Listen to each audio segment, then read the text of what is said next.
All right, welcome back, folks. It's been 2 or 3 months as per usual, and we're back in the live service updates. So today is the launch of Spelljammer update for Neverwinter. I'm gonna do things slightly different nowadays to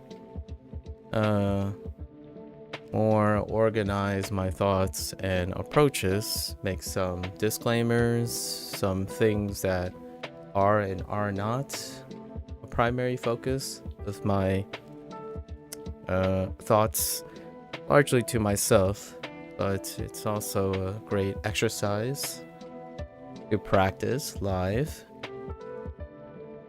So let me grab my pen here, and we're gonna cover some stuff briefly before we jump in. The servers are live now. I have preloaded the patch. Everything seems to work all right. Tunes are all right, and we'll hop in the game after 30 or so minutes once I cover some bases for myself, largely, and for those who are curious. Largely, this particular live service game isn't one that is particularly spectacular in terms of reach. So for those who are watching, perhaps you're 0.1% of the percentage of players that are interested. But we'll see. I'll begin to explain that in just a bit. So, let's start with making sure that people know what I'm talking about. So, maybe something more pleasant. Perhaps, let's reduce. Let's not stare at a white canvas here, right? Alright, so I'm gonna make my best attempt. I'm gonna make my best attempt at not chaotically writing everything everywhere, but generally speaking, it's a great visual representation of what goes on in my head. So today, it's the launch of Spelljammer, right? And we're talking about Neverwinter Online. It's very important that this O is there. So, to put ourselves in a mindset of things, things that are of focus is generally, we typically focus on psychology, and psychology is not from, let's say, like a diagnostic or some sort of profound way. It's generally involved in the relationship between developer direction,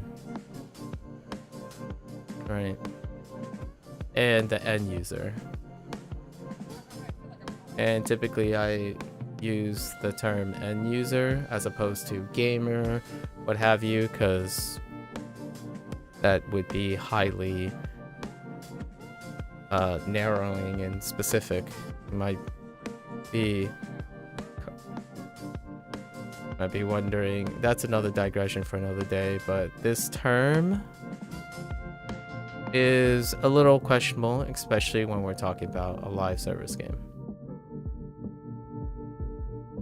Right, and it's usually these two, the relationship with these two within the context between developer direction and end user. And because and this specifically for this module, right, this Spelljammer module, the reason why we're starting off with a preface and you know, some summaries, is that this module has what I'm gonna refer to as quality of life changes. Typically, some would probably use the word balancing, which I feel is too narrow, and it also has stigma, right? And quality of life changes would be, another word would be feature set, right? Which also has stigma. So generally speaking, I'm going to be using the term quality of life. So in this module specifically, there's a lot of quality of life. And for myself, it's very important that I'm not starting off with the content. So it is not the content first, which the content is likely going to be a 10 stream affair over 10 weeks. So one on each reset. That's going to be an evaluation for the content, right? So today, what this preface is specifically geared towards the quality of life change. Why so special this time, I ask myself, is because these quality of life changes involve nearly over 90% of my personal experience. So the quality of life changes impact nearly the vast majority of my personal experience with this game. So it's unprecedented. That's why we're doing it differently, because I have a lot of intellectual commentary about it. Emotionally, we'll go through it because I haven't really emotionally requires tangible experience, and I haven't actually tested any of these things. I typically just wait till things are finalized. I do not want to dam the river, direct the river. So one thing is worth noting, at the moment of this evaluation, I am not experienced. So I do not have experience in the feel. So hands-on. This is not an attempt of preservation or retroactive retrospection.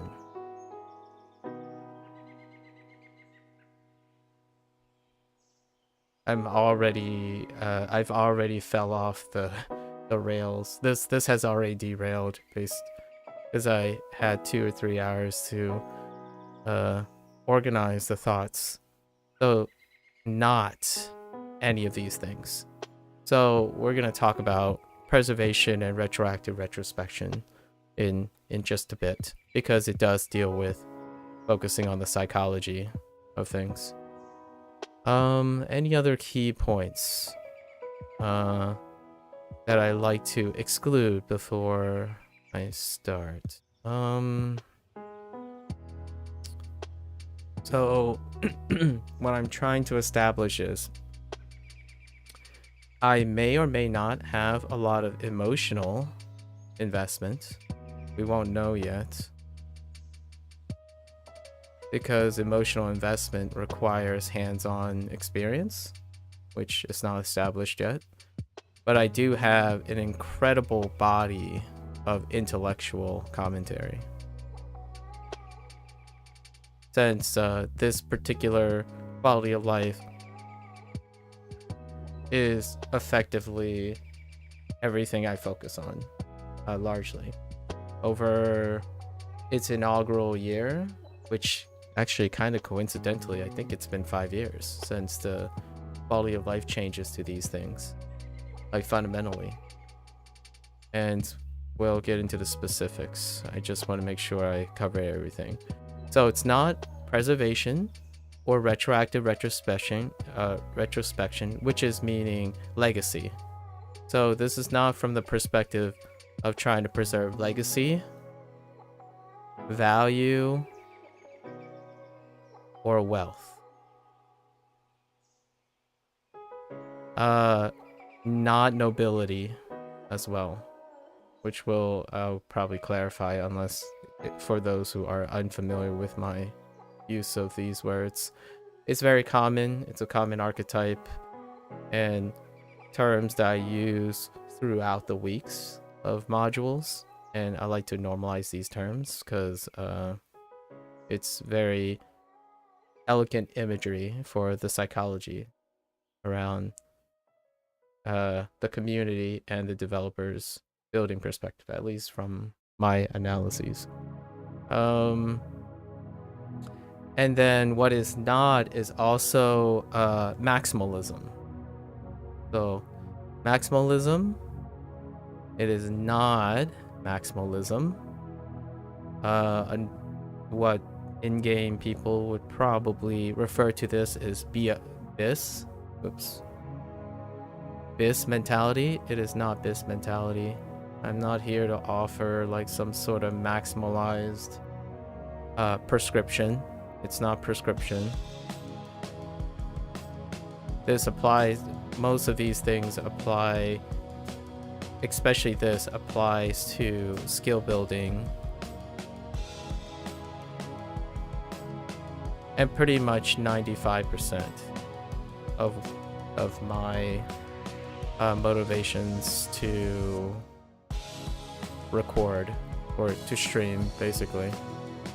This is absolutely something I am not promoting or selling. So not your influencer or your YouTuber or your Twitch streamer that is prescribing and dictating what should make you happy, what should you do. What I'm offering now, in contrast, just so that it looks like I explaining what it's not, because it's a lot of things, but it's not a lot of specific things, or a few specific things, and these are the specific things that I do not offer, and I intentionally avoid them in these types of discussions. They can be they're welcomed if suggested by an outside voice, but myself, I do not have intent on covering these things. What I do offer is inspiration. This is the duality between prescription. So this is what you should do. This is what you may do. All right. And as a counter to retroactive, I look forward to its adaptation,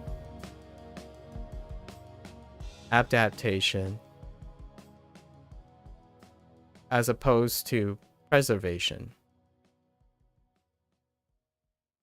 Alternatively, this involves embracing change and problem solving versus complacency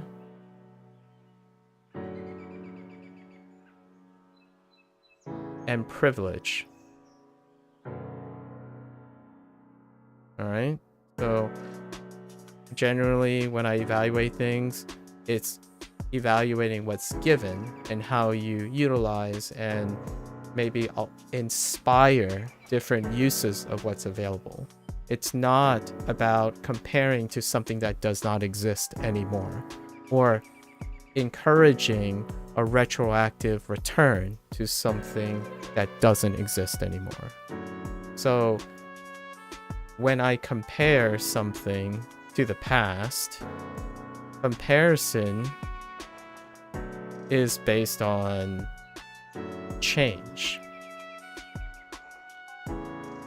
not feelings. So statements like, oh, I wish my class was just as strong as it was. Well, it isn't, if that's true, right? So the comparison is based on change. So if you can make a evidential argument, if you observe that it is not as strong as before, then it is not strong as before. And that it ends there, not the interpretive nature of whether it's healthy, good, or bad, or desirable. That's an act of preservation.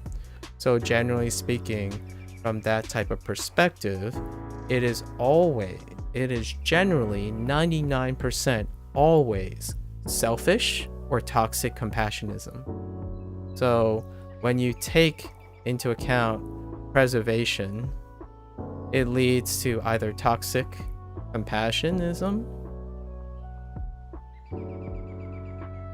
or selfishness, which both of these can provide happiness. It can, right? Can, but it is not what I'm doing here. I do not participate in this because I embrace adaptation. Adaptation offers, we'll keep it in a positive, you can fill in the opposing, but what adaptation produces is growth, critical thinking,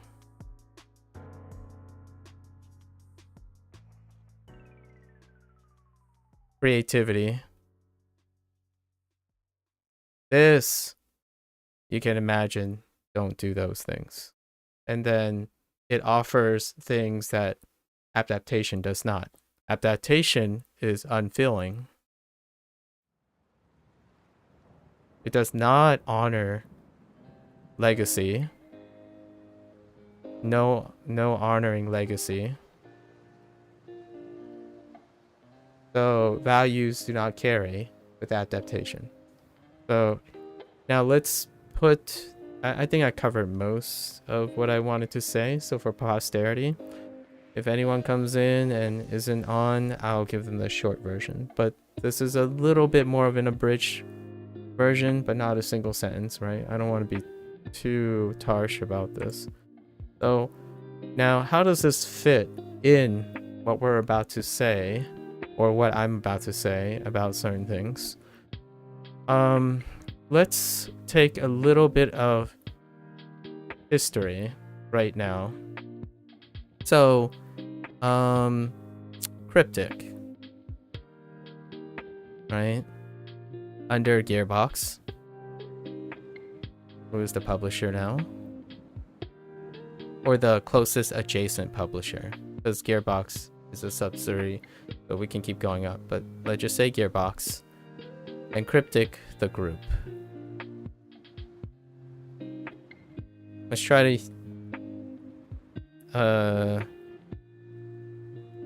I'll try to summarize what it feels like their actions are promoting, okay?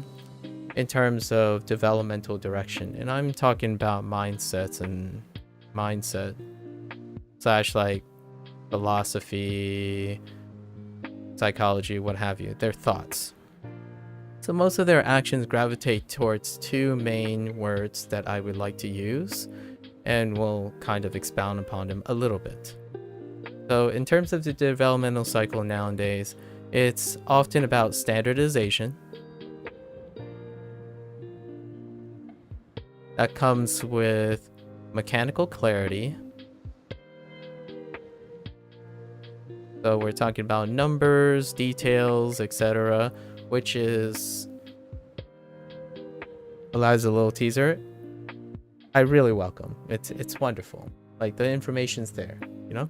Mechanical clarity and range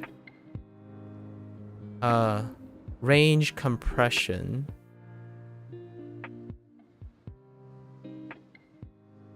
Actually, I think that's a leap. I leaped a lot. I leaped too far here. I think what the look of standardization is improve new to end normalization. By that, normalize the experience from beginning to end.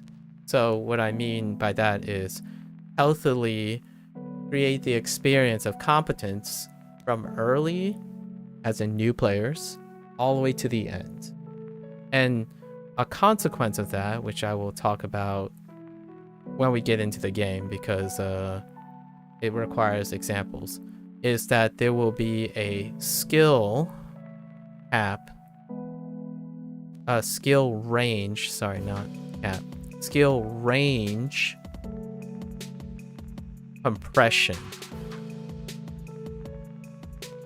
This is the theme that I will probably share, and then mechanical clarity is the other one for standardization. Another direction, the second point, and as just to remind everyone, this is not comprehensive. It's 2 to 3 hours. It's whatever pops into my head. So not comprehensive. Just lots of talking points that I like to cover. So standardization. The other one is a variation. Ironically, it's you might be thinking these might clash, but it's touching different contextual points, and what they're focused on is choice. A choice has an antagonist, which I will highlight very much so in soon when we jump into the game. So while choice is great, variation comes in two flavors, really two great drivers, and this has a cap. Variation has a cap, and that's APM, the available number of actions per unit time, and I just use APM as a placeholder. There's a cap. So, and I actually think that, as a teaser, this promotes new mindset, so like new players, etc., but diminishes legacy players. And as I already mentioned, this QOL change involves 90% of my own personal uptime in Neverwinter. And I am not a new player, so I'm a legacy player. So there's going to be a lot of commentary to talk about how I am a legacy player that's willing to support the growth mindset. Right? So standardization tends to be a preservation approach, and then variation tends to be an adaptation approach. So adaptation tends to lead to fostering new mindsets, which is growth. Growth could be the literal player base, right? It makes it more inclusive and more open. But because it does do that, a lot of aspects tend to do that, it is against legacy players, which typically favor preservation. Because if you have legacy, you tend to focus on standardizing things, balancing things, maintaining the status quo. So quality of life changes tend to involve improving their quality of life that's in existence. When you reach for variation, you introduce choice and change, and that tugs away from standardization. So I'm focusing on all these dualities because you can really find that it's the balancing act between these, and you have to imagine it's a number line. Standardization and variation are at two ends, and it's somewhere in between, and all of them will be largely evaluated based on these two types of things, these two types of mindset, and then the previous about adaptation and preservation. Now that's good enough. I'm sure all of these will come up, and then it always comes in pairs because I like to use like a relative so that it's not always evaluated in a void. When you evaluate in a void, you have no relative. So sometimes when you say this is really good, compared to what? Oh, this could be upsetting compared to what? So I typically, at least minimally, for the sake of time, use two elements to compare to each other. So the comparison for the developer's perspective is the community at large. At least my anecdotal, cursory, and limited, so I have to make the sessions, they are limited both for developers and communities because I'm one person and I have limited privileged knowledge, right? So it is limited, but this is anecdotal. So in terms of the community, we are in the scope of live service, right? And I've spoken about this at length multiple times already throughout, and you'll hear me say it continuously when it comes to evaluating direction of game theory. Game theory meaning everything that it deals with maintaining and establishing a ongoing gaming production, from publications to development to community management. All right, so all this. So the community in a live service game tends to share the duality between casual, which you would also include new, and legacy, which are old, or vets. Some people might find this stigmatized, so there might be a little stigma here. So we'll use the word vet. So casual, legacy, and there's a number line between these two, right? And their mindsets are at polar opposites, which reflects the preservation versus the adaptation, growth versus stability, right? So casual, legacy, and they come with lots of coincidental but associated and probably not so coincidental relationships that are at odds with each other. So as a disclaimer, I am a legacy player. We're talking about 9+ years of some sort of knowledge involvement in this game. So I'm trying to compress that down, if you will, in some way. And casual, meaning anyone from haven't played to now, and how you write about Spelljammer update, for example. Like, how do you adequately express psychologically in a mindset to appeal to a casual person? What are the ups? What are the downs that coincide with the casual needs, right?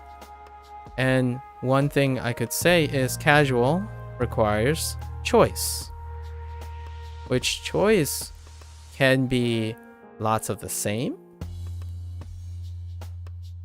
So this would be what I call flavor. So if you do damage and you do damage 7 ways and they're all standardized, it's flavor, right? So it's going to come into play soon. Typically, when I think about game conceptual design and evaluating their psychological impact on how it promotes either player growth or retention, you come off with, is it flavor or is it pragmatic? So, or is it practical change? So, when you standardize something, most things become flavor, because the objective gets reduced down to how you do it. But when you orient yourself to the popular casual mindset, they are end goal focused initially, right? So if you're doing damage and you standardize damage across the board between all your damage sources, it becomes flavor. That's the element that you're trying to sell to the casual. So this is one of the directions for variation from the developers. So as an example, okay, they're offering choice that comes at a cost of uniqueness. Practically, we'll look at that more, and that's more on the legacy side. And then there's one other thing that I want to mention that's relevant to all of these. Oh, not to choice, but to these is uniqueness, right? Uniqueness. But this is often not relevant because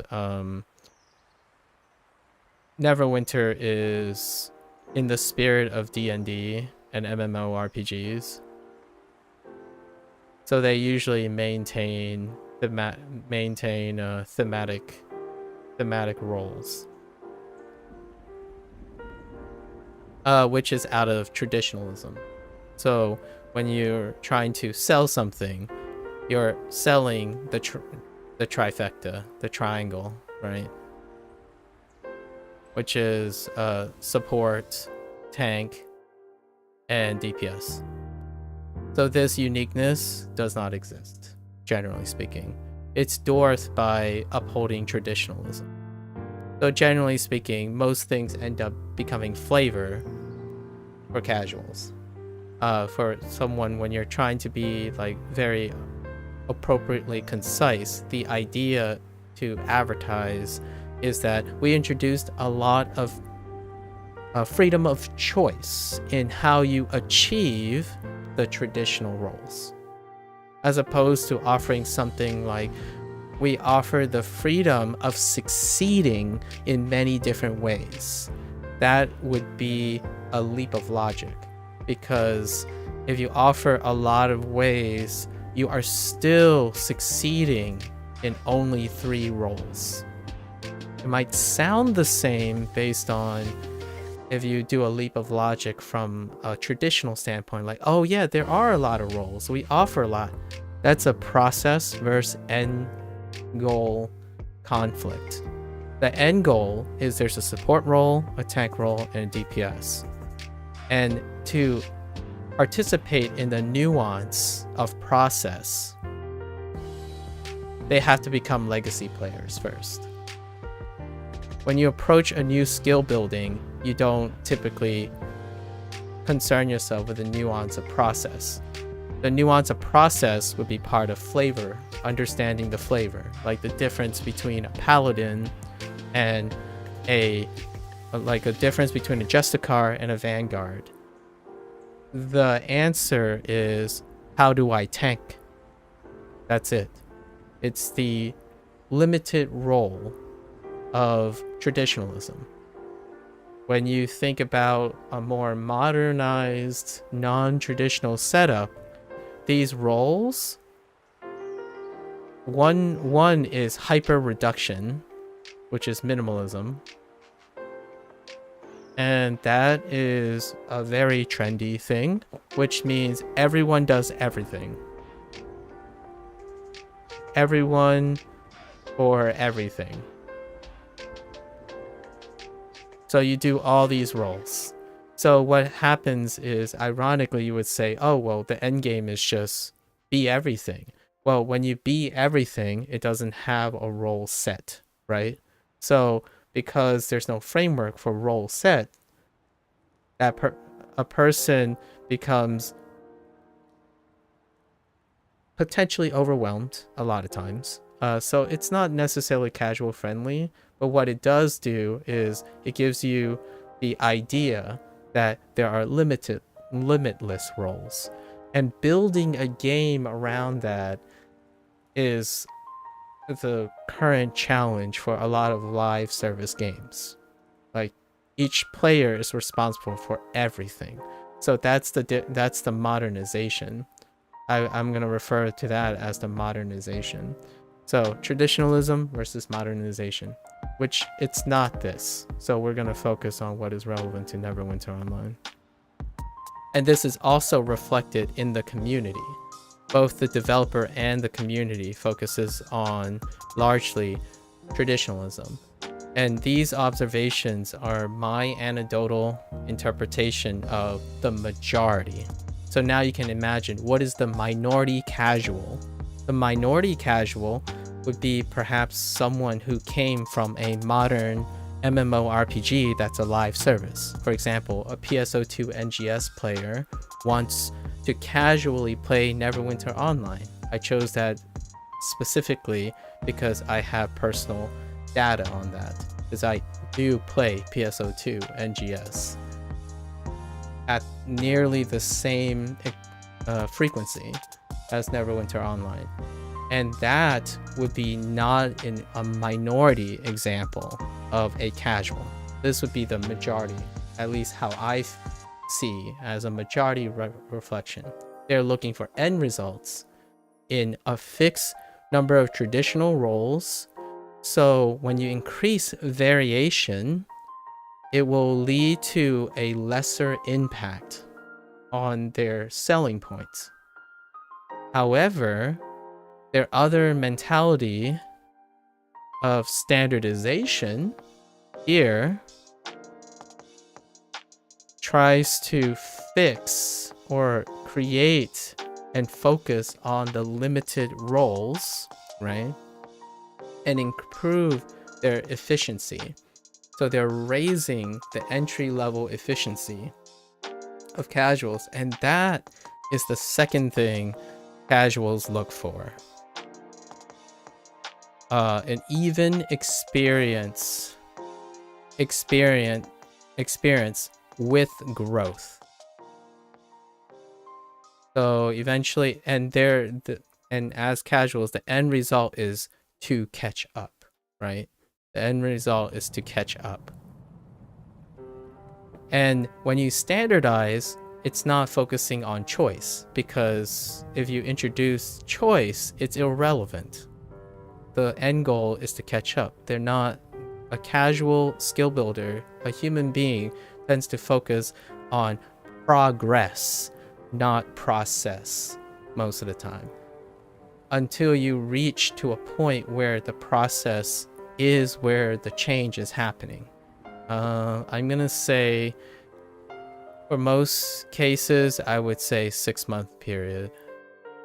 So if a casual can leap over the 6-month honeymoon period, they are transitioning into a legacy player. So we ran out of space. So let's go quickly to the legacy mindset. This is where I would have firsthand understanding. So far, I've largely used empathy and intellectual thinking or critical thinking to kind of assert this. But now we're in the legacy department, which is where I have some emotional investments. Regrettably, I can't often empathize too much with other legacy players, because generally I spend 50 to 60% of my time acting or intentionally participating in non-legacy. As in, I like building skills based on change and adaptation, not promoting and refining and iterating and the mastery of skills I already have most of the time. But in this game specifically, I am doing that because legacy is tied to live service. And it is capped by developer design, which will be very, very important. It will be the central theme to the quality of life changes I'm going to talk about soon. And that involves tanking and healing specifically to the Oathkeeper. That is 90% of my experience. So this theme right here, being capped by developer design and understanding live service is a big one. So what are Legacy looking for? Well, preservation.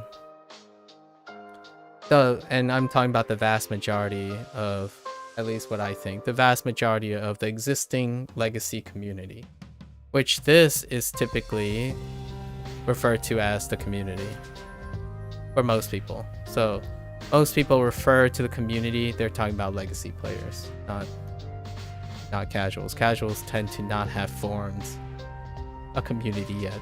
So this is synonymous with what the majority of Legacy players refer to as the community. Is the community the vast majority versus casuals? It's hard to tell because I have no data for that. Like, if we're comparing the Legacy community versus the casual community, notice I use both words because casual represents a bigger pool, which is also community, a smaller pool of selection. But in the game, is Legacy bigger or smaller? Or smaller, right? It has a bigger pool selection. So this is important because this is what publishers are interested in. And in this case, from what I gather from design, this is also what the developer is interested in. They're interested in tapping into the bigger pool of players, not necessarily the bigger community, bigger Neverwinter community. I actually still think it's a toss-up. So it is worth catering to both the Legacy community and the casual community of Neverwinter, because it's very hard to dictate unless they have data. For me, it's up in the air. I don't know which is bigger, but the majority of the Legacy players are focused on preservation. This is reinforced by some of the stuff we already mentioned. D&D, Neverwinter in general, older group, actually very specific culturalisms. These are all deep cuts, but what this summarizes is everything reinforces most of these dramatically drive up preservation. It's about maintaining status quo, maintaining status, nobility, advantages, privilege, reward. It's all about maintaining status. That is a vast, overwhelming consensus. It's so loud that even if the Legacy community is represented by a minority voice, preservation is always key. Competitiveness comes with it. This power creep, all of these issues are represented by the majority influence of the Legacy community. So all these the developers have to contend with, which is most of this is probably not news at this point for if you're a Legacy player. So you're trying to preserve your access to BIS, your anti-power creeping, because it would devalue your BIS, your Legacy, and you always want to remain competitive, regardless of based on your legacy. Whatever your legacy is, it has to remain competitive, right? So, and that's preserving your status. If you're an endgame player, you want to stay endgame. You never. So what does this trade off? What is the trade-off? Untrained trade-off in mindset, failure to adapt, and I'm not talking about failure to adapt mechanically. We're not talking about mechanics at all. Mechanics is something that's quantifiable. It's something that's pragmatic, can be read out, and you have plenty of influencers who data crunch. We're talking about psychology, as in emotional stability. Emotional stability and critical thinking. All these are under practice. It's a failure to adapt. If you refuse and focus on preserving, you don't practice skills to adapt. That includes your open-mindedness, your ability to welcome new ideas, your ability to interact with new people, your patience, your tolerance for growth. So it all filters in. So this is what you trade off for status. And what does this sound like? It sounds like life. Well, this is a live service game, after all. And the key word is live service. Live service, lifestyle. In order for a business model like this and a game design model like this to exist, you're focusing on lifestyle. Lifestyle is a mindset when it comes to something that does not have, at first, necessity. So playing a video game, maintaining a status in a video game, at first is not a necessity. But what throws this into a new level is that it is a live service game. So it creates a lifestyle, which leads to a mindset. So your legacy community are people who are xenophobic. And not in like a, culture thing. We're talking about mechanically, creativity, and lack of innovation. These are the trade-offs for maintaining power, competitiveness, and preservation. You want to stay. If you're on top, you want to stay on top. You favor what's on top. What this does is it's a thing the developer has to communicate in order to control xenophobia. So hey guys, we're gonna fundamentally change something as a quality of life change. What is your first thing you do? Damage control on changing it. For the legacy community, if truly they have data that responds that the overall satisfaction, the majority was driven by sentiments like xenophobic sentiments like this, it would suggest that the legacy community represents a larger portion of your community's satisfaction, right? So you pull back, or you go full stop and you concede that and use empathy, right? You would empathize that, okay, we recognize that the large majority of our community are legacy community, or their buying power and influence. I know this is going to be tough at first. We all want to change together in order to grow and innovate and become more creative and open. And they went through a stage like this. Cryptic did go through multiple stages of this to try to empathize and be conceding and sympathetic to the legacy community, if that at the time it was appropriate, because the legacy community outweighed the casual community. Alternatively, you could fully embrace and pay attention to highlighting variation, change, choices, and the like foundational reset, which this is kind of like a mixed bag. This update is kind of a mixed bag. It was not as much as mod 13, which is very relevant in this discussion because the changes in this quality of life goes all the way back to first introduced in mod 13, which is the Under Mountain mod. 13 has, I'm pretty sure that's the number because it has a special place. It is the birth of the thing they just changed. This quality of life. So there's a lot of teasers here. And we're talking about the Sentinel. And the Sentinel has been an anecdotal core to the inspiration of how I play all the other supports. And that quality of life has been antagonized deliberately by the developers' focus on standardization.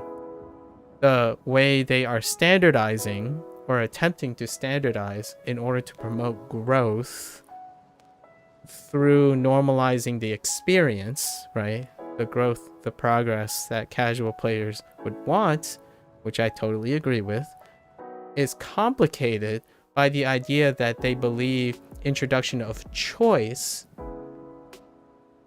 at the expense of capping APM would promote a feeling of maturity, as in a feeling of inclusion,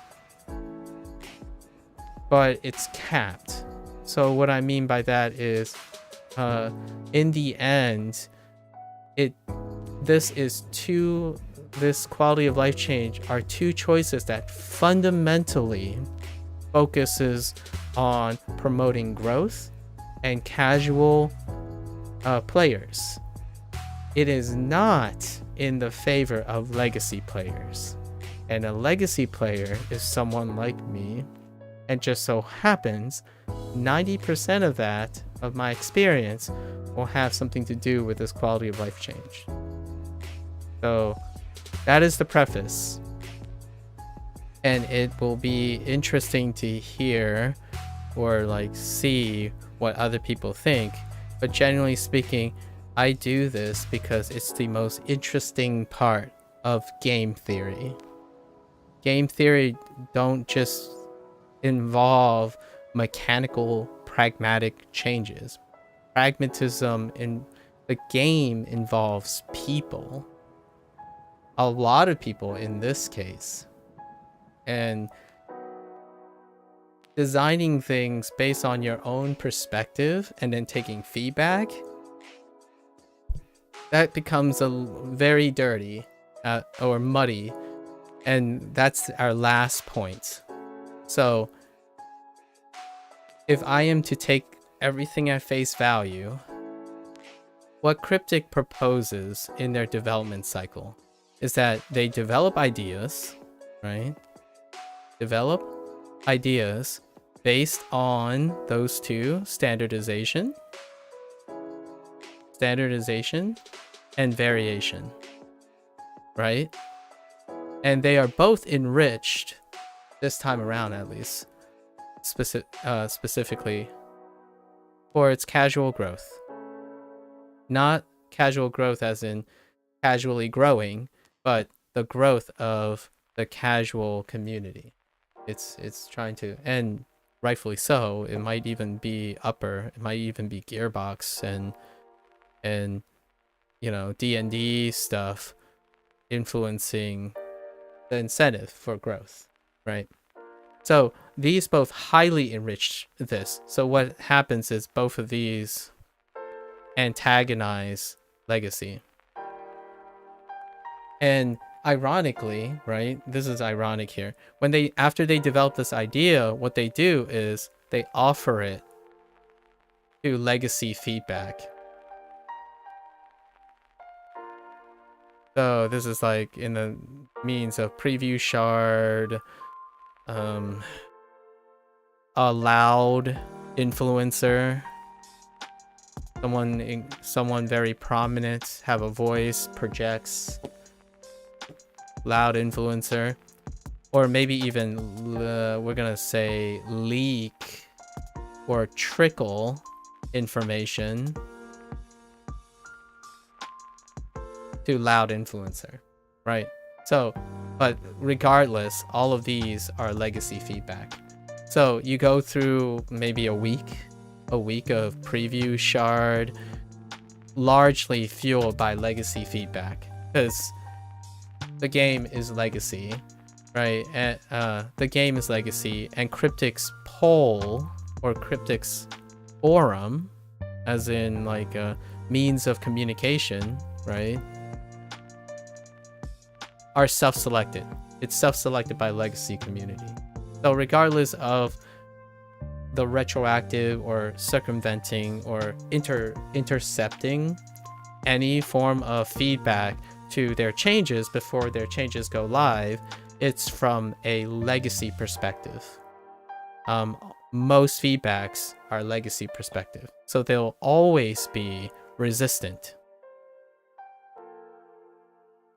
Because if the current direction is standardization and variation for casual growth, any idea is likely to have a majority resistance because their only accessible source of feedback is from legacy. Or legacy players are the ones that access forums, go on the preview shards. They are inherently anxious, emotionally invested in preserving their legacy. So when you introduce ideas, inherently it's going to find resistance. The standardization and variation that they use largely favors casual growth, the casual community. And you see this was no different. It was no different for the last mod. It was no different for the previous mod. It was no. Well, how is this relevant? Well, as much as you intend to be standardization and variation for casual growth, since your feedback is largely legacy, based on legacy, in the end, it's a mix of both, right? So the quality of life changes will ultimately end up iterative, non-innovative most of the time, and stunted for casual growth. And in the long run will likely still favor legacy. So it becomes a mixed bag. So instead of fully stopping and committing to casual growth, so what you would see in this would be something dramatic, like a change of leadership leads to that. That would be at the dev end. Or it would be a complete about face, like, guys, we're changing the way healing works. We're changing the way tanking works.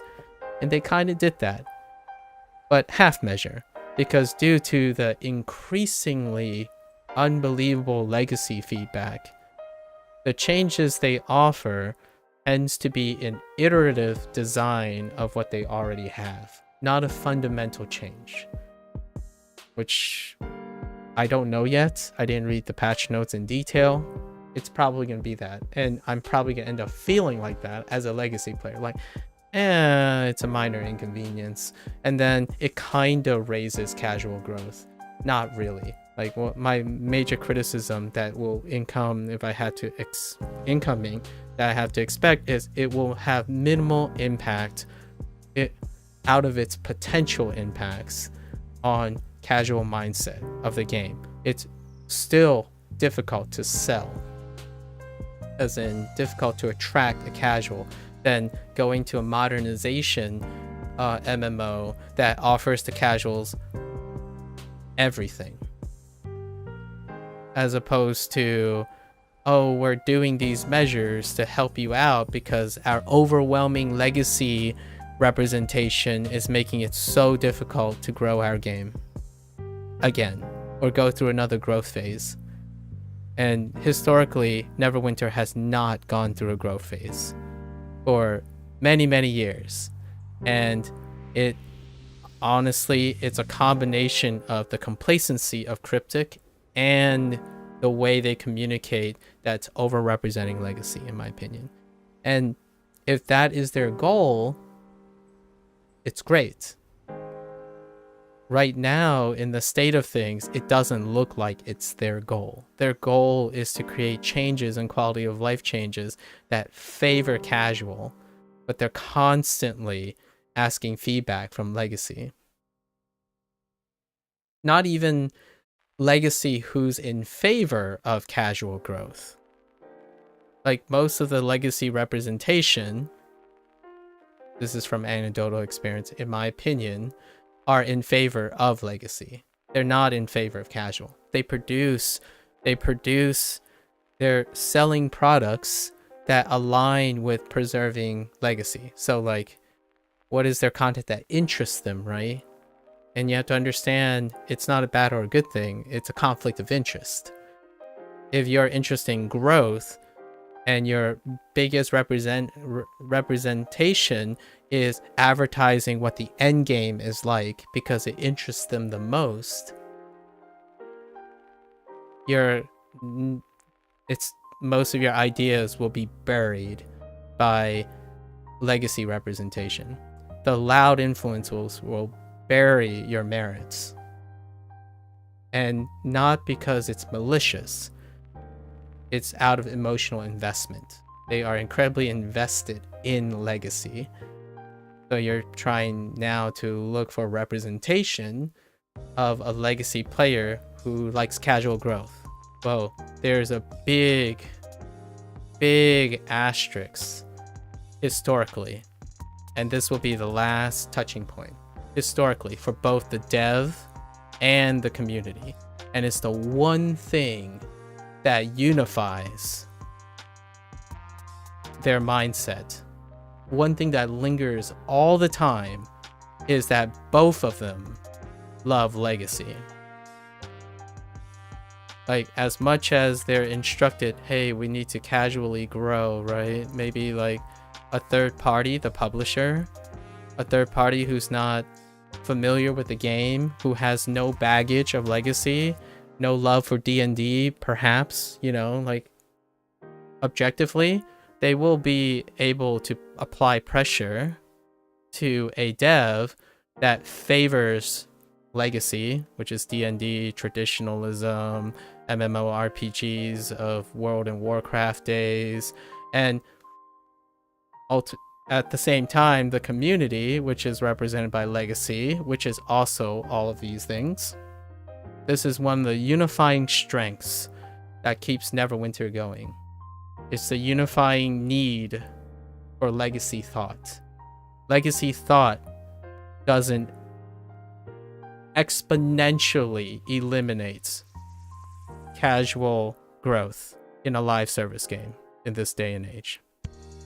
Traditionalism has not succeeded. In fact, live service is the combat to traditionalism. You have to design a framework that favors lifestyle things. Legacy is not a lifestyle thing. Like, what I mean is, you don't get it if you don't have it already. Legacy is preservation. You already have it. You already have D&D investment. You already have MMORPG stuff. You have expectations. So every time, in my opinion, when arguably a higher up who's detached from the bias and self-selection of legacy-prone developers, which is prideful, I would say. It's admirable, right? Like, it's, you should be proud if you're honoring tradition and stuff. I get that. I sympathize with that. When a higher up tries to lead to innovation and change and whatnot, and you reject it, which is what Cryptic did 2 to 3 times already, they oust the outcast, the non-legacy leadership, the one that is the filthy casual that don't understand the dogmatic familial family traditions in a D&D group, they get ousted because what do they have to fight against? When you introduce new leadership to a game and community that is both unified in legacy, any outcast has an uphill battle. So every time when there was an introduction of a modern outcast, someone who works on a different game, who uses an existing model or a different model, they get ousted. Just like how legacy communities provide feedback to developer changes that could very well be pressured by the publisher in order to increase casual growth for a live service game. And there lies my psychological explanation to the relationship to most of the quality of life changes, content creation, like new content. It is a model that's constantly straddling, but we want the good old days in the developers, like challenging stuff, lots of get-togethers, and have our aging community, our aging legacy community have all the time in the world to have the nostalgia to get together and do a trial for like 15 hours a day, and these are the good old days. That's why we make games, and that's great. As long as you advertise that, you're not going to bait and switch modern casual players into believing your game offers something it does not. So that's where it gets tough, because it's difficult to offer a game where the leadership in both the end user and developer gives the false impression of what they're trying to sell.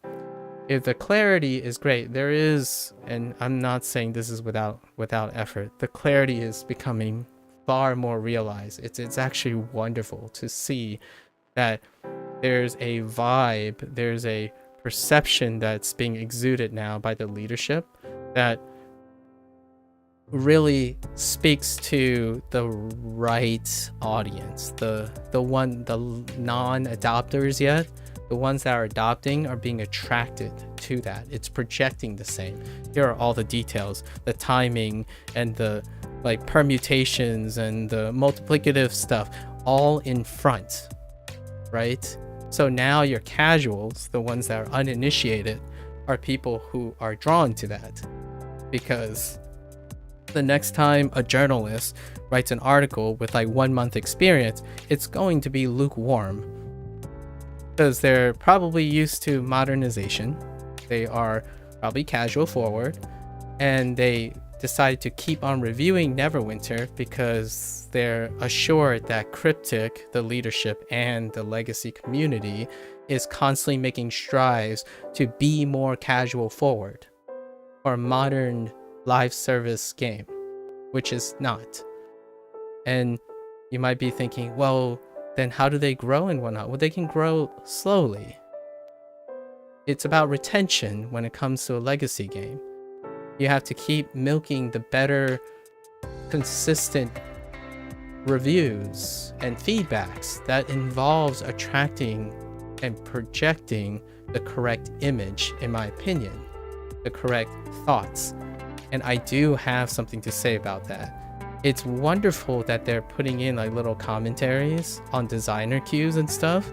It really helps, because then the community might be able to say, wait a minute, this isn't what you're doing. What you're doing has a different effect than what you intended. And that's great. It creates clarity between what is being done and what the results are, right? And I have commentary about that, for sure, especially on this recent quality of life change. Capping APM is going to destroy your game. What I mean by that is destroy the mentality of the game or something else. So when you destroy something, something else takes its place. So it's not inherently negative, but what it destroys is something emotionally significant to me. Luckily for me, I'm not a legacy community player that likes preservation. So after all this is said, I've been talking all about the majority, at least what I believe is the majority reflection of the community, the developer, and what they look for, right? And the potential casual player that enters. For me, I'm a combination of like column A, B, and C. But what that means is I'm a vast minority representation. Therefore, to me, I don't participate, pragmatically speaking, I don't participate in preview shard feedback, trying to swim up against the stream, trying to hold back a mob of 10,000 people when I'm only one person. That's what happens when you're a minority voice. And if you're aware you're a minority voice, there are wonderful mindsets and philosophies that you can adapt, knowing that leads you to a happy quality of life and relationship with a live service game that favors legacy when you don't. I don't favor legacy, but I can't change the status of being a legacy player. So instead of hating myself or constantly being in a love-hate relationship with your dev who like favors legacy, right? So instead of harboring constant malice and toxic compassionism, a great example of toxic compassionism is all the players I know really hate this. Why would you go and change this? You should know better. That's toxic compassionism. It's also moral grandstanding. There's nothing to that. Like, I'm not defending anyone. I'm not championing anyone either. I'm a minority voice. What am I defending or championing? Oh, the minority voice that gets trounced. What I want to encourage is some proactive measures to feeling okay about it, or seeking alternatives that favor them. So this is not a game still for the life of all that is designer commentary and all the slapstick jokes and stuff. Yeah, I get it, your personality is shining through and you want to make these like little quips and stuff, but those quips are making it friendly and casual when the vast majority of the community that reads those things are interested in those things and would love to stay for this game probably find them cringe and also filler. And they often read into it. It's like, yeah, you're making a joke here to compensate for the idea that I'm losing some of my legacy. So here's an example. Oh, hey guys, don't worry about it. Like, we made sure that it still feels the same. Trust us. It still feels the same. We're readjusting. Don't worry, your legacy's intact. Like, or like, oh, don't worry, you can do this instead now because it's better. Like, it's still the same, right? So all the commentary, like what I mean is 60 to 70%, maybe even 80. The commentary is a concession that things are getting better for you as status. And all the while, it kind of feels like they're trying to write to new players, but those new players are uninitiated. They are not concerned about the nitty gritty and the process of feel because they can't do that yet. They haven't overcome the honeymoon period. So your site now is globally giving off, in my opinion, a proper vibe. A vibe of sweaty, gloriously prideful, sweaty legacy that involves lots of great computational work, years of experience refining a diminished return skill, because skills give diminished return the more you refine them, like making hard trials. That is a diminished return. And that's going to be a talking point in the content part.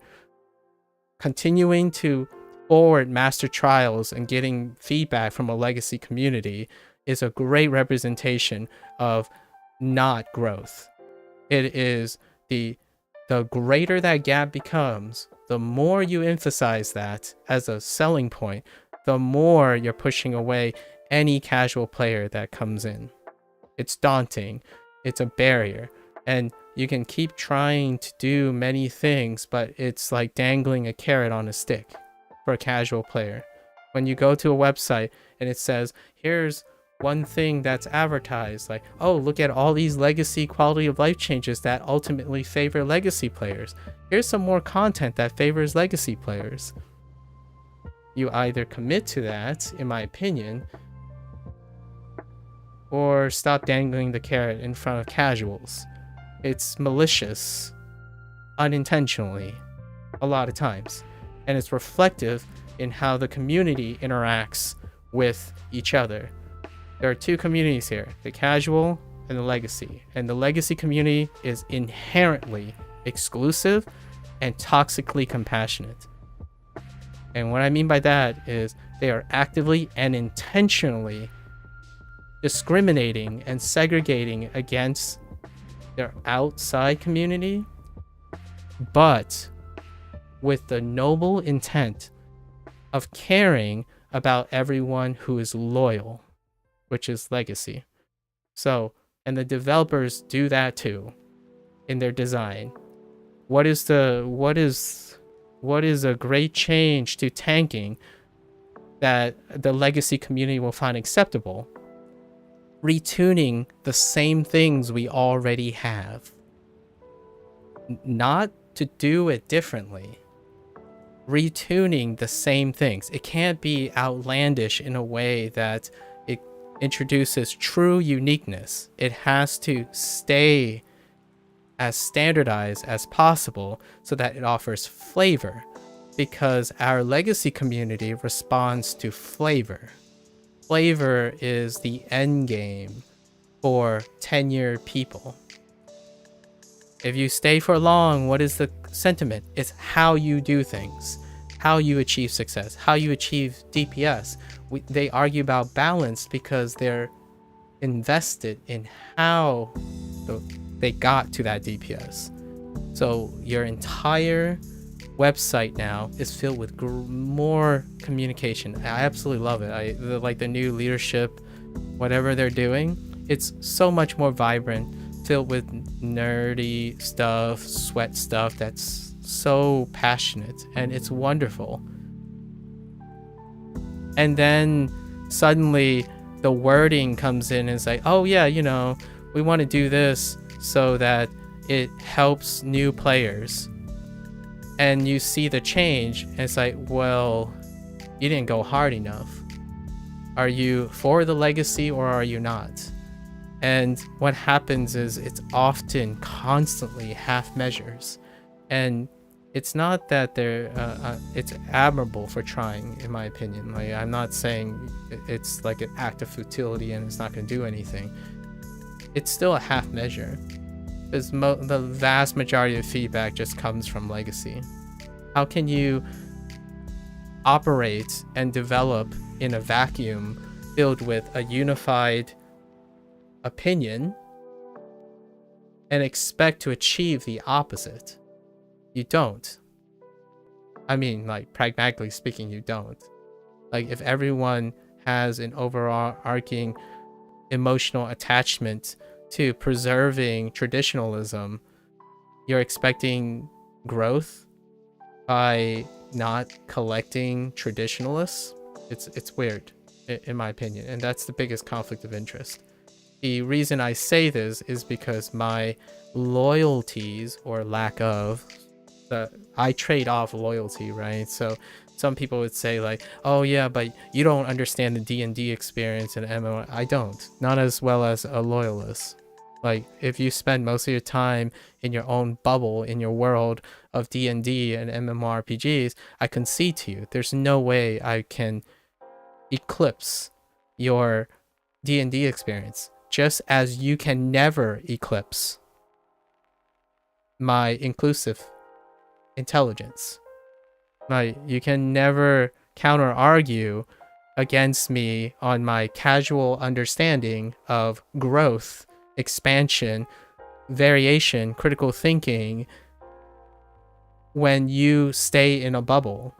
And just as much as I cannot question your ability of knowing how to make Neverwinter the best Neverwinter-esque game you know and love, the Neverwinter game that I know and love can't possibly be the same as yours. And you either choose to project that or stop misleading people, in my opinion. It leads to poor ratings. Poor ratings gets your bosses who pay the bills very, very angry or very concerned, right? Even if they're doing super well, like, I think one thing I want to concede is just because a game is doing very, very productively well, it does not necessarily mean the people who are working are very, very happy. I think that's a big dissonance between people who don't work in business and creation and those who casually just stay at end user, right? If you're an end user, you can't possibly know the state of morality and leadership, regardless of whether they're making a lot of money or not. It's such a pedantic, lazy way of explaining, like, oh, they're just making money. Don't worry. They're content at whatever, as long as they're getting paid. That is such a dehumanizing comment. And it's kind of like saying, oh, yeah, I can spit at your customer service all I want because you're getting paid. It's so dehumanizing. But it works in the favor of legacy all the time. If you have seniority and you have entitlement, you can belittle anyone else because of your entitlement. And that type of stuff sucks. So it's not clear to me still if Cryptic is a happy group of people or a group of people constantly pressured by a publisher, regardless of their funding source. Their funding source is great. Like, their arrangement is great. Their IP is fantastic. It's so insensitive when the legacy community of the end users would say, like, it's okay, they're getting paid anyways. It's not like they're getting money. It's like, well, I really hope, in my opinion, that when you are successful, people don't dehumanize you when you're just getting paid. It's kind of like the argument, like, everyone has a price. It's like, okay, I mean, in a way, I can't ignore that, right? The reality is it's an overemphasis of money. I just personally feel it's such a disservice because developers can be under so much pressure even when things are going super well. In fact, statistically right now, from the end user perspective, it's usually what happens.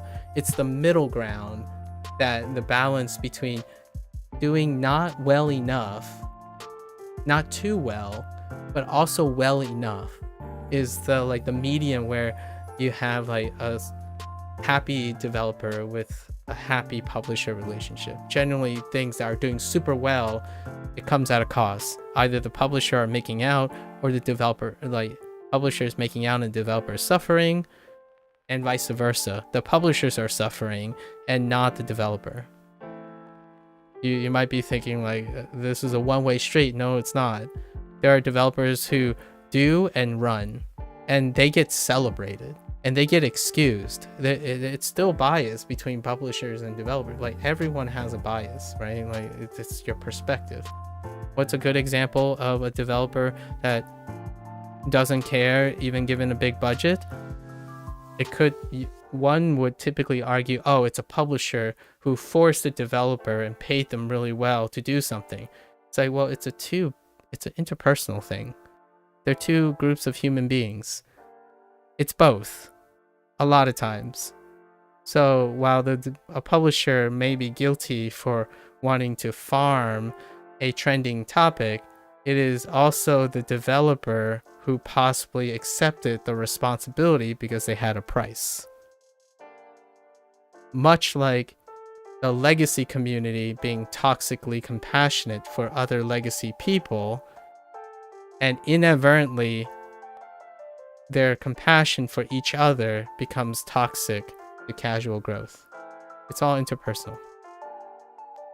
I was trying to keep this within an hour, but it's been an hour and a half. All right, now we're going to jump in to the quality of life changes, which admittedly I did skim over really quickly.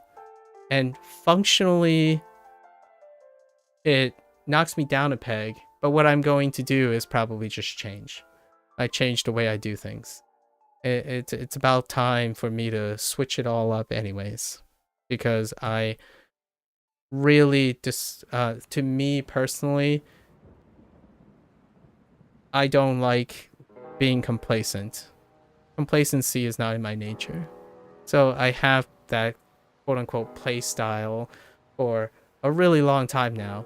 And what the developers did was they tried very, very hard to remove and standardize by lowering the skill cap and raising the bottom line. So the range, the skill range is compressed. You get, when you compress it like that, usually the average goes up. So the standardization goes up. And that's what they did. So whoever is legacy that is involved in that quality of life, I will probably see a decrease in efficiency, regardless of what the dev says. In my opinion, there will be a perception of deficiency. And what they are attempted to do probably is to compensate by the only way they typically do, using legacy mechanics. Basically bumping magnitudes, maybe lowering cooldowns and something. And what I'm going to do is not make a commentary on that. I'm not going to say if it's better or worse than it was. It is what it is now. And what I'm going to do is, if they're going to change it, I'm going to just change everything. I mean, I'm not here for BIS. I'm not a pro legacy person. Even though I have legacy status, because I played this game for a while. So inherently, I'm not going to tell them that they destroyed Sentinel Slash. I just choose not to use it anymore. That's probably the primer. That's the teaser. Like, there is a hallmark of things that I do, and they clearly choose to standardize and cap it. So I'm going away from it. Because if they're going to continue this down this path, I don't want to skill build something that has a cap on it. And we'll go into that. There's a cap on it. So I'm going to develop a different skill, regardless if it's not efficient or BIS or something. Because I do not agree, personally, emotionally, with the representative legacy community and the developers direction, which is to constantly be burdened and chained down by legacy. I don't want to keep bootstrapping the same skills over and over again. And even the problem solving skills are chained down now. Like, how do you solve a problem? Well, we tweak the magnitude. How do you solve another problem? Well, we make it a flavor so that all the healers are similar. And then we'll ask the feedback from the legacy community who don't play other games or critically analyze other games as much as the one they chose to invest time in critically analyzing. So all you have is this echo chamber, group think tank of ideas. How do you how do you address Sentinel Slash? You slow it down. How do you address tanking problems? You up their passiveness.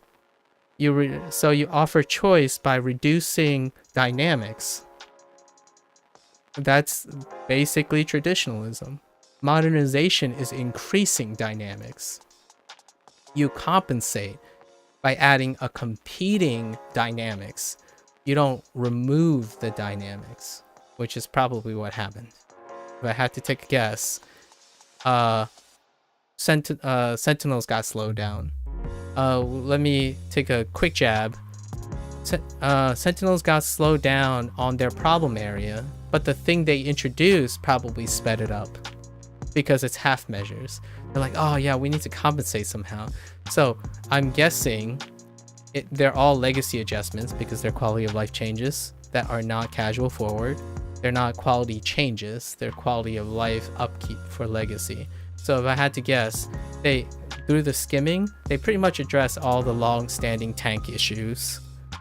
issues, but the way they addressed it is within a confined, narrow-minded approach, which is very, very satisfactory in my opinion. It's a good call because there's less legacy resistance, so there will be less bad publicity probably with legacy. I mean, there's still going to be bad publicity per se, like it's a change is very xenophobic, right?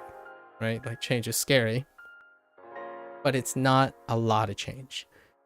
So like for me, just delete Sentinel Slash and do something else, because that's an eyesore.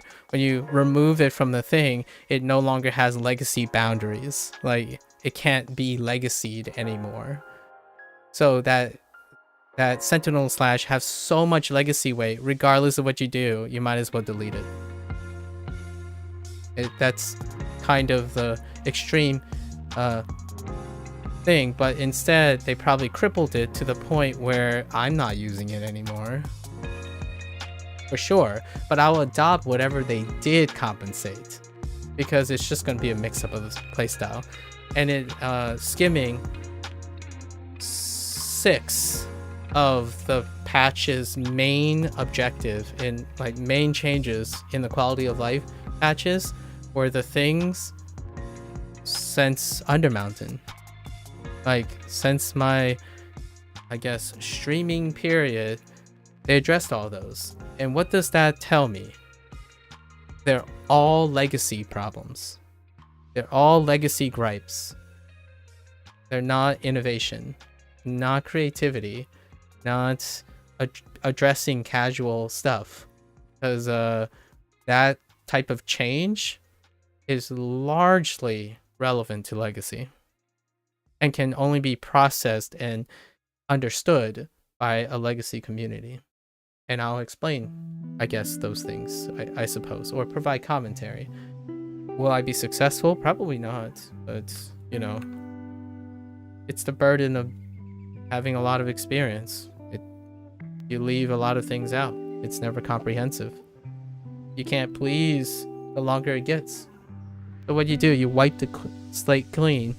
And the one thing that really did, sort of, the best, in my opinion, for casual forward friendly is removing Bond of Virtue spiritually, I mean, literally, and spiritually retained Bond of Virtue and added a new functionality to it. I just rewrote it. Fantastic. What's another one? Some of the auras in Oathkeeper when I was scanning, or like the Paladins, just rewritten. Fantastic. There's no room for interpretation whatsoever. It's just different. It's gonna suck for legacy people who don't skill build, because they're like, well, now I have to change up my things. It's like, well, here, let me tell you one thing that this patch did for me and to me, without even having to think about it. I have done a mechanical thing so much as a fundamental experience in Neverwinter due to its live service nature that I will consistently be off time, inefficient, reduced by like 300 to 400% in efficiency for the next like week or two until I recondition.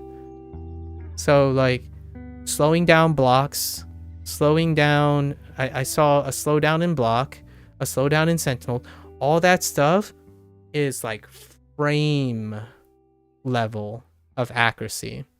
So when you take it all away, it makes me want to play the game again. You might be thinking, I was like, I should quit the game and I don't want to relearn. It's like, actually, it's the most exciting thing that's ever happened. I'm so passionate about this. I just spent 1.5 hours prefacing what I understand about the psychology in anticipation for something even more exciting. I get to retrain and learn something else because they pretty much lit the playstyle on fire and say, change it up. At least for me. there's gonna be a lot of legacy community members that are gonna say like, oh, I wish it was like this before. Remember when wizards used to do this?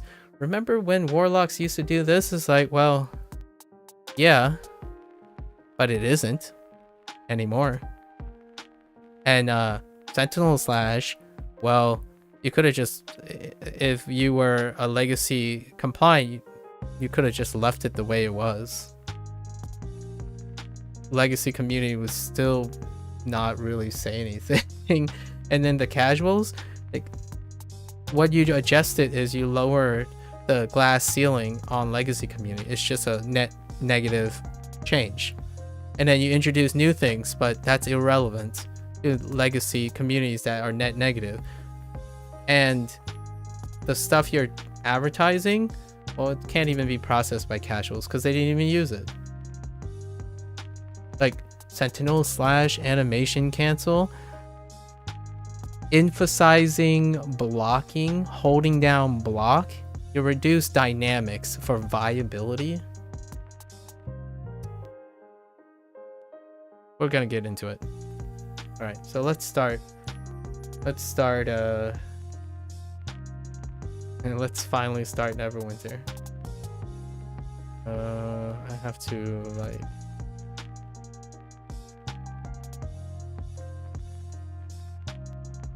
and we're gonna like mechanically test these out.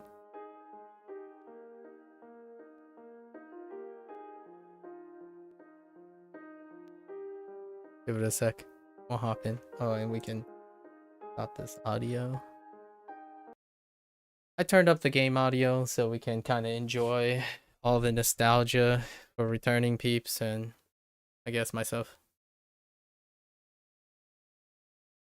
I play Neverwinter every day, so at least 1 hour every day. So we got the new splash. We'll talk about content later.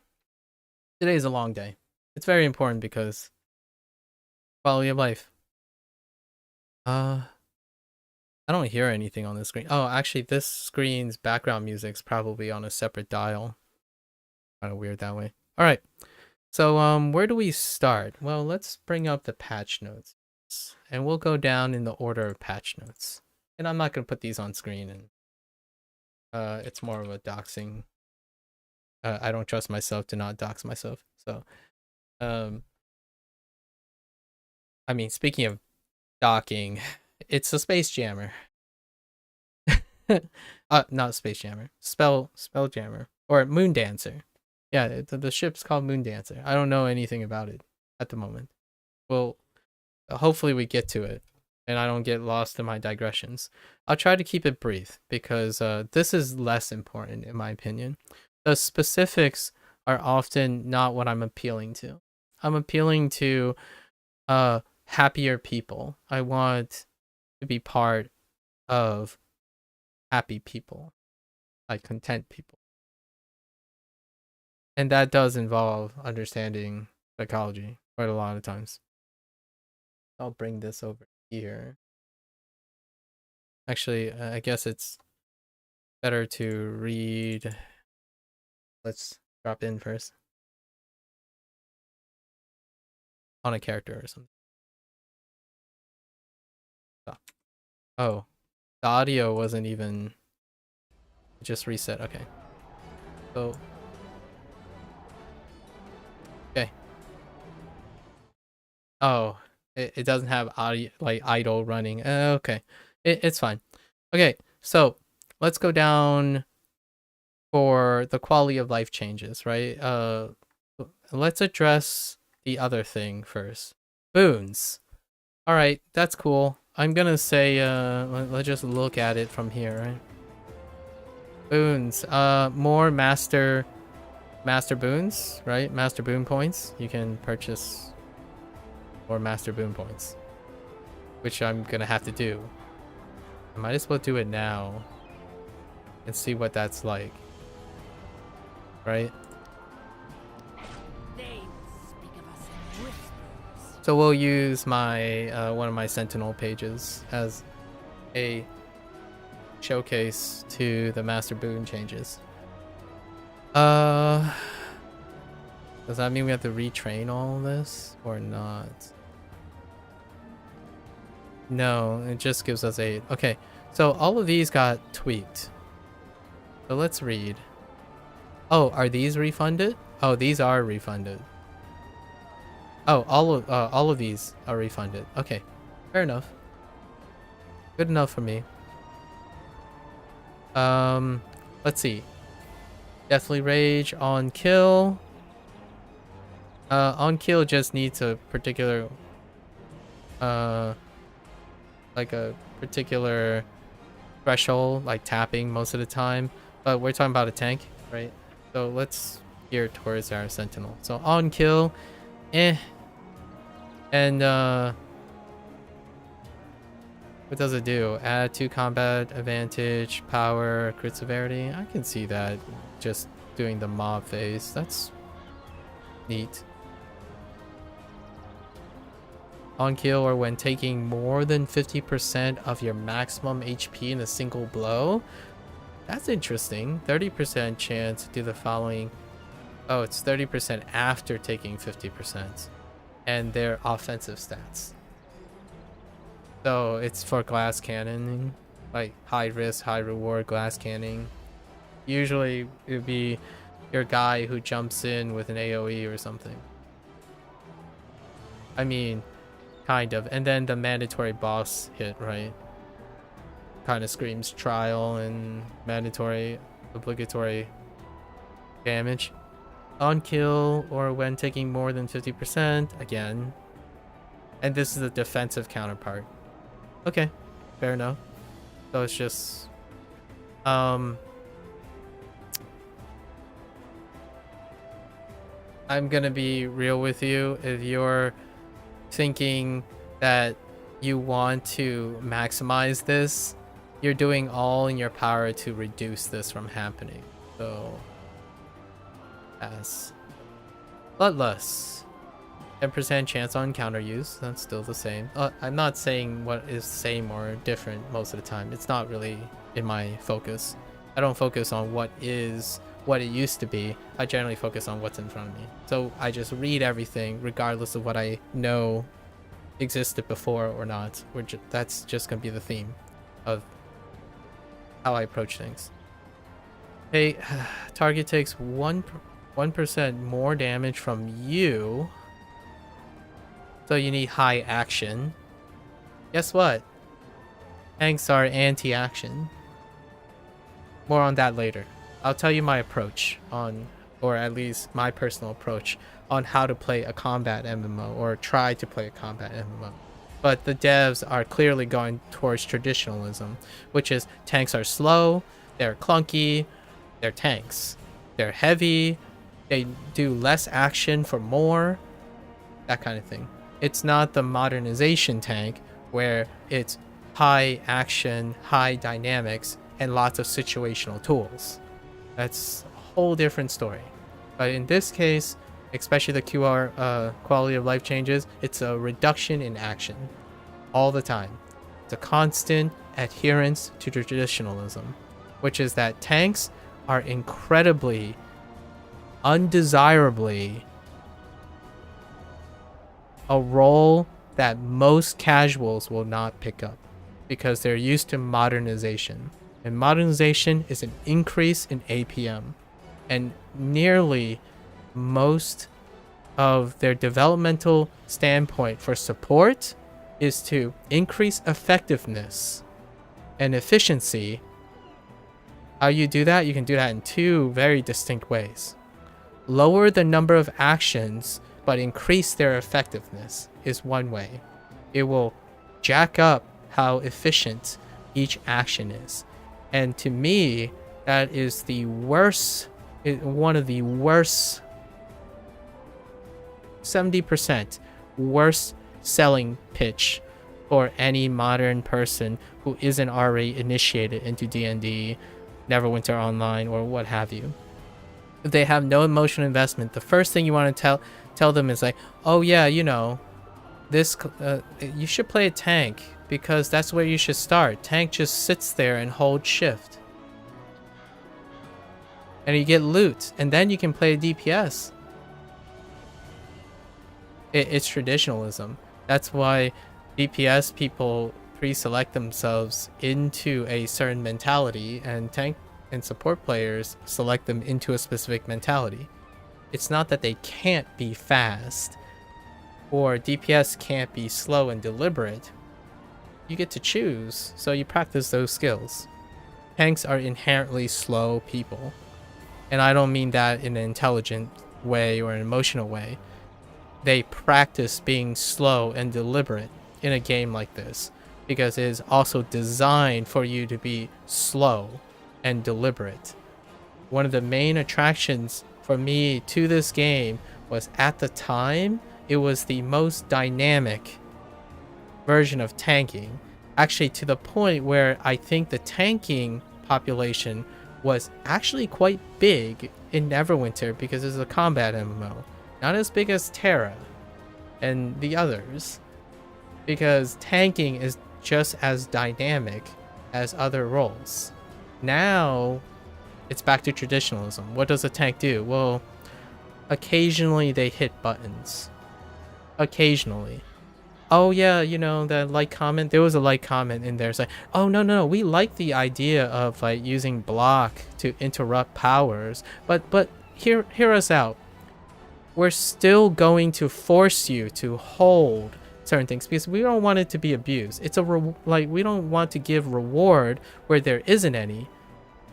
When you block spam, I don't know if anyone raised this thing, but when you hit block and you let go and you try to hit block again, there's actually a delay in the block, and it leads to a behavior that is very common in Neverwinter, especially the end Neverwinter, and it's a undesirable behavior that's compensated by healing, is a tank that doesn't ever consume their stamina.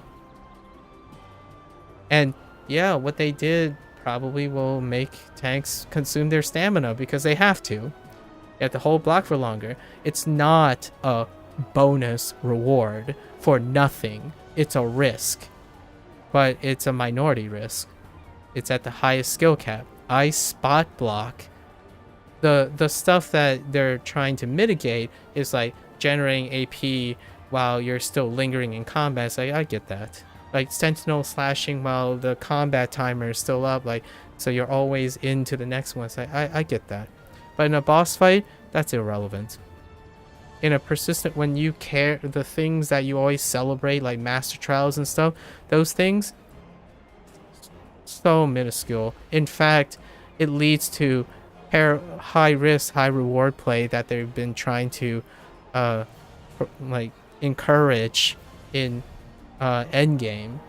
Like when you're box spamming, you legitimately statistically miss most of your blocks. I'm a healer. I know. When, as a healer tank person, it is impressive how someone look like they're blocking and fail to block most of the time, to the point where you get comments like this. A healer that gets tired and you happen to be the tank, the moment you get hit when your stamina is not consumed, the healer's like, if you don't block, I'm leaving. So no, block spamming for AP is not without risk. It reinforces a psychological mindset that you can freely block at a compensation of a bad habit, and that involves an interpersonal relationship between the healer and the tank. That is not considered. It's always in isolation. It's like, okay, well, now you just have to block longer to do AP. It's like, what is that going to reinforce in behavior? Like, let's talk about that for a moment. What is that going to reinforce? Tanks aren't going to block. I kid you not. You think tanks are going to block more because you force them to AP? They're going to use the other things that generate AP. So instead of blocking, they're just going to run their face in and stack HP and defensive stats. You get more action when you don't block now. You get more action without using Sentinel Slash. You block less. And then what do? You complain about being weak. You complain about not tanks being tissue paper. That's going to be the inherent result, in my opinion. What am I going to do? Oh, I'm not picking the slow approach. In fact, if that prevents me from doing trials, that's fine too. It's just less dynamic. I'm not going to sit there and count. We don't know how long it is. I know for a fact, though, I keep up with like the preview shard stuff. I just don't input my Sentinel Slash is delayed, and blocking for all tanks is delayed. How they compensate is raising the threat ratio.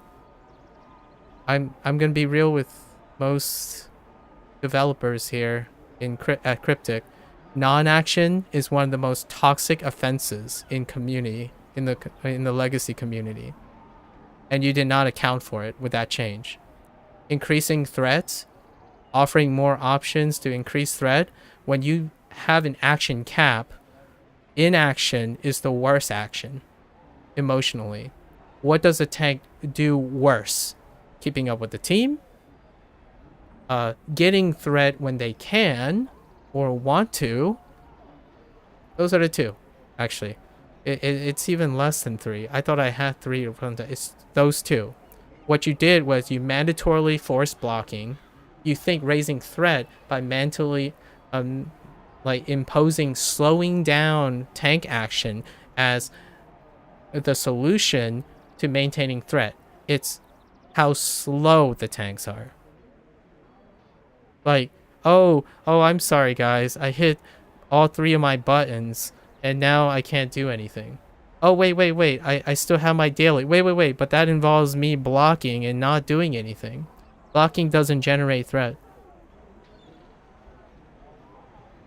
Sentinel Slash was something that could generate threat, and even more threat when it created AP, and blocking led to AP that allows a tank to generate more threat by gain of action, which is the AP.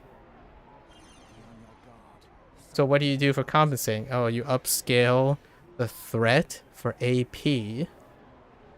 Like, okay, well, good luck once in a blue moon being defensive while doing non-action. Blocking is non-action. There is one exception, which is dig in, because, you know, if people can time their once in a lifetime dig in or dig in spam, that's still a thing though. At least I don't know if they adjusted that too, but yeah. And block spamming, it doesn't happen instantaneously. My compensation is, it's not about slowing down block, and it's not about increasing threat, it's about increasing block. And what I mean by that is not by its AP. The compensation for the AP loss is that make block instantaneous. Let me demonstrate. When you shift, you can't block immediately after. Block has a cooldown. No matter how fast you press shift, block has a cooldown. Remove the cooldown. That's a compensation for the loss of action. Like, even if block has 0 AP gain initially, like if you removed it completely, you remove the cooldown on block. It's not riskless. Like that saying, that myopic, like that comment, well, I'm gonna read it, I guess. That comment is so ignorant, in my opinion. And it's not a, I wouldn't say it's meant intentionally supposed to be like ignorant or anything. But here's the thing. The first underclasses, we're gonna skip boons for now. Boons is, sorry, I'm digressing. But tank threat baseline rework, right? Overall, I'm gonna spare all the numbers. It all goes up. Nice. All the powers go up, and so you have a lot of choices for action, active, threat generation. There's nowhere that says cooldown management has improved action gain has improved, or like there's no metric that increases the amount of actions. So those actions are still end user dependent, as in, regardless of how you change the threat profile, a user has to do the action and have the flexibility to do the action in order to assess the value of threat generation. And I agree that it will increase the consistency for sure, because each button is going to be worth more threat. Overall, that's fantastic. It is great for casuals. I agree. Absolutely. That definitely works for action. That where those casuals, that's where the understanding stops. What this does do is provide a net negative in exchange for legacy players, because what this says is nothing changes. You've compensated for threat multipliers when the thing you stripped away was another function. It wasn't necessarily a threat function. It was an action function, as in you had the ability to use more action. You liberated more time, but your compensation is casual for it. That's fair. I'll take the hit, right? Like for me personally, I'll take the hit. I slow down my blocks. I hold my blocks longer. That's what is happening. The AP in the block action, you require it to, block longer. You have to hold down and it gets more chunks, and then we'll see how long it takes, right? And then there was like this like little blip about using block to interrupt a power should still generate some bonus action points. It's not bonus. It has a cooldown. It's a risk. It's a risk of missing a block because you were spamming, which happens a lot. And this isn't, it increases in frequency from a newer player than it is from a legacy player. And what I mean by that is a newer minted player is more likely to block spam at a risk. So that what that means is it did unintentionally reduce the risk, but it punished the vets who don't take the risk, who try to mitigate and manage the risk. It is by no means a bonus to legacy. So it's still net negative for legacy. I block when I have to, and I gain AP when I have to. I try to do both overlapping. Now, what they did manage to mitigate is a player early on who might discover, oh yeah, I can spam block at the cost of my healer's expense, because I will miss most of those blocks. And it does. It transfers all the time. And then when you get to a legacy point, maybe they won't do that. That's cool. Win for maybe not the intended win. And the comment shows me that it's not the intended win, because they want to talk about how it's bonus action power, but there's not a big upfront reward for simply entering block briefly. Like, they don't want that, right? It isn't a big upfront reward. In fact, it actually psychologically conditions someone to take risks, which is to block spam instead of holding block. But this is an entirely deeper issue, because blocking is counterproductive to threat generation. So your compensation goes back to threat generation, which is to increase the baseline of everything that doesn't increase threat, and then more taxing. You still have to hit the target. You still have to prioritize the target with limited action. And on-demand action is what kills legacy players, right? Like, oh, dang, this wave is coming up too fast. In fact, this is kind of funny. Faster DPS, more actions, the bigger gap the action action gap between DPS and the tank, the less likely the tank is going to be able to respond to the threat problem. That's a loss in action, not a loss in whatever multiplier you have. Because you can't gain aggro, which is gain enmity, right? But before even threat generation. Like a mob spawns, there are 6 of them, and your DPS already has an AoE up. And it's like, well, oh, they're killing the boss too much and they trigger the next wave. It's like, well, my actions aren't up yet. So what can I do? Nothing. I can hold block. That's counterproductive. There's nothing in it. There used to be AP, and now there isn't. So what do? Well, you don't have any additional actions. What does a pain giver do at that level? Aggro. Let me spam aggro. Tank, can you get aggro? It's like, it's been 3 seconds since you lost aggro. It's like, well, I didn't have aggro in the first place. Like, I can't lose something I didn't have because I don't have action. That is, in my opinion, the psychological crux. Like, the satisfaction of tanking and retaining tank players is not feeling helpless. So you think the solution is to make them even more helpless. Like, you increase the gap of actions between healing.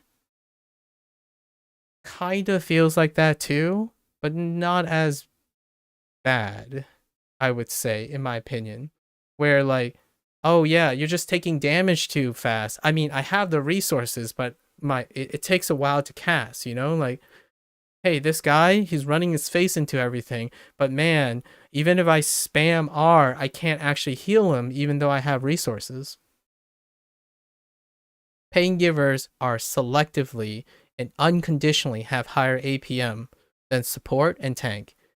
And the developer's choice is to adhere to traditionalism because healers have to be deliberate. They have to be precise. They have to choose when to heal, and tanks have to choose when to block and when to take threat. Meanwhile, all their changes selectively increases the action and pace of pain givers.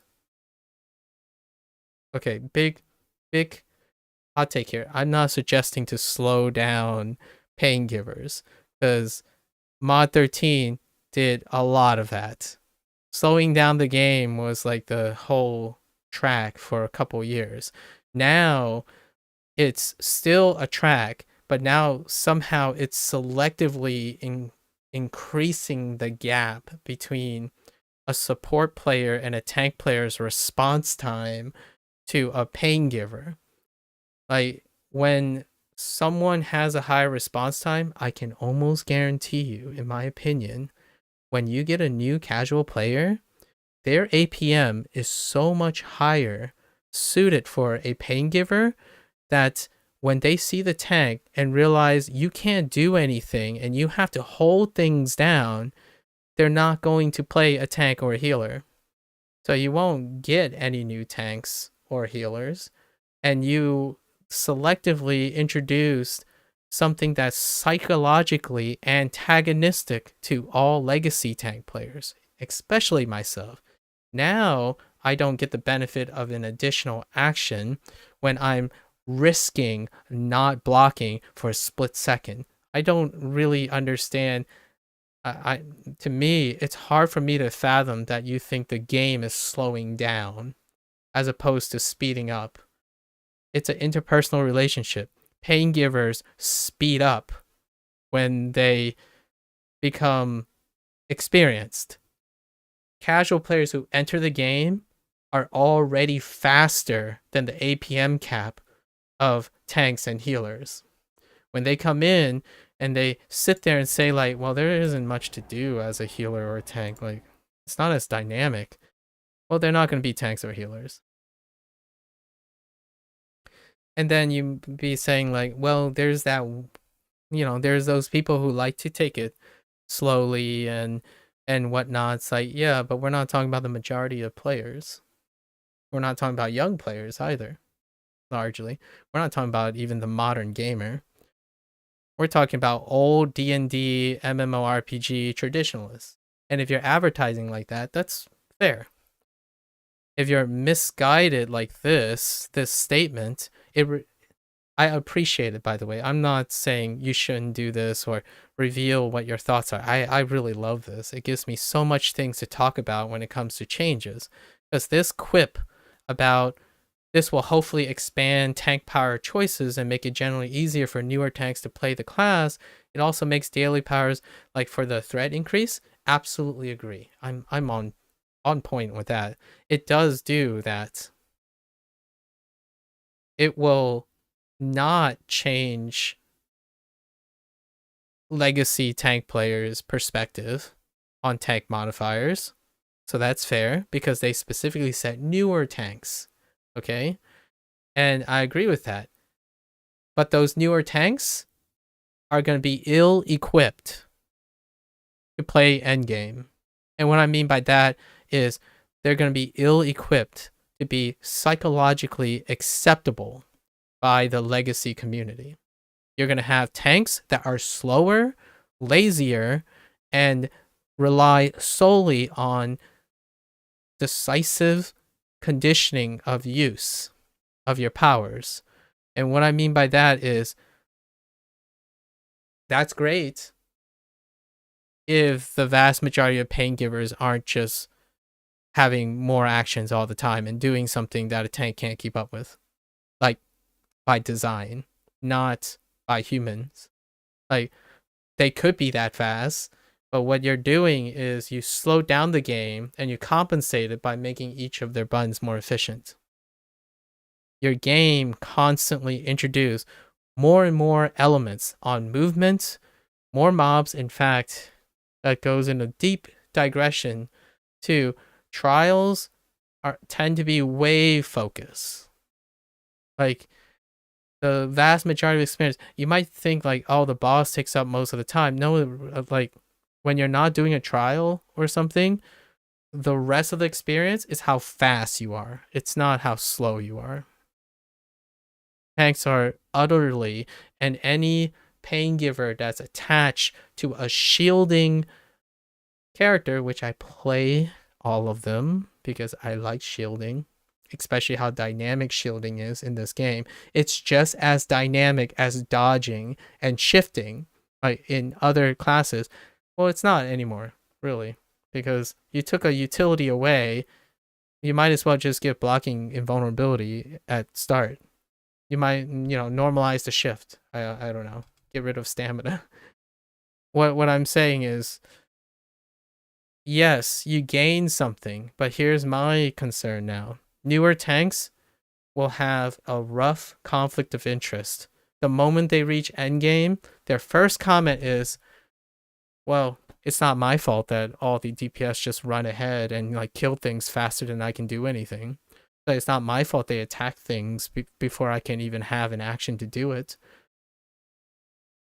That's the major concern. That's like, in my opinion, that's the majority complaint. It's a conflict of interest. Pain givers are excited when their tanks are fast, and I can assure you that is the most positive experience I've ever had that retain my tanking status today. The goal of having a nice random queue or random queue, like a random queue or a random solo queue as a tank, is when you as a tank are blitzing faster than the pain giver. So now what are you going to do? Well, the barbarians, Savage Advance is not used for damage, in my opinion. It's used for gap closing. Like, I am generally at least 4 character lengths ahead of everyone. Pain givers don't have to wait. Healers know I'm safe, right? Because I have action gain. I can block whenever I want. The double edge is that the people who aren't doing that, who are spamming block, they tend to have a healer too far behind. So that's a counter compromise. But what you get is you get a synchronization of the tank always being the leader, obligatorily, instead of intellectually. So you don't have that thing where like, guys, can you slow down? It's like, whatever. Like, I'll just queue up as tank. It doesn't matter. I can AFK for the first like 20 minutes, and this might sound extreme, but a solo queue experience in rush hour, when you queue in, the tanks sit still until until they get to the boss. It happens way more than you would like, in my opinion, because I typically heal during rush hours. So I'm running, I'm healing the dudes, and then the tank would AFK there. Just like, I'm not running. Like, what do I do? Hold block? Like, hold block, great. Charge in once, you use 2 more buttons, and then hold block. Like, your at wills is the greatest thing about this quality of life. So we're gonna change the tone a little bit, because that's a good part. That's one of my major concerns about slowing down tanks. Finally, after so long, after 7 years ish, no, not really, because Bounding Slam didn't exist actually until Undermountain. They've normalized the animation costs for gap closers on their at will. So Radiant Slam, Bounding Slam, and Threatening Rush were normalized to speed things up. It's an action gain. So what does that do? Anything that they slow down, replace it with it. That's it. So when they talked about like that little like quip in the last module, it's like, yeah, we're looking at you, Sentinel Slash. Yeah, Sentinel Slash is irrelevant. You replace it with Bounding Slam. Challenger Slash is just faster. So if you don't land a hit with Sentinel Slash, you don't land the hit. Your threat modifier could be 8,000 for all intents and purposes. You don't land the hit. You have to be faster than your pain giver. You could ask your pain giver kindly, like, please wait for aggro. I met some of those, you queue in, and if you have a newer tank, what they do is they just sit there and they try to hit a target as much as they can. Meanwhile, to an experienced healer, all I see is all the pain givers taking damage, so I don't even bother healing the tank. The tank actually is ornamental. They actually sit there because even if you face roll on a keyboard, not landing the hits, not prioritizing targets, and then exhausting yourself immediately is the #1 barrier. Because they're coming from games that are faster baseline. Your audience that you're recruiting who have time to play a game in a live service game are younger and faster. They are not traditionalists. Like, most of them are not anymore. So you just see this tank like goes in, like, here's a great example for Justicar. Valve of Enmity, and then Avenger in, and then like smite 3 times on one target. And then they sit there and they run around and like slap people with at will while the pain givers are taking all the damage. Because the pain giver, when they hit buttons, they can hit buttons again and again. They can hit it like 3 or 4 times before the tank even realized they didn't have aggro at all except for one target. Great example for Sentinel. We need a Sentinel example, right? Run. Punishing charge in, then use I don't even know that move that I don't ever use most of the time. The one that like sweeps them together, right? You group them up, and then the pain givers hit 3 buttons and they have no aggro anywhere. So what I do, I pick the guy that's getting most of the aggro, which for newer tanks, it's never the newer tank. Like, I would say 9 out of 10 times, it's never the newer tank. There's just no tools. No action on command. They blow their load, and that's gone. So increasing threat is a moot point. Increasing the time it takes to block, it's a moot point. I mean, I'm gonna be real. Tanks don't even block at bosses. That's nice though. That's nice. That's why I agree with the threat increase, in my opinion, because newer tanks do hit buttons on bosses, so it will generate more threat.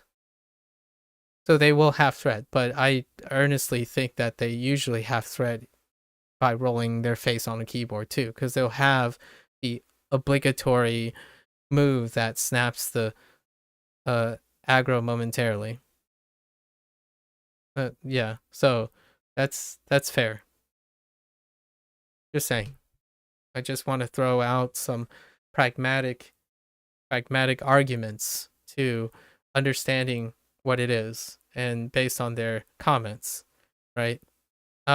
Daily powers and healing are more valuable for threat generation. That's kind of a weird statement, but I think they're talking about also like Justicar stuff in the tank section. So will we monitor and change and adjust threat values? I think it's irrelevant what the threat values are. Mechanics, probably. And what I mean is increase APM. You got to increase somewhere else. Which it's nice that they did the slam stuff. Okay, crowd control immunity update. Thank goodness, in my opinion. That's just a bonus. Bonus for everyone. CCs are consistent. For better or for worse, CC immunity is consistent. I can't tell you how many times I got knocked on my butt and never used Phalanx again. Knocked on my butt and never used Sanctuary again. Except like very, very specific cases because they get canceled. I even barely, sometimes, if I can get away with it, I don't use Divine Champion because you can get knocked out of Divine Champion too in certain places. And almost often, it is always dwarfed by Dig In for the Vanguard or your block. Because Unstoppable, you're just on the ground most of the time. Like, you run around and say, "Oh, I need this Unstoppable." Okay, all right, it's my chance to get an aggro. You get knocked on the ground and you're sitting there for 6 seconds because you might have like an equipment that lowers your control resist. You just sit there and your Unstoppable just expires while you're just sitting there. It's like great. Often comically, I refer to Sentinel's tab Unstoppable as very stoppable. Like in fact, most of the time, a great practice for Sentinels is to make sure you don't get hit while you have Unstoppable up. I know how that sounds. The difference between an effective Sentinel and a non-effective Sentinel is utilizing Unstoppable's attack speed increase. As in, it increases your APM. That is the use of it, not that you're unstoppable, like legitimately unstoppable. Actually, there are 1 or 2 instances, I think, where a battle rage from a Blade Master had immunity that Unstoppable did not. So it was really weird getting knocked back while your guy is, I mean, there's a chance they could have shifted in place. Shifting in place is dodging, and I think shifting in place, dodging has arguably some CC immunities that don't overlap. So it's all normalized. Awesome. For better or for worse. I mean, it's probably not going to stop Unstoppable for getting like there's going to be a chance that Sentinel's still going to get knocked on the, like all the tanks will get knocked on their butts by like some obligatory CC that developers seem so in favor of, because the one thing you want to add as a crutch to tanks is punish the tanks by limiting their APM some more. So what's a surefire way to get a tank to quit a queue right away is when things like Demon Web Pit shows up. And thing, any dungeon that has the tank being mandatorily CC'd and at the mercy of not the boss, but the pain givers, because they're just going to make it a nightmare because they don't get CC'd. Usually the tank either AFKs or just drags behind because it doesn't matter. Like, dodging is better.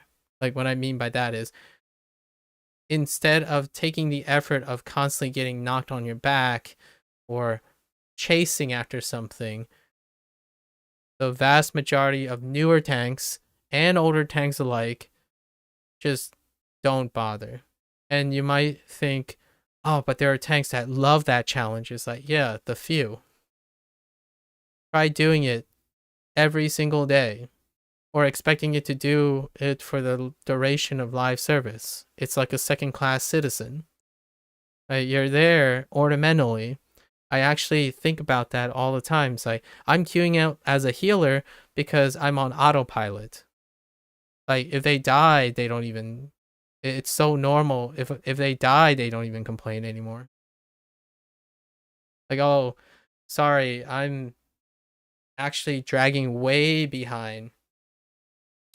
Tank and healer's lack of APM has become a lazy crutch and toxic counter argument to pain givers. And what I mean by that is, if you randomly queue, right, and they start walking, pain givers are blitzing, right? What you can see synchronously, you can nearly almost connect. If you're a healer and the tank is still like spawning in and the pain givers are all already at the other room, the first thing you look at is you just stand there and you stare at the tank if you're the healer, or vice versa, and you count. Like, that's how I'm imagining. You count. It's like, nope, they're still going. Like, okay, what we're gonna do is we're gonna walk, but deliberately walk slower. Even if you walk the fastest, you're probably still not gonna catch up to the majority of the pain givers. You're gonna walk and let them do all the work. And what does that do? You might be thinking, well, they're not doing end game content and like trials and stuff. They're robbing themselves of growth and stuff. It's like, yeah, but you have to live with them.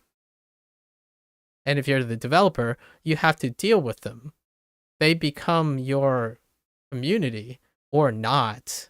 So your goal is to keep retaining them. So you're creating design choices that make the experience nice, but are they preparing them to integrate into legacy status?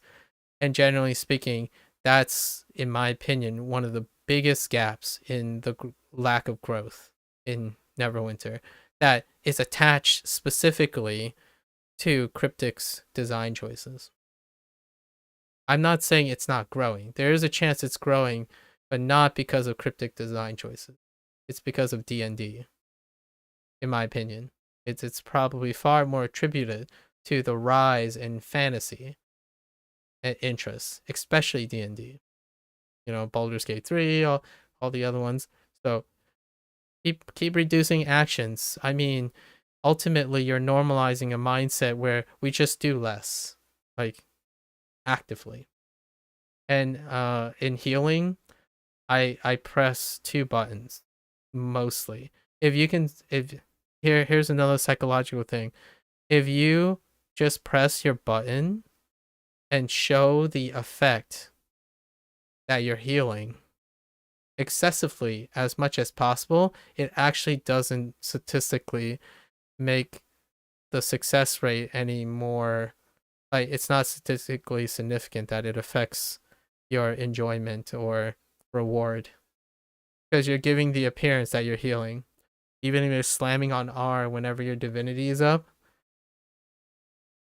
it's not any more than waiting for the right time to heal. Because you still feel like you wish you could heal on command more. Which is the argument for the bond of virtue thing, in my opinion. Reading under the lines, Paladin's got a new healing power in exchange for a power that just have non-action. So a non-action power No, sir. Say no. Replace them. Always have a powered action. So blocking is not. So if you keep emphasizing blocking, well, people are just going to block less. And sure enough, this change to Sentinel Slash, I'm blocking less effectively because I won't be using Sentinels. I will be replacing it with something aggressive, something that generates rage. Rage gets me more action. And thankfully, that's what they did, technically. But I think it's more for pain giving. I find it incredibly hard to believe that they thought of increasing rage generation at the expense of the Sentinel versus the most recent change to Blade Master. Because Legacy community, there are fewer Sentinels than Blade Masters by a long shot. For every one Sentinel, there's probably 100 Blade Masters. Exclusive Blade Master. So that sentiment about rage, well, works in my favor. Because like Bounding Slam probably generate more threat overall because its action is faster. It's more consistent. You can't miss. Blocking can miss. I don't know if people ever frame it that way because someone who says blocking is a bonus reward that has no functionality if it fails, like blocking can't fail if it's bonus. It can fail. It fails a lot. In fact, blocking slows your movement down, which is one of the biggest concerns for newer tanks. Like it's one of the biggest. And the capstone for that problem is getting to endgame and getting movement speed bonuses. The capstone is money.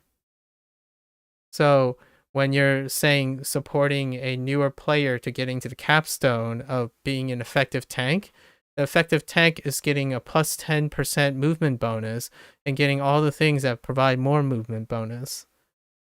Because if they're holding block the whole time, they're just slower. And if they're holding block, they're out of position. So yeah, that's what you removed. And what you do, if you encourage holding block longer, well, you're encouraging tanks to be slower on their feet.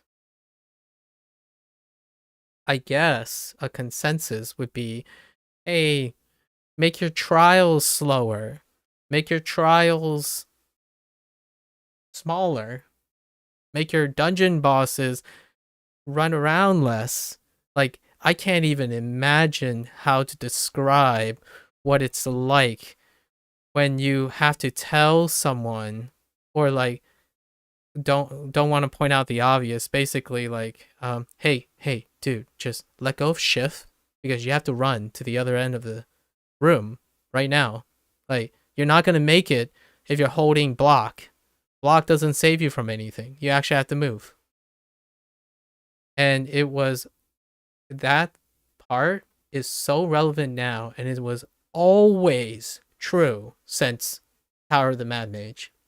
Even experienced tanks would just stack defensive stats and hope they don't have to. They just don't hold block because block slows you down. What's a more recent one? Demon's Web Pit. Imagine seeing a newer tank trying to avoid those boulders that knock him off the platform while they're holding block. Here's an alternative. Remove the movement penalty from block. When you're blocking, you move just as fast. It's your passive speed. There's no block slowdown. Because like if you look at this, right? Here's your normal speed. You slow down.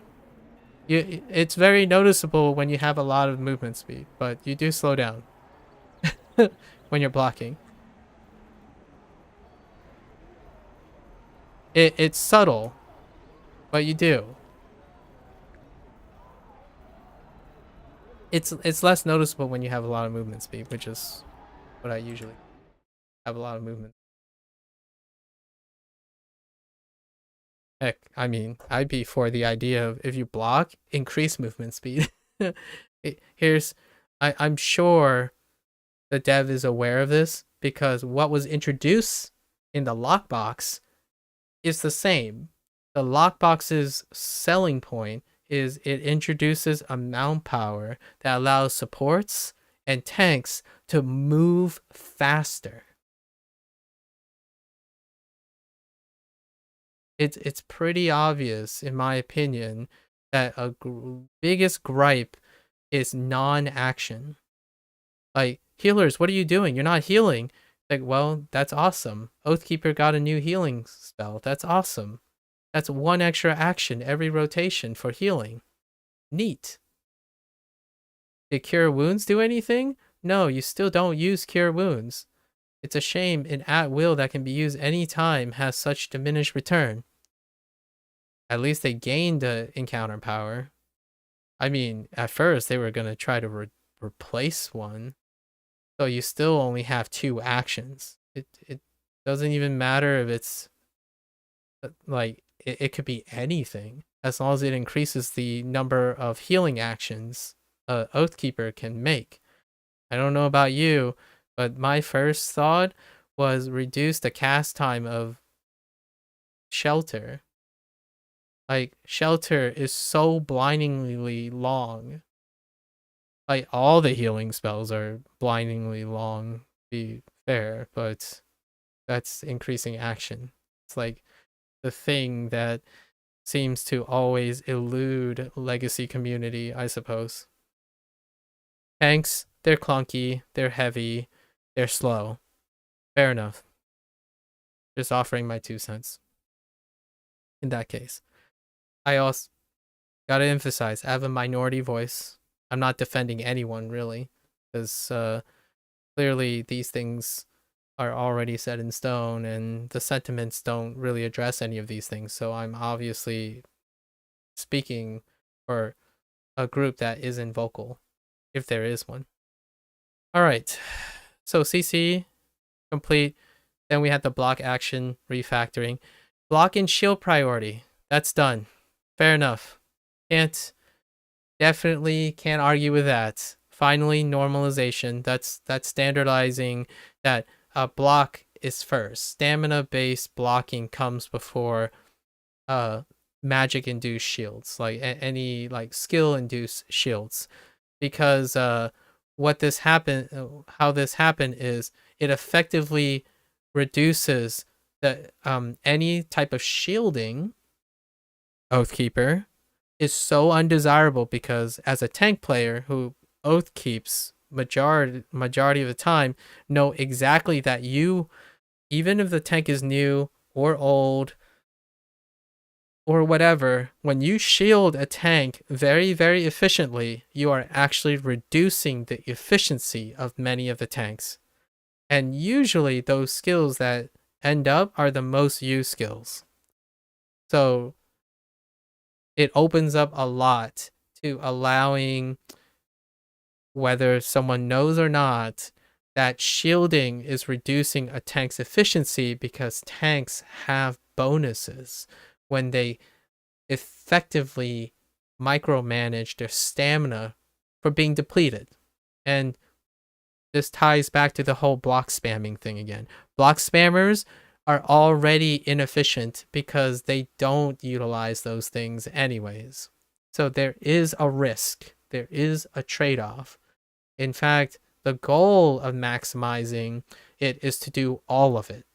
You block for AP, you block at the right time for AP, take stamina-related bonuses, and cash in on the AP all at the same time without taxing your healer.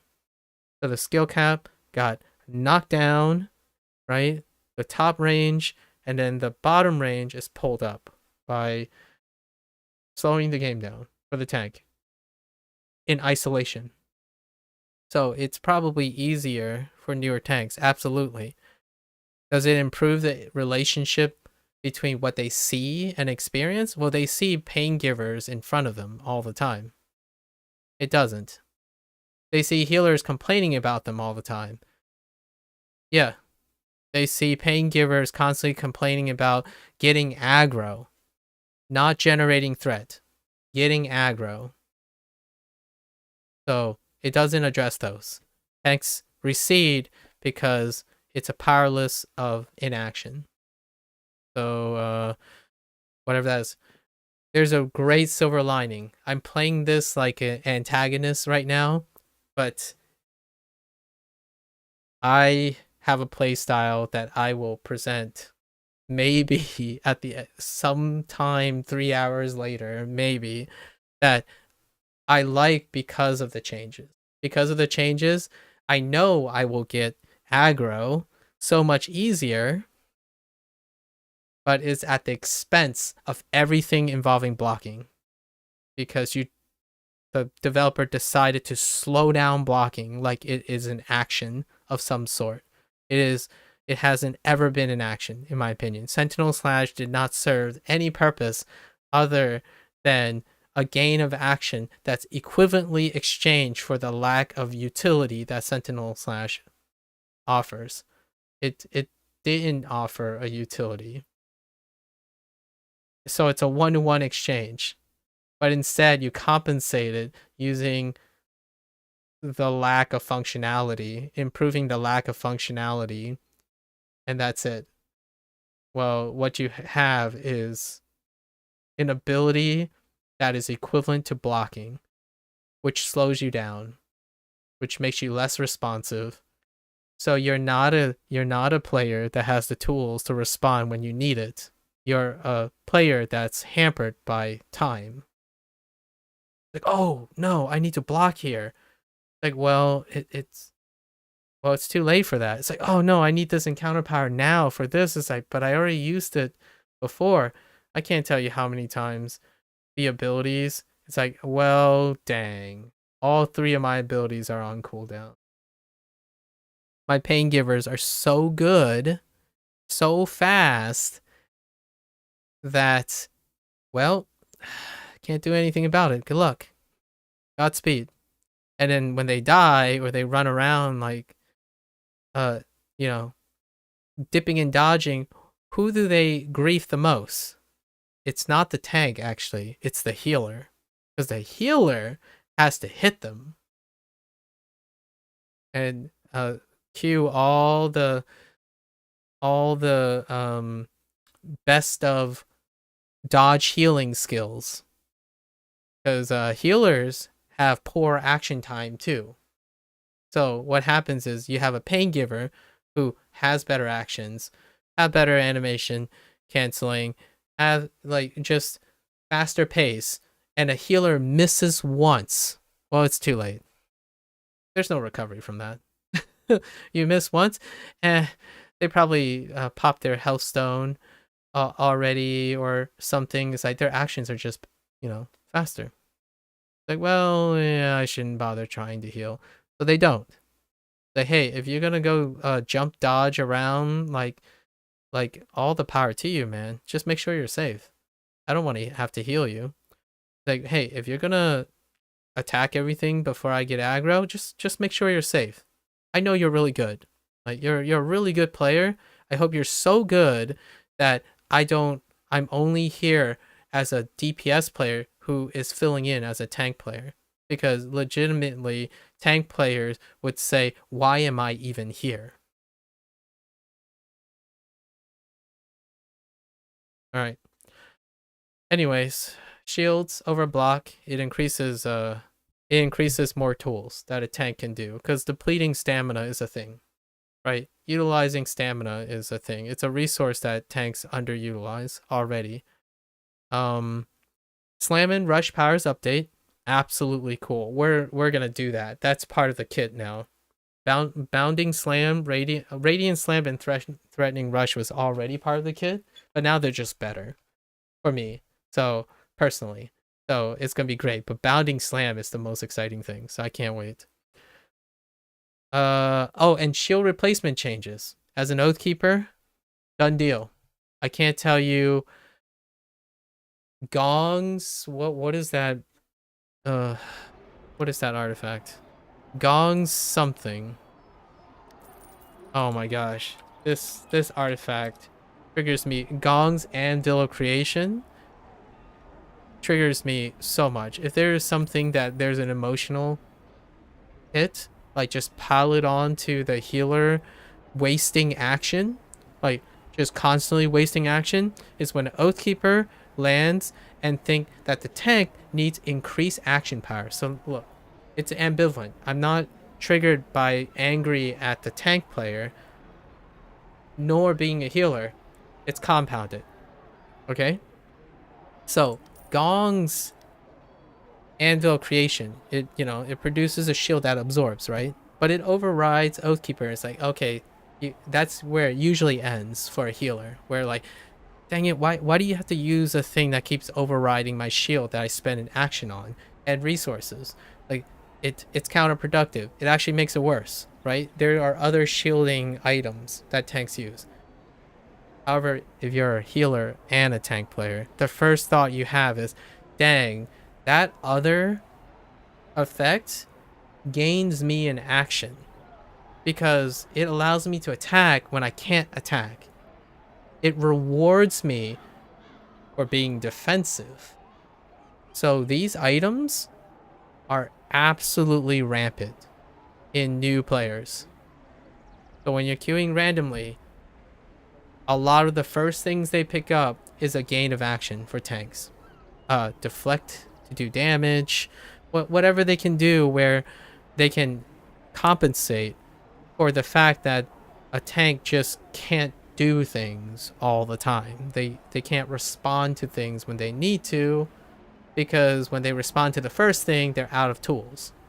So this is ambivalent because as an Oathkeeper who keeps getting his shield overwritten, especially when I'm an excessive use of Hand of Divinity, like I may shelter, Prayer of Opportunity, Hand of Divinity, then spot heal with Divine Touch, and then see a Prayer of Opportunity, I just refresh the tank's shield. What that does in normal queue or trial queues or random queues is that this person pops this thing and they get popped. That's it. They just die because it overrides Hand of Divinity. So thankfully, that's not the case anymore. It always accepts the higher thing. We don't even go into when two Oathkeepers end up in a random queue. And newer Oathkeepers will not use Hand of Divinity because it's horrendously low APM. It takes so long for full charge Hand of Divinity, but I do it all the time. It's deliberate, Prayer of Opportunity. It's free. I'll find a time to do a fully charged Hand of Divinity. It's great. Awesome. Newer Oathkeepers? No. It's a shelter. Shelter. More shelter. Quick. Hit my shelter. And then once you get to like 6 months time, it's like, I don't like this game anymore. All I do is hit shelter. Because the other actions are loss of action. Divinity requires an average of 2 to hit the whole team.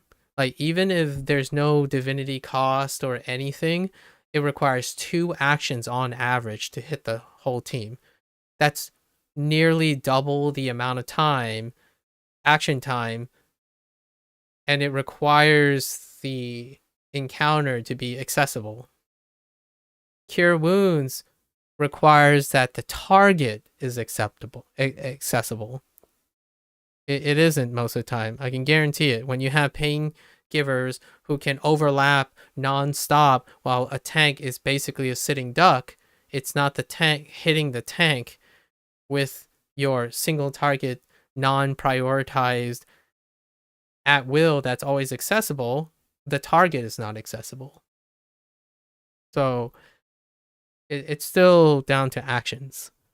And yeah, this one is a stickler right here. That any shielding thing completely nerfs the Oathkeeper. What do I do when I see that little tiny yellow bar? I tap someone else. And I don't even bother with healing the tank. The tank, in fact, sometimes I let the tank, I stop putting a shield over the tank, and immediately when you inspect the tank 5 minutes later, they swapped out the artifact.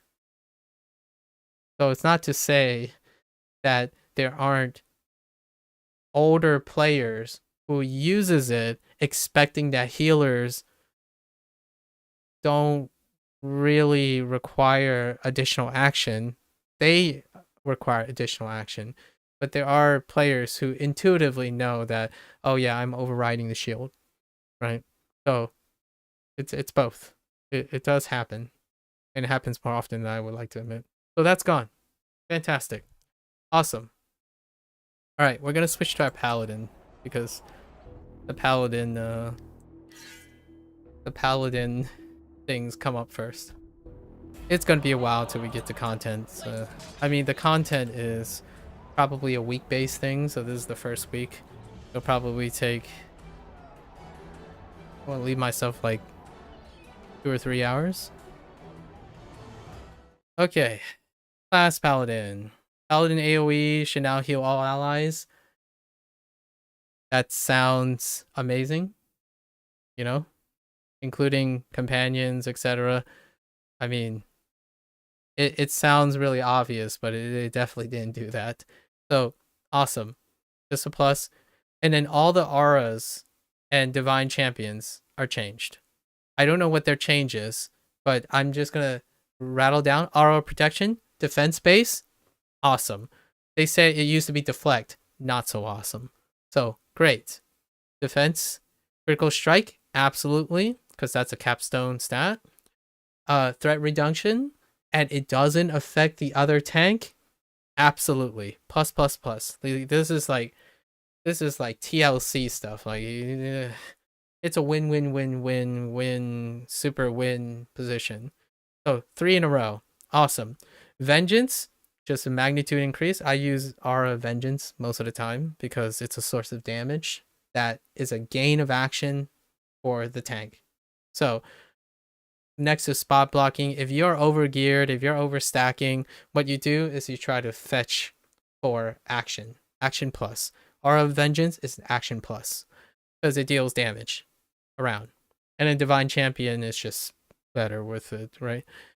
And that's going to lead into my build, or the build that I'm going to use anyways, personally. And Aura Restoration, that's the Oathkeeper. Done deal, just an increase bump, incoming, you know, that's plus. It really didn't change much. And an Aura of Life. Aura of Life has 50 magnitude. It doesn't say it can crit, though.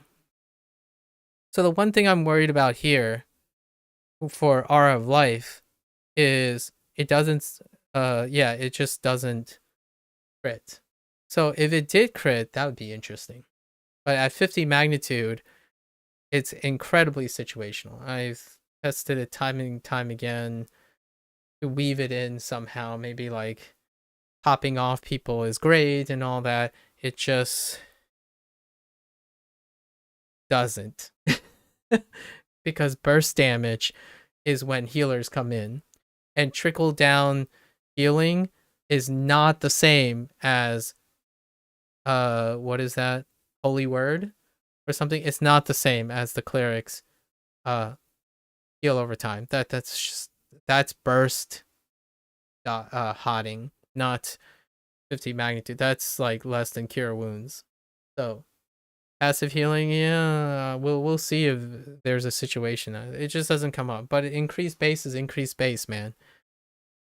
That's awesome. Like, in fact, I might encourage newer Oathkeepers to have that on, because incoming healing, like Aura Restoration, again, it still requires the healer to actually hit the target. What does that mean in early game? Shelter, shelter, shelter. More shelter. Shelter, shelter, shelter.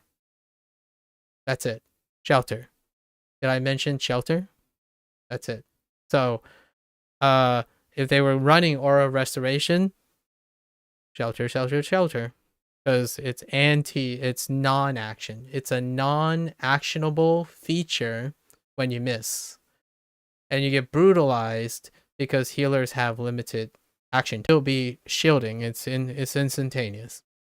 And Palisade suffers from not only a cast time on block, it also has an internal soft cooldown, just like regular block. You cannot reinitiate until you reach neutral again.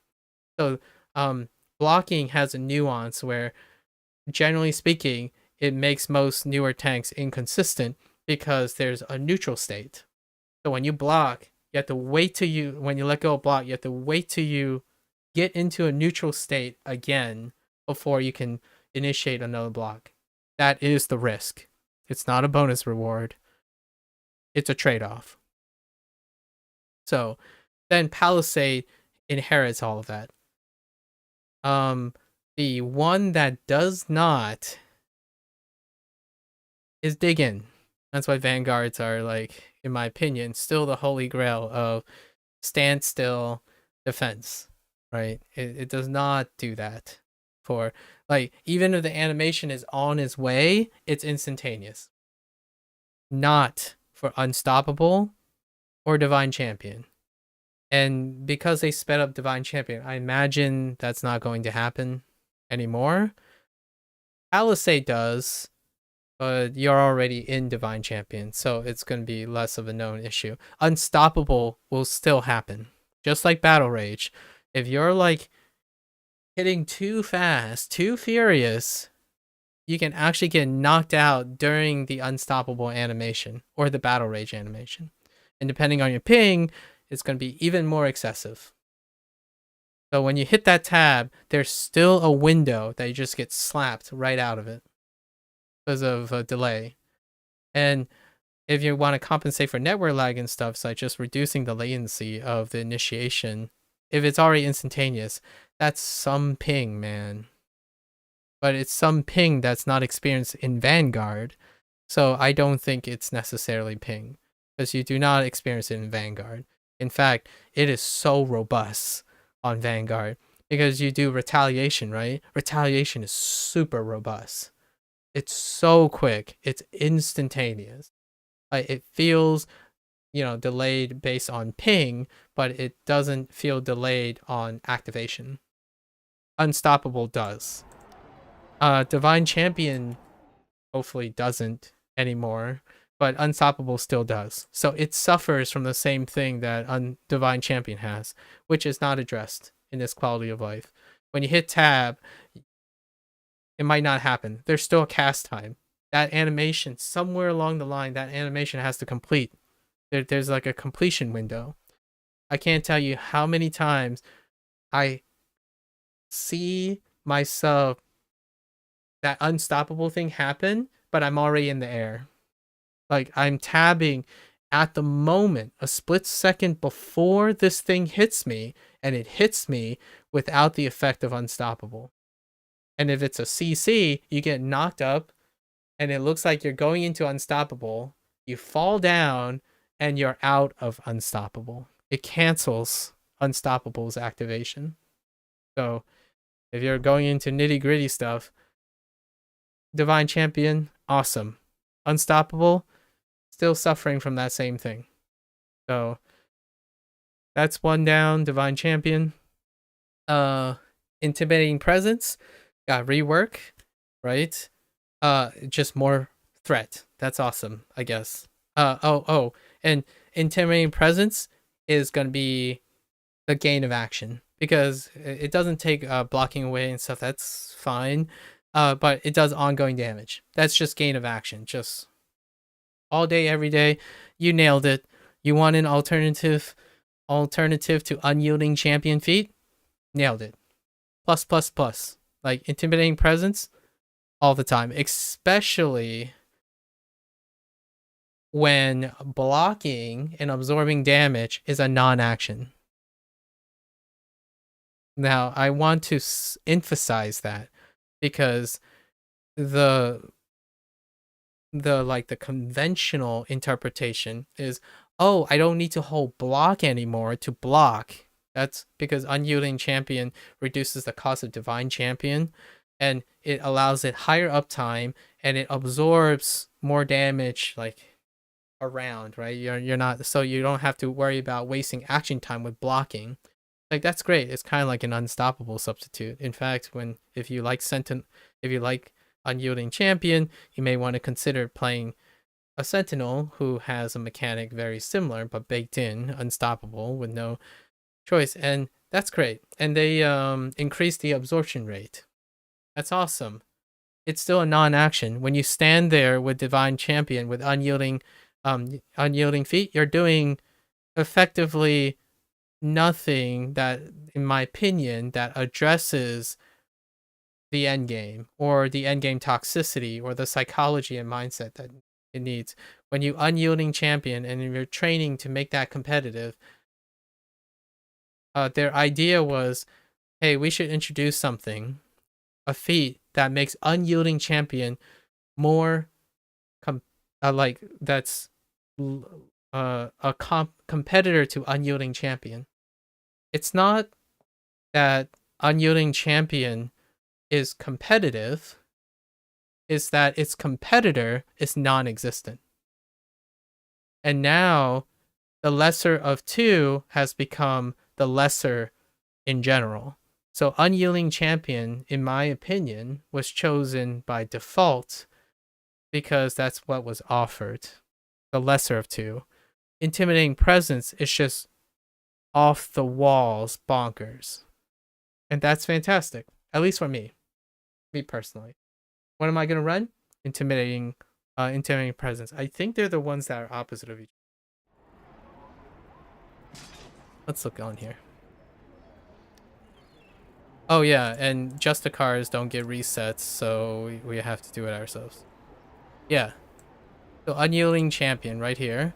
It's opposite of intimidating presence, right? It's the one that's offered. It increases threat generation. Sure. Again, moot point for a legacy player, generally speaking. And for a new player, it's still a moot point, in my opinion. And it does 100 magnitude high threat attack every second to nearby enemies. That's a gain of action. It's a constitutive gain of action. I don't know how long the divinity is going to drop. And there's also a divinity penalty, by the way, that I feel should be uplifted. Basically, you have a divinity bonus for critical avoidance when your divinity is not depleted, but once it's depleted, you lose it as a paladin. Here we go. It's under here. It's called divine protection. So you have 10% critical avoidance whenever your divinity is full. This effect decreases as divinity decreases, right? That effectively is misleading, right? If you're a new player, it's counterproductive because you have no idea why when you're depleting your divinity. But they hardcore leaned in on utilizing divinity in a different way. Well, this will effectively nullify and penalize a non-intuitive mechanic, which is losing the 10% critical avoidance. Does it matter?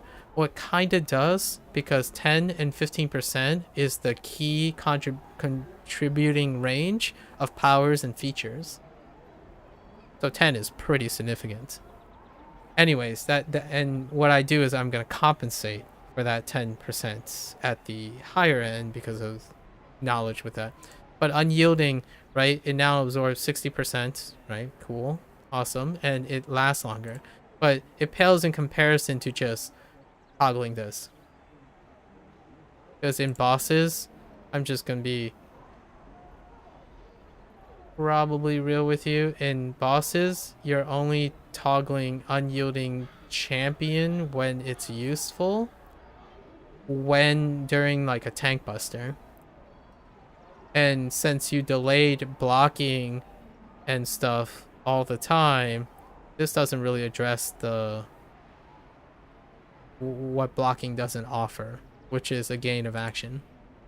Like, you're already going to be blocking if you're going to be in Divine Champion with Unyielding Champion. Pretty sure the block ratio is still the same. Like, the palisade ratio is still the same. It's still 60%, right? So, without a doubt, I like it. I love it. Great. I'm just going to go on the record to say that I only picked Unyielding Champion because they were both non-productive. They are both non-actionable stuff. So you just pick the one that is relevant more often. And feeling that as a new player, this offers what is akin to a passive. The other was threat generation. I think it was something like it made you generate more threat. Again, threat generation is a moot point if you can't hit anything. In fact, one of the worst things about intimidating presence was that it was end feat that deal with threat generation. Because if you don't have any action and you can't establish aggro, threat generation is irrelevant. Even for new players, they have trouble target prioritizing. Not enough. Actually, that's why Valve of Enmity is the initiator all the time. And it's when I see that, I actually largely see either a newer player who have conditioned themselves to using the only AoE threat ability, or someone told them that is the way. It's not even close. Like this is the crutch of tanks. They don't have actionable ways to compensate for the lack of knowledge of of target priority, and they get punished for not seeing something they can't possibly see coming, which is like wave speed, spawn speed, mandatory tank busters, tank CC, conditional mandatory tank CC. Those are things that causes you to never recover because you have no tools to recover other than the one obligatory, I think there was a comment in there, the obligatory encounter power that snaps it back. Sure, like that's it's still that. No amount of getting, when you get CC'd and chaos ensues, your pain givers are good, they're really good pain givers. No amount of threat multiplier is going to make it feel any better than just having a hard CC. Soft threat generation is irrelevant, in my opinion, even for newer players, because hard threat trumps target priority, the lack of target priority and action. And this, if you're a new player, this is it. When you get to your last feat, this is it. Initiate, hit tab, good to go. I mean, I'm surprised. This kind of takes place. This is better than Gong, right? Because Gong, you need to get hit. A lot of things like items and stuff, you need to get hit, and that's where blocking can make sense. Like, oh yeah, we want you to hold block. It's like, well, you don't have aggro, so what's gonna hit you? What's gonna hit you? It's here's a comical thing. I see the Gong activate. I'm pretty sure they did. So they charge in and they use 3 single target attacks on the target they're charging, and Gong goes off, and all I see are 8 mobs hitting pain givers. Because the Gong is only effective if they actually have aggro. Not threat. Not like having the potential. Threat is a potential parameter. It's not a action. It's not, it doesn't increase I mean, it will improve consistency. I concede to that. No matter what, it's going to increase consistency. It has a big bottom though. That's the concern. Like, you miss all the shots you don't take. You miss all the shots you miss. So, just saying. And this is a no miss. This is a no miss. This is shelter. So newer tanks, Justicar, I actually find it is hard not to recommend Justicar after intimidating presences change. And stacked on top of Aura of Vengeance, right? You just sit there and it's like, that's awesome. So if that was your intent to make Justicar use it, newer tank friendly, sure. If they see it, is it going to improve their mechanical transition into endgame? No, absolutely not. They're still gonna be slow as heck.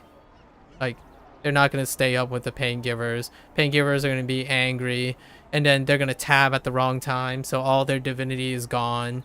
And then when their divinity is gone, all the mobs are gonna spawn eventually, and then the pain givers are gonna get one-shotted, and then they're gonna blame the healer for not healing them, which then the healer blames the tank for not having aggro.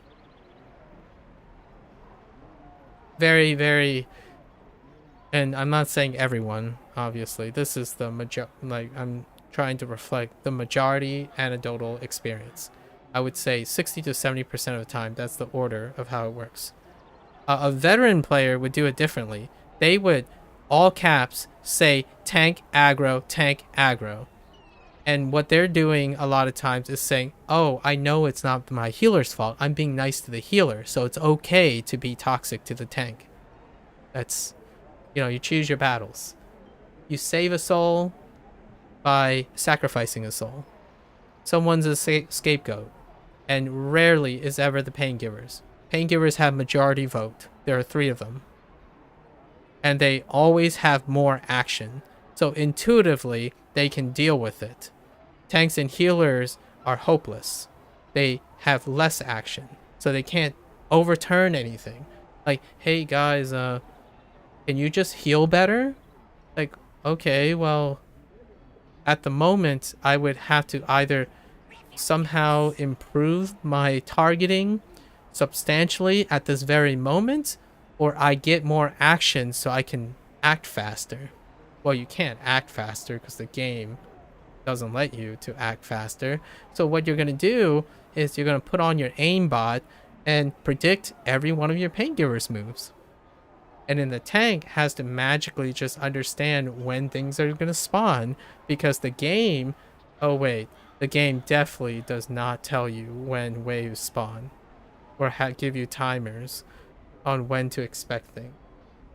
It's part of the game's challenge, it's the traditionalism, and I kind of like it. I like the non-forecasting. What does WoW have? Well, let's just say WoW has timers and counters. But here, it's kind of like it's the fun part to a lot of people, knowing when things are gonna spawn and organizing.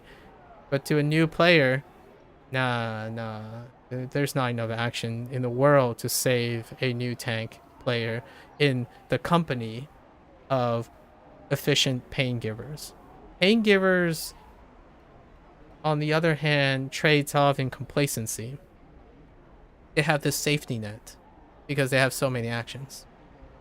It's such a safety net that it makes it unblameable, but at the same time unrefined.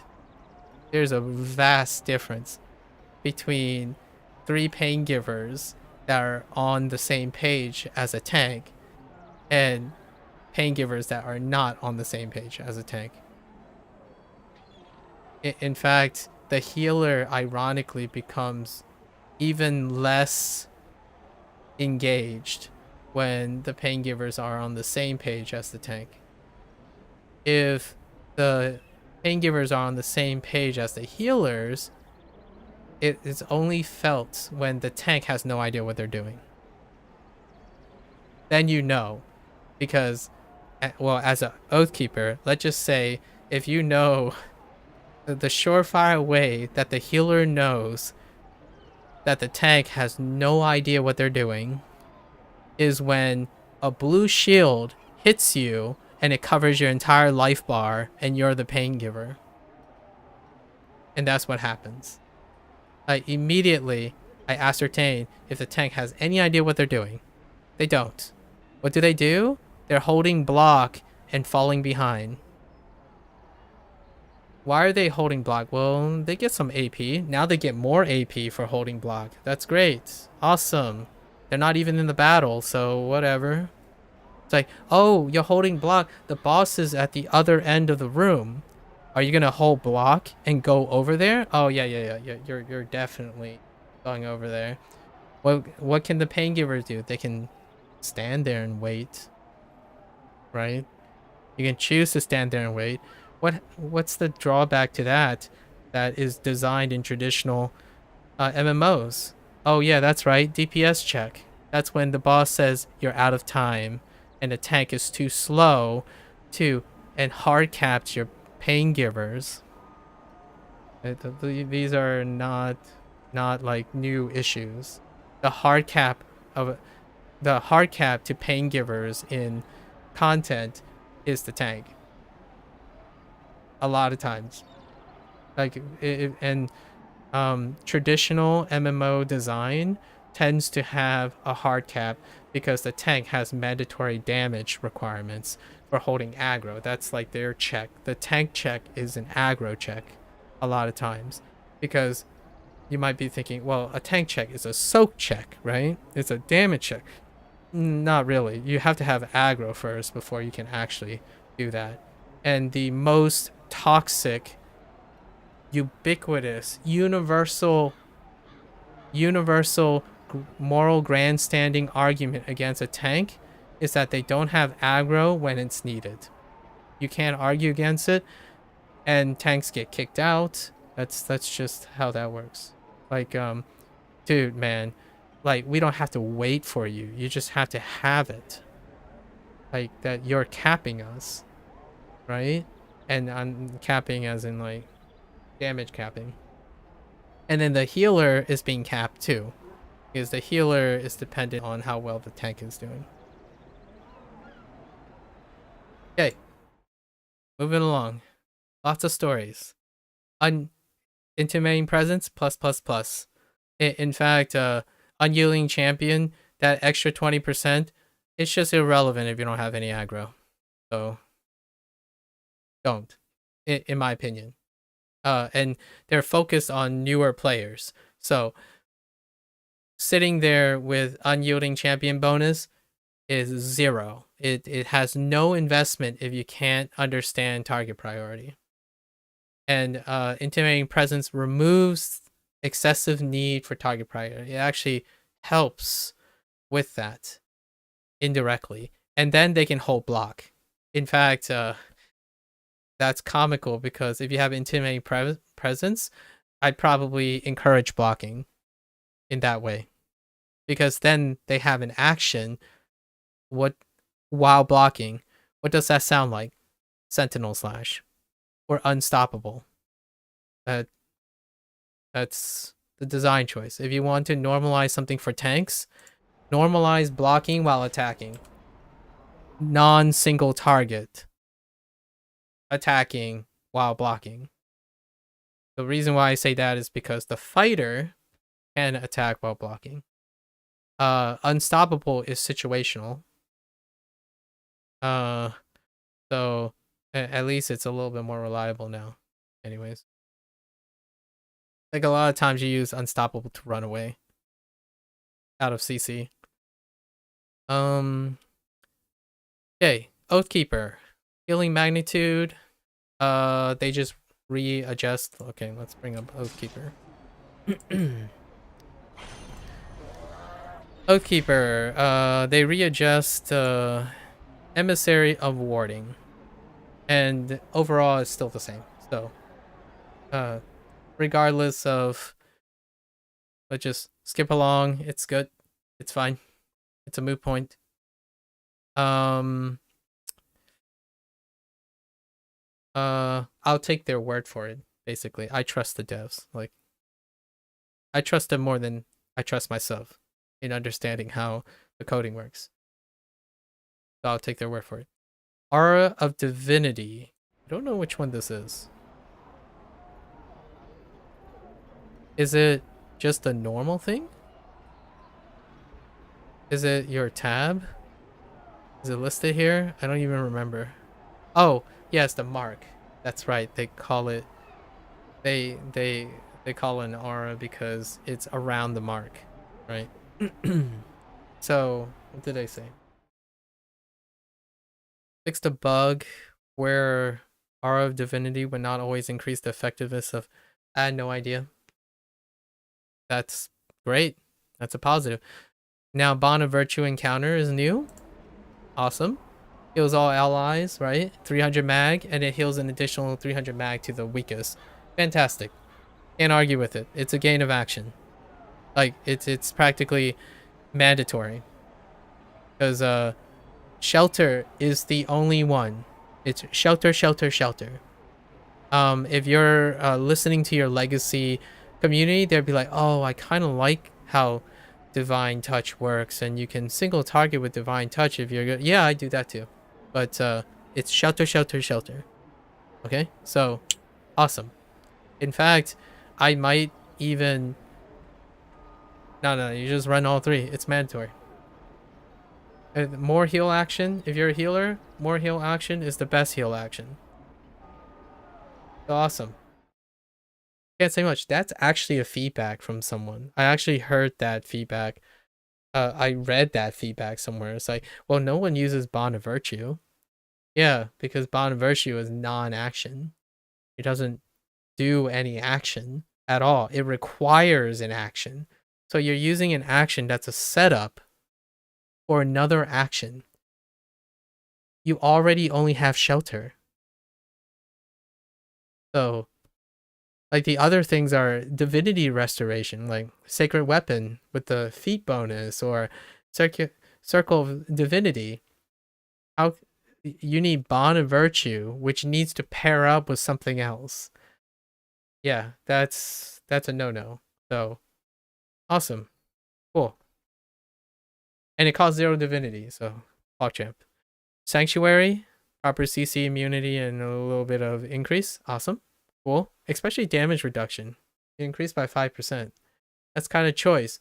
If I'm thinking that Sanctuary, you're not just going to get knocked off of your butt because your CC immunity is crap, and Sanctuary roots you. In fact, one of the most common things that happen with the first use of Sanctuary is someone inputs a movement and cancels Sanctuary. If you played Oathkeeper enough and you've tried Sanctuary, the first thing you're likely to do is cancel Sanctuary by still inputting a movement input while hitting the daily button. It's going to instantly cancel, and it's going to happen so fast, most of the newer players won't even notice that they used it. It's so fast that I've read, occasionally, not often, that someone said the daily was bugged because when they use it, nothing happens. And the first question I generally ask is, were you still moving when you hit Sanctuary? Because Sanctuary cancels if somehow your keystrokes are registering, like if you're like micro up and downing, like Wing or ADing, you cancel Sanctuary. But anyways, Sanctuary is still functionally the same, so it's cool. Cure wounds at will and lay on hands. It will now target only players. That doesn't circumvent the problem that cure wounds have no accessibility to the players and lay on hands have no accessibility of targeting. That's just, it's a common thing. Newer players will not use lay on hands. Because the first thing they're going to discover is they're going to hit a pain giver. Because when you're a newer player, you're also playing with newer players. But if you're playing with legacy players, they also dip and dive around the tank. Like goofballs, in my opinion. Fun goofballs, if you're a tank that doesn't require lay on hands, hopefully. Maybe you want to lay on hands the pain givers. That's kind of goofy too, because they're basically dodging lay on hands.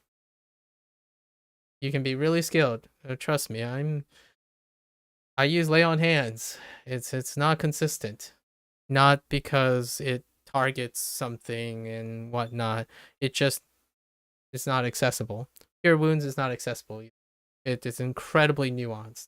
Like you would have to be way late into legacy before using cure wounds. I occasionally use cure wounds on very specific times, like tick damage with an isolated target, something like that. But man, it has such diminishing returns as well on your divinity. Because divinity, oddly enough, which I don't know if this is true or not, divinity restoration doesn't passively constantly go up. Like what I mean is you have to let time pass before it starts regenerating. I don't know if that's a thing. Like, let me try to illustrate that. So here, I'll cure wounds myself, right?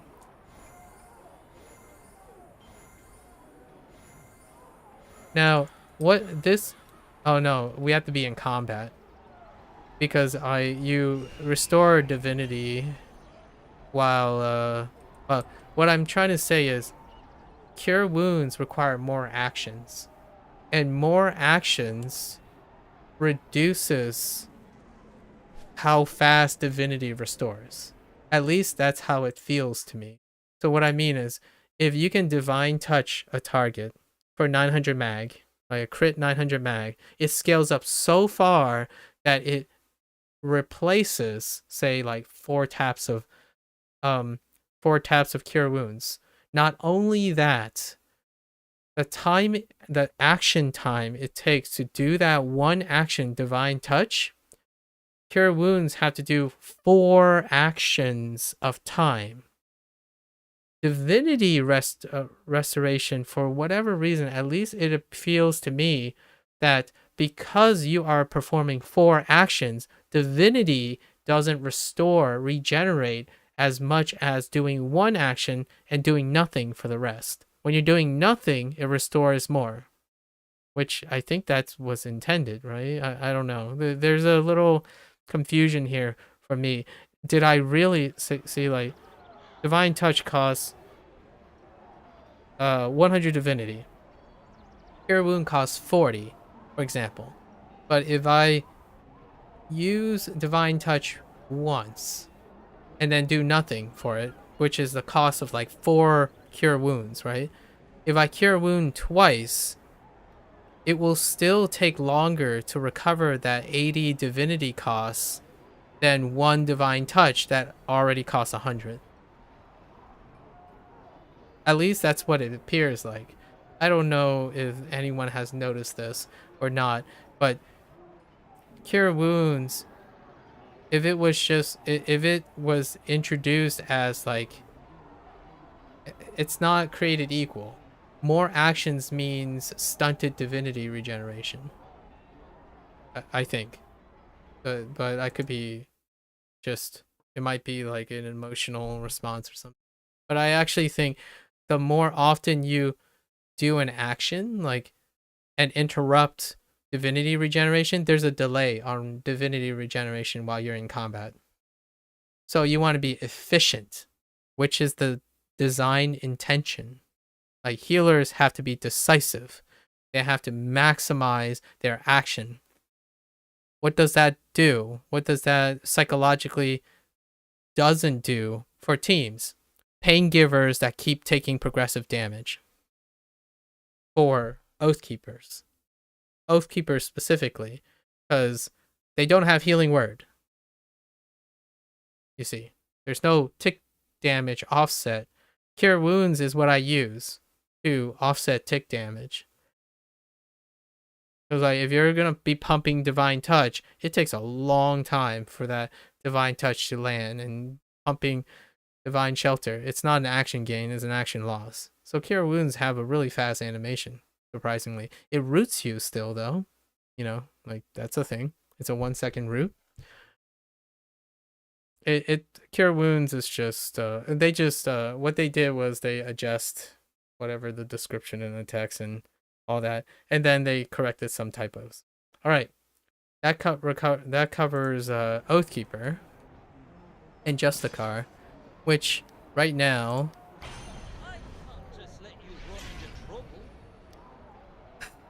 there's no respec for Justicar, so I guess they only fixed one thing, but it's like one of the most monumental things. So we're gonna retrain. Yes, I have tokens, so it's actually not that big a deal. What to legacy players, the retraining token, outside of having to put back all your usual stuff. So fundamentally, nothing has changed for myself and we're gonna test out. We're gonna use Justicar as the prototypic on how fast the block AP, how long it's been delayed, like how far it's been delayed. And no, still not using I don't use either of these either. Like I tried using these, like healing yourself, like divine reciprocation. It's on divine touch.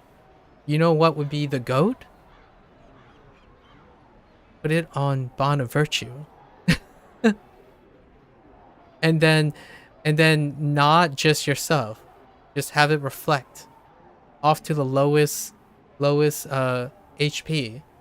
So like this says, I tried making this work because you assume that you don't have goobers always standing near you, right? Well, Divine Touch's circle is like the universe when you're the tank, because the pain givers are goobers and they're always around you and standing right on top of you, or flipping and dipping on top of you.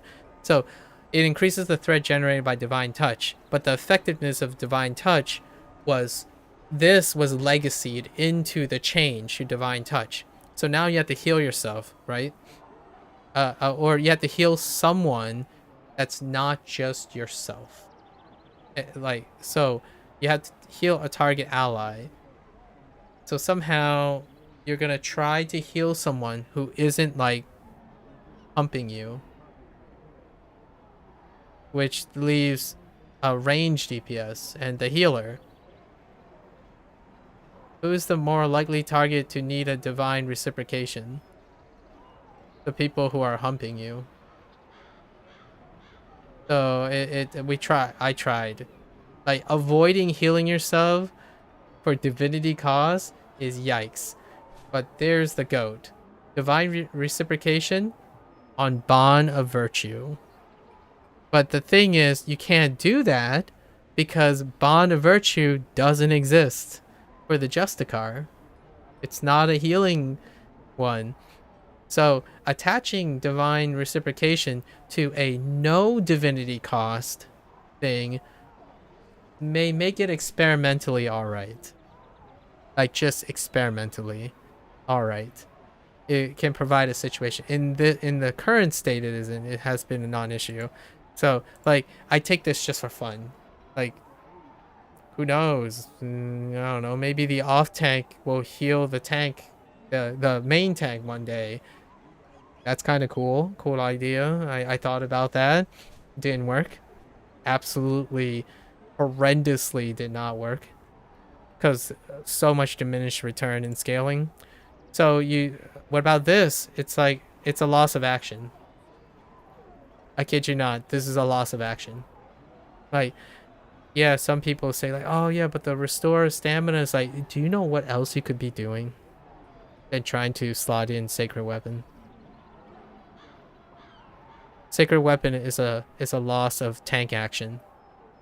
You have to use this and then do something else to use it. Any encounter power, and now even more so, since all the threats, like all that threat rebalancing, refactoring, this first feed is almost like pedantic now. It's like, yes, yeah, we want you to generate more threats. Great. Restore stamina. You have to do something to get that stamina. When you're doing something, you're not doing something else. So if you're attacking, you're not blocking. In fact, I'd probably argue you might as well just not block and take this and just run Sacred Weapon. At least you're attacking.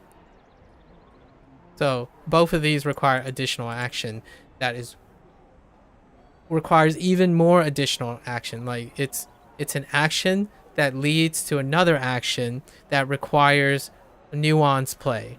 So neither of these. But we'll take Sacred Shield because I mean, I'm gonna be offensive, so maybe I'll just pop Divine Champion with Intimidating Presence and then pop Sacred Weapon. Does Sacred Weapon still protect you? Oh no, see, that's an Oathkeeper thing. Like Oathkeeper provides like some sort of mitigation. Perhaps a sacred weapon, say, generate more threats, restore stamina with each strike, and add 5% mitigation or something. Because if you're attacking, you're not blocking. No gain of action. It's just no. That's it. But we're gonna take it. Okay. So there you go. And then no change to this, and burning vengeance, right? Complete loss of action. No action plus. Like burning like now deals up to 800, right? What does that do? Well, as long as your stamina decreases, so if your stamina is like nothing, it does 800. What does that do? Well, first you need to have aggro to get hit. You need to be in a dire position, and then you can use it. Versus you have a 5% chance of gaining an action. Right? Even if you want this to work, the alternative is always gain an action for a tank, in my opinion. This is personally for me. I always build tanks. The responses that you get is always, that tank is flying. That tank is always on top of everything. It's because of maximizing for actions, not maximizing for effectiveness. It doesn't matter, in my opinion. It won't feel any different for a healer and a new healer, right? And a new pain giver if the tank is not taking any damage because they have so much mitigation. It will be noticeable if everyone is getting hit, for sure. Like a healer might be like, okay, well, this tank doesn't take that much damage, so I don't have to heal very much. But the difference between a tank that is already doing this versus a tank that has even more is not really. And what this requires is aggro. You need aggro for this, and I tried to make this work. So what I would do is like an example rotation that a lot of people use is initiate with valve enmity, which more or less is ineffective because it's 130 magnitude. It puts you on the list, but it doesn't really actually do anything. It increases threat, great, but it requires an additional action to use this threat. So what do? You use this, you hope that you land that long range one, the mobs have time to get to you, you charge up burning light while you're getting hit. You won't be. And then you use it. You let go. What does that do? It roots you. It makes you feel like you're using Hand of Divinity, which is a loss in action time. It is the longest sequence ever. And what's even worse, Burning Light and Valve are on cooldowns. It's 13.6 seconds. This is with refresh by the recharge rate, by the way. And 18.2. What do you do on the next one? You don't. You do nothing. And then what happens on the third one? You're not even there anymore. The pain givers are way ahead of you. You can do the thing where a lot of new tanks do. What they do is they throw Val, and then the pain giver just wipes them out. Like the tank's not even there to use it. It is irrelevant. You might as well use Smite or Bane and target all the way over there. Granted, I think Val has a longer radius, length, or distance. Oh no, they're the same range. So you might as well just try to chuck a Bane out there. Because if you hit, a Bane is 6 times more likely. And with the threat, threat modifier, Bane without contest anymore. Like, if what they're saying is, so what they did was they tripled the amount of threat for any encounter power or any power or something like that that doesn't have an added threat like effect on it. Bane is one of them. Smite is one of them. So whatever it is, Val does not exist anymore. You might be thinking, oh, there are other choices, right? There are other choices. When you're modifying threat to increase choice, threat scales with magnitude, in my opinion. And threat scales with cooldown and cast time. Bane is less than a second cast time, and I mean this cooldown technically is even fast. Like, dude, 18.2, 13.6. Who cares if it caused divinity? It's action plus. Now, here's the downside. When you take intimidating presence, there will be a nuance in making sure that Baneful Strike is procced before you initiate a Bane. But you can still Bane in while intimidating presence is up, because Bane is a gain of action of 0 divinity. So even an encounter that's only going to be used possibly every 5% chance of the time, or however, it's probably a really, it's a higher proc rate than you think, because it rolls on every use of an at will.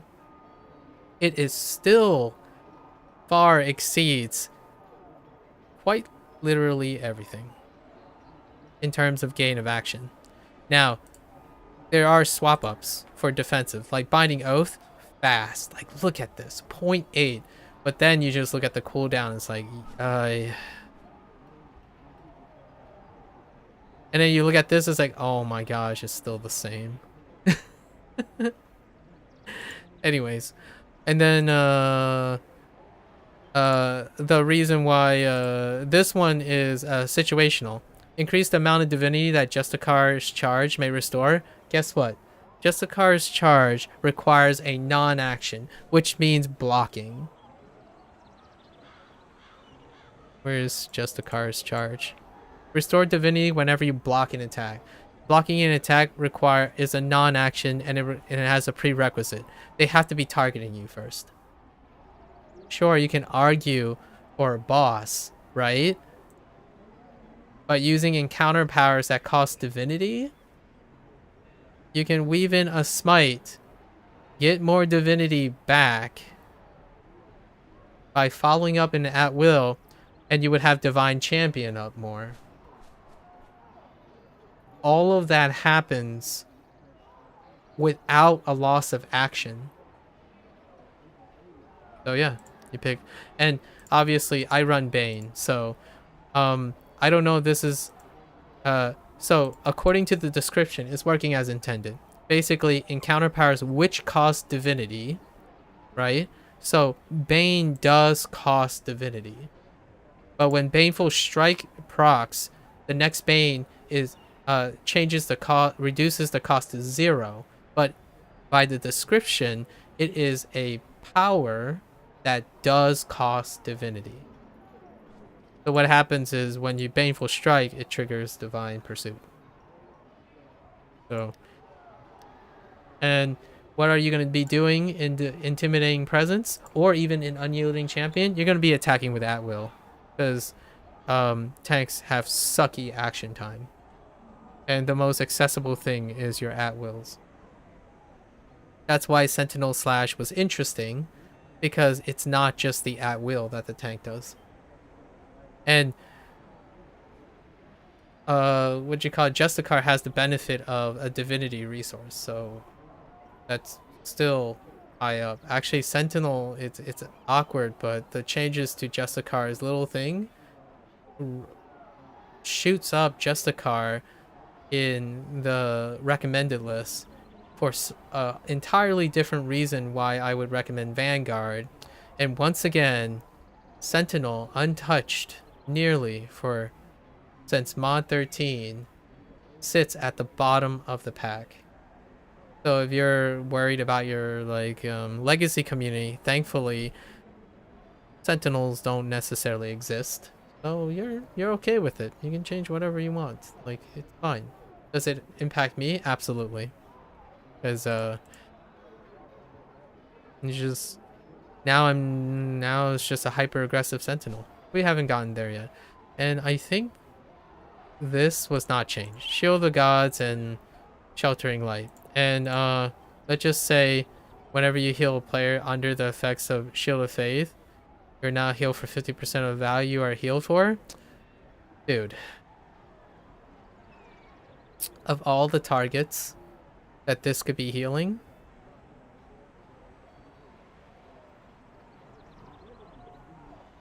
it's not the healer. You pick this. No. I don't know. I think I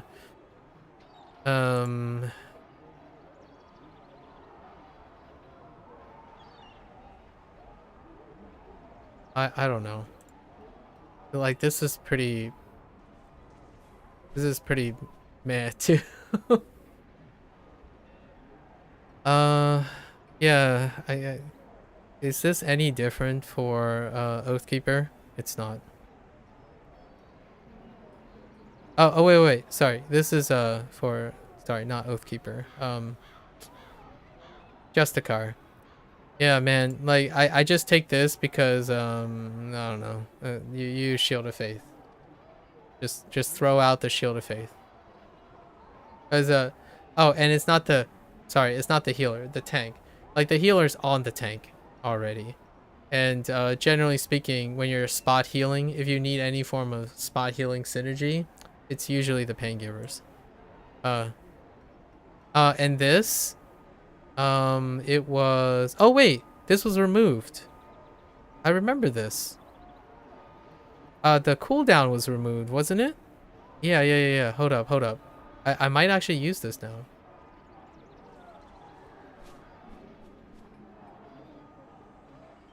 No. We can use this.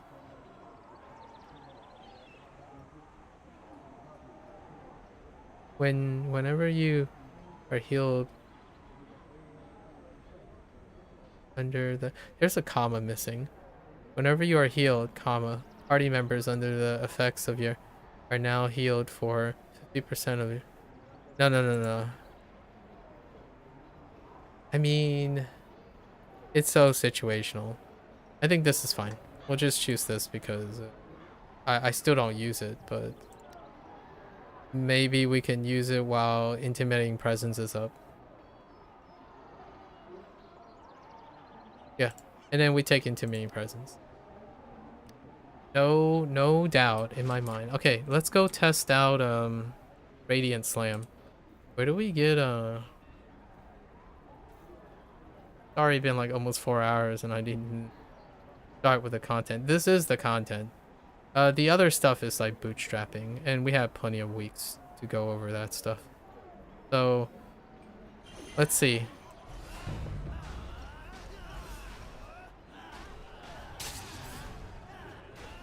They said it can string. It definitely doesn't. There's such a long delay. Holy heck. Man, I was really excited. Oh no, maybe it's just only bounding slam that does it. So let's see. Let's get rid of this.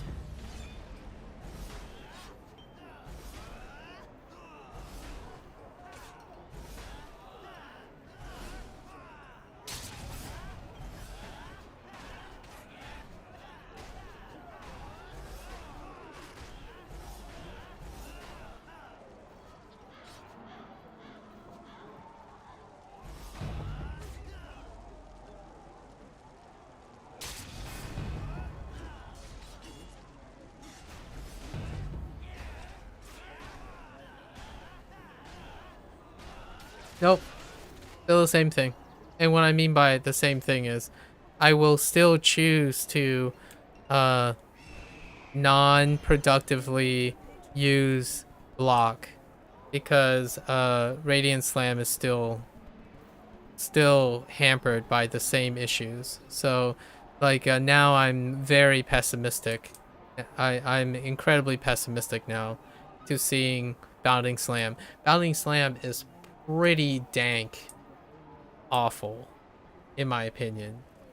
So it can still be an improvement, but not enough to possibly offset Sentinel Slash. Now you just, basically, it just gimps me. That's fine. I mean, I'll take the hit, but it's nowhere, like, you're doing this, right? And Radiant Slam's, like, closer, like, the distance is noticeably, but it still suffers from, it still suffers from that, hang time. There's a soft lock. So if you're, like, holding it down, right? Like, if you're doing this, yeah. Like, this is the difference. Look at this. Like, even the penalty is awful. Even if this is sped up, it's awful. So it's almost egregious. So, like, this is the difference.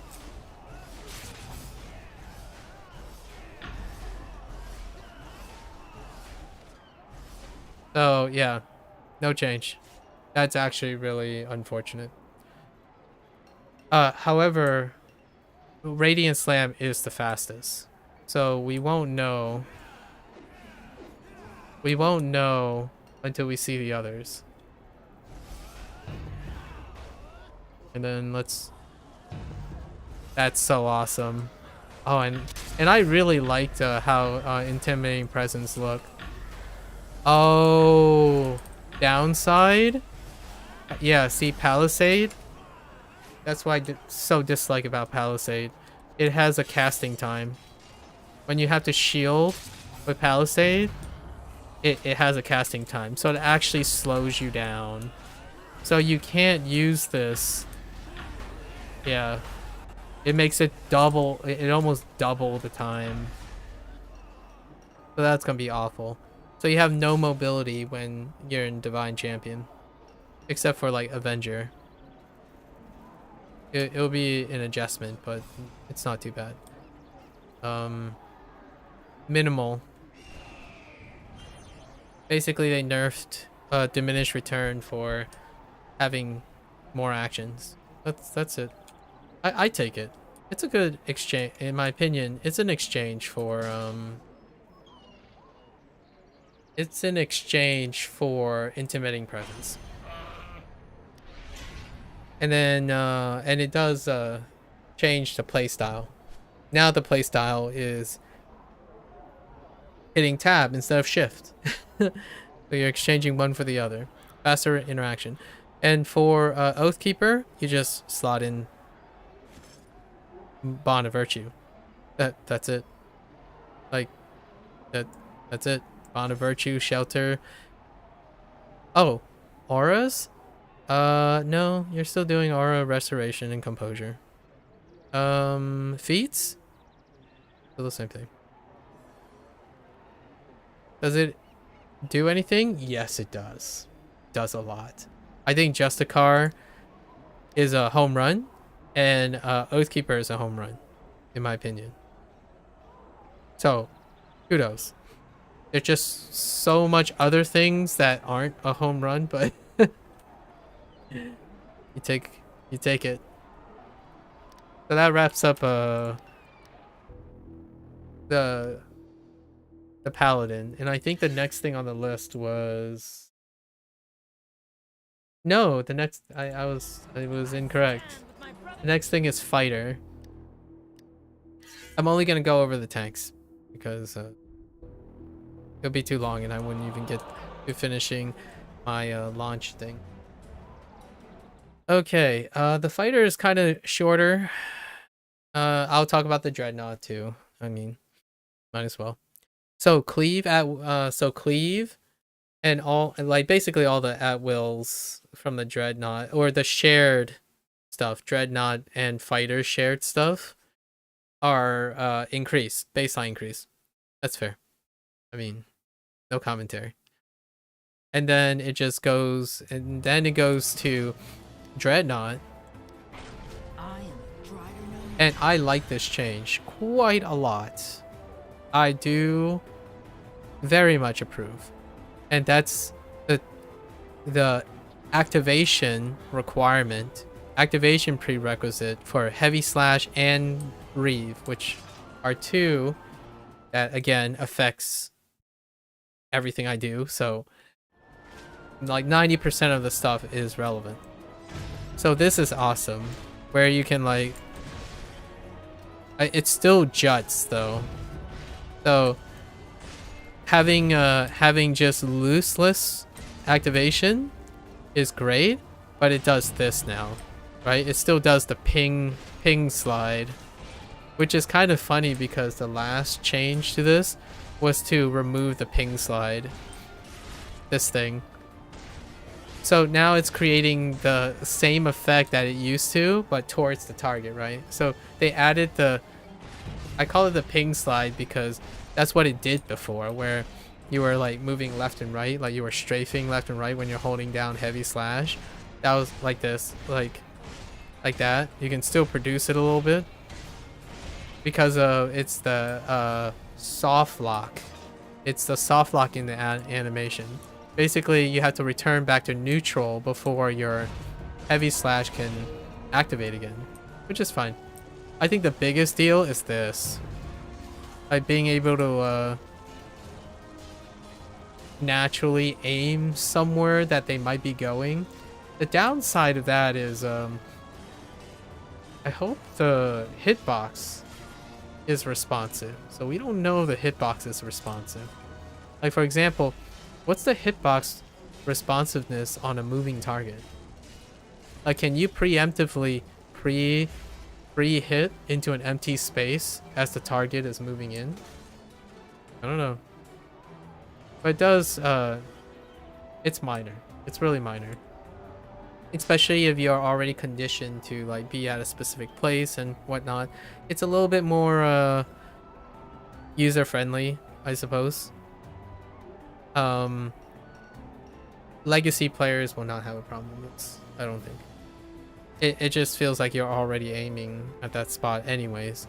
So you won't have a sudden like position jerk and whatnot. Like it's not nailed into place. Like if you're trying to aim at a target behind, you can aim at that general direction as opposed to it keeps like kind of going to the left because it's aiming at the target in the front. So fair enough. All good. It makes it a little bit more dynamic, actually. This is one of the few that increases dynamic. Intimating presence. So all the nice things that I am biased towards increases actions, which increases the dynamics of the role, not decrease the dynamics. Once we get to the barbarian, that's probably where the comments stop. The blocking thing decreases dynamics. It may increase variety, sure, but it decreases dynamics. Threat also increases the effectiveness and maybe choice, but it doesn't increase dynamics because it doesn't do anything. It actually requires an action to take advantage of it. So you're not necessarily making a dynamic decision, you're making a flavor decision, in my opinion. Okay, so Vanguard. So Threatening Rush, right? We had to see how Threatening Rush was. Linebreaker, just an increase. Fair enough. Linebreaker is actually very new tank friendly. And a Linebreaker got an increase of 33%, and let's not forget, Linebreaker is one that got tripled. Oh no, it didn't. So it'll give an after effect of 33%, right? So I was kind of thinking Linebreaker did not have an increased threat effect, so it just baseline increased. That would have been fantastic. This, non-negotiable. It's irrelevant. It's moot points. Because Linebreaker is an AoE it's a distance closer, and increased threat effect, they're all gone or dead, or you're having problems holding aggro already when you're using Linebreaker. Using Linebreaker in a boss, there are a lot more issues than picking Linebreaker during a boss, if that's what you're resorting to. So it's okay. It increases. So I would recommend for Linebreaker is targeted based, so you can't miss. So if you run both Bull Charge and Linebreaker, that's what makes Vanguard very, very hastily fast. With one exception. It was slower than the Justicar because Justicar has Avenger, but it has Radiant Slam, which was so much faster. So let's see how fast Threatening Rush is. Because if a new tank comes along, Bull Rush, Linebreaker, Threatening Rush, you can keep up. And it will carry into the later stages where the Paingivers are always ahead of you in mobility.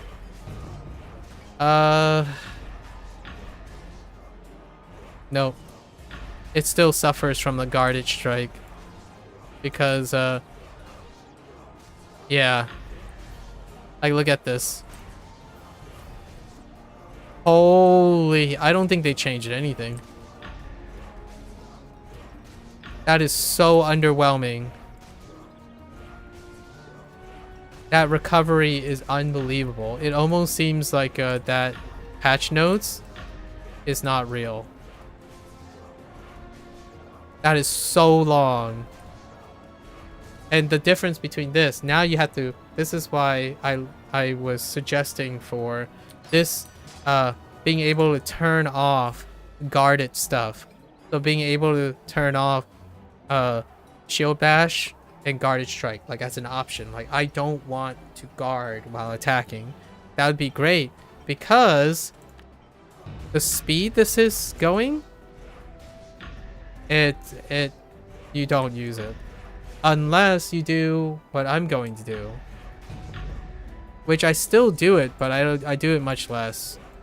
It's because of Guarded Strike. Yeah, like freaking Guarded Strike always shows up because the game has such a hard time going to neutral from shielding position, because shielding has a cooldown, or what you call a casting time, or it's a cooldown mainly, because you have to return to neutral. So like here, like if you're spamming shift, it's like half a second. So what happens is when you let go of, the moment you let go of shield and you attack a target with your with an attack, it will still trigger the guarded thing. So like this attack, if you let go of shield and click very quickly afterwards, which you probably will, it will lock you into this animation again. And that's the difference between death and getting out at the last second. And I want to turn that off. Like this thing roots you down, and it's the core of holding guard, holding block. It's just, there's a movement penalty. Like remove the movement penalty, in my opinion. Like this Guarded Strike thing, remove the movement penalty, or increase the animation time. It's like, man. And this is a nuance tech here where you Threatening Rush and you walk away. So as long as you walk away in a proper timing, it increases the double time, which is the timing for to me closer to Radiant Slam. So when they were talking about that patch notes about normalizing and reworking Threatening Rush, it is a slightly faster. Like the distance animation is faster, but the lock-in time is not. It's very noticeably similar. In fact, I just canceled it mid charge. So this is still great. I'll take it. It's nowhere normalizing to Radiant Slam. Just the actual distance closer is faster. And then because of guarded strike, you're gonna have missing inputs. So no, that's lukewarm. That's very lukewarm. Some tooltips. Staying power, threat bonus no longer limited to at wills. That's fine. That's just more threat, more non-actionable threat. Phalanx, right? Phalanx got it. Yeah, so that's it. What can I say? I'll take it. Literally nothing, but I'll take it. Because Threatening Rush doesn't even do anything for... And Threatening Rush is still single target, right? Yeah, it's still single target, so... It's a moot point. It's super moot. If it was substantially faster for being a single target thing, maybe. Both the at-will choices for if Sentinel is having it bad by losing Sentinel Slash, right? But hopefully gaining Bounding Slam, maybe. Vanguard is, to me, the bottom when it comes to at-will flexibility. Justicar is top because of action speed. This is still the lowest because of literally because of the ironically actually because of the block mechanic. The shield smash, shield bash, and guarded strike are longer than their parental non-blocking self. So grounding yourself instead of just blocking and walking away and locking yourself into an animation inadvertently is a cause of a lot of damage to Vanguard players, especially new Vanguard players. They always end up grounding themselves by accident like this. And they're like, oh, I want to move, but I have to stop holding down first. Like this. Happens all the time. And they just stand there. And what do you do to compensate? The healer has to compensate for you. And Threatening Rush was the reliable source of movement. But luckily, there's still Line Breaker, I suppose. Or Shield Throw. So what happens is you just Shield Throw and never get into that position, right? So it's still the same. I'll take the slight... yeah, see? That double animation? Whew, it's still there. Like, look at that. Like, look at that. It's so long, I can still produce the double animation. Yeah, like... Look at that double animation. Double animation so reliably. And then, what I mean by double animation is it locks you and grounds you to complete it, but it doesn't actually do anything. It's just there. It locks you in. And you can also have the mid-range accidental too, like, oh, I panicked, and then you're locked into double animation over and over again. Not addressed. And you might be thinking, oh man, you're just making a big deal of double animation. It's like, you don't understand. When someone charges in, the first thing a new tank player does is hold block.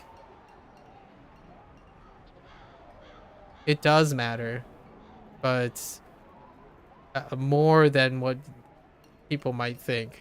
Because the first instinct you do when you're charging in is you prematurely buffer block because you're expecting to get damaged. And then you do a double animation, and I'm holding down shift right now. I'm still holding shift, and he's not blocking. That happens a lot, but new tanks don't even notice that, and they take a face hit. So when you charge in with Threatening Rush, if you are anticipating to block, you don't block at all while holding shift. Like, I'm walking around right now and shift is being held down. Nothing is happening. You're not shielding anything. So you got locked into a double animation that doesn't do anything, and then it locks you out of holding down shift for block. So you have to let go of shift and then press down again. It's so reproducible. It happens all the time.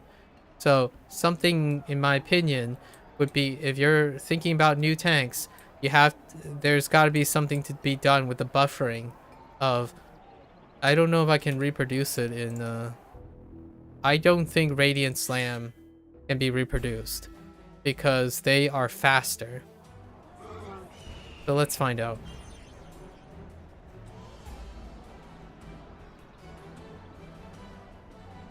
I don't, generally speaking, the thought process is not as quick when you're using punishing charge, Avenger, or bull charge. So they don't get canceled like that. So like, hang on, let's see.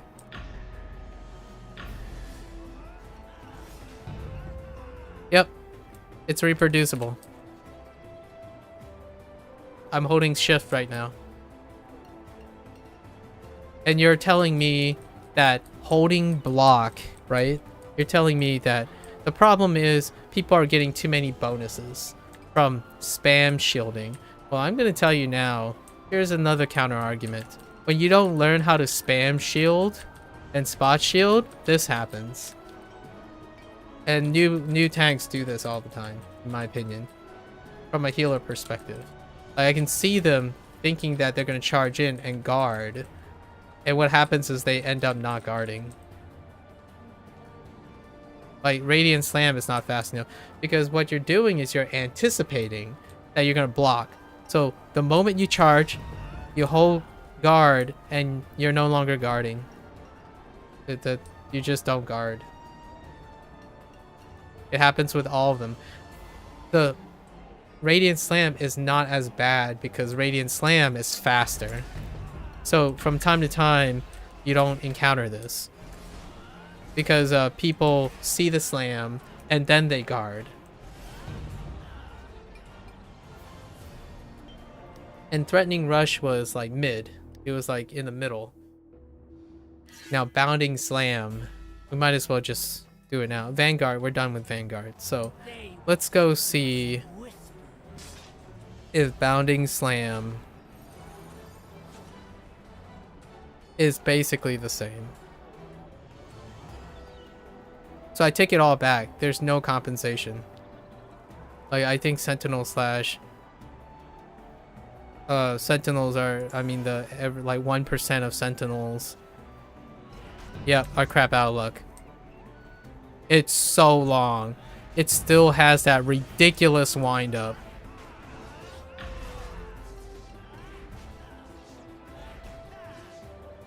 It is so freaking ridiculous. Now this is an emotional response. This is absolutely... I really thought they were just going to normalize the reaction, but this... Did they even change it?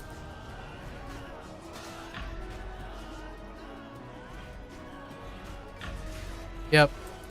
And this is even worse because that wind up, look at that. Now most players can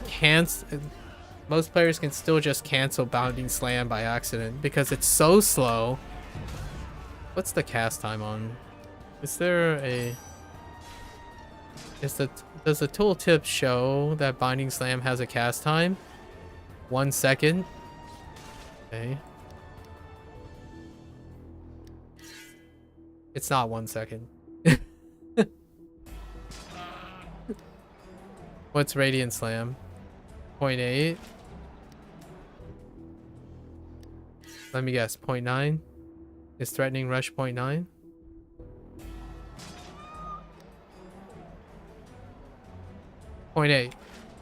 Threatening Rush is not 0.8. If we're using Radiant Slam as the normalizer, if it's set to 1, Threatening Rush is slower than 1. And Bounding Slam is not 1 second. It's like 1.4 seconds. It is so long. I am a Strider no more. Like, look at that. I can't even execute it half the time. Like, if you're a player that's always holding down the shift button, right? Like if you're blocking most of the time, you're double canceling, you're rubber banding back. Like look at this. That's why I don't use it. And now what's even worse is it's just now Sentinel Slash is just worse. What do I use instead of Bounding Slam? I use Challenger Slash. You know how this works? The way I do it is you use the control feat. You use the control feat, right? Because sorry, not control feat. Increased threat. So you just slash once with Challenger to get the increased threat bonus. And then use Sentinel Slash. Because Bounding Slam is absolutely terror. And Short Strike didn't change at all. It's single target. Like tanks don't gain action from single target. Like you actually could do anything else. So basically we're still doing the same thing. And now what's happened is Sentinel Slash has become Bounding Slam. It takes just as long to perform a Sentinel Slash without the movement.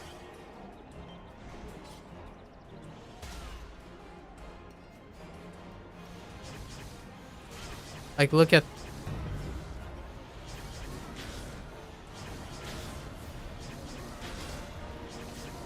so the one thing they got right, I mean right or wrong, one thing that is very noticeable is that they achieved what they wanted. They wanted Sentinel Slash to be punished for having too long of an animation. Well, change the animation. And what they compensated for was no compensation. Like, oh yay, you increase the minimum magnitude. If you don't use it and you accidentally cancel it because you're panic guarding, which you like to occur. Did they change the guarding animation? They did. They changed the guarding animation for Sentinels though, interestingly enough. That's a weird guarding animation. It looks cool though. It's just weird. Anyways. So now what you do, so what's even worse is now you're even slower than you've ever been before. With no new options.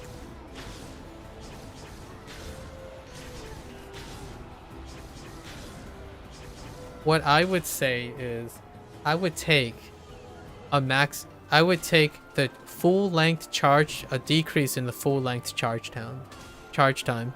So instead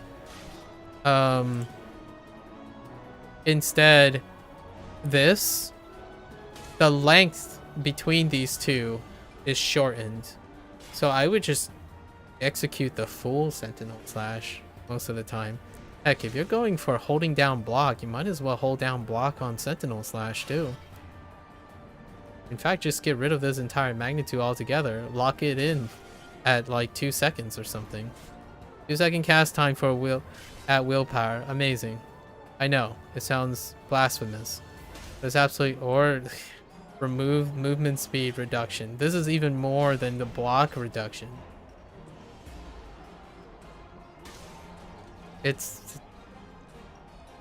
And here's the thing, right?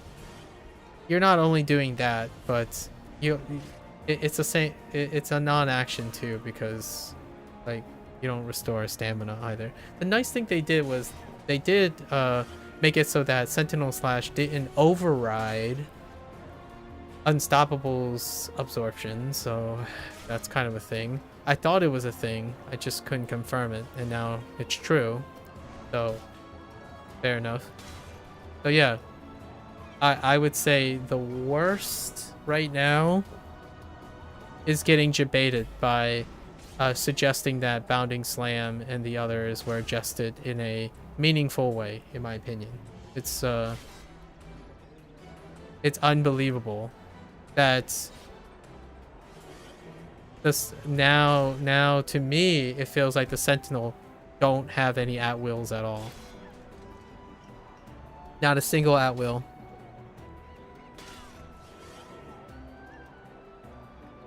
So in the end of the day, still I don't know. Here's the magnitudes though. So one of the things they cited is that the magnitude of the charges are bigger. And Bounding Slam is an AoE, so it can still take over for challenging Challenger Strike. I don't know if anyone noticed, because no one uses, like, rarely anyone uses this. But this whole, like, dealing damage more and unstoppable. The problem with this is it's going to, like, do what I think it's going to do. Hold up. Let me get some rage. Like, I have no problem slowing down. But now, since it doesn't even produce an additional action, it effectively makes the Sentinel not even on par with Vanguard or Oathkeeper at all anymore. So if you're referring to, like, if you want to narrow down your tank choices, then sure, cut Sentinel out. Like, what happens is that AP reduction is so dramatic that even Oathkeeper, I mean even Justicar and Vanguard doubles the rate. Like, you didn't up the AP ratio in general for Sentinel, right? Like, Challenger, all of the at-wills need a base bump on the AP gain, because Sentinels just don't get AP at all. Like, at all. Like, there's no... But, like, let's compare, right? Okay. So we're gonna try to get some AP. Here we go. So what do you do?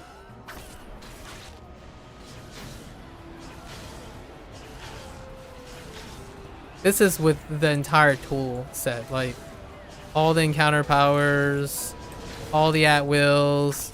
Nice. Cool. We got a relative, like, feel for its speed, right? Okay. Please stop hitting. Companion, please stop hitting. I should have dismissed my companion. And then we're gonna go to... I'm gonna go to Oathkeeper. I mean, Justicar. Let's switch to Justicar. We're gonna use up our AP. And we're just gonna do this.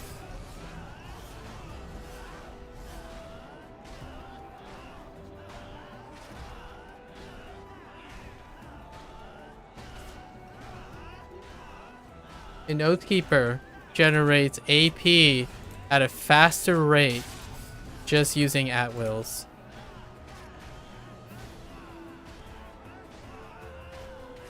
Or comparable rate with just one at-will because of its action, because of APM.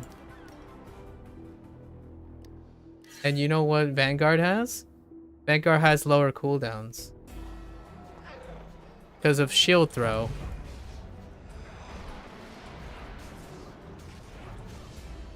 I mean, it's... Whew, that's rough, though. It's still higher than Sentinel. We're using 2 because of shield throw.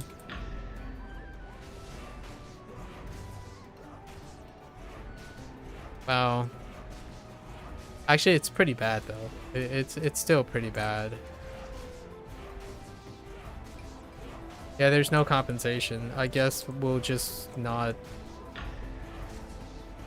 Yeah, there's no different way of playing. I was really looking forward to like an alternative way of playing or something. But yeah, you did it. Congratulations. And what did this do for the Sentinel? It just made it harder for newer tank players. So if your goal was to make it easier for new tank players or have it be more consistent, you're really just nerfing. So let's be a little bit honest about this. It's nerfing. And man, nerfing Legacy is pretty, without offering an alternative, is it's incredibly lowbrow. So here's all the other changes. So let's go through the other changes. The other changes are purely cosmetic because they already functioned that way, in my opinion.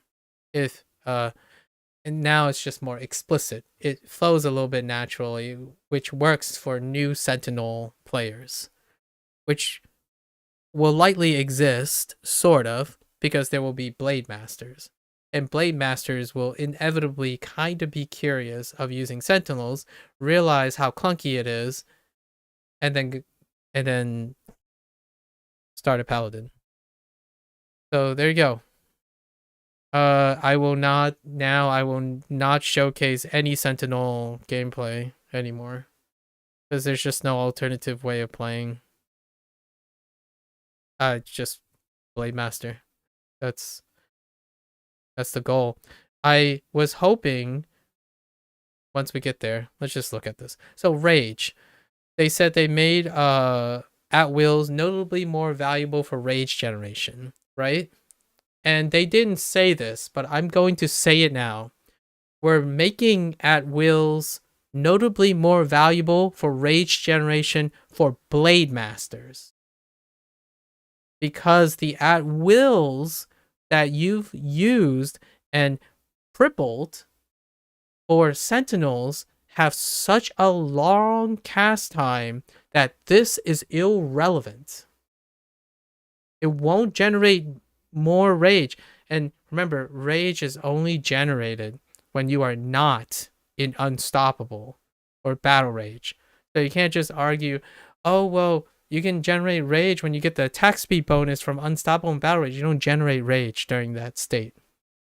The whole point is to get to that state, right? So this statement about rage is about Blade Master. Sentinel slash doesn't even generate rage in the first place, because the actions are not its functionality. It's a non-action block that has a really long attack phase. Challenger slash actually was changed. The animation was increased. The animation time, it is still the slowest of nearly all of the at wills. So no, Challenger slash doesn't create rage. Bounding Slam, you just saw it. Bounding Slam is a muddled mess. It is arguably even longer than Sentinel Slash. Like, it cripples you, it locks you into plays, it roots you on its cast time and on its finish without canceling. Like, so you're asking now, what is the cancel reward? What is a shield reward? Well, the shield reward is you don't run around using no at wills as a Sentinel.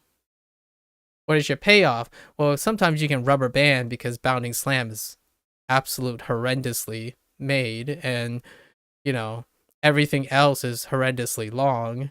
So what is the reward? Well, being able to do that. It's a shame because my guess, here's my 2 cents. I was willing to say, oh yeah, I can finally use Bounding Slam, because Bounding Slam is going to generate rage, because it will be finally an at will that actually hits a lot of things to create rage. Rage is often dealing with the number of targets and how quickly you can hit something. Well, it's only relevant to Blade Master. Because if you remove Unstoppable, you can't hit anything really quickly. In fact, the whole opposite of it. So, let me add a phrase into this patch notes. We're making at-wills notably more valuable for Blade Masters. Rage generation. It's incredibly misleading to be not specific here.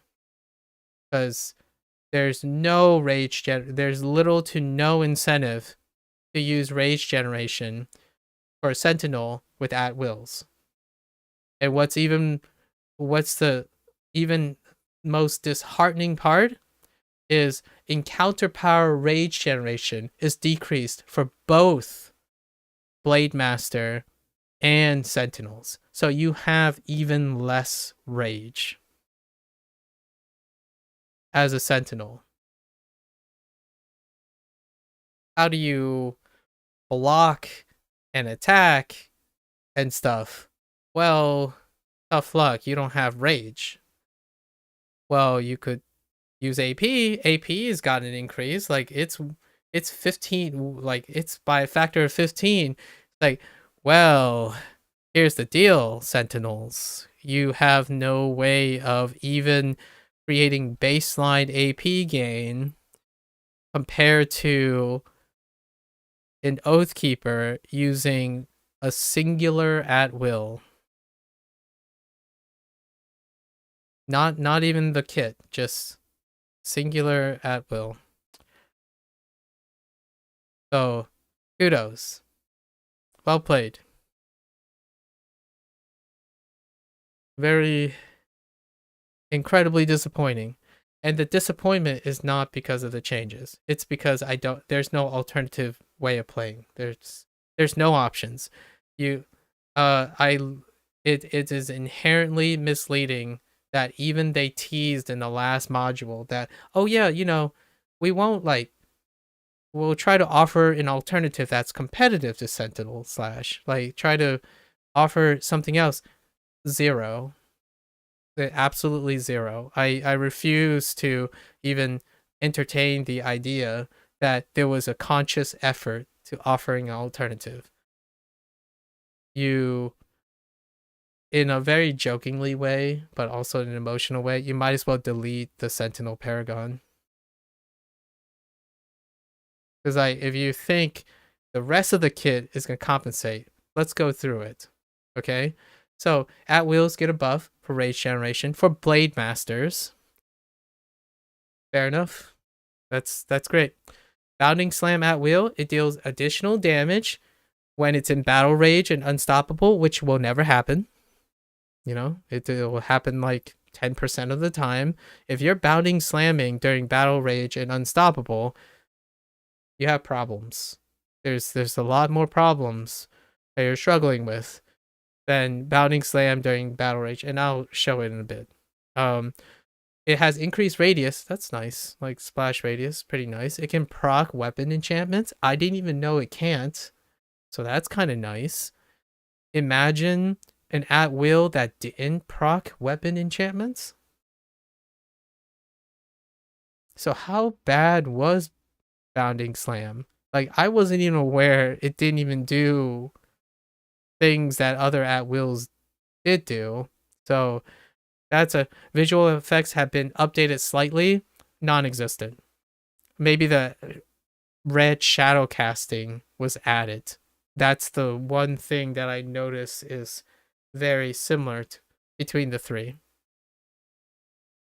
And then this power's attack cycle and damage has been reworked. Hard pass. I refuse to believe like that. That's a hard. That's really hard to believe. In no noticeable or significant way, in my opinion. Crescendo just increased. That's fine. Trample the Fallen. This is actually a technicality. I'm gonna say it's a mid. Basically, they changed it to a target-oriented hit. It's an on-hit effect now, as opposed to a use on activation use proc, which I think in most cases it's functionally less consistent. It's more nuanced to promote proper use. So you can't just swing and a miss and get the bonus, right? So instead of a buff, it's a debuff on the target. So it's mid. It might not be essential legacy. It will lower the consistency of any Blade Master and or Sentinels, in my opinion, because you can swing and a miss. Okay. Disarming. Okay, and this one is worse in a sense because the next one is disarming takedown, adamantine strike, and crushing advance debuffs are unique now, and they're not unique to each other. They're redundant to each other. So what happens is adamantine strike. Well, you didn't decrease the cast time, so it's a loss in action. So people don't use that anyways.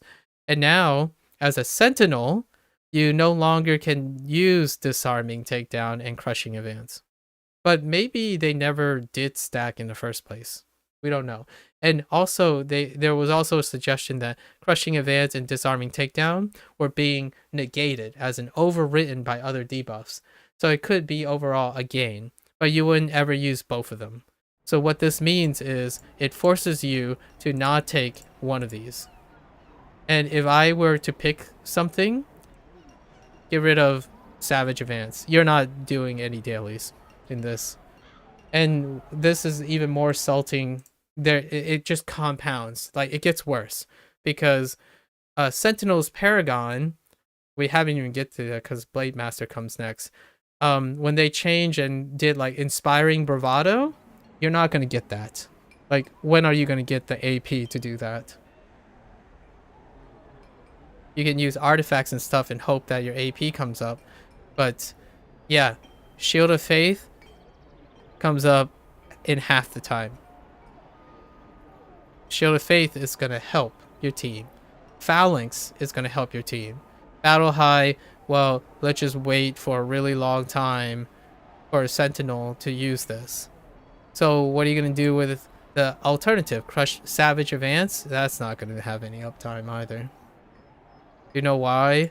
Because Disarming Takedown, I don't know if you notice, but the cooldown in Disarming Takedown is 9.1 seconds.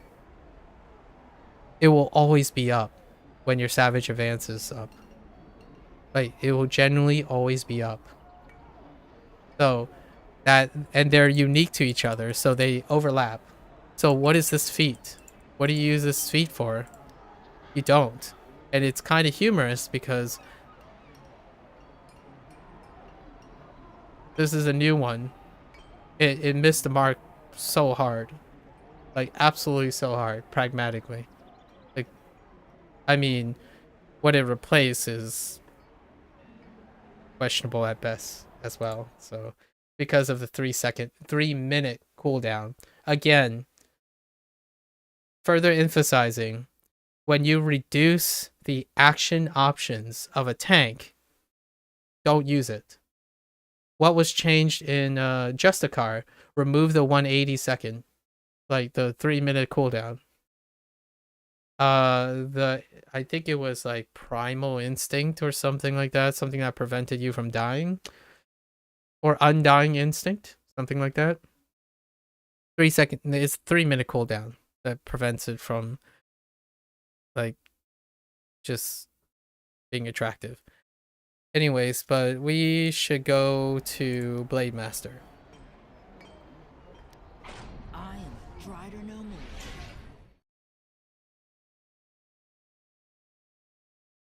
Didn't want to be have such a negative spin on things.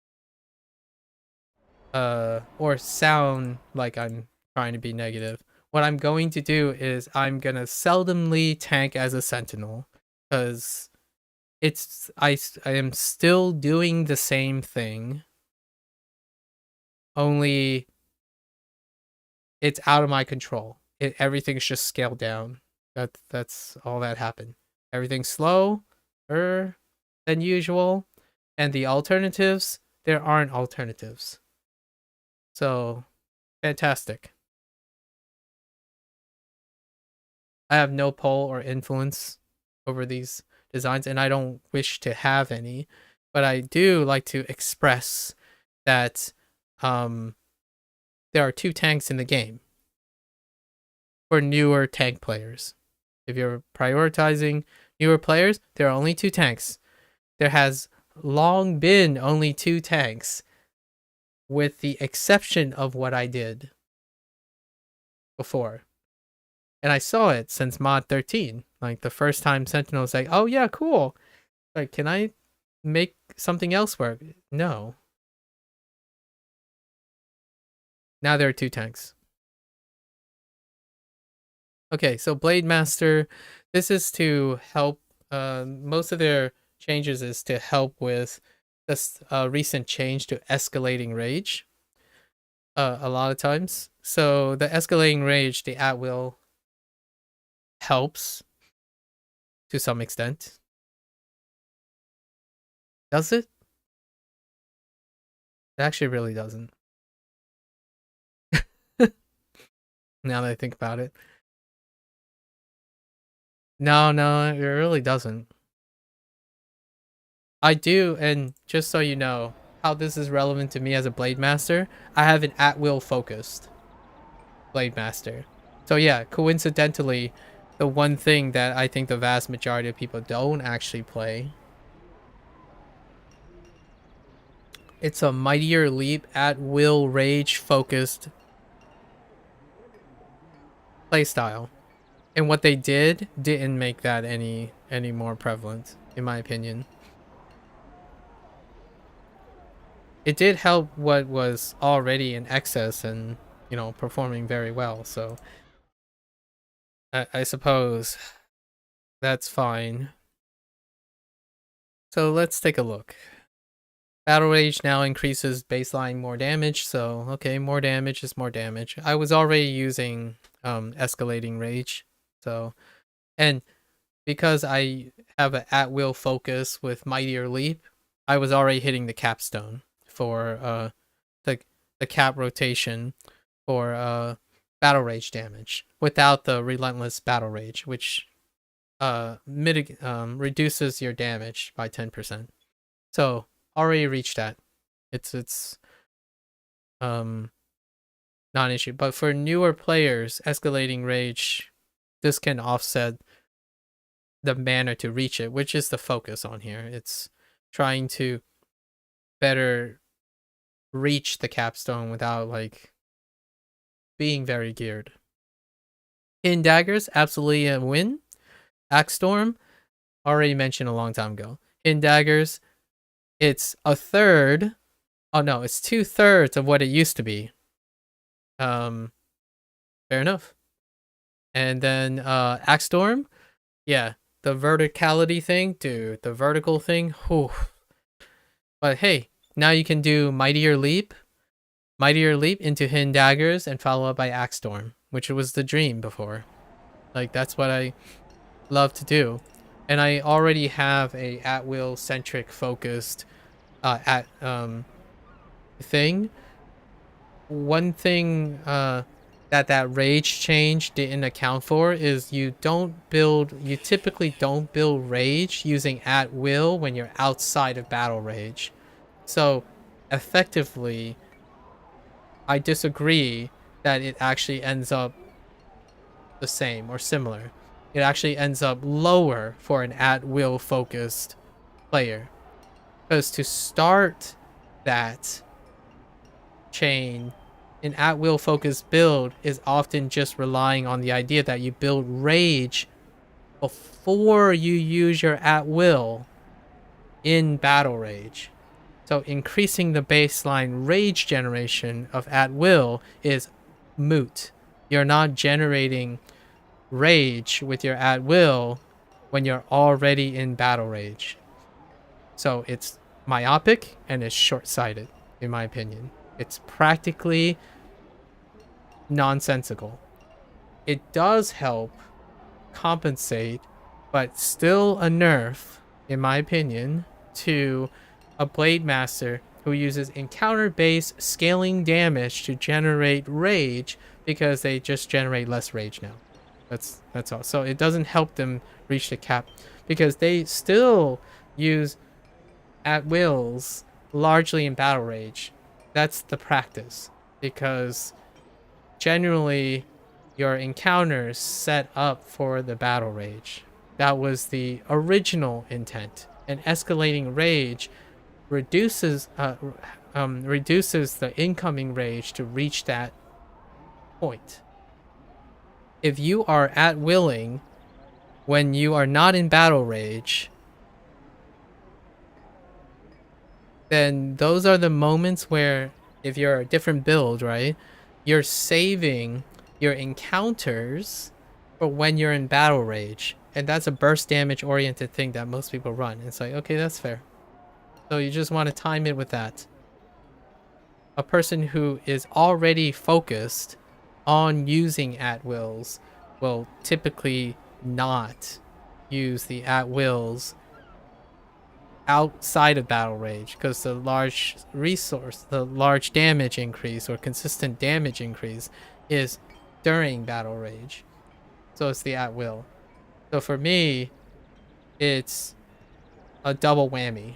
Not only does it reduce mightier leaps overall, because it's double whammy, you do 2 leaps.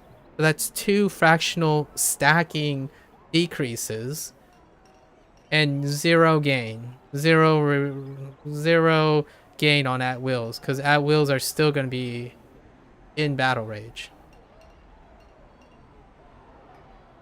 I think it's incredibly ignorant.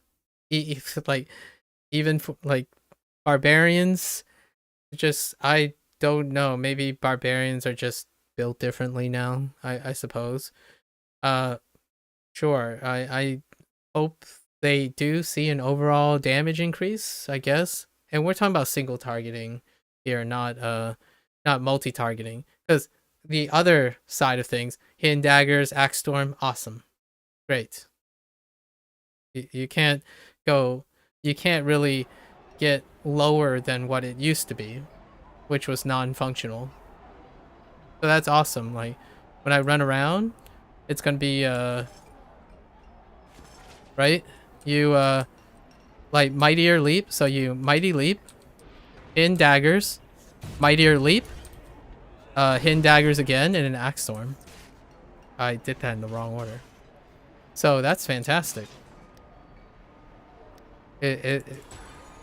And since the sentinel is not a thing, this is probably my new jam.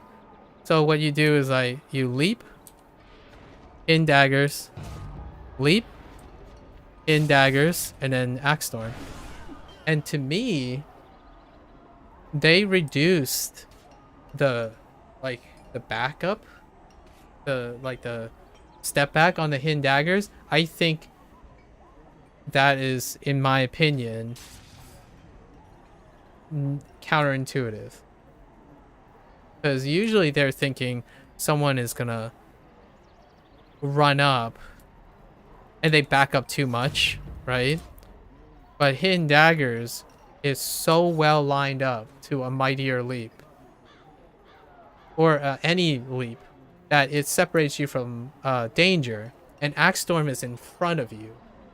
So if you're going for AoE combos, you want a further pushback in a longer range for dagger and axe storm. So you'd be like, here, you want to be here, you want to push back really far, and then axe storm, so that you know that people aren't, like, behind you by a little bit, unless the hitbox is also extended somewhere behind you. I don't know if it does or not, but this would be the ideal setup. So leap, in daggers, which powers mightier leap, then you follow up by axe storm. Or actually, you actually try to do the hidden dagger. I keep forgetting that there's 2 charges of hidden dagger. And you'll be great. But now you have cooldowns. So in between everything, you'll probably do a steel avalanche, you know, like an avalanche with a artifact rotation, and then if you're still like really out of whack, you can initiate with like just tabbing battle rage and then using your relentless slash, right? And the relentless slash is going to be in battle rage, so you don't generate anything from the additional battle rage. So like here, hidden daggers, here, hidden daggers, then axe storm, and that would mean hidden daggers powers the strongest mightier leap, which is incredibly powerful, by the way. Because you're gonna deliberately miss the first one, which is fine because hidden daggers is in front. So here, right? Then you empower that, you empower it again, and then axe storm, and then you get big numbers. Great, awesome, cool. Meanwhile, everything else is just worse. I mean, it's only fractionally worse, so I don't really know the attraction. Maybe they're thinking, yeah, that's just fractionally better. In fact, there's a argument to be said of sheer striking out of combat. Hold up. Well, let's just have this expire. Sheer striking is still worse than brass striking, but maybe now sheer striking is okay. Just for rage generation for someone who likes sheer striking.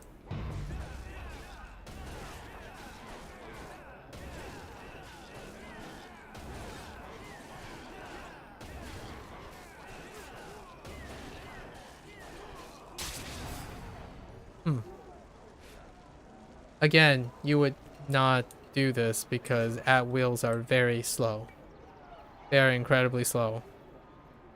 Outside of battle rage. Just like sentinels. They're incredibly slow outside of unstoppable. So slow, in fact, it's the main underperforming aspect of barbarians when it comes to like your effective one-buttoners, right? Like rogues. So if you were considering trying to standardize that, so like let's just pull up brass strike here and just sit here. Sure, strike is definitely faster.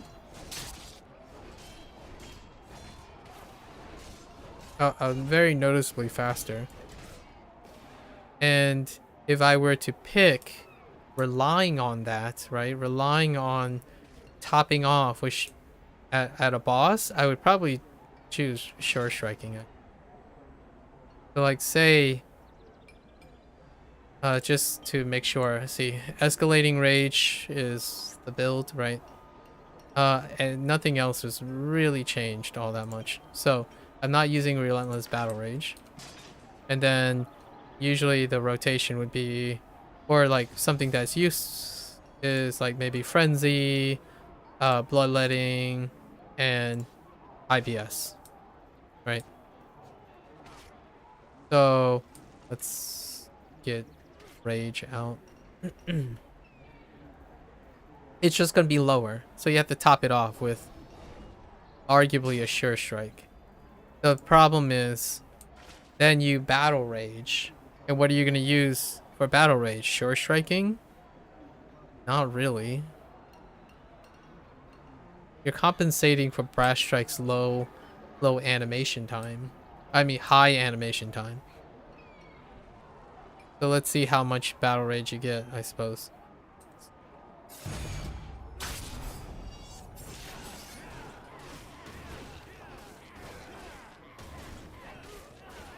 It's so slow that you could make an argument that you forego your next rotation.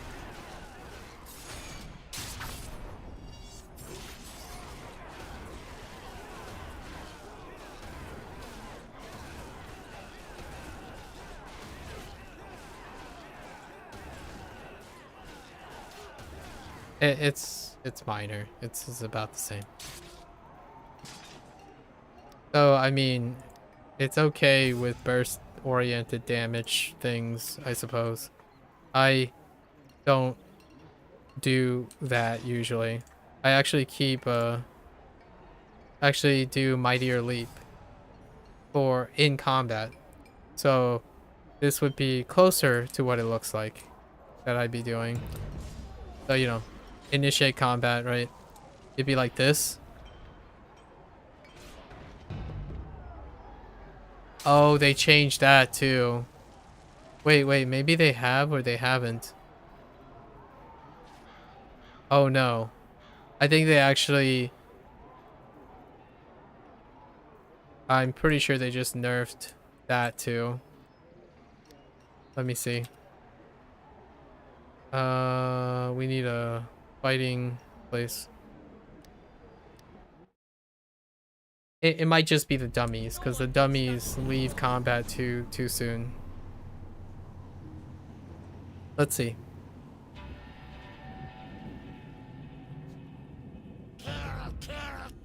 Okay. Okay, it's still there. So when you miss, like when you try to perform Mightier Leap, it's double the rage. So effectively, it's a nerf. Like, I feel a lot of times it's an incredibly misunderstanding that you rely on at wills to generate rage as a blade master, in my opinion. But I have a at will focused one, so whatever. I can't really make a comment about what other people think about it. It's not what I have currently set up. So there's that. So yeah. Okay, Axe Storm. The relentless speed feat, chance to get, oh, they increased not so fast. So that's one way. So that is definitely one way.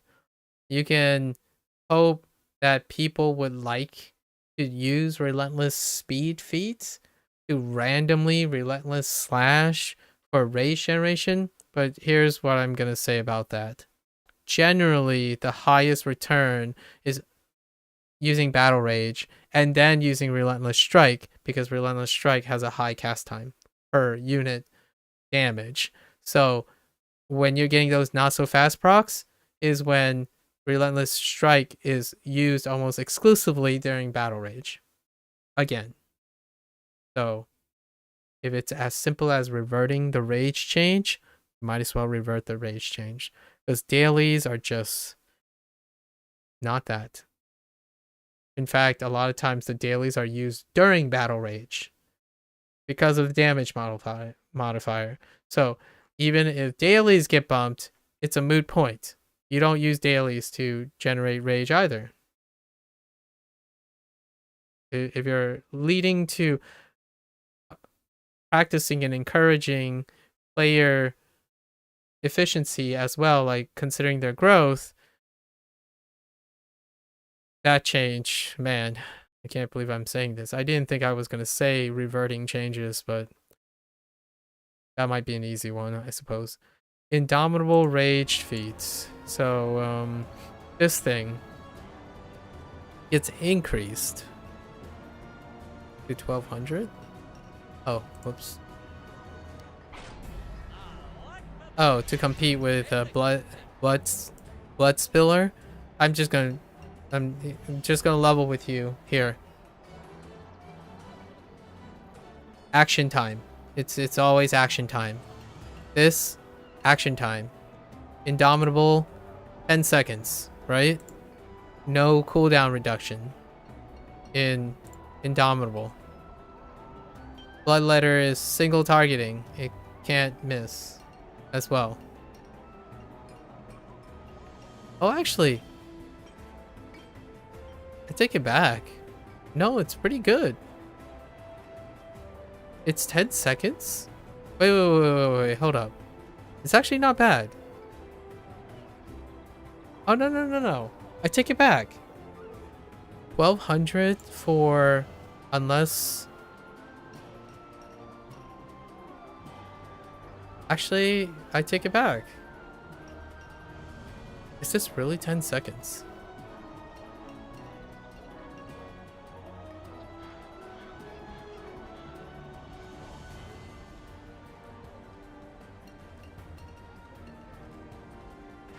Hold up.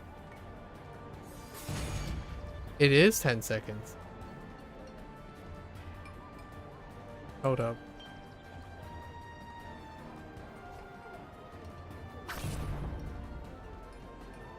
Okay, I take it back. That's actually pretty good. But it's at maximum rage though. So what, are you averaging 920 with full hit? No. You practically can't even stay at maximum rage anymore with the lineup on that. 1200. Honestly, 1500 sounds more like it. Anyways, no change there. Oh, I still have brutal critical strike. Oh, this is my other one that did not reach the capstone. I have one that has capstone and one that does not for over penetration. It's fine. And this, I mean, I could try it. 15% is kinda alright.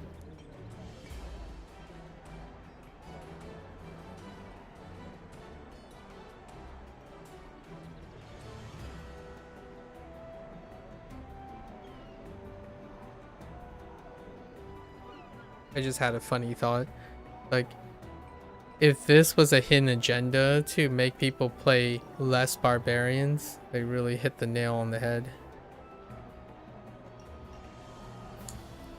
It's kind of funny. Sorry, it was just a humorous thought. I wasn't serious about it. Yeah, and then Steel Stam has a better descriptor. Okay. Is that it? Yes. That's it. Great. Awesome. Alright. The Sentinel Paragon. They are required to rechange their feet, so sure. Unstoppable changes. You are sturdier because when you block, that includes Sentinel Slash, during Unstoppable, you don't randomly drop to 40%. It's 60%, which kind of, if that's still true since all the times that I thought about, it meant that when I was quote unquote animation canceling and being rewarded for doing nothing, I actually was weaker 20% of the time, like by 20%. So I don't know. I'll take it. Like, that's cool. And then they added 15% critical avoidance when you're blocking during Unstoppable. You know how ridiculous that sounds?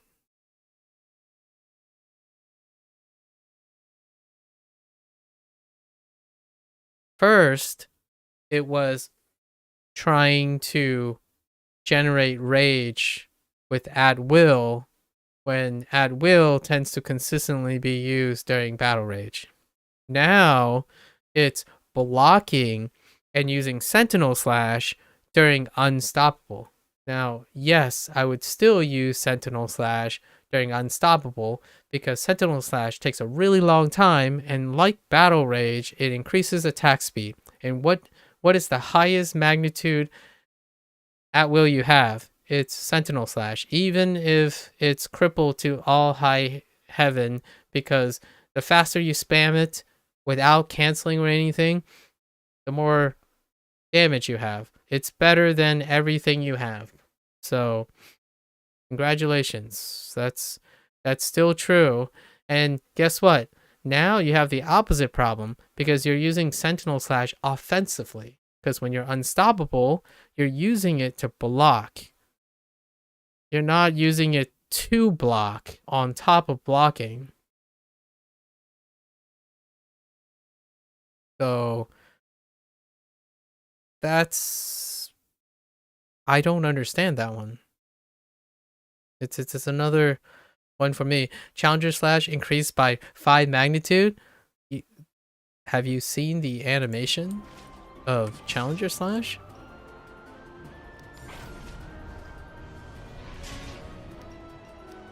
I am Strider no more. Oh, yeah. Founding Slam.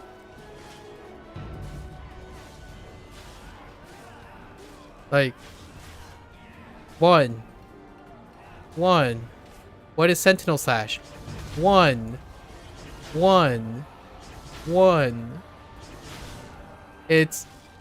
That's for one slash.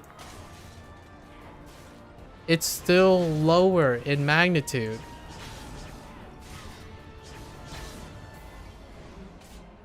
You've got to be kidding me. Sorry. Yeah, it's now 30 magnitude, by the way. And Sentinel Slash as a constellation prize, it's 50 magnitude as long as the power executes, because you don't want it to cancel too early. It's like, great. It's not about the animation cancel, more about the action points. So instead of making sure that you can still have the accessibility of the activity of Sentinel Slash, the dev's direction is to make sure that it's not only a loss of action, it is also a loss of action points. So you lose 2 actions. Not 1, 2 actions. And it's still, I'm gonna say, I still prefer Sentinel Slash over the other 3. What is that saying? The other 3 are questionably worse. Where's the compensation? Oh, increase magnitude by 5 for Challenger Slash. Nice. Primal Fury changes. It's cosmetic, in my opinion. So, Primal Fury now has the End Unstoppable with Blood Fury beat onto it, and its minimum mag is increased by 100, which is fine because a lot of people do use Primal Fury without a decrease in stamina, right? The stamina decrease, so the baseline went up, but the cap went down. And what does that do? It hurts legacy players, and it allows more consistent performance for newer tanks that won't play Sentinel. Because generally, an experienced tank will maximize 750 and rarely ever hit below 200. New tanks won't use this feature at all because they can't even generate enough threat to be blocking by the time they lost aggro. There's so many compounded problems right now, in my opinion, that makes it incredibly asinine about this change. So what's next? Frustrating Slash feat is reduced in time. So the idea is you just decide to decrease threat generation on an arbitrary thing that's attached to Sentinel Slash.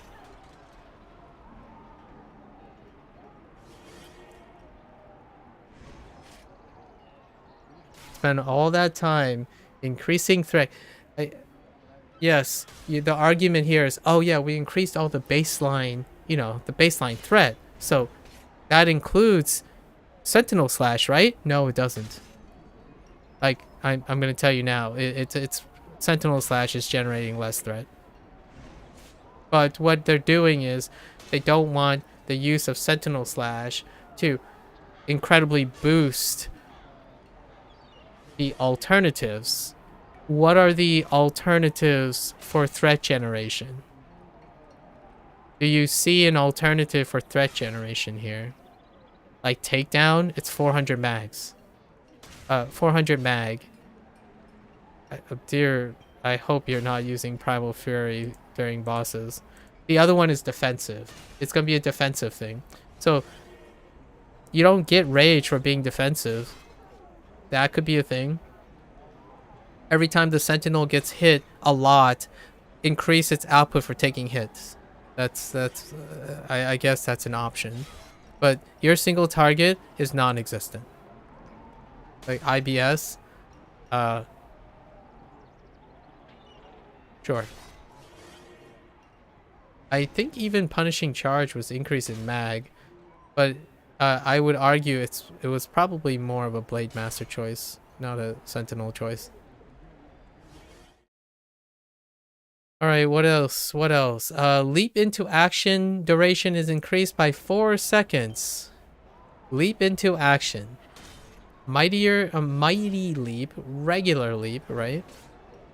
Regularly, right here, is 325 mag. At a 16.5 second cooldown.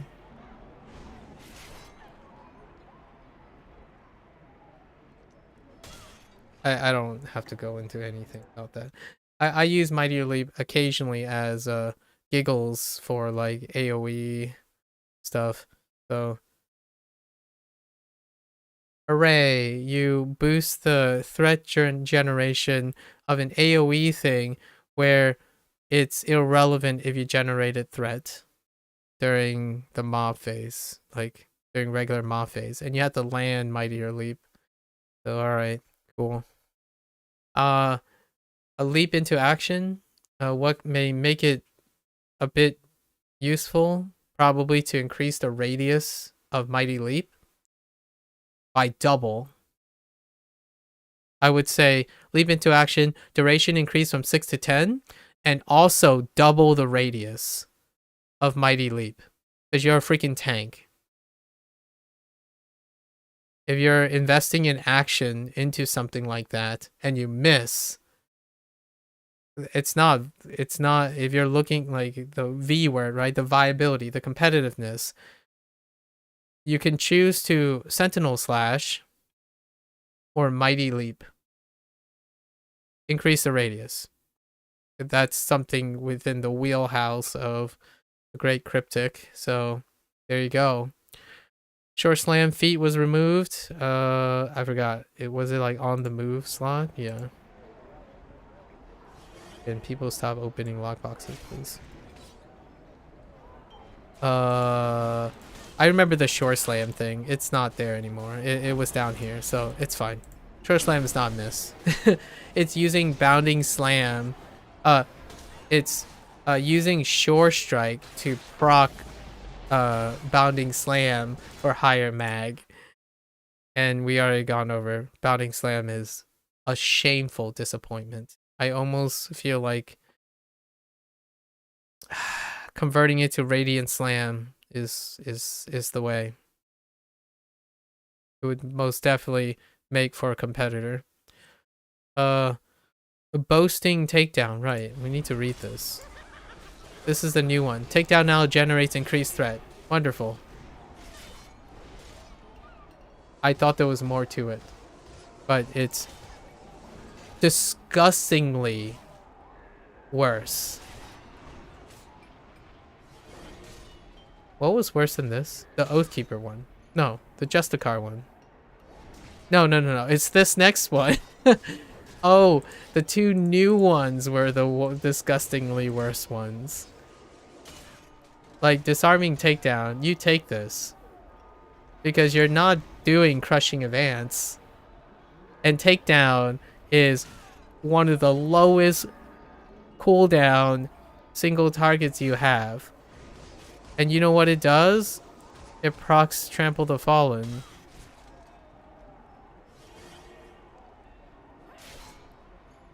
Does anyone see it? Like disarming, take more damage from physical damage. This is unique. Take more, 3 more damage for using takedown, which has 9 seconds with recharge rate. Trample the Fallen lasts for 10 seconds. Disarming takedown lasts for 10 seconds. You know what that means? 100% uptime.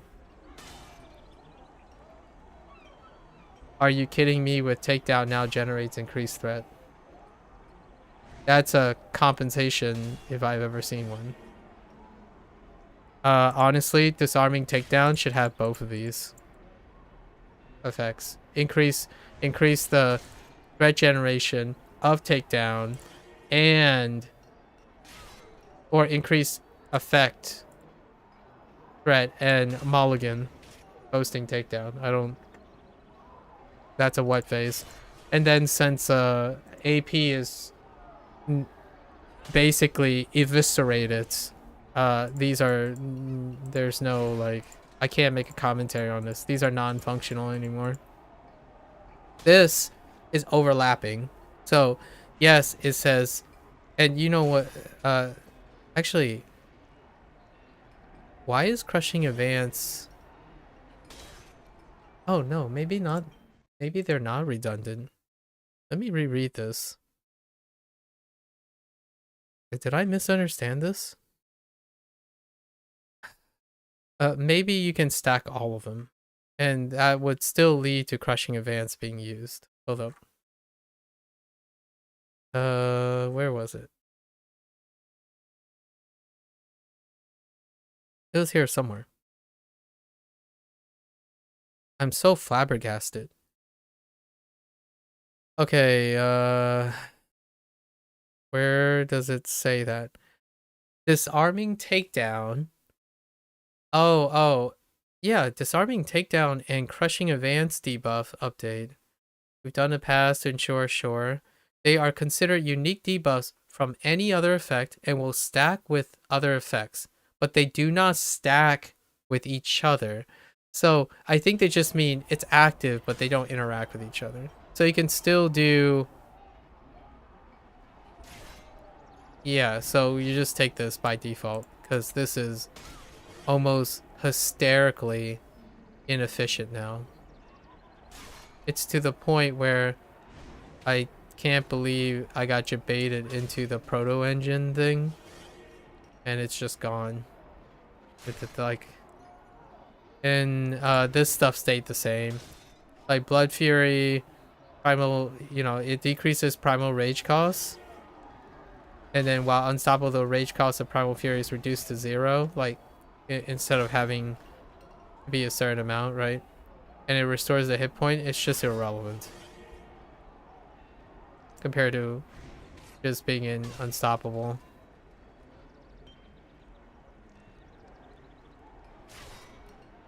Like,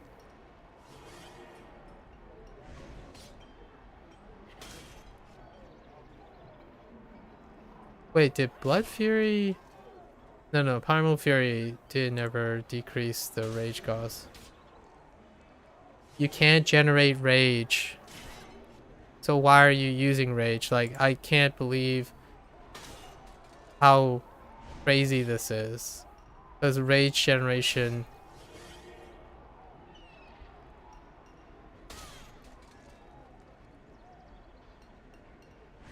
Rage generation comes from encounters.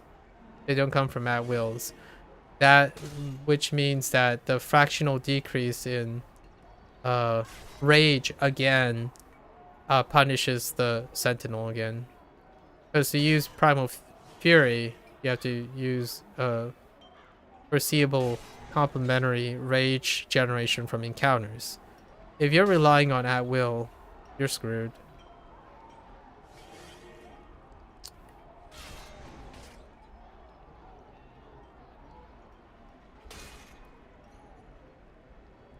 And this was unchanged. Since this introduction, I've been using Rage and Rally. This is fine.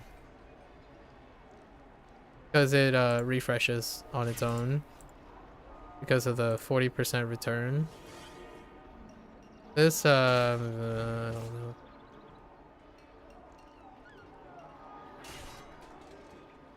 I mean, they did change this. I'm pretty sure this is a fraction. It used to be a portion of hit points, but now it's equal to the amount of damage. You know how much damage a sentinel does, or get the chance of, with Primal Fury when they have no rage? 0. Do you know what happens when a Sentinel tank uses Primal Fury in a trial to better survive a mob wave? They would use a different encounter power.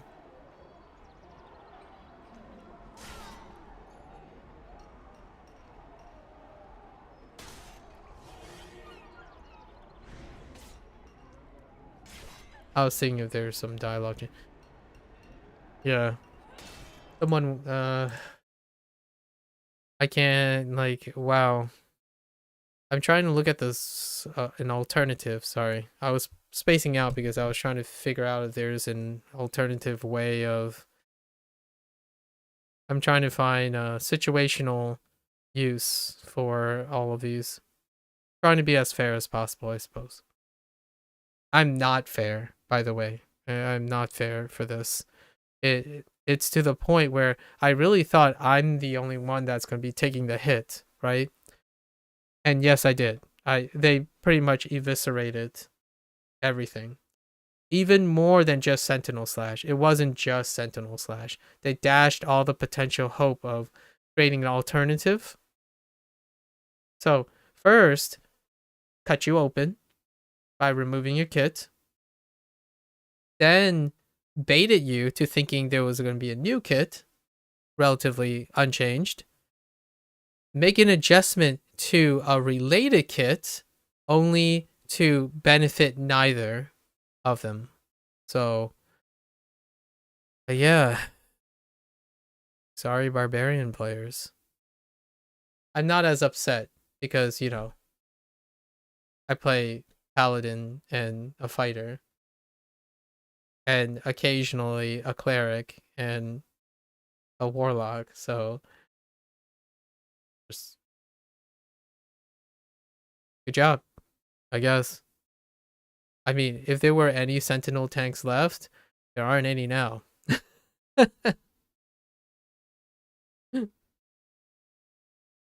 Oh, they'll put up the good fight, I suppose. It's not me. I'm not a legacy person. I don't get attached to it. Rest in peace, Sentinel. This is absolutely... I'm trying really hard to think maybe there's a way to compensate for wanting to use this. Let's fill in the nonsensical stuff. Frustrating Slash, you just take it because you be trolling if you're gonna mighty leap somewhere as a Sentinel. And then you just take Indomitable because this is... Oh my... Oh, they force you to make the decision.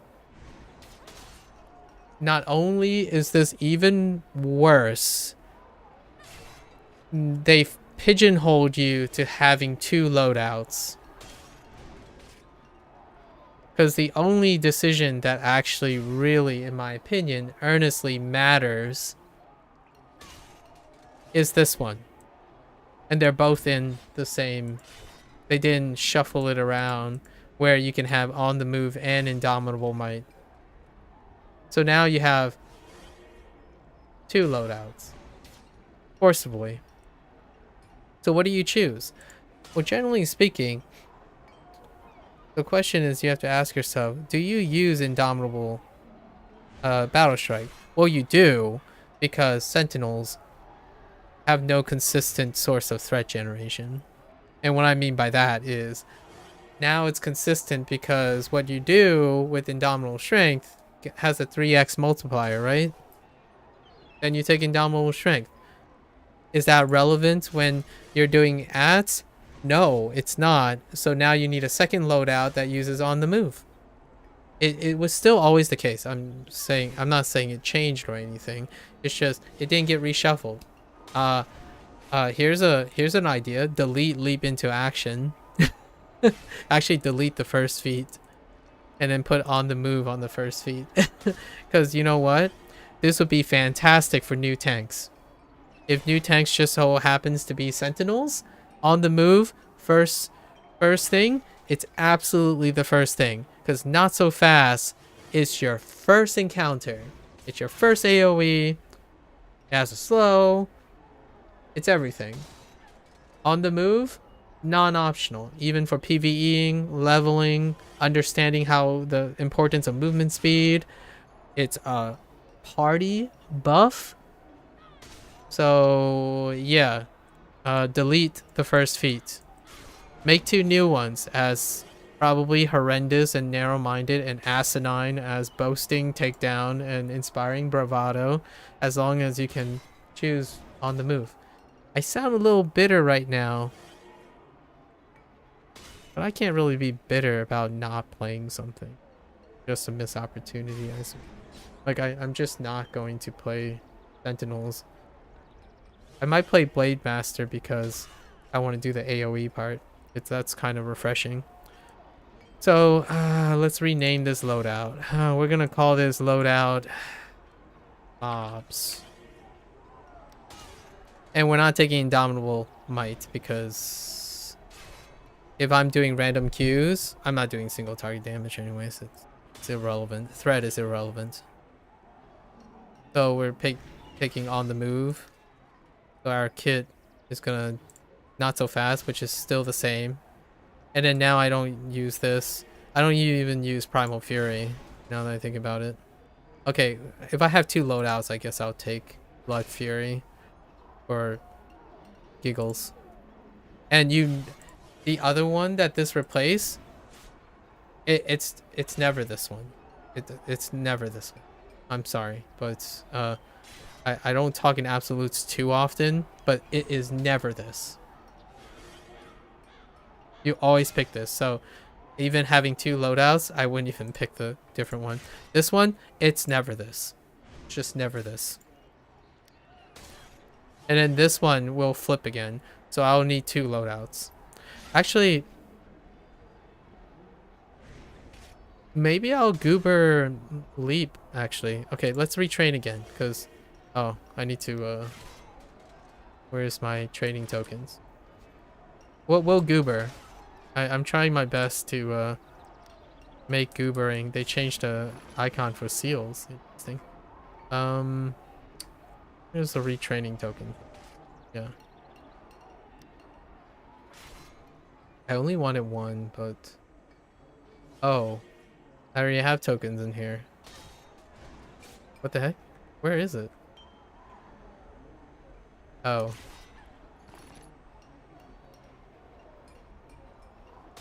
Okay. Alright.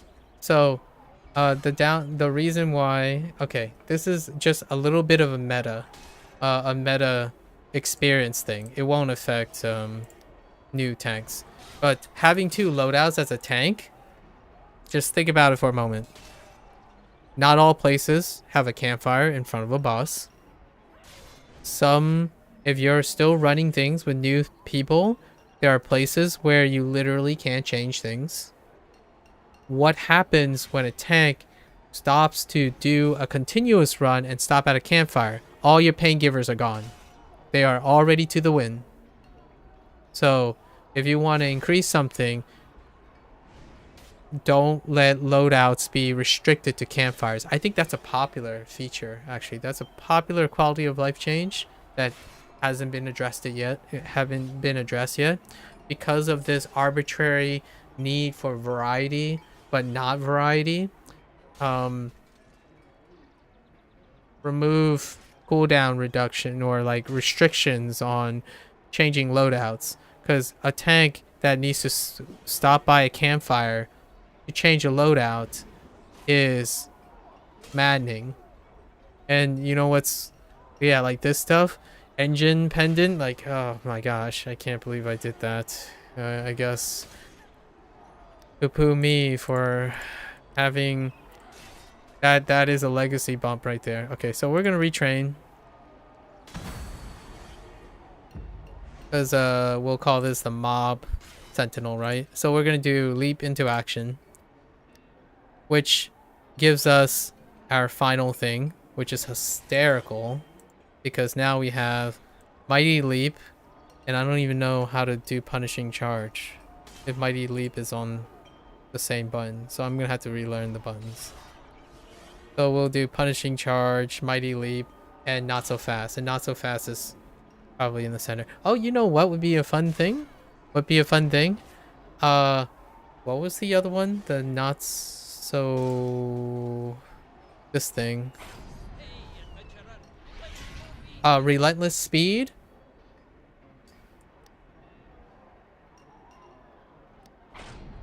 Delete this.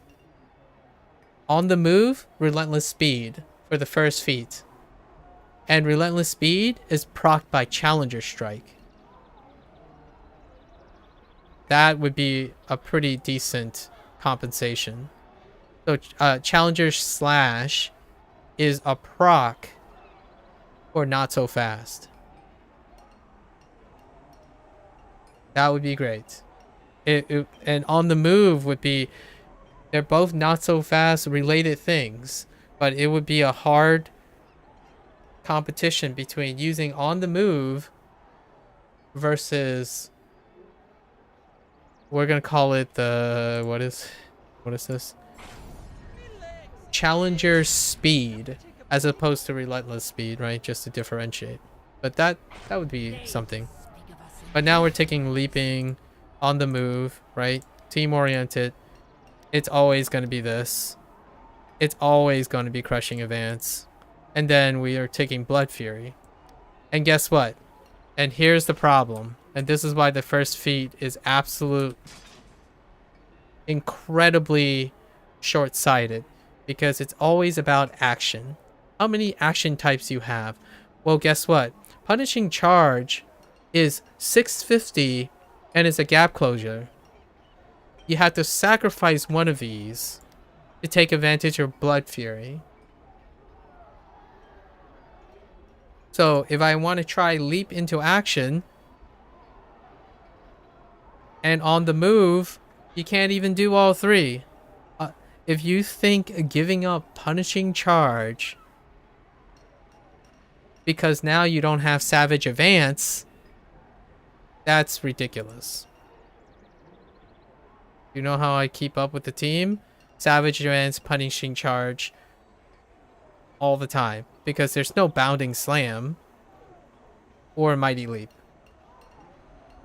Now it's funny because now you have to use Mighty Leap and punishing charge because bounding slam is still comical.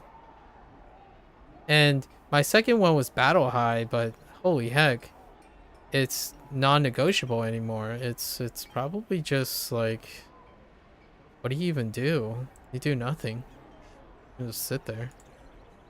So what I could do here is I could turn this into like Primal Fury, and we do bounding slam and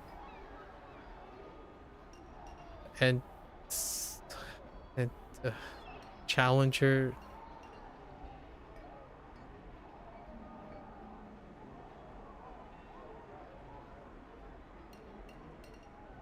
You have to understand that if you're using Primal Fury, you won't ever get to the rage that you require to even use it in the first place with the setup. Like here, here's leap into action. Here's not so fast. Look at how much rage you have. There's absolutely no rage. Like, this is so short-sighted. It's unbelievable how short-sighted it is. You have created something that is irrelevant. And this is irrelevant too. So what do? You keep punishing charge because you know how much punishing charges rage generates?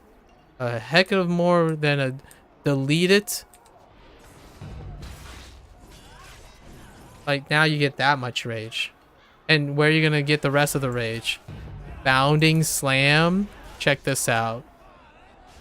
Check this massive rage out.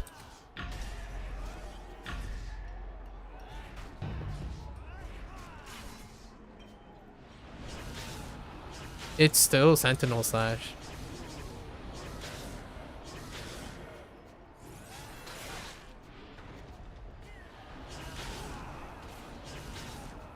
It I don't know. I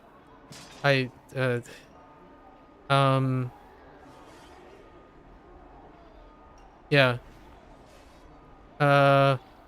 I mean, I'm gonna slot this in, I suppose. There's no reason to slot this in. It's always gonna be Rage and Rally. Alright, we're just gonna retrain because I don't want to use a loadout thing. Yeah, let's just retrain again. Doesn't matter, we have like hundreds of retrade tokens. Alright, so we'll take the leap because there's no way to advance anymore. No savage advancing. It's not reliable anymore. On the move, movement speed. Takedown, it's irrelevant. It's a single target thing. It's not going to do anything for mobbing, so it's not. And then crushing advance in the once in a blue moon, of course. And then rage and rally, because primal fury is effectively dead too.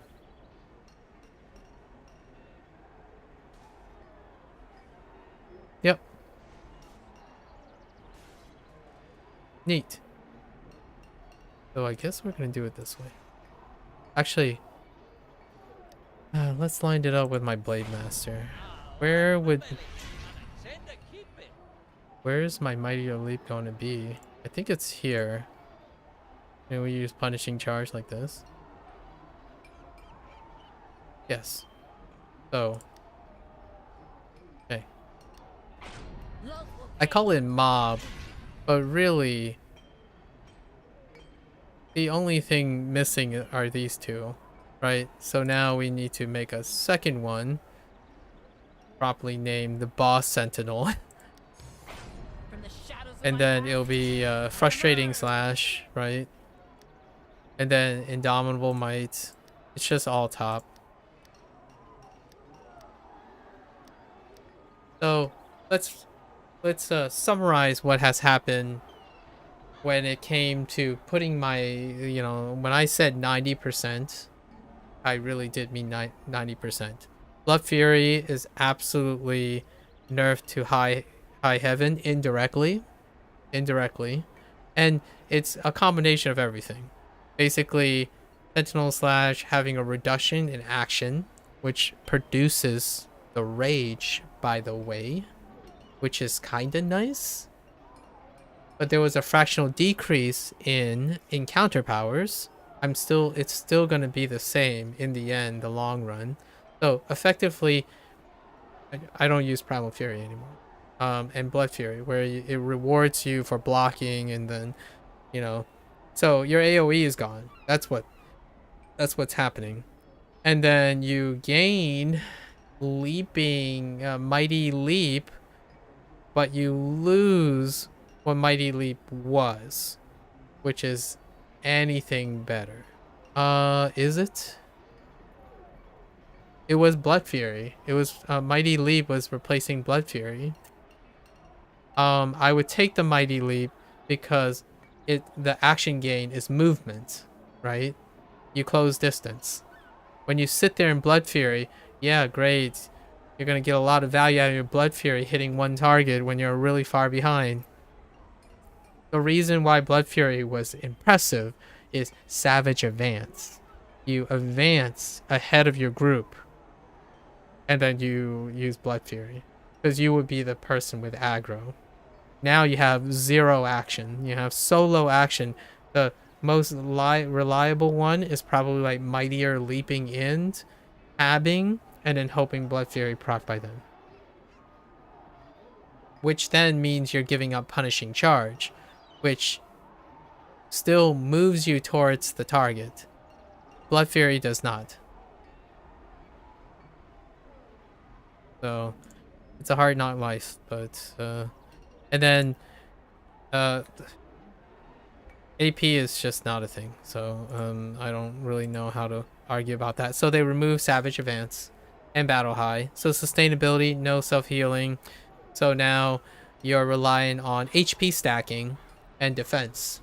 So if you were going to tell a new tank, like, what is needed to be an effective sentinel thing? Get gear. Because you need to scale the heck out of your HP and stamina. So that you can just blindly, like, swing your sword around. So, there you go. Everything and anything that could possibly have been disappointing has largely disappointed. And you know what's more interesting about this? I don't even use any of these things either. Because, like, none of these work. Rage adds up to 5% deflect and critical avoidance. Yeah, I'm sure. Challenger's Charge? Well, we don't even need Challenger's Charge anymore. Because, you know, like, this is one of those things where a feat requires an action slot. That's 2 slots to do something. So I don't ever use this, actually, except for trials, and that's probably what it's designed for trials. Threatening presence, more threat on top of non-action. If you don't have an action, you just don't have a non-action. Like, you have to actually hit something. This one, this is hysterical, because if you're spending that much time blocking, what is the use of it? Actually, this was changed. Oh, no. Yeah. Furious Reaction was changed. It no longer does damage. I could have sworn this did damage. Oh, no, maybe not. I might have been coupling it with up here, but regardless, these are comical. So, yeah, I mean, mighty vitality. Come on. There's so many places that could have been compensated for.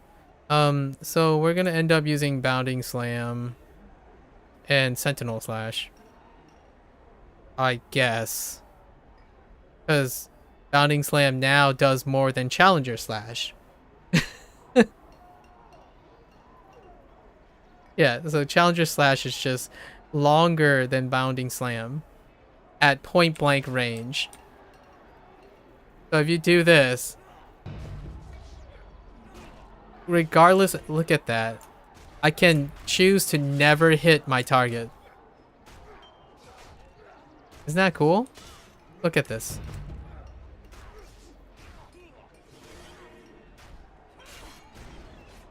Thanks, Milo. Look at this. I can choose to never hit my target. Who would have thought this would be the acceptable change to Bounding Slam? Alright. So, what is this? This is the boss one, right? We got the slash. Indomitable, yes. Takedown is the other one. And then that's it. So that'd be the setup, but we're gonna... Stick close towards reach. I'll get us through this mess. They will speak So the question is, does Mightier Leap do anything?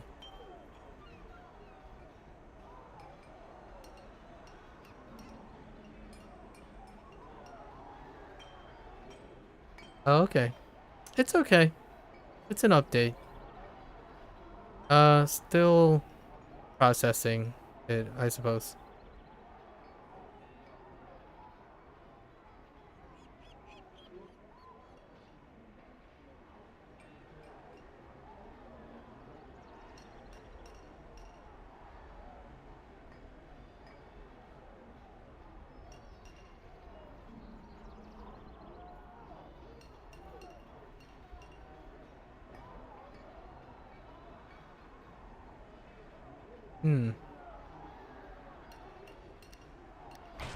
my blades are sharpened and ready. Okay. um, I think we're finally through with exploring all the stuff. Yeah, at least anything that is relevant to 90% of. Oh yeah, that's right. That raging blood turn feature was changed actually. It used to be just 10% deflect. Oh, it was damage. Yeah. Furious reaction used to be 15 rage and 5 damage for 20 seconds. It's just far better than 10 rage and 10% heal over 10 seconds.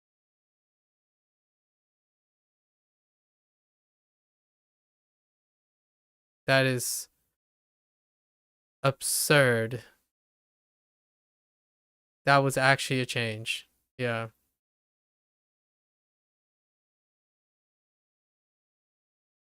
Well,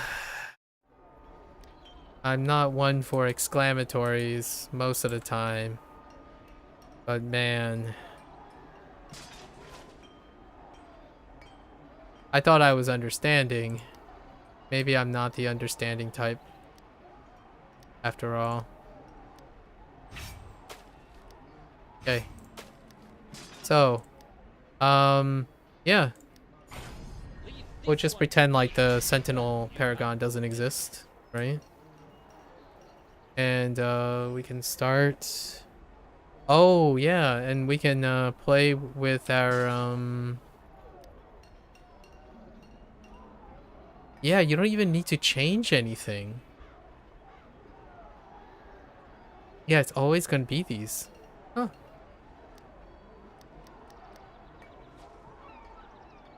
Nice. Yeah, and then we just have to switch our kit, which is Mighty Leap. Oh, I guess we gotta change Mighty Leap, Pushing Charge, and then the only thing we're... Oh, that's kind of weird.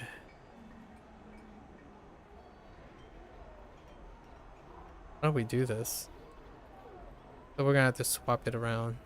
Go Hidden and Axe Storm. Yeah. Maxi, what's up? We just got through the quality of life changes, I suppose. There is another quality of life change that we have to do for each character, which is the boon points. We have 8 up here. So I was going through this. On kill,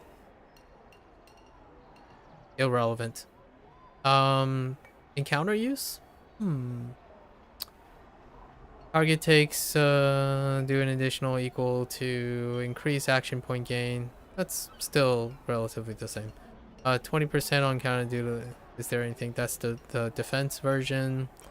10% chance. Oh yeah, there was a change to the at will stuff that might be interesting to a blade master per se. Adds 50 magnet per rank to your attack. Applies 50 magnitude per returns 10% of your damage done to US heal. Interesting. Life lessons, huh? This is a life lesson. Heal you. Oh no. That's none. 10% chance when you heal or be healed of at least 10 for the following. Yeah, okay. So actually, we're gonna use life lessons. Interestingly enough. Oh wait, it's only life lessons during. So we're gonna have 2 loadouts as well for Blade Master. Man. Okay.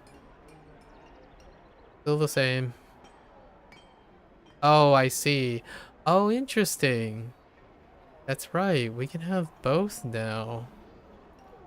Oh, no, but we need these things too, right? Forte? No. No. Get out of here.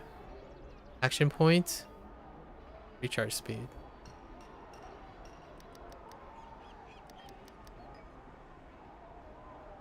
That's hilarious. That's incredibly hilarious. Okay. Hold up. We don't need this action.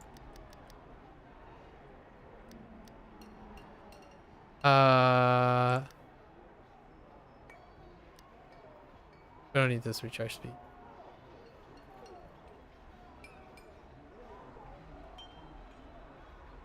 %?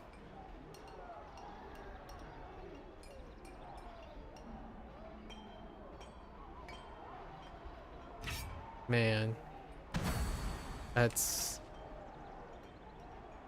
Okay. There's your boon lesson. All the boons these days stay the same, and you can, like, buy more of the secondary master boon. So, okay. Alright, cool. Alright. So we're finally gonna get to the content part, which is the shortest explainer of all, because we have 10 days, 10 streams, 10 weeks. But before I do that, I gotta go to the bathroom. I'll be right back.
Game looks different. It's the same. Oh, yeah, it's the same. In fact, there are more visual bugs than before. And when I mean by visual bugs, I don't mean like mechanical bugs, just like artifacts. I can show you one. It was still there when we last spoke, but let me show you a really wonderful one that hasn't been addressed. And it was due to the DirectX 9 lift to DirectX 11. The whole Windows OS Steel Magic. Where's this? There are so many mounts in this game. Oh, grid. That's a little bit better.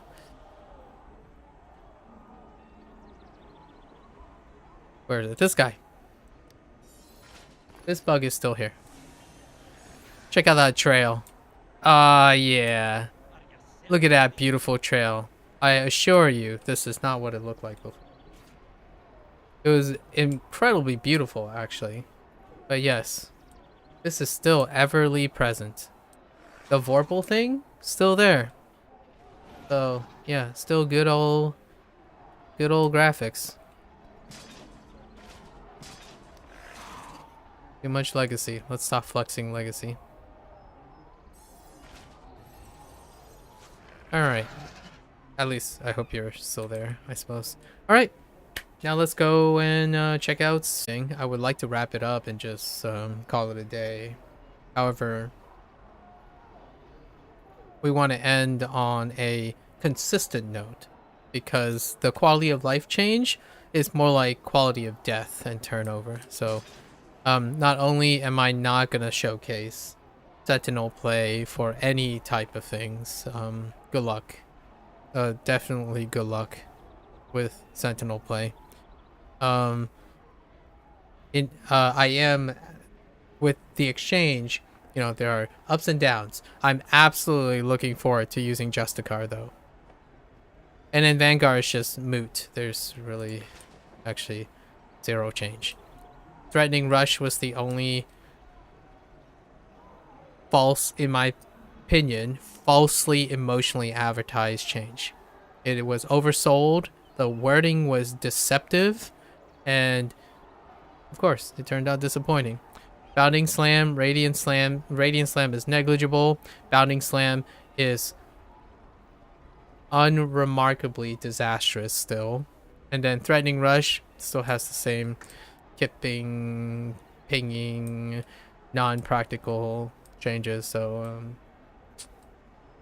it's not a good start right now for myself. So let's listen to the dialogue. And then we'll listen to like the music if there is music in the new place. Lord Neverwinter sent word requesting your presence. He didn't give specific details, but he said it's related to the shooting star citizens are reported seeing regularly as of late. I do like me some space, so spacey themes, I'm all for that. But the whole month drawing practically spacey things. Alright, yeah, we meet with Neverember.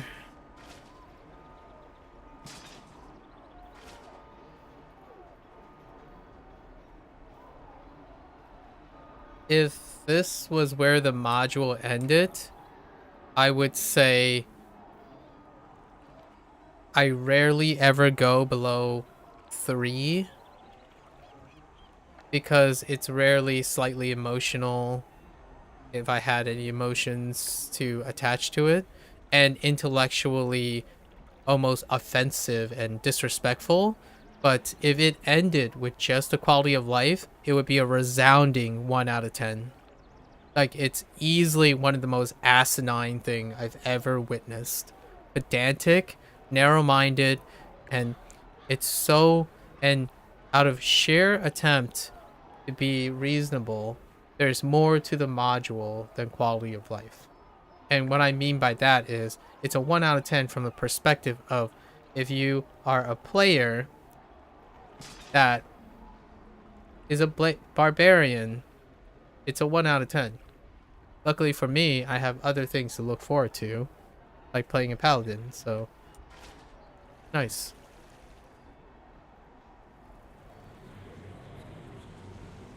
Greetings.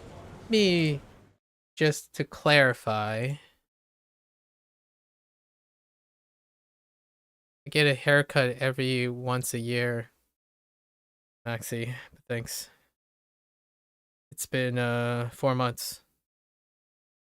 Wait till you see me with a mullet after another 8 months.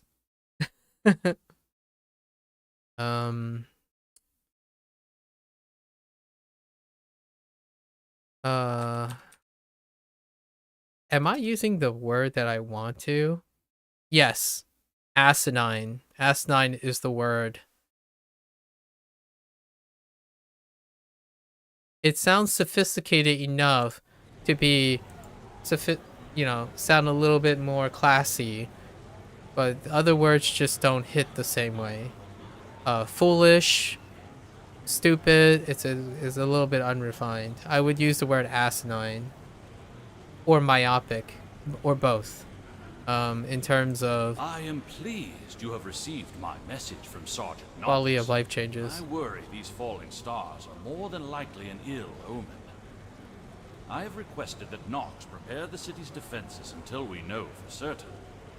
I would like you to meet with my most trusted advisor on such things, Kavatos. He will have more information as to what all this means. They're looking pretty sharp still, Lord Neverember. I remember I had trouble pronouncing Neverember's name because I have this habitual need to say never remember by like adding that extra syllable, but it's Neverember. Wait, travel to Neverwinter outskirts. Yeah. hopefully I'm not exuding like some sort of malicious intent or something. I'm not particularly angry about anything. Just will continue to play Neverwinter in a way that is sufficient, which is basically a Blade Master. Thank good. There is the silver lining that there are 2 paragons, right? Effectively, though, Blade Master got a nerf as well, which is interestingly enough. And when I mean a nerf, specifically to the playstyle that I do, which is still a minority playstyle, using at wills during battle rage exclusively. It's a really minor, just a fractional change, so it's not that bad. It wasn't even directed at that, because there was no clarification or indicator that that was what was on their mind. Leave this one to me, but you can come and help. All right, we're back to the Neverember outskirts, which is the location of the siege. All right. Ah, I'm glad you are here. About My this? hunch was correct. Those falling stars are not natural. We must get to the one near the city and see if it poses a threat. Is that the moon dancer up there? Pretty gigantic. Oh, wait. Wait. Hold up. What are those things? No, which one is... Okay. We'll find out. Fight to... Do we have to? Or we just skip? Let's find out. We just have to make it in here, right? Oh, we have to clear the area. Alright.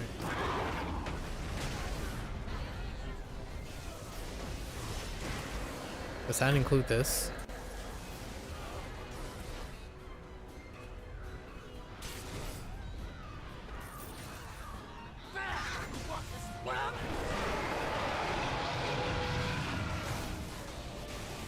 Wait.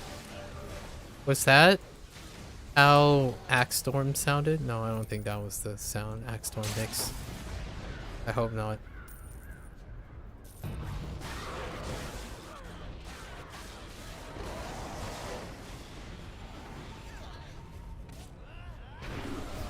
Oh, that is what the sound Axe Storm makes. Dang. That's not a great sound effect. Oh, hi. Oh yeah, that's right. These things don't allow you to change loadouts either. Because that's a thing.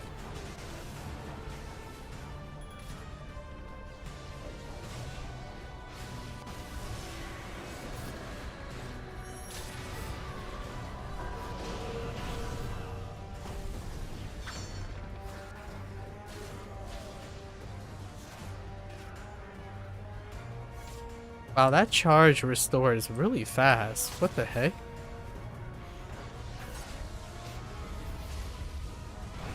It's a shame Axe Storm hits like a vanilla whip.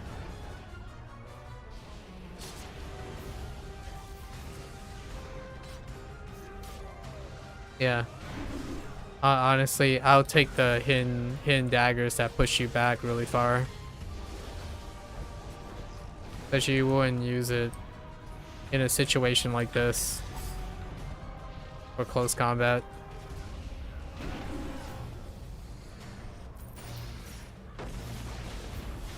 And it gets negated by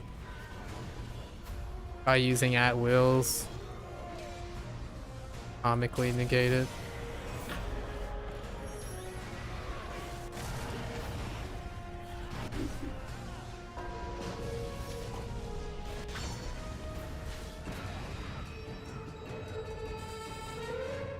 Okay.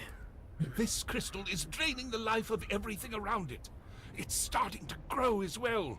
We must find a way to stop it before it consumes everything. This may spread into the city. Quite possibly all of Faerun. That's an odd question. It's always 20 max. D&D. It's probably always going to remain 20. Oh hey, there's the Moon Dancer.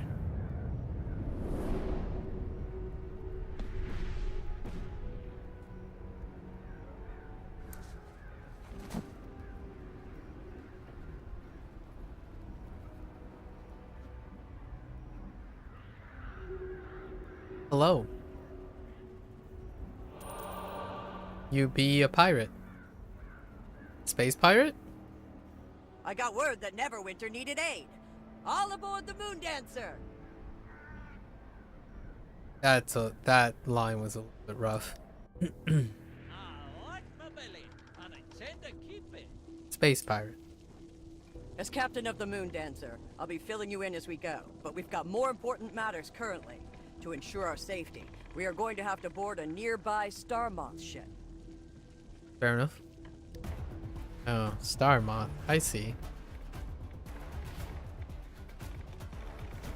Captain Zolar. Okay. Oh. I actually have to do it manually. Oh. Cute.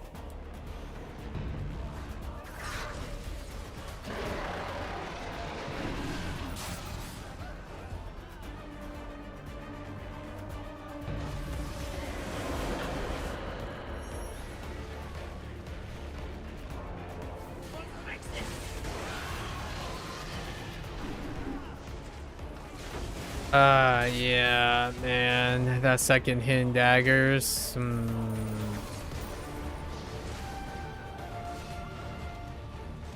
This is definitely more of a dungeon thing.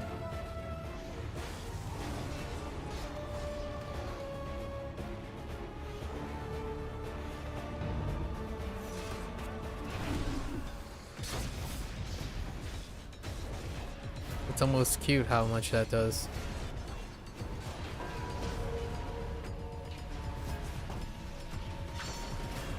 I don't think that works with dailies.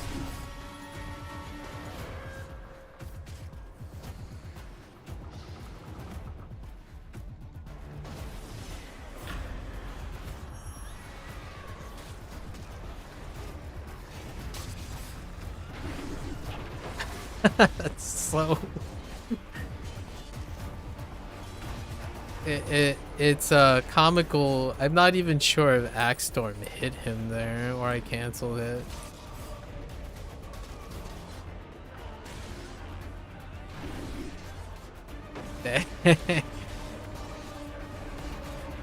It does give you more actions though. Hidden Dagger's charge recharges quite a lot. So might actually place it into... I will retreat for now. Might actually even consider this. What does it add? Only 150 mag? That doesn't make up sense.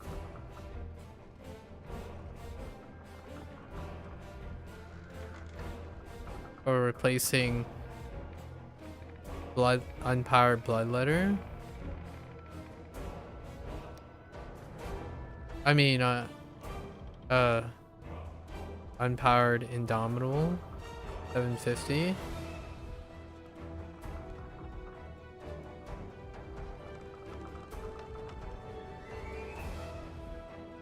So what, you hitting into a bloodletter and hitting again into a frenzy to gain action, because execution of hidden daggers, wait, it has to be in combat to get double the rage. What does that do? It's technically then 2 uses, right? But the action cost is 1.6 seconds. You gain 300 mag. That's scaling up just 2 charges too. To keep rage up? On the My capstone. brother is likely on the way with the Zerixian armada, which will destroy this ship and imprison any survivors. While I do appreciate the daring rescue, we must leave realm space at once. Okay. Off we go, Princess Zadali?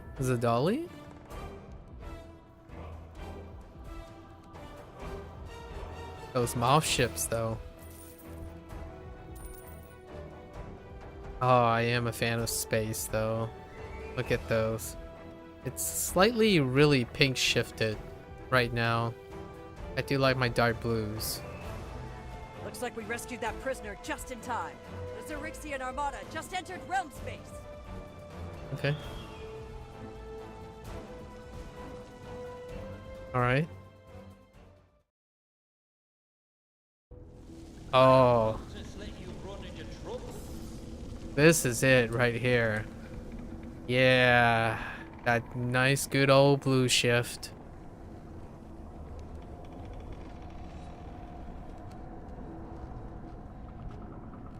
Very nice.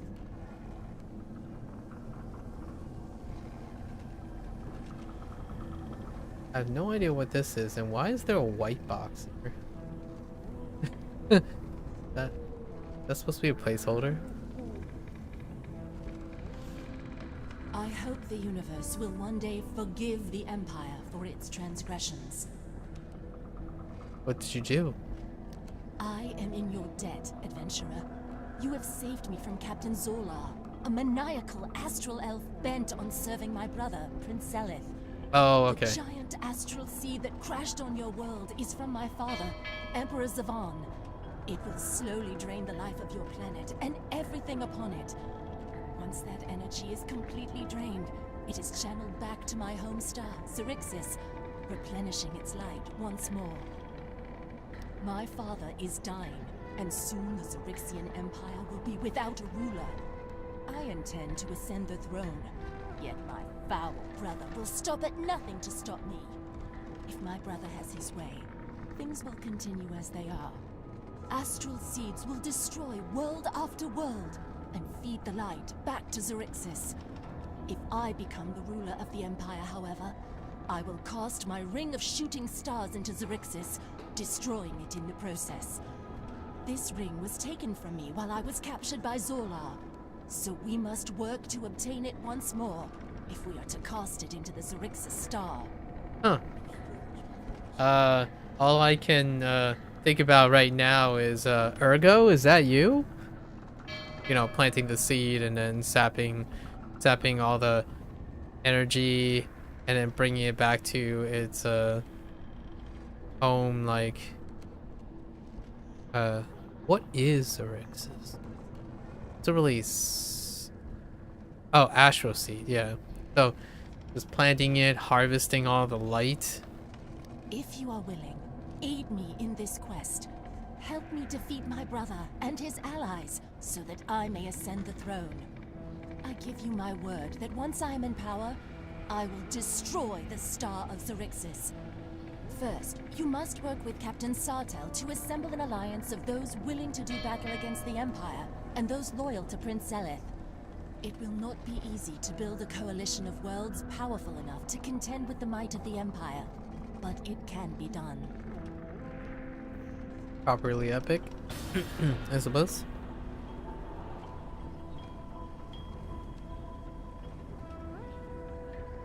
Do Things like are her quiet lines. for now, but wild space never sleeps.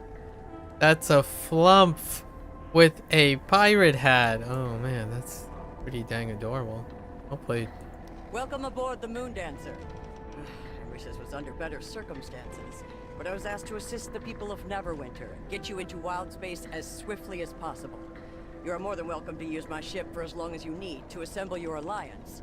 With the Empire subjugating so many planets, forming a coalition to assist Princess Zadali should go smoothly. Shall we get started? Sure. Welcome to the Moon Dancer. It's good to have you aboard. Oh yeah, I forgot to go over, you know, they released a head start package again, you know, 2-week head start. So Technically, this is like week 3 for some people. There you go. As luck would have it, we have received a distress message from planet Remichi. A group of Mercane report having trouble with their Spelljammer, preventing them from leaving. The Mercane are powerful merchants that can be very useful in the days to come. I'm willing to bet the Xerixian Empire has made commerce very difficult for them. That would make them open to assisting Princess Zadali. Use the star chart, and Flapjack will set a course for the planet in Remichi space. Remichi space. An interesting name. Alright. Oh, this is lovely. Oh man, they even have a space well. Oh, hey, this is that one thing. Like a space nautilus thing. Whoa. I like this map. This map is nice. View system? Cute. Oh, well now. Oh man, these maps are wonderful. They're brimming with personality. I love this. Oh, I could get used to this type of layout. Just eye candy, UI candy.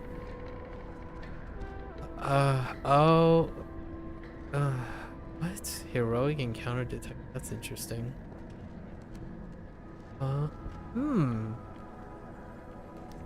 Weird. Old Regis is here to save the day. Why don't you help? Regis, listen. Quiet down.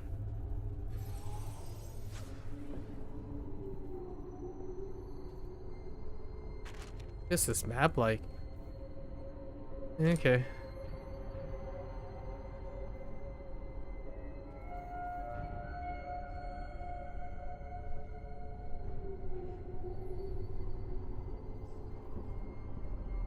Properly barren, I suppose.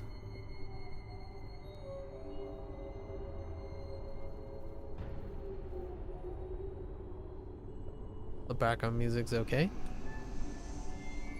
Friendly, guys, friendly. Stay on your side and I'll stay on my side. Whoa. Greetings, being from Toril. We have heard of you. We have much interest in trading with you. Oh man, this is like a fantasy Star Trek. I like it. Sorry. For those who felt that that was an unnecessary comment, but when it comes to planetary exploration, Star Trek.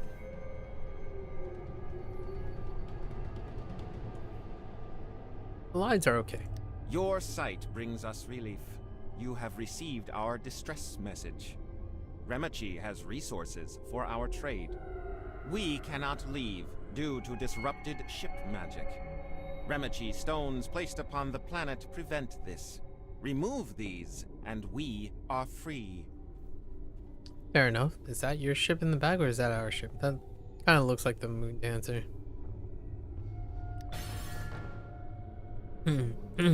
Okay. Harmonic stones. Resonant oh man, I am feeling that vibe. That planetary exploration vibe. These things? No. those balls aren't friendly. That's hilarious.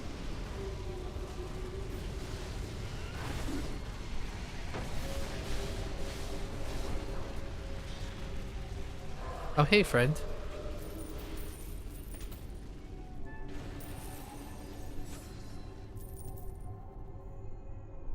Are these individuals? It looks like it. So, first off, continuing the streak of individual interactive quest items. Nice. I am definitely all for that. For sure. I'm all for space, though. Look at that. Man. Okay.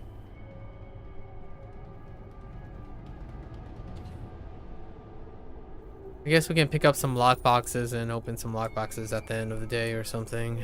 Just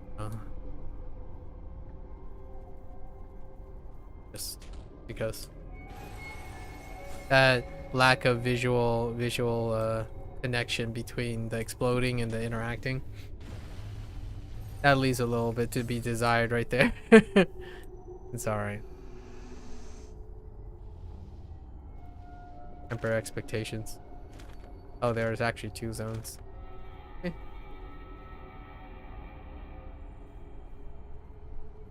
Yeah, so far we're sitting at a 1 out of 10. So the sky's the limit, or some might even say the star's the limit. Oh, that's a cute planet body thing.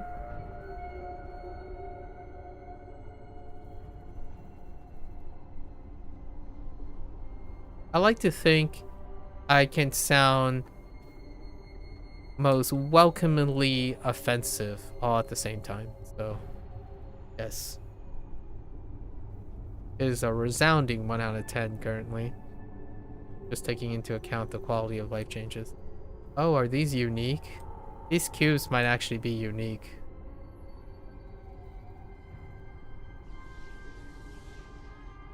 Heck was that? What are you? A divergent progenitor? Oh, that's cool. I like the theme is cool.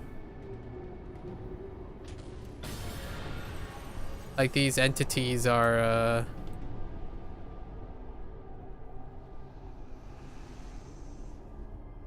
have that idea of like phasic or like multiphasic beings in space.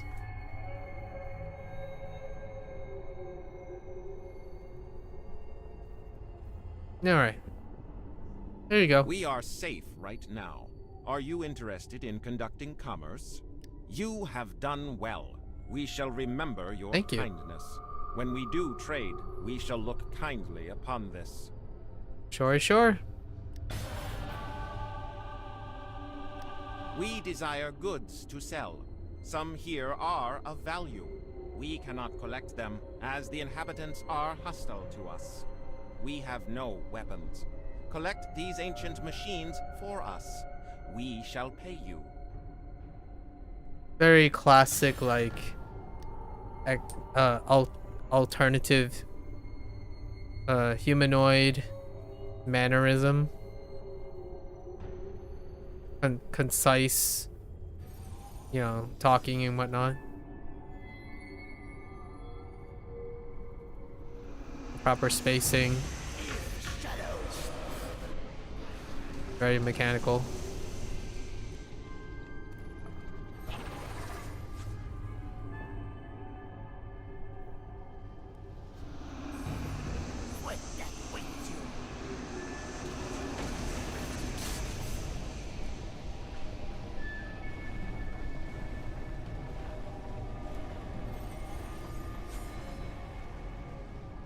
I need to collect 5 of these. 2 zones? No, just 1 zone.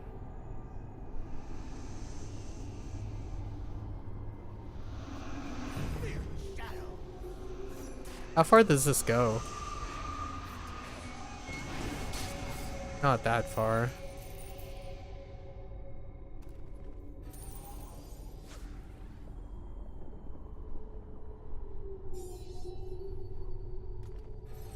It's pretty far though. The cone is pretty wide on hidden daggers.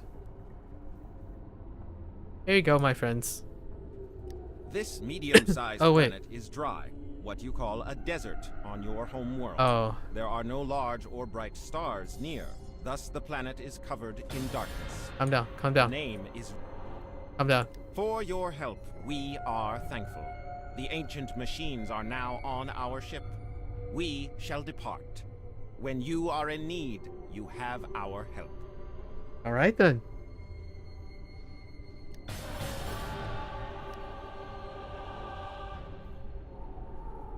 Helping the...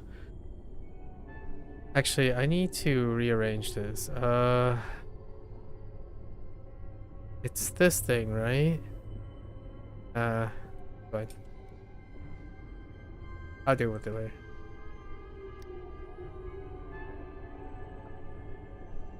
Wild space.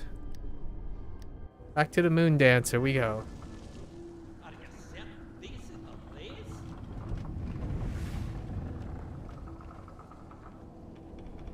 Okay.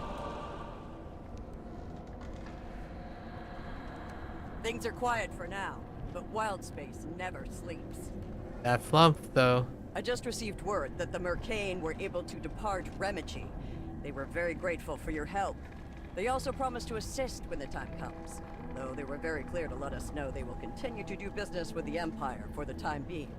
I'm not surprised since Arms they dealers. are prolific merchants. Quite a coincidence, the Mercane landed on Remichi to exploit the resources there, only to end up trapped and unable to leave. Or, At you least know, they're free businessmen. now, and we have them as allies.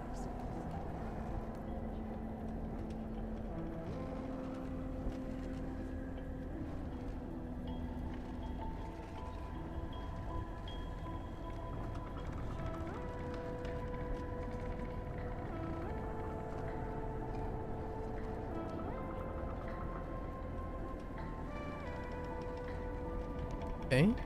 Welcome to the Moon Dancer. It's good. Princess Sidali received word that some members of the Mutineer Underground, Empire deserters, crashed on planet Valoria and are being hunted by Xerixian loyalists.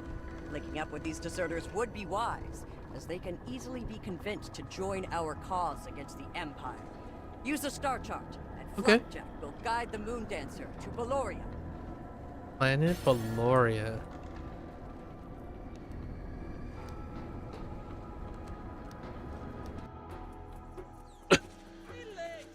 Oh yeah. Take a break. Tropical.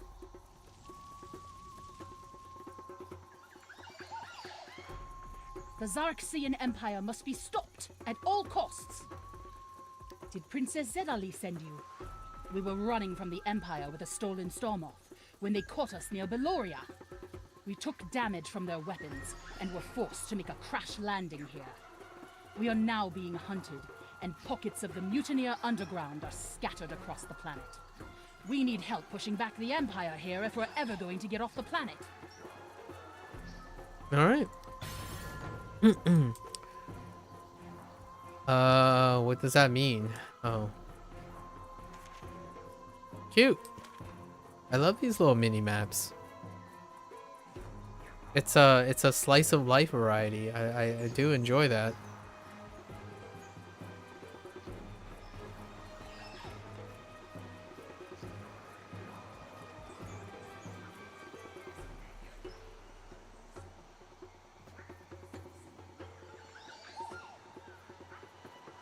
This might elevate the score. It's starting to feel like a 2 so far.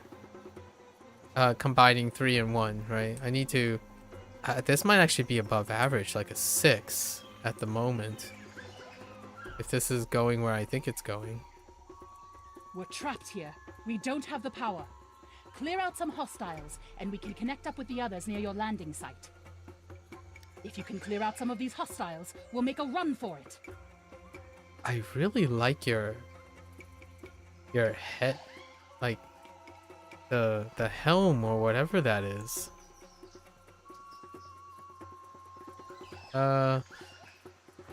Astral elves, you say? Like these guys? Okay.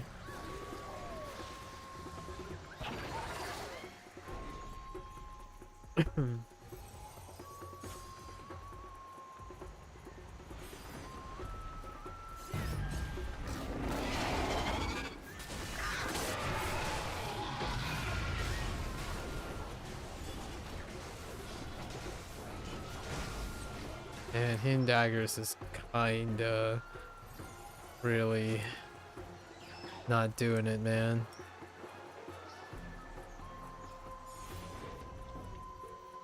Your world deserves it.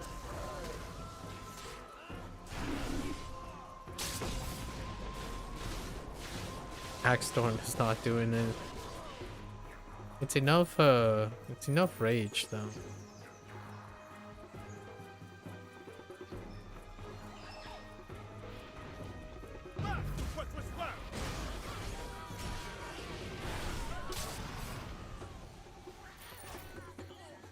It's not bad.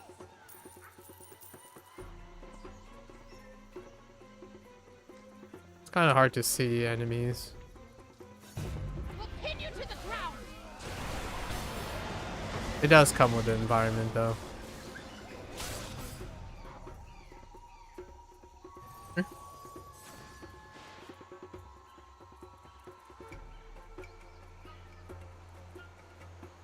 Oh, wait, we're heading this way?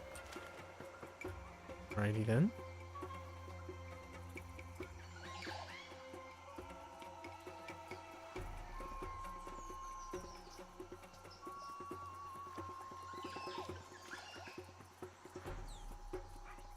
All the jungle noises. Oh, do we get to go to a water planet? Ooh. Or like a... There's gotta be an ice planet, obviously, but a water planet? Some of the scouts out in the field tell me you've thinned out the loyalists here. Excellent work. This will help us reconnect with our other mutineers. Fair enough.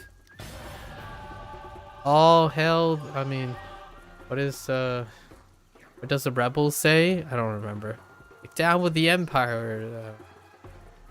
We've been on the run for so long that we've run low on supplies. A lot of our crew out in the field need to be restocked. When we're not in the Astral Sea, we need air and food, just like you. Take some supplies out to these fellow scouts working in the field. This will buy us more time to scout and regroup our forces. Interesting. So when they're in the Astral Sea, they don't need air or food? Very elvish-like. Space elves, of course, but you know.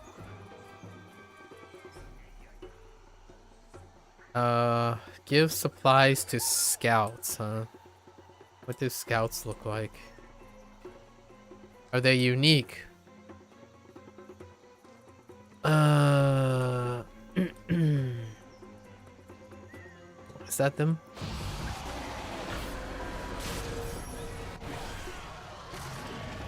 Yes. There you go, buddy. Substance.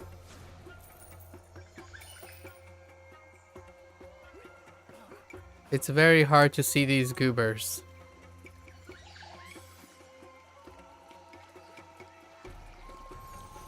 I imagine that's the intent, because they're trying to hide.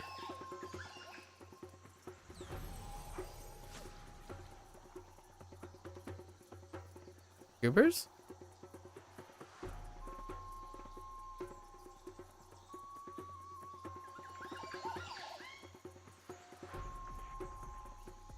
Okay, you guys are very good.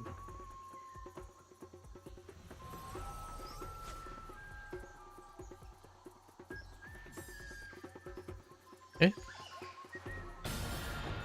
Almost as good as Myconits.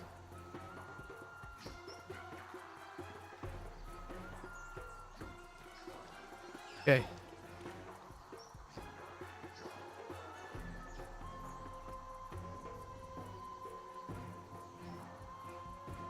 Eloria planet.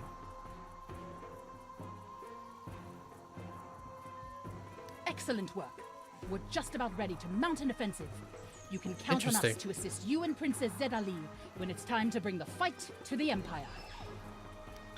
Sure. Go head back to Zetali. Zartali?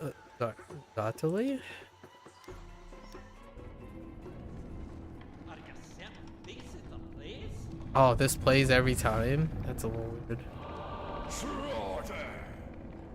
Oh. Yeah. Zetali is the princess's name. Zartel is the Things captain. are quiet for now, but while Princess Zedali tells me that the deserters have sworn allegiance to her, and will most certainly fight against the Empire when the time comes. Starting to get some Star Wars in here. Welcome to the Moondancer. It's good to have you aboard. Flapjack has detected strong psionic activity coming from a particular asteroid here in Remedy space. He believes it's an active battle between Githzerai and an Illithid enclave upon the surface of asteroid Zarbos. Only a battle of such immense psionic activity can come from a war between the two species. We should investigate and assist the Githzerai if possible. Normally, I wouldn't want to set foot in such a conflict, but we need the alliance of the Githzerai if we're going to save your world. Alright, yeah. Recruit the Gith. Alright. Asteroid, huh? Alright, alright.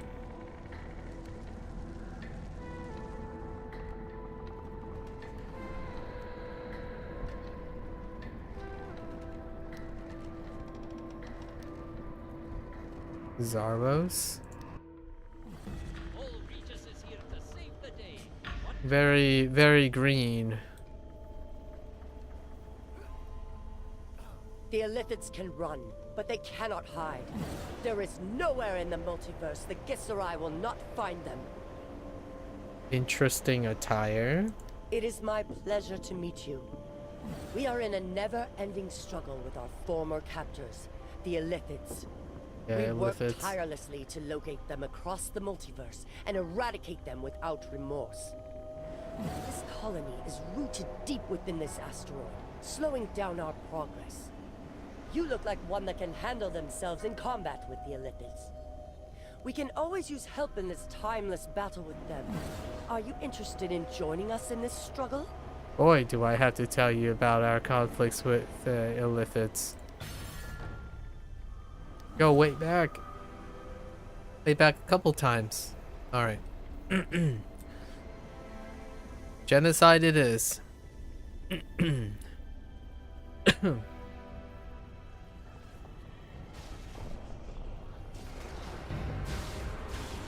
Oh, ooh. Those are actually NPCs.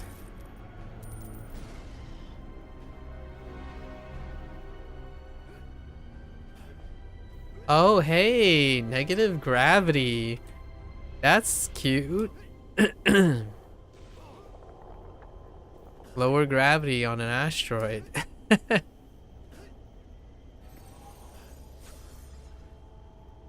Cute. Must stop you.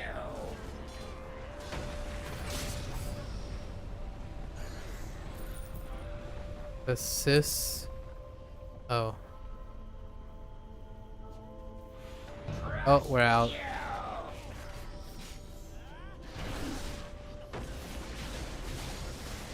We're out of range. Gotta go back in here.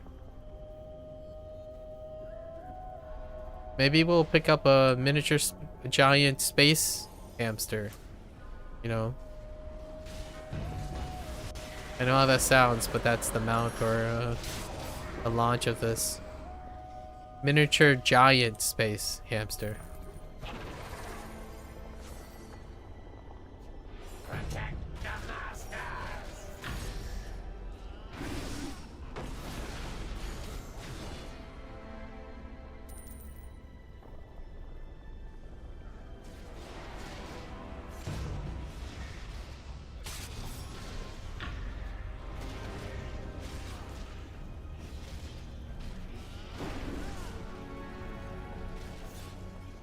Axe Storm is so lukewarm, man.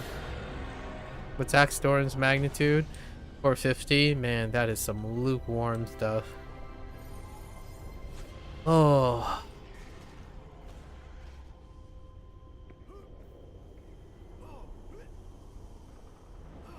I can get closer to flying. Things are almost back. Shed no tear for them.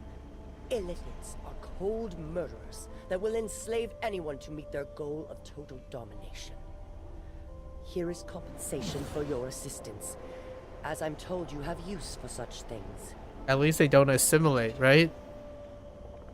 Assimilate. Illithids have no qualms attacking Githzerai while deep in meditation. Part of this meditation includes the use of our sacred prayer beads. A Githzerai starts with a small number of beads as a youngling, and gains one additional as they grow in skill and age. These beads are rare and cannot be replaced.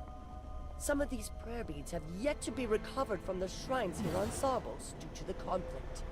Recover these, and you will gain the favor of the Githzerai, both here and in Limbo. Alright. Beats it is. It's practically Mardi Gras now. Time to go collect some space beads. I imagine... No? These are space beads? Space beads. Sorry, you're gonna hear me add the modifier space habitually over and over again. It's just cooler that way, you know? What's cooler than a beach ball? Space beach ball. You know? I'm kidding, obviously, but space kidding.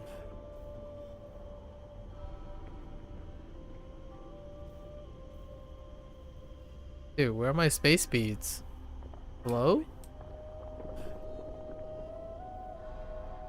Why is this place void of space beads?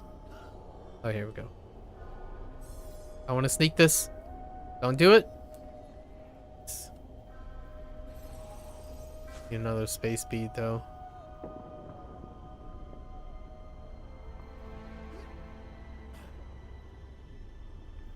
The heck, man. Gotta snipe this.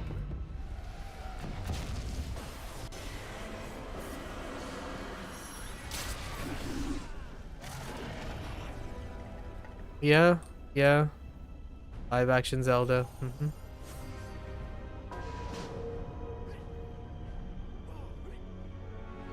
Indeedly though.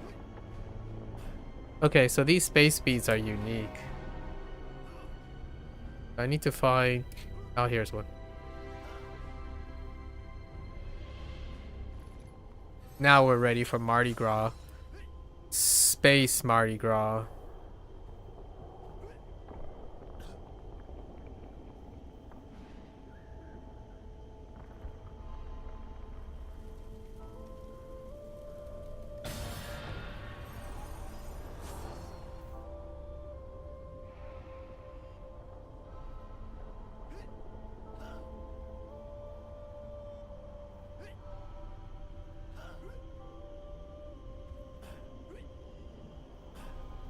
Come on.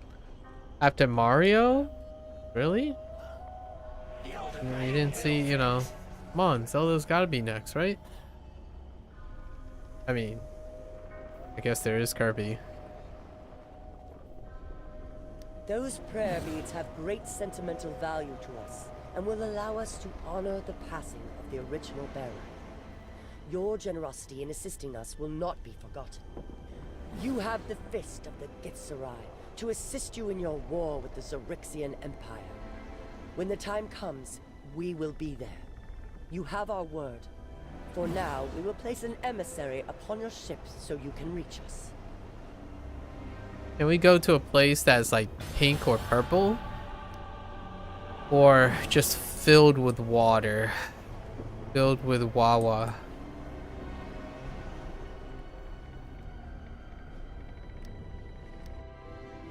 Or a space whale? Can we get a closer look at the space whale? Things are quiet for now. Flapjack tells me that the psionic disturbance from the Illithids is greatly reduced. Grand Master Nazraka has pledged her monks to help Princess Sadali against her brother when the time comes.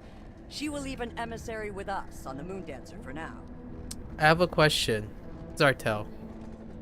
What's your flump's name? Welcome to the Moondancer. And where can I get a hat like that? Oh, okay. This opens up to the daily upkeep, which is prisoners. Oh, okay. Prisoners of Piety is probably the Gith. Take the power back. That might be the Ramichi space. The Mercanes. Musical rocks.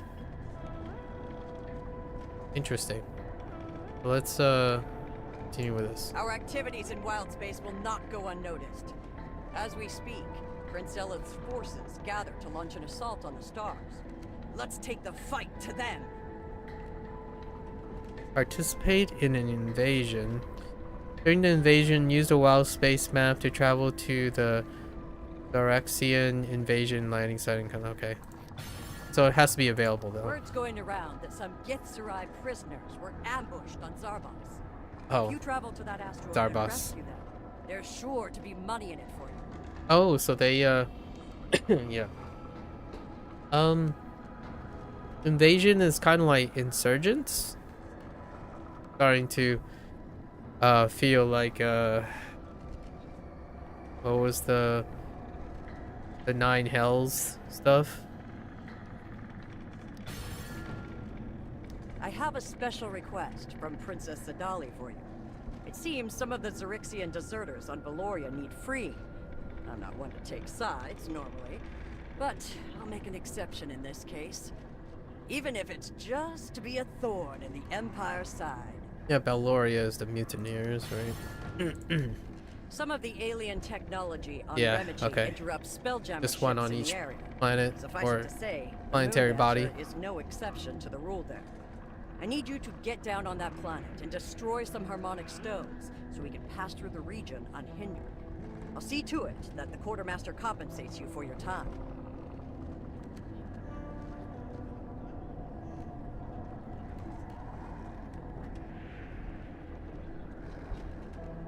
Oh, allergies.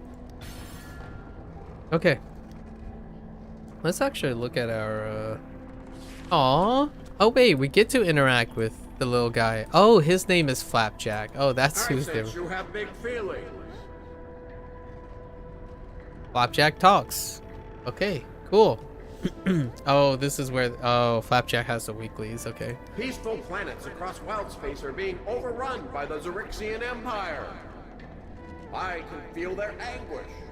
It's squishy and uncomfortable. We need adventurers like you to ensure the safety of these innocents. That's an okay tone of voice. I kind of wanted it to be a little bit more like squirrely and cute.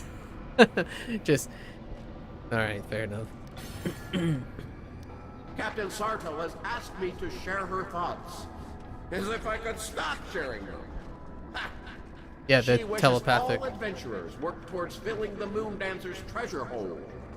We have much to offer adventurers such as yourself, coins and trinkets you can use for barter. I bet you're already thinking of what you want to buy.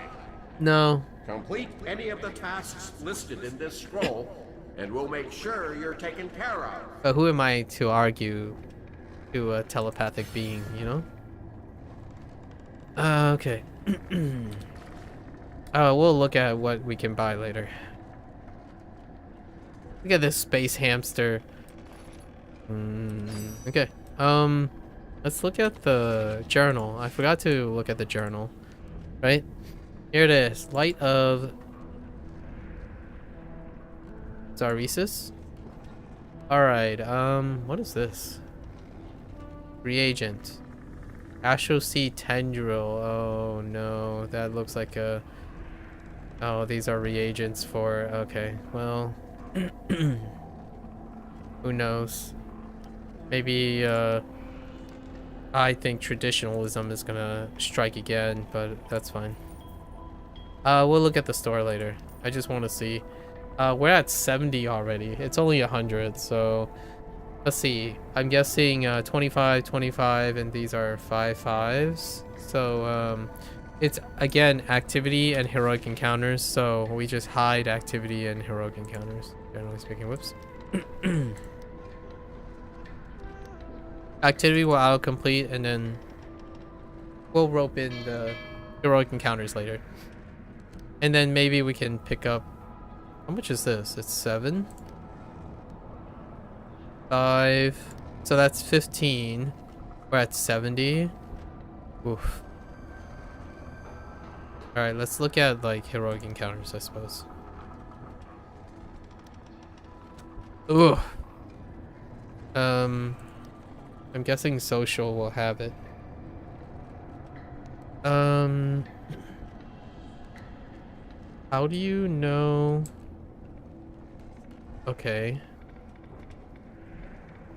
This presents a unique challenge, actually. Because you have to go to the system. Stick close towards Regis. I'll get us through this mess. And then what?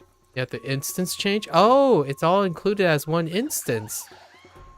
Well played. Absolutely well played. That's amazing. Good call. They made the whole zone one instance.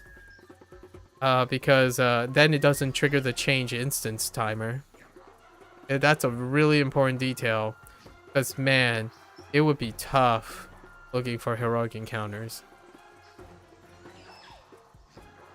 If you have to swap and then the instant timer.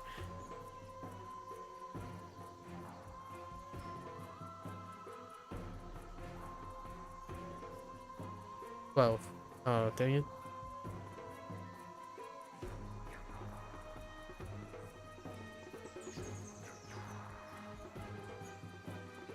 Yeah.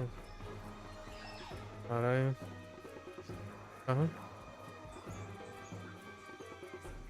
I'm just waiting for a BHE call or like some heroic encounter call so I can like look. 33? Dang it, they're all full. What the freak? Stop calling full ones. I wanna... Wow, these numbers are not great though. Yeah, these numbers are not great even though... it's kind of late, I suppose. And we had to factor in daylight savings time for the United States. 43? Invasion on 43? Let's look at what an invasion looks like. No one can stand against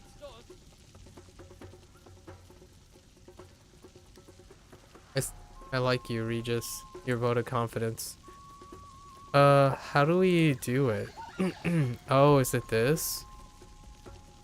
Wow, this is so cool. Ambient space. All Regis is here to save the day. Why don't you hit? Okay. Participate in when active. Okay. This is so cool. I like that. Oh man, this is great. Oh, it's so above average right now. It's such a shame it's clouded right now by the QOL. But it's okay. I don't miss anything. It's just blade mastering, I suppose.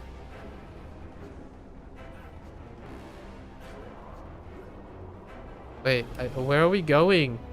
I don't know. How do you guys know where to go? Look at this. This is awesome. Dude, look at this. Oh, man. This is my jam. Wait, what did that guy say? Oh.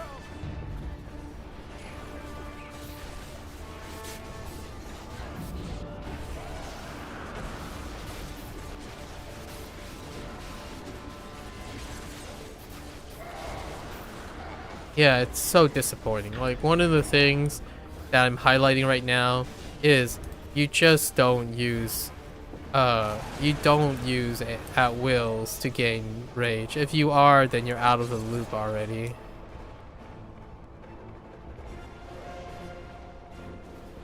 I'm not a tank anymore. I gotta remember that.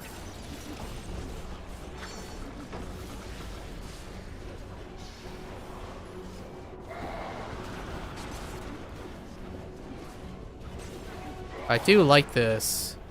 You gain well beyond your rage with even this.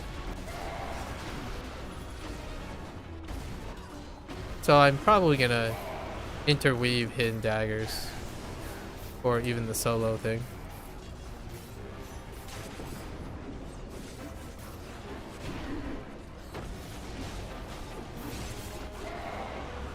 Why do you keep TPing around? Please stop. And this is the nightmare scenario for melee peeps.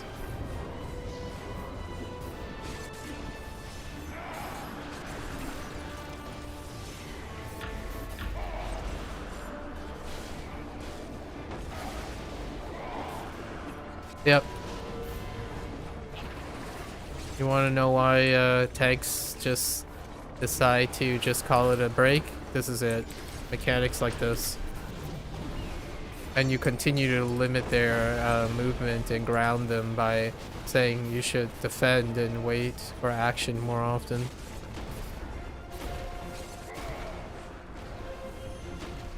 Oh, is this it? Oh. Oh, are we supposed to take out... Oh, are we supposed to sabotage all them? All the... Oh! Yeah, you can definitely jump off into Oblivion, I think. Oh, no, you can't. It's an invisible wall! Old school design. Invisible wall tech. Wait. I'm just following you. I don't know what I'm doing. My man, where are you going? Wait. I'm so confused. Push back. What are you... Are we not supposed to... What's happening? I don't understand.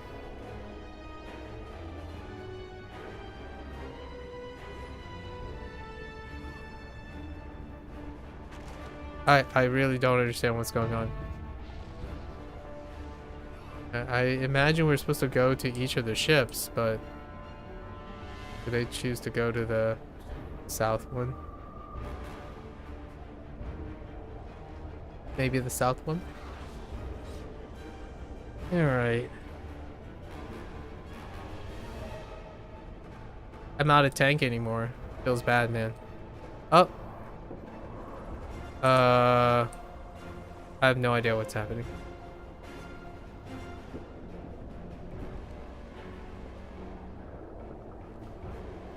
I guess that's done. No Sentinel stuff. It's the end of an era.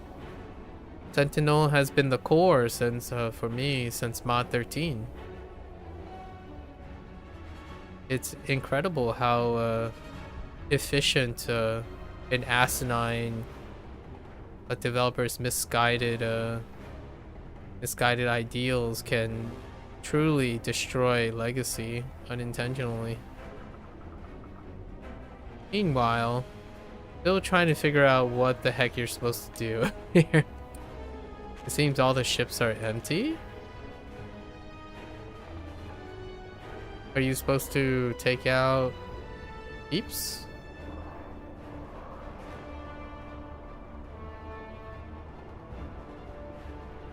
We're supposed to be collecting something. It seems like everyone's like interacting with this. Can I interact with it?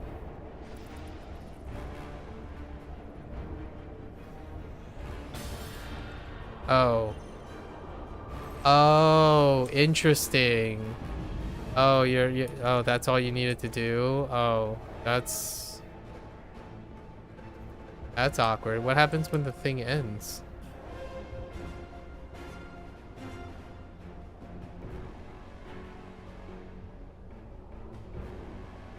Do we stay for 4 minutes? Oh, hey, there's a guy here. I see someone has already adapted. I see a not so fast relentless slash user. Frenzy, IBS. Not that that's all that important, really.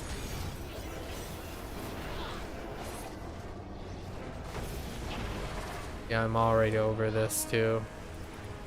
It's so purely flavor.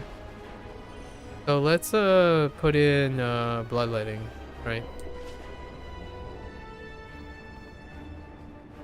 It's really not that great.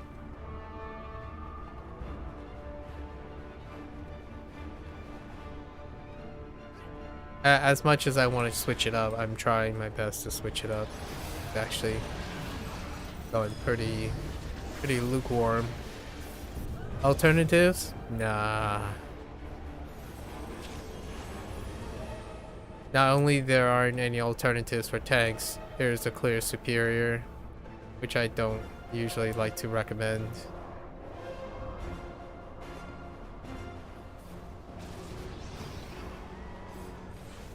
Like, I don't understand this. You just kill everything on sight? Is that how this works? Genocide it is.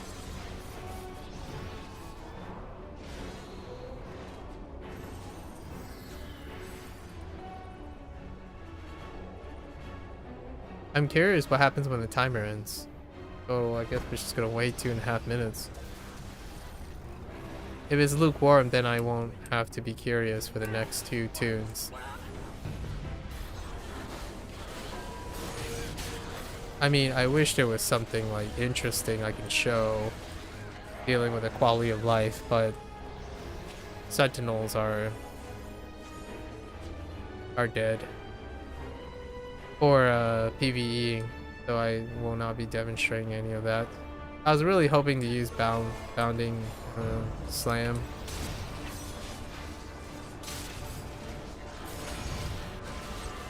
That doesn't boost very well. I see the new damage floaters though.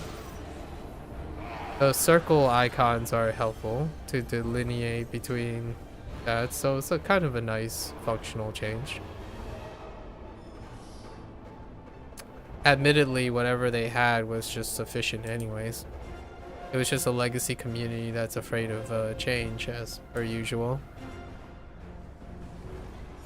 Purely cosmetic.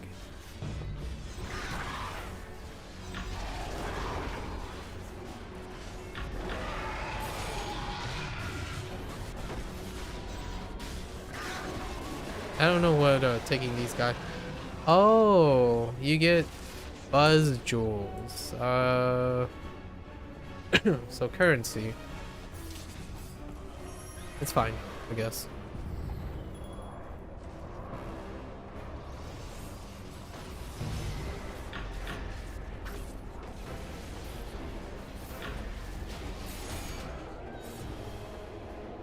Uh,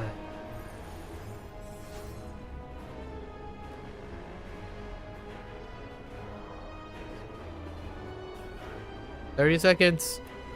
Countdown. I do like the anti-gravity thing though. Or the lighter gravity thing.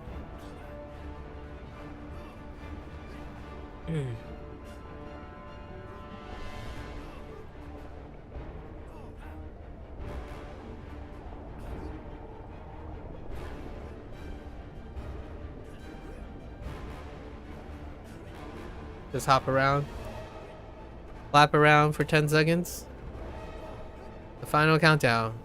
3, 2, 1. Is this something interesting?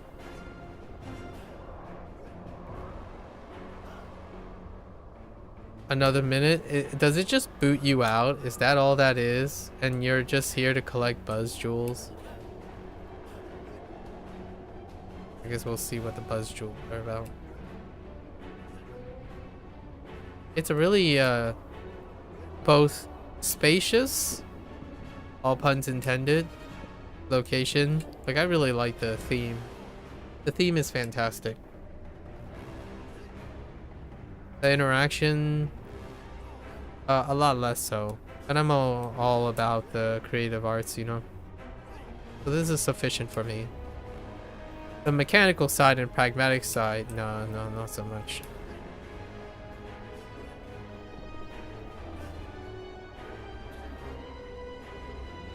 Not just this content, but the URL, quality of life stuff. That's it? Okay, so it's for currency collection. Let's look at buzz jewels. Okay, buzz jewels. What are buzz jewels for? They made a unique ward this time. 2 unique wards and players. Again. Solar loops.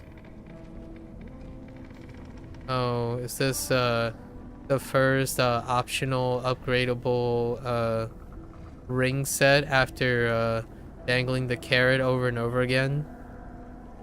By putting it behind a mandatory lock, privilege lock. That's probably it. We'll look at them later.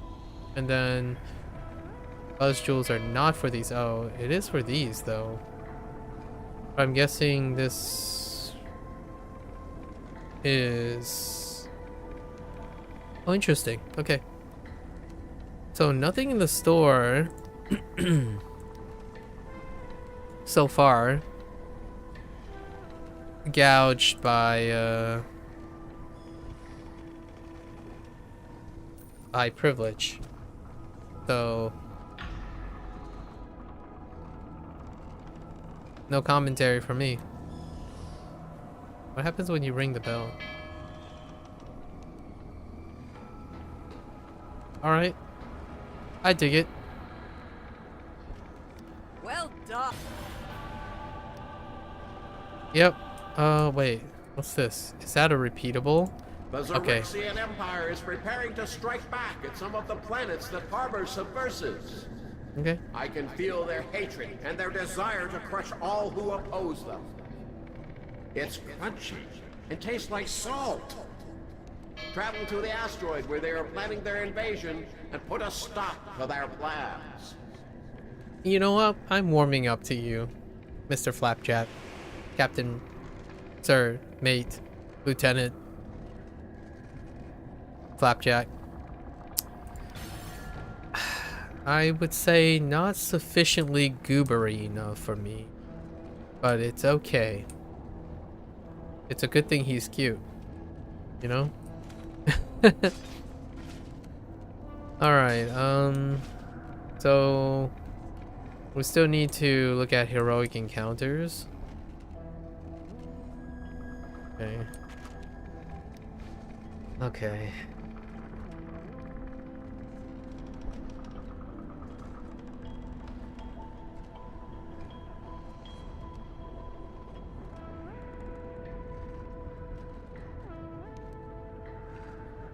Everyone's getting a new everyone's getting used to the new abbreviation stuff. Trying to decide on what type of abbreviation for the planets.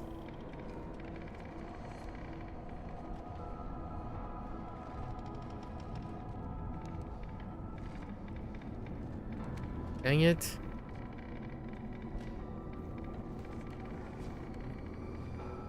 The calls are habitually in maxed out instances.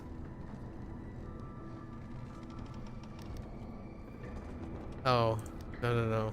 We're not going to invasions. It's still full. Unbelievable how...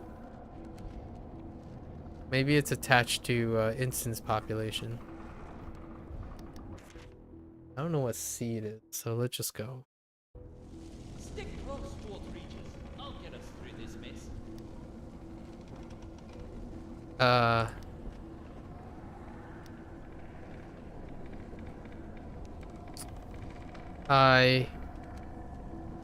Is it this?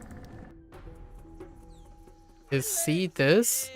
So PB has seeds. Okay. This is really cool though. I do like it. Takes a little bit of time to get adapted to all the different locations. I do like these mini things. I am a fan of variety. Really flex the creativity. Okay. I'm here. What do I do? Are you supposed to interact with this? Like that? Where'd it go? The projectile just disappeared. What the freak?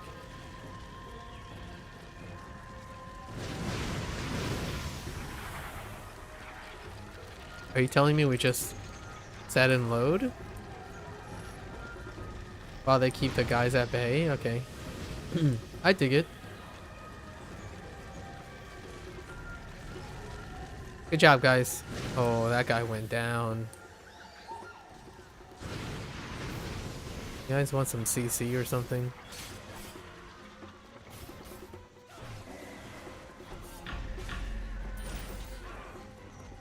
There you go. Have fun.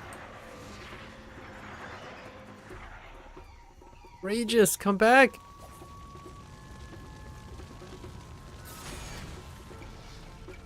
Boy, it would be fun being a tank right now.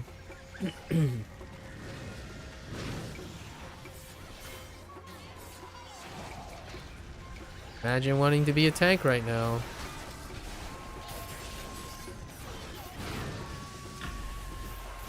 Oh, right. I still think I have Axe Storm equipped.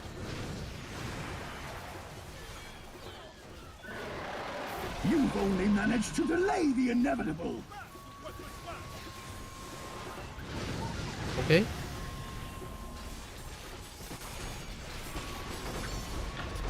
Victory! We have pushed back the Xerixians for another day! Space tank. Yes. Everything is better when you put space in front of it. The space tank. Okay. I imagine I have to do... Oh, I can participate in invasions because... let's preload these things as well. We gotta, Dang it! They're not unique! Oh my gosh. Are you serious right now? Deserters are not unique? Oh, that freaking sucks like heck. Alright, minus points for that.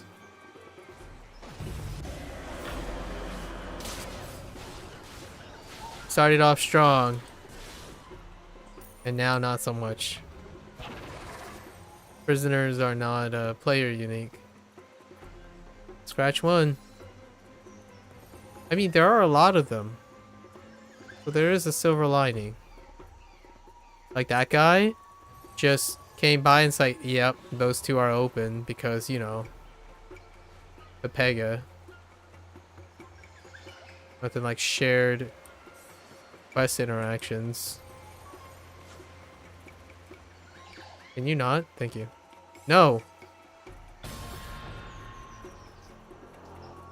Freak? That's right. That's mine. Okay.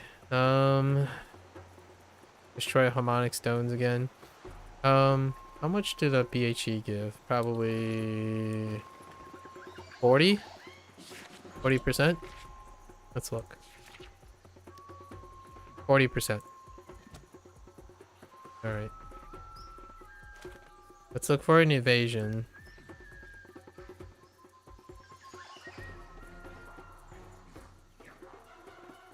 It seems like seed is the way to go so far. Lots of seed calls.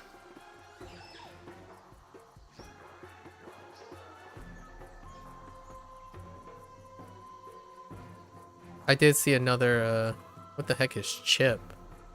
Well, won't be able to find out.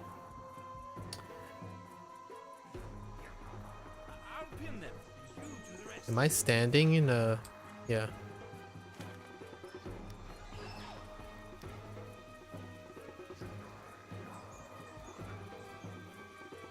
Come on. Man, there are a lot of lonely instances. That's probably from earlier today. I got to 43. That's not too bad.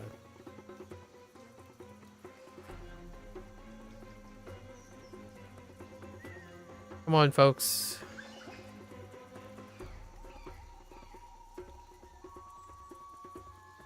So far, the only BHE I see so far is seed, apparently. Maybe it's the only one. Because, keep saying plus seed slash BHE. Are there another one somewhere?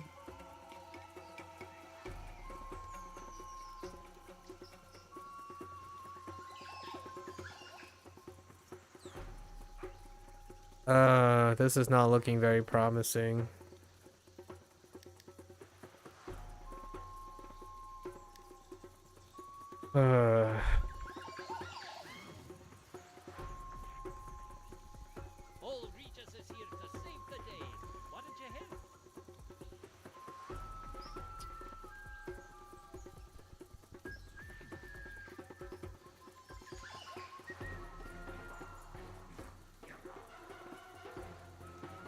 Looking pretty bad so far. What does evasion 2-5 mean? What the? Dude. Oh, is it 25? Did the person accidentally hit a forward space slash or something?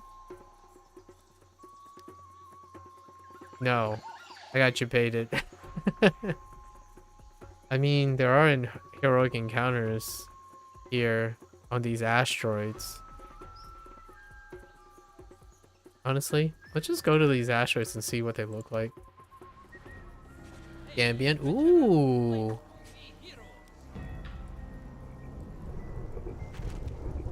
A red and blue one. Not bad. Pretty cool. Okay. What about Canis? Leave this one to me, but you can't. It'd been nice to have not the same like floor plan ish as the other green one, but that's fine. I turn. Oh, this one's a kind of nice. It's still the same floor material, but okay.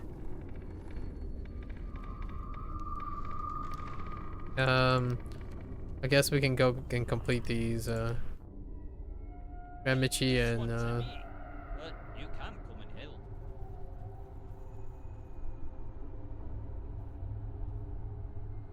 this one is the harmonic stones, so it's the red things again, the meat cubes that suspiciously look like meat cubes. I mean, okay. It's constant people calling on overcrowded instances.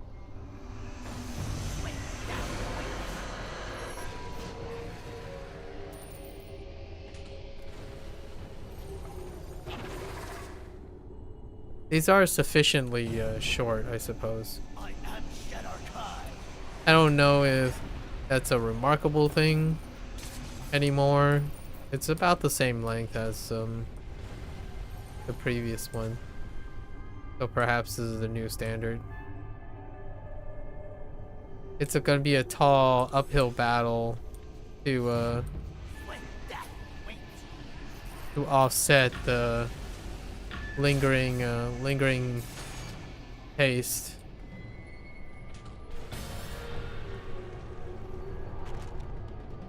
Of the other parts of the patch.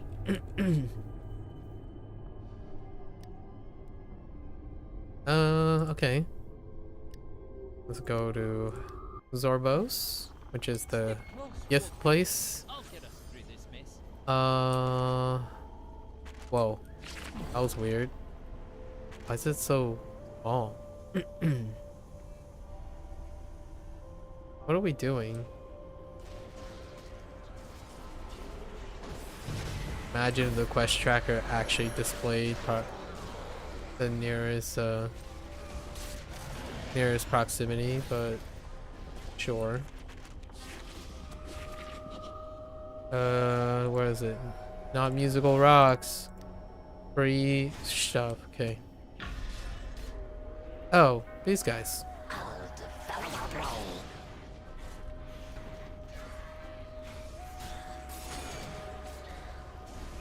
Trying to use Axe Storm. Axe Storm is a lukewarm thing. So is Hidden Daggers. Just all around, even the most yeah, it's just not it. It's such a dud.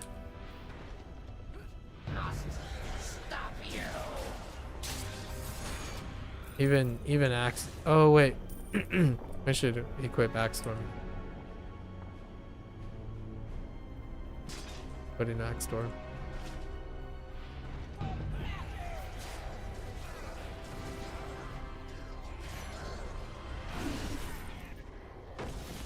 Yeah, holy heck.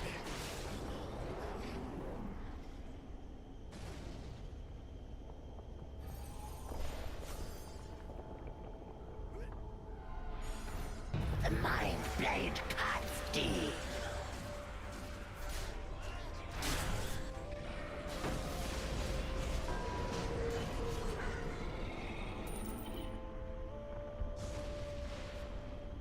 Every time I hit tab before I start at willing, just reminds me of the incredible, incredible silliness of the rage generation approach. The explainer for the rage generation.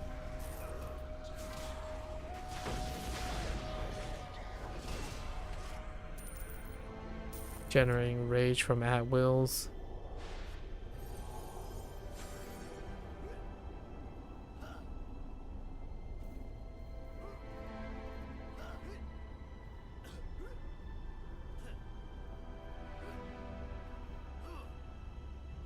Oh, that's not a friendly.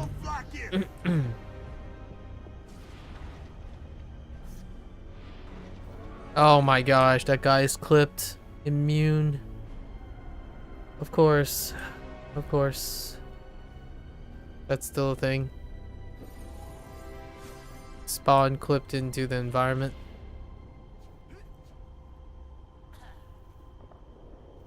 Oh, you know what? Floating's great though.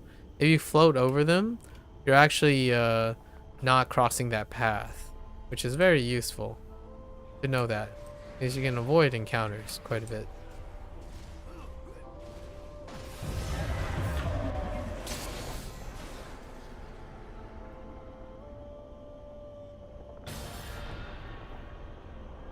Alright, well, now we're going back to looking for BHE. And we're gonna do it another 2 times. Just that kind of guy. Space redo.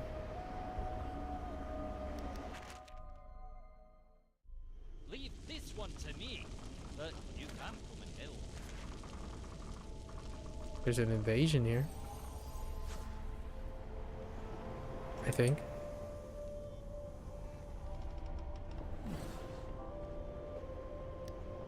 Nice. Numbers constrained. Invasion's ending in 20 seconds? And can I just interact with this in time and be like, yo, I'm done? Wait, is it not this one? Oh my gosh. That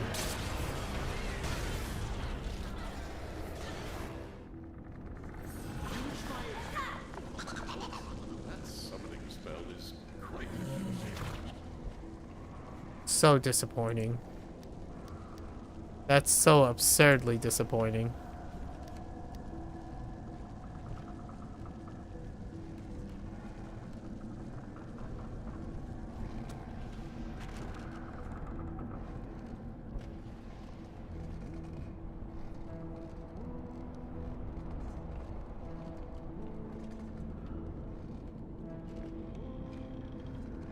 Starting to feel that doing 3 repeatables is the way to go. Let's just do the 3 repeatables. I'll just turn these guys in. I got your payment from the princess, right? Good. Grandmaster Nasraka sends her thanks and your payment. Destroying those harmonic stones makes travel easier for everyone. Here, the quartermaster left your payment with me. Here we go again. Phyrexian loyalists are causing problems with the inhabitants of Valoria. Someone's got to get down there and cull some of them. There's pay in it for you. What do you say? Genocide it is. Harmonic stones again? Maintaining the Moon Dancer and running its crew is far from cheap. I collect plunder here and there to cover the costs. Oh, it's those like phasic guys. The peculiar beings on Remachi contain a powerful magical essence. It's highly sought after and commands quite the price on the open market. Gather some for us, and we'll see to it you get a cut. Sure. This should put us at 15 more. Oh no, it's actually higher. So we only need 2. I suppose that's reasonable. It's okay. It's about the same. I'll say this is probably the new space average. A new space average.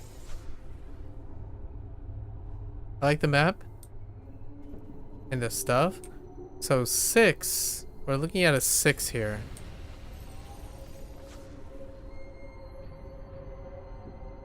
But the other stuff brings it down to a 4.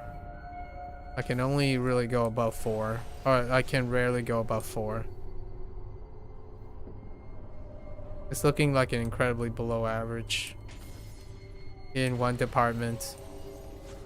I mean, if it's that department, then sorry to be a bearer of bad news, but man, you do not have my seal of approval. The actions most definitely is not concordant with the message that's being presented. Like the idea of trying to create viability and variety for newer tanks, that's killing a tank is not in good faith. It was pretty shoddy. It's almost a form of it just felt like a bait and switch. Oops. Can we take a break? No. We cannot take a break. Slaughter. Wait, what?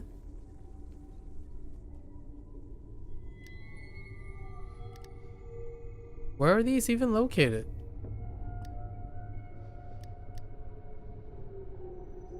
Okay. Where's the other one? No one can stand against us. What?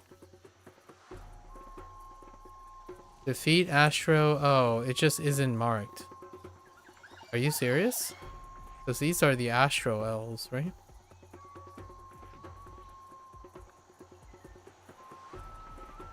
Oh, and do I collect Astro essences from them too?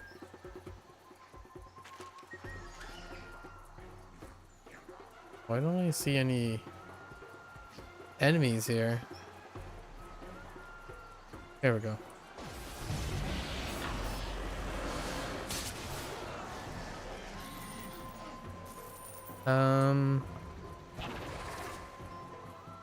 Is it this thing? No.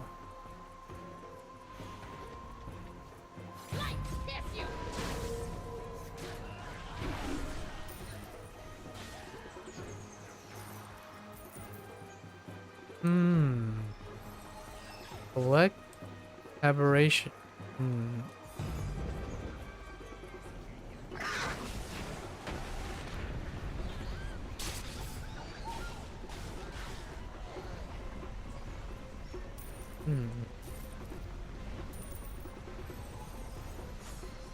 I don't see anything per se.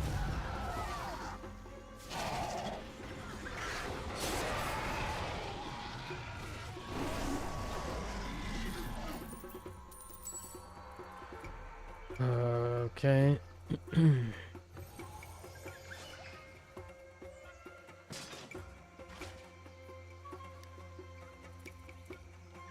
40k Astro Diamonds. I'm rich.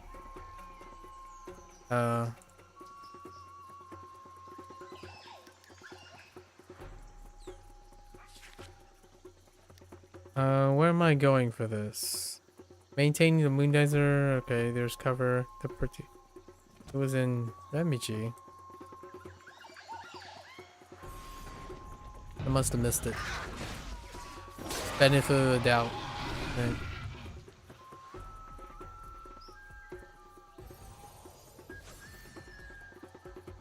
This certainly is not labeled.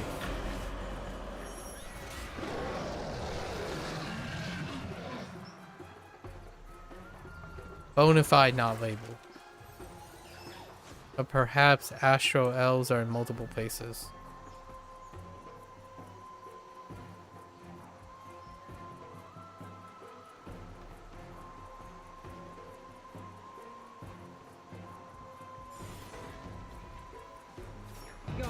deserves it.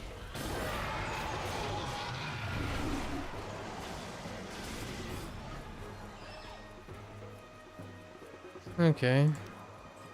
Let's go back to not there. That's not, that was not my intent.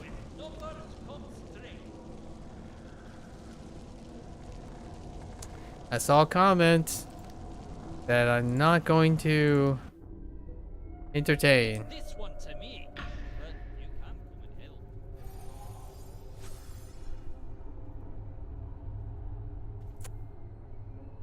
Why do I even have Alliance chat active? Oh yeah, it's because it's where my zone chat is too.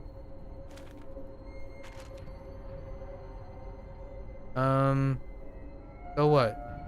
What if I take these guys out? Is it these guys? The answer is no.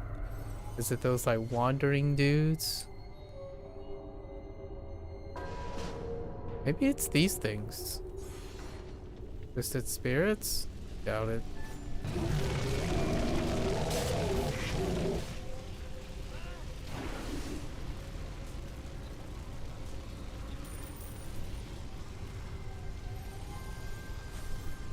One thing's so sure, I'm pretty sure they upped the lockbox rate. It's irrelevant, but you know.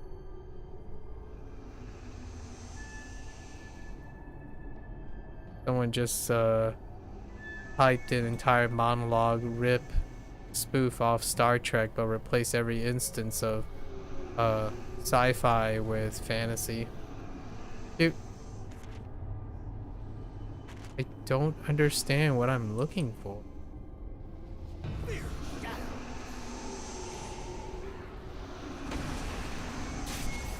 And then spammed it in the zone chat too.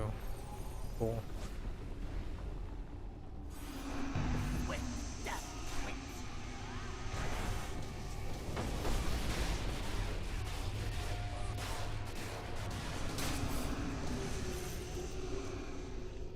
Oh, yeah, I am collecting these guys, okay.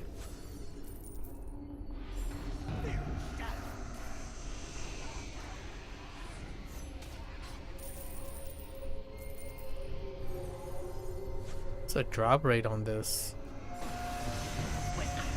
I'm starting to feel uneasy.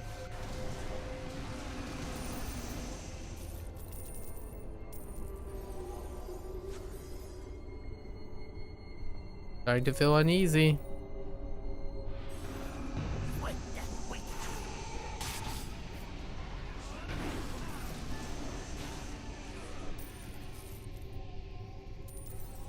One per group?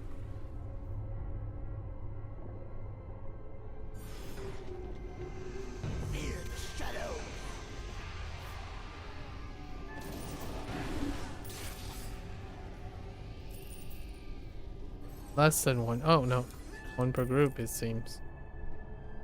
Okay.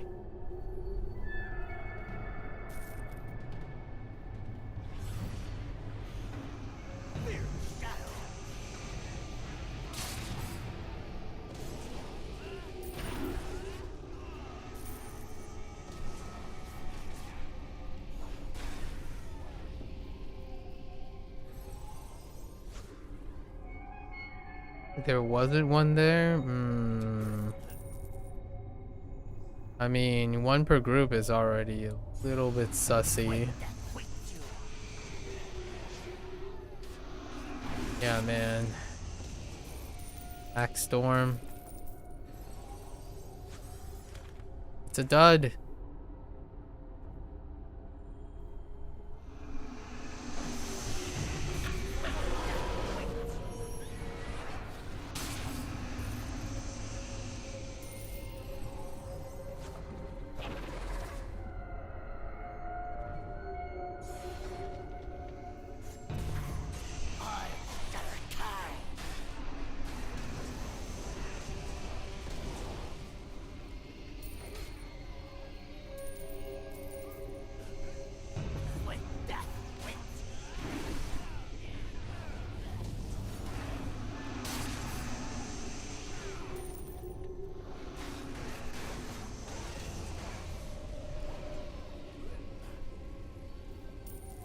Yeah, even for mob clears.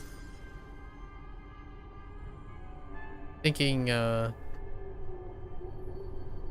would use an at will. I wonder what happens when you take out one of these guys. Are these the replacement of the name mobs? What do you get? Those.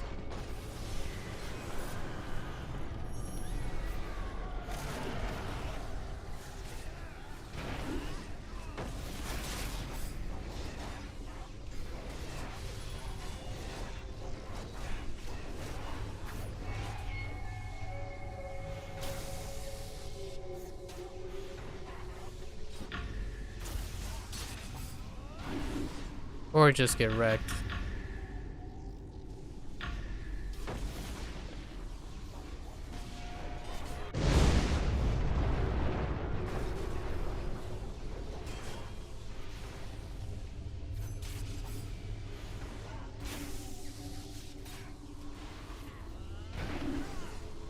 You can't even see the ground effects.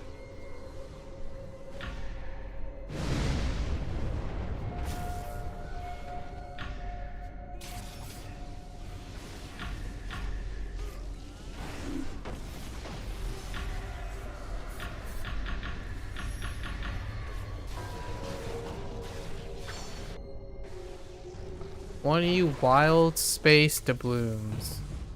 Amazing. Okay.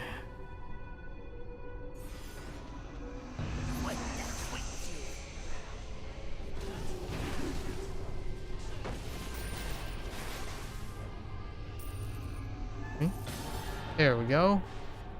Alright. Yeah, we gotta speed this up. And I need this void. I get the atmosphere and the theme of space, but it's more like the desolate space and not the wonderlust space, right? So the audio is, I'm gonna say it's very Avernus like. Welcome to the... Destroying those harmonic stones makes travel easier. Yes, I've heard that before. I've got no love for the Empire. Okay. Alright. Alright. Let's switch over. We've heard our fair samples.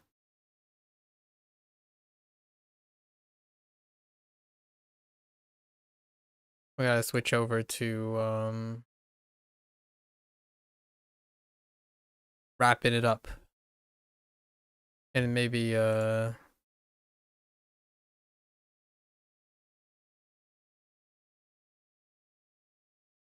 talk about take a sneak preview of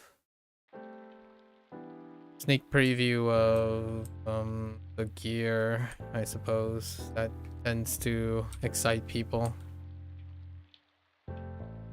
Actually, it just reminds me of how old hat and traditional everything is.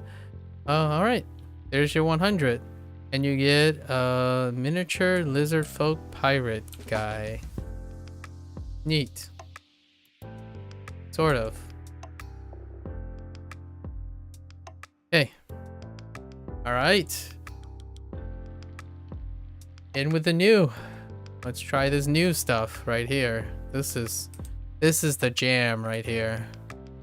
I think we're still gonna use this. Yeah, not even defensive. Like, yeah, sure, whatever. And then action point gain for sure. Oh, actually, let's confirm those. Is Forte changed?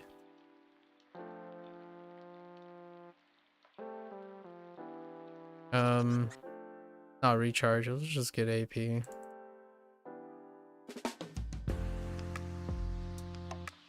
Okay, no change in anything we do. It's actually augmented by more things we can do now. Oh yeah, that's right. We have access to auras. Aura Vengeance. Give me that sweet life. Is that it? Yep, that's it. It's lukewarm, but it makes all the difference, considering, like, you just got one of the tanks.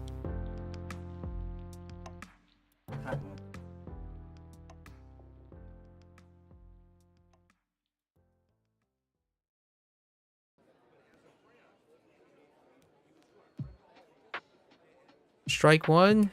I guess that's shame on me. Strike 2? Still on me, right? Okay.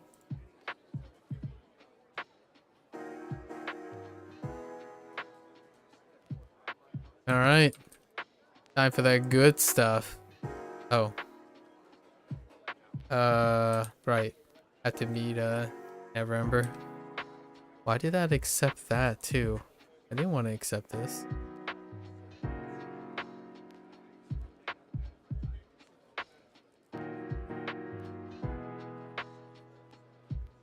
Alright. Okay.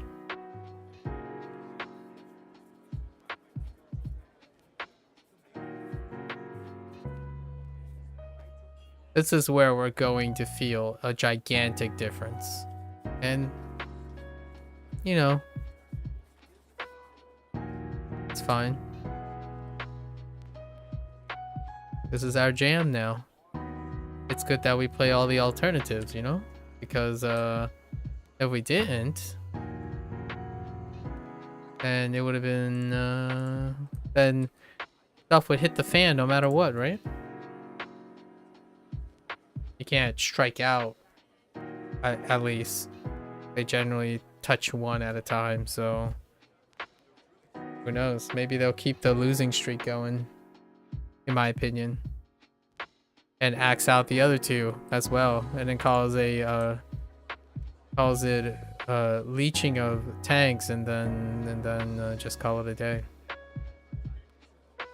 And I'll be a pain giver too.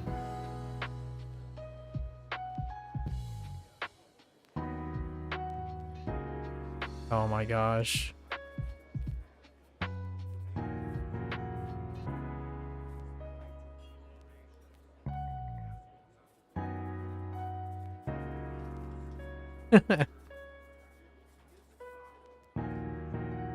Oh, there is a, yes, there's still a,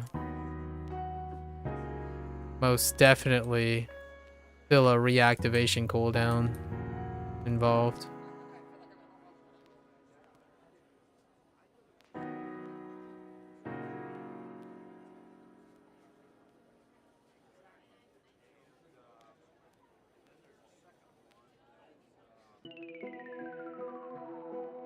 It's maddeningly different, like, what I mean about, what happened.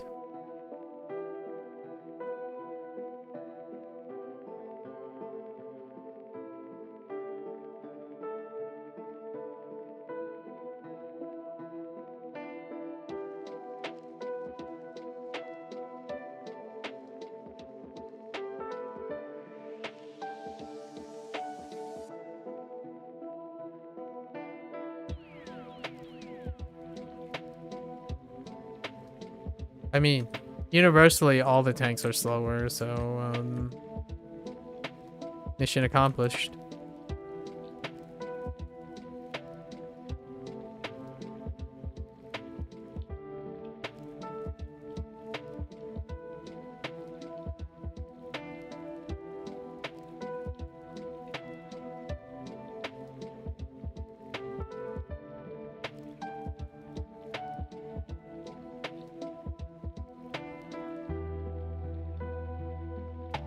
Oh, that's right. I had to switch out of Smite then.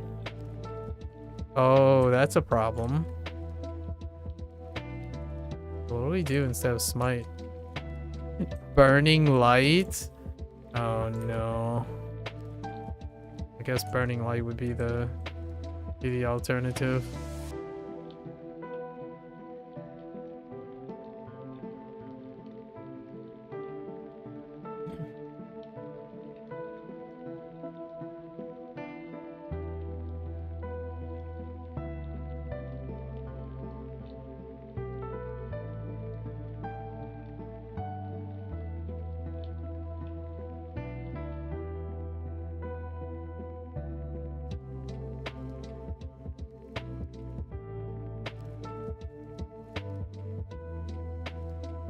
Yep. Just wander around. You know, maybe the guarding thing. I like their new guarding animation though. I'm pretty sure the guarding was changed to some extent. Like the way the guard looks. Yeah, it's not hovering above. Yeah, this is definitely different too. It feels like a much natural state. Like when you're standing, instead of them holding it above that weird state sometimes. Oh no, wait. I might be thinking about the fighter. But yeah, it's definitely more neutral now. I like it. That's about the only silver lining here. Alright, so I need to change out Smite too. Okay, fair enough.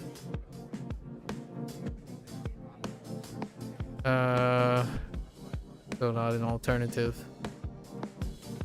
So, Sacred Weapon? Man, that feels so terrible.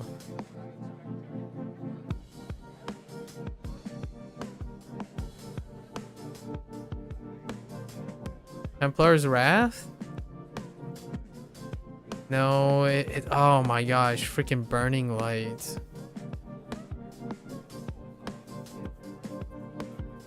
Well, I guess I have to eat my words. Burning Light it is. I mean, it's okay because it's PvE, right?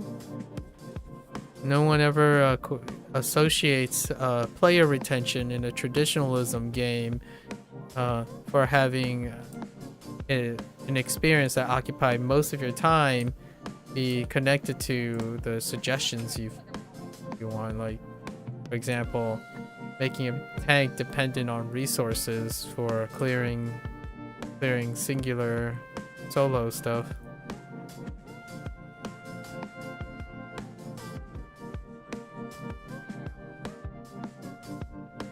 At least I can still do this. Like, look at this. Can a Sentinel do this? No. It takes them 8 billion years just to snap from one target to the next.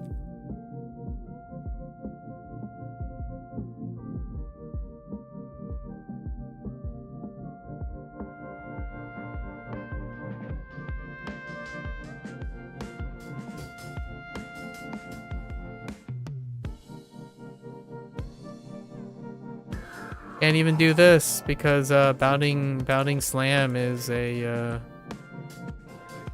comically impractical. Don't even have mobility. I gave up AP for this, obviously, because you know the goal of a tank is to just hold block.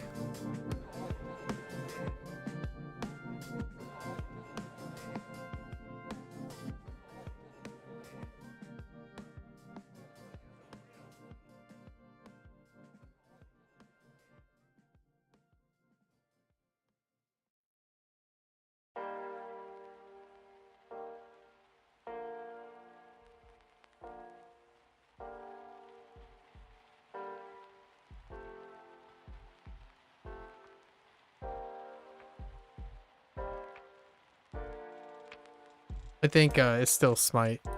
Smite for solo clearing and just to heck with Divine Champion. Just party play. It looks cool though. Things look cool.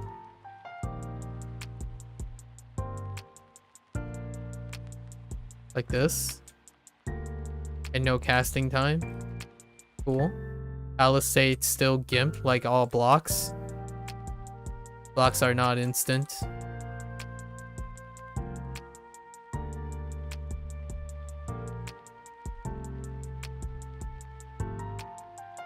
And soft lock on activation. On reactivation.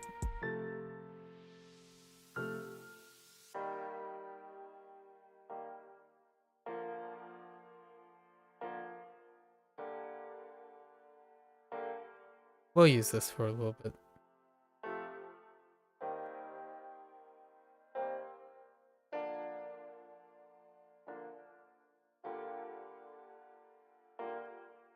And yeah, I don't use Vanguard for PvE, so there's no showcasing Vanguard. It's no change to fighter really.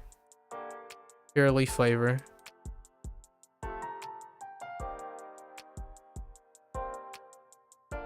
Okay.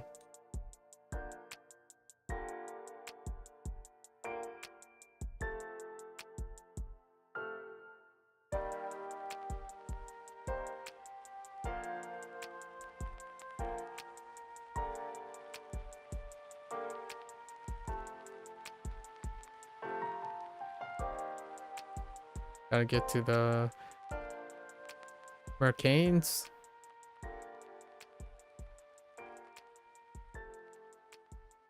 Some part of me want to be a little bit prideful and record and do the fighter as well, but I am pretty fatigued. I can feel the fatigue.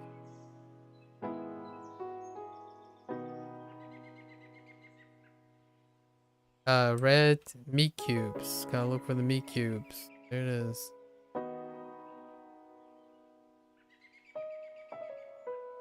Give me all the meat cubes.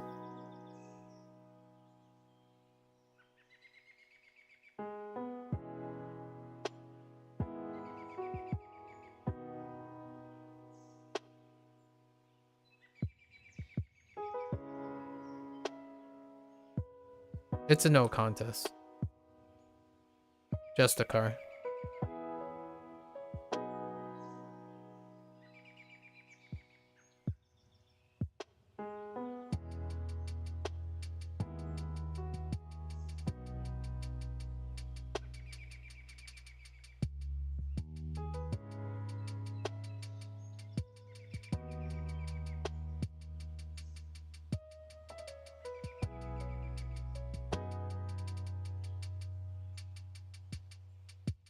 I think the Just car is even faster than Blade Master's new AoE stuff.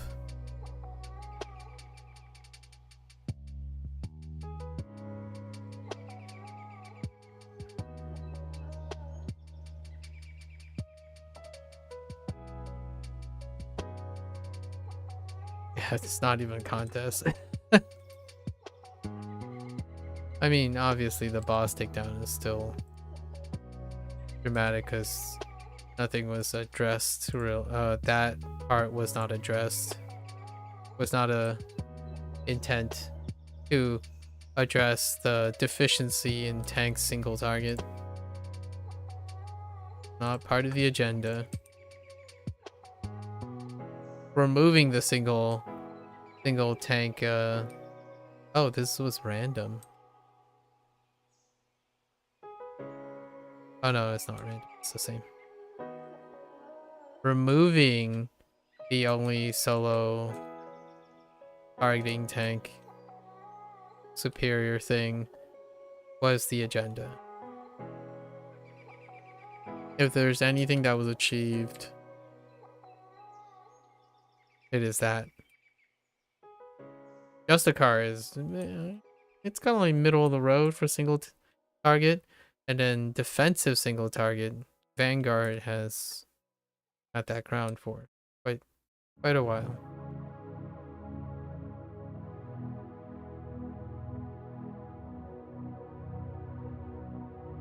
Can I sneak this?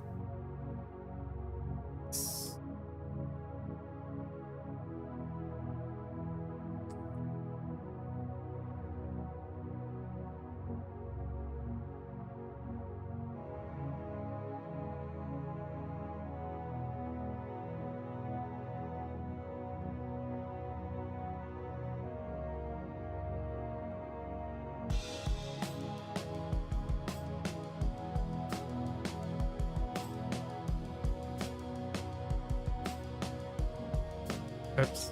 Alright, I have to place it on this thing. You're free, my friends!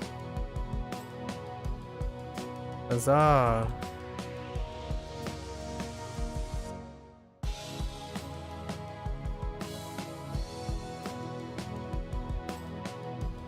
We're gonna get through. We're gonna do this. We got this.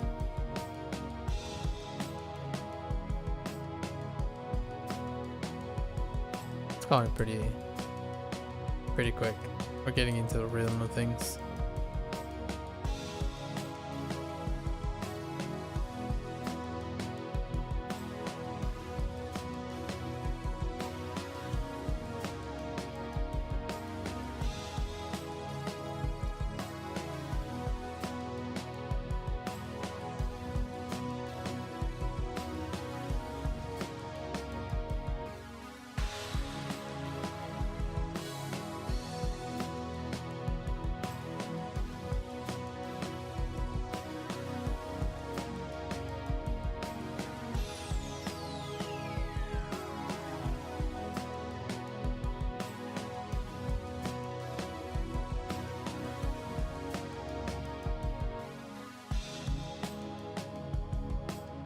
Tomorrow is going to be exciting.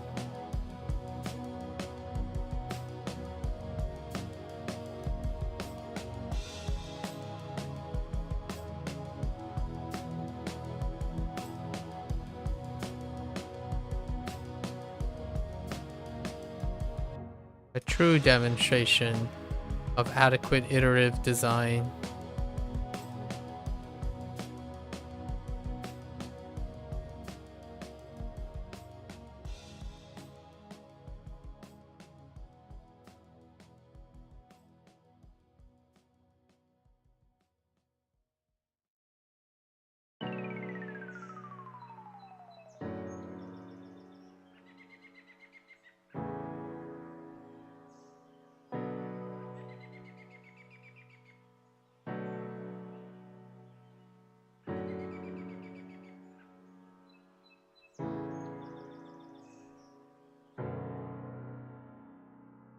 Oh my, that tree. Wow. That tree freaked out, man. Poor tree. Like, just let me leave this plane of existence.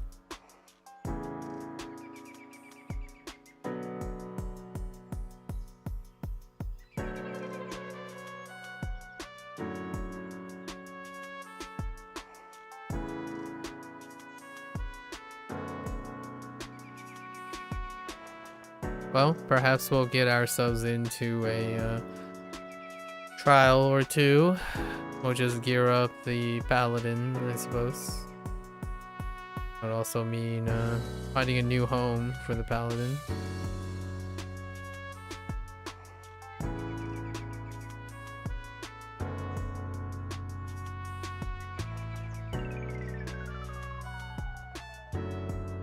It's nice because I get to look forward to healing as well.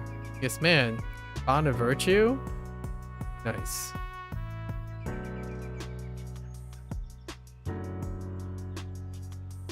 Oh man, it's hard to see these scouts. These scouts are very blended.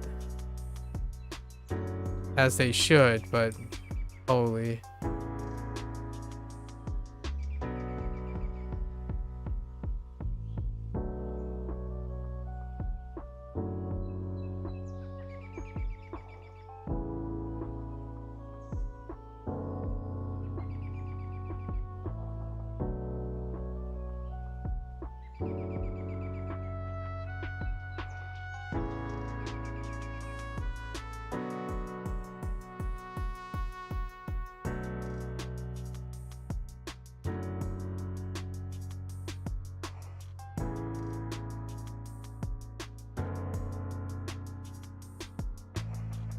I thought about something very memey.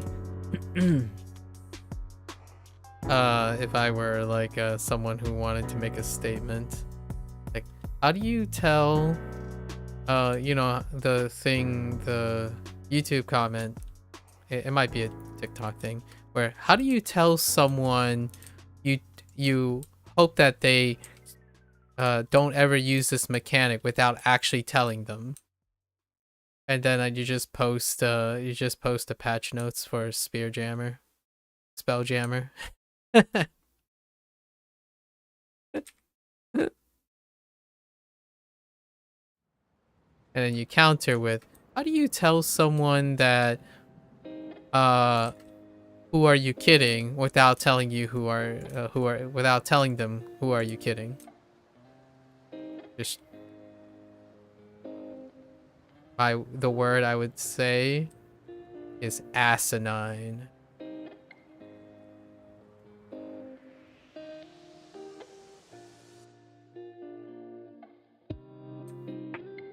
It wouldn't be as salient if it wasn't so oversold with conceit.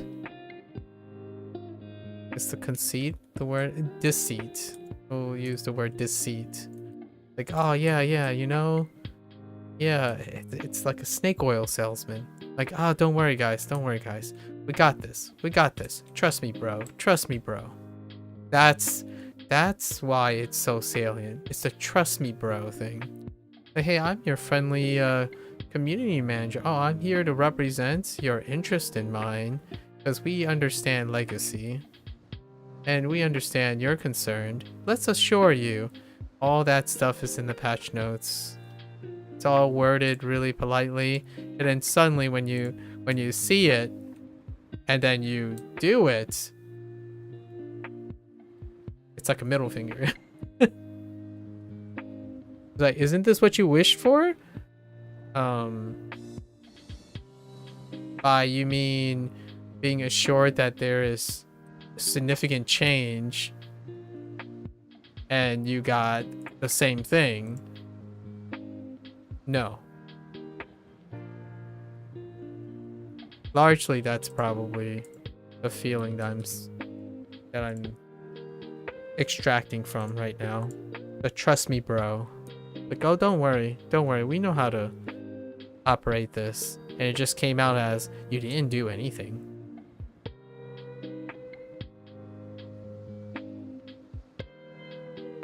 And man, I feel kind of dirty saying that, actually. There's some dirt there.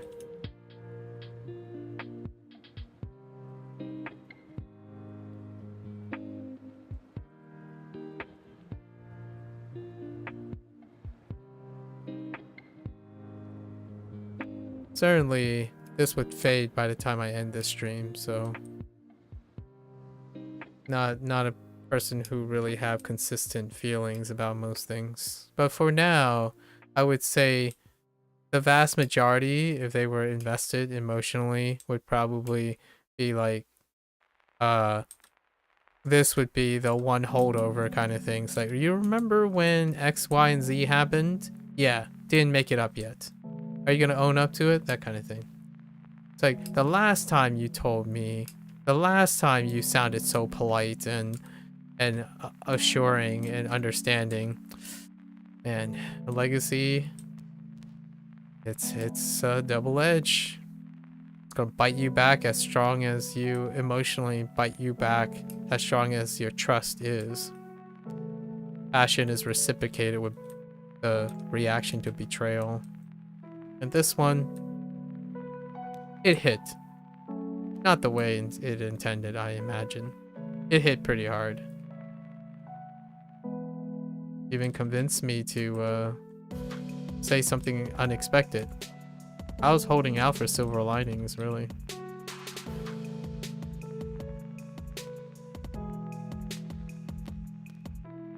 This campaign structure it's gonna be below average because it still celebrates the, hey, let's put in a hard trial because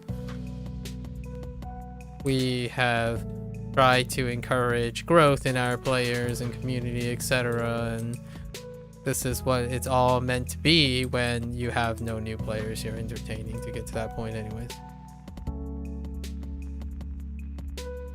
The harsh reality.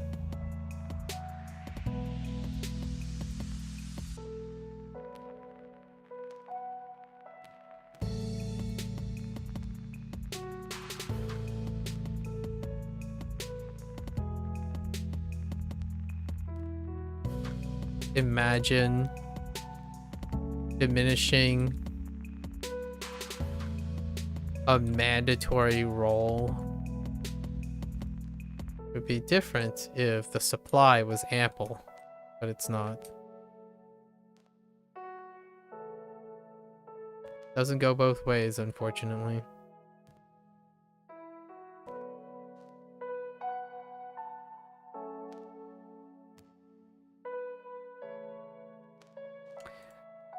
Next week, I'll like look at the next Monday during the reset. I'll gather and scout around, see what what is heard, and then report back, I suppose, for posterity's sake. Just so that I get a secondary opinion and whatnot.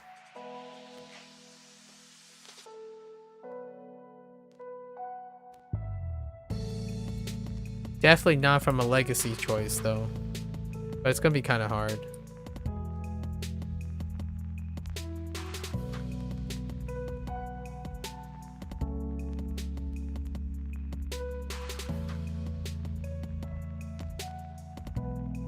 We're getting there. We're getting there. That bugged mob. That's one bugged mob. Spawned in the wall. Forever to not be interacted with. Poor guy.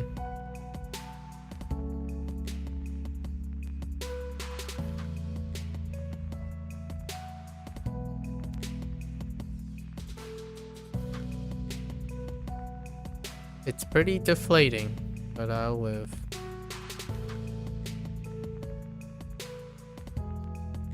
Next week it will just be business as usual.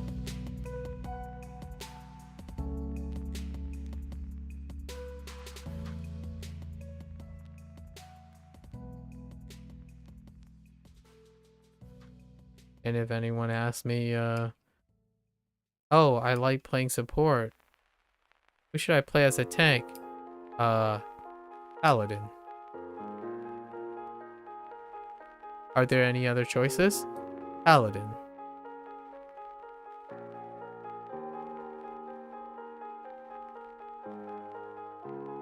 Is there a chance I could, play a different type of flavor? A different game. Unless there's a space tank. No, space tank will make it alright.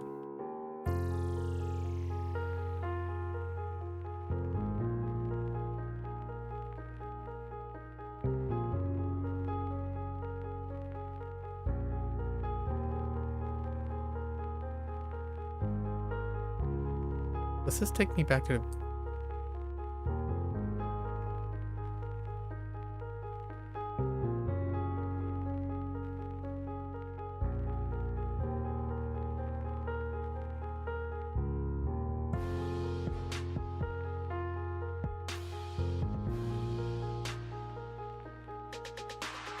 Okay.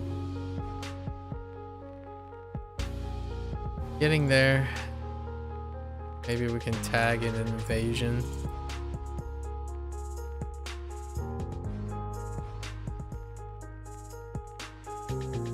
Oh gosh, freaking alliance chat. Okay. This is where having an earlier time kind of hurts me, because earlier time means crowded instances. And calls are typically just calls out of convenience. So most of it is just plus invasion, plus like in a swarm.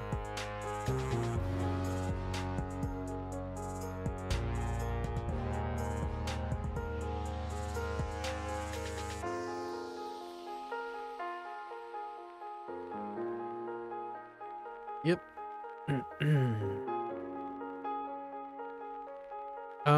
What am I doing?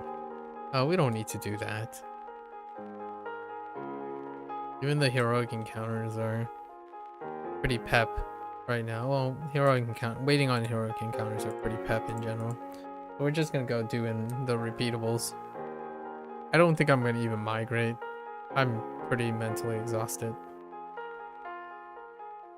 So let's what is this? Meat cubes. Gotta look for those meat cubes that only appear at a certain draw distance.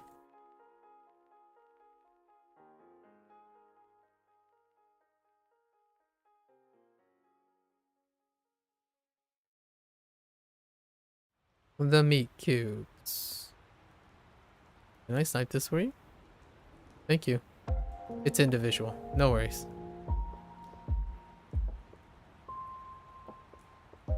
Liberate the meat cubes.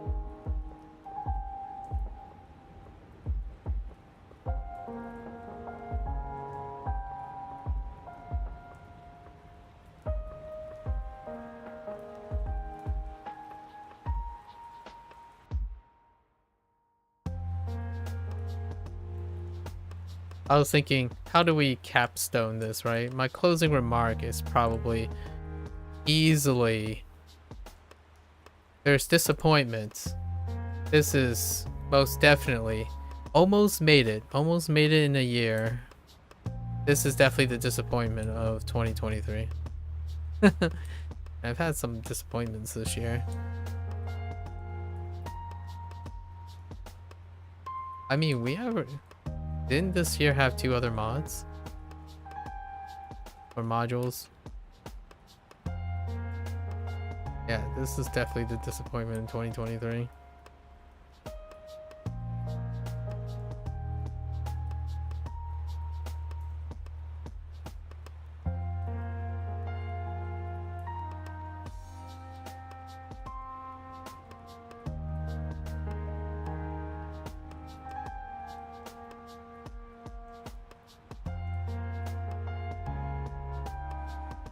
I know the irony here because I'm saying something a little bit bitter. I'm saying it with a smile. But what I'm picturing in my head is someone who's also doing that while typing and making assurances. So it's kind of the same deal. It's a bit of the pot calling the kettle black going on right now. It does happen when one becomes emotionally compromised.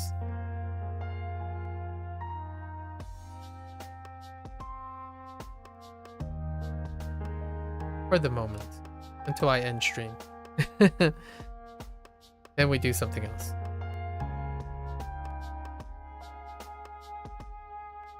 Usually after this, I would typically do random queues in here and then hop on to PSO2 NGS.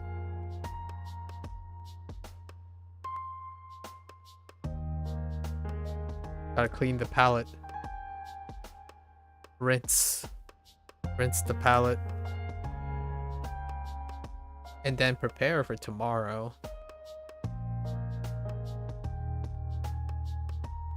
I don't know if I want to do like a one-off, just one and done, just and then wait and chill until the English track drops as well, and then do a second run back of Like a Dragon Gaiden. There's not much to talk about here. Sorry, like we've got it all. We've investigated all of the stuff. The most intellectually stimulating stuff is already outside. Now we bask in like this stuff. This stuff is fantastic, by the way. Like it's definitely a positive. No quality of life change would that's legacy. This is beautiful.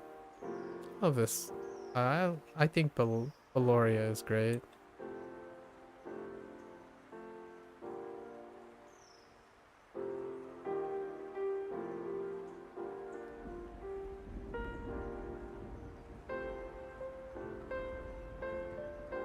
Now we go back.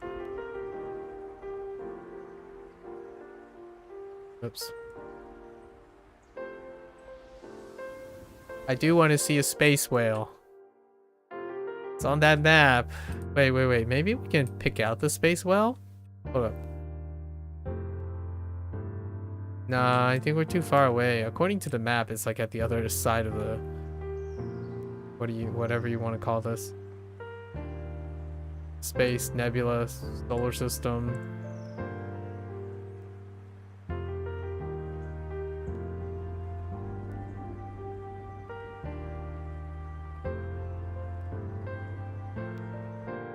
Yep. 3 on the spot.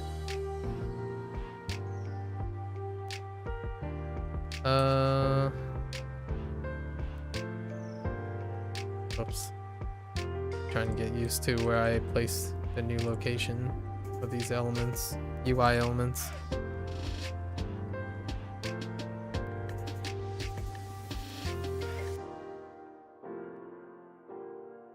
We did the yellow quest line once and then we repeat 2 more times. Nothing too much. The collect 7. Well, collect 7 is definitely a different story when it comes to the Justicar. Like, I don't even use Divine Champion. It's like just for party play. Intimidating. It's the experience is nearly identical. In fact, I'm gonna switch to Smite now. Because we're doing stuff like this. It's all about the Bane and then the finish with the Smite.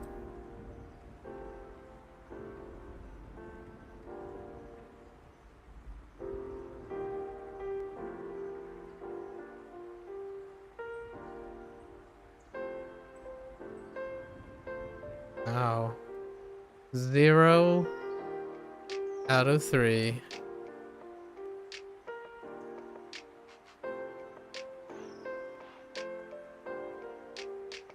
I do like the improved readability of the resources.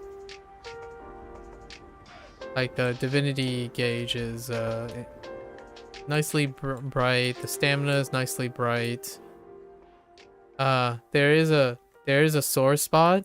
It also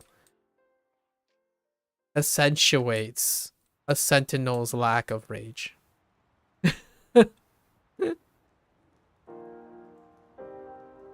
So it also accentuates all the things you lack.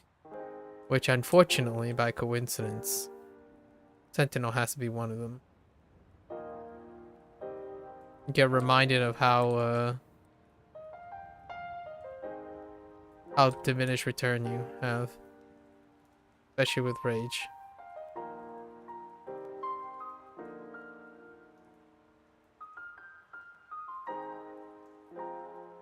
I could see being let's like be a little bit more constructive, right? How do you offset using like an agreeable method?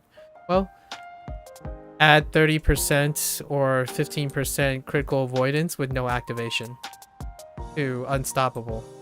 Like that whole block thing, like blocking during unstoppable, that's another action. Remove it. Just add it to the baseline. If you have unstoppable up, get plus 15% critical avoidance. Might as well.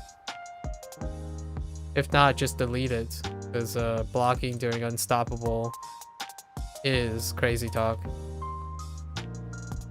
It's such a failure to understand.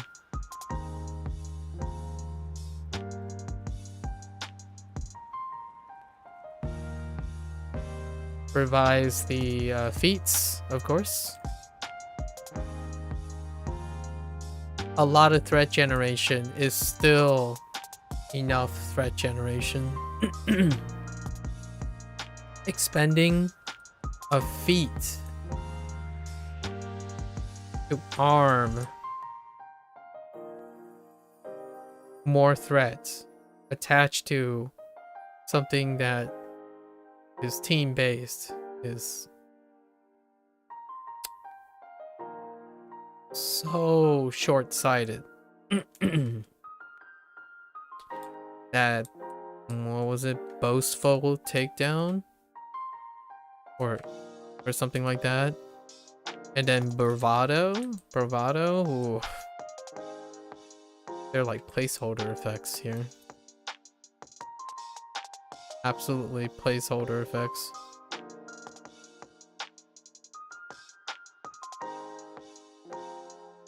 Oh, you know, I know what this feeling is similar to when it comes to placeholder or rinse and repeat stuff.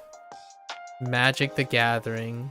The early days where like to increase like the quote unquote variety, what they do is they print one effect and then they just change the color. So things like Circle of Protection red, and guess what? They print the other colors too. That's 5 times the number of cards, but really it's just one effect. This one is a little bit more egregious than that. We change all the threat to provide variety, and then you use a slot to not provide variety. You legitimately overlapped more threat.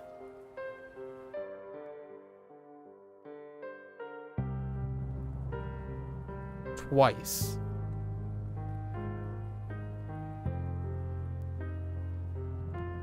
I can't defend that.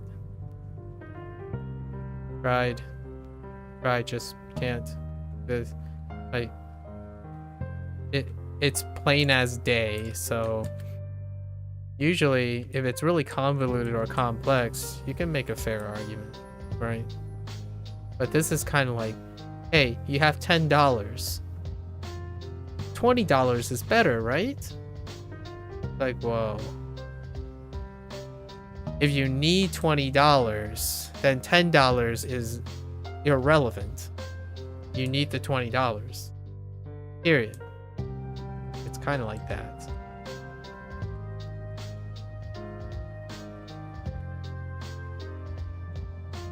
Or you want to eat a dessert and you were thinking 2 scoops of ice cream.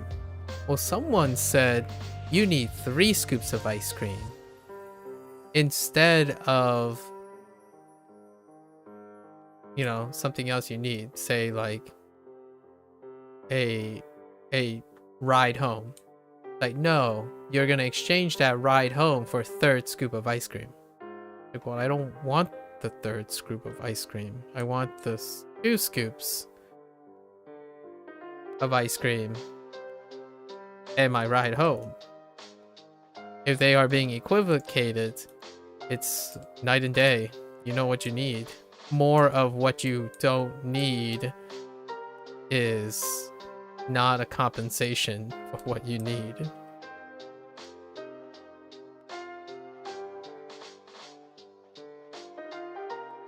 It's so hard to phrase it any other way.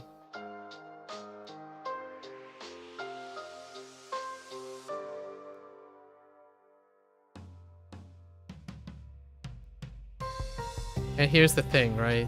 The alternative is not having ice cream at all. So it, in the end of the day, pragmatically speaking and creatively speaking, and maybe intellectually speaking, but not emotionally speaking, it's still more than what was there, because that placeholder they replaced with something that's additive and superfluous. That's the word I was looking for. Superfluous.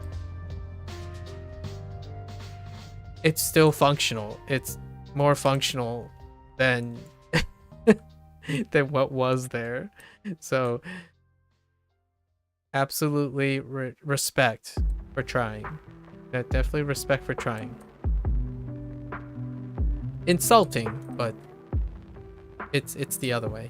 Just feels disrespectful, but still admirable try. Sort of.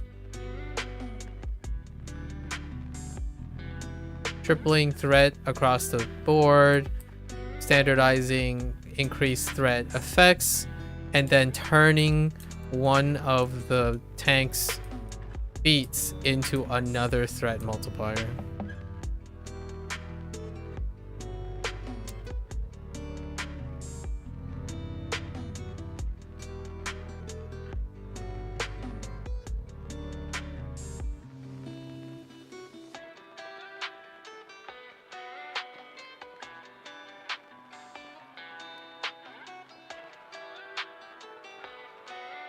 Oh, wait, is there an invasion going on? Oh, wait. Hold, guys, hold. I don't understand this invasion thing. But I feel like... What is the minimum effort I can do here? I feel like you go up to this tent right here, right?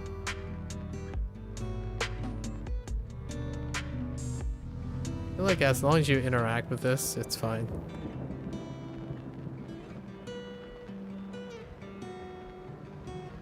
Nope.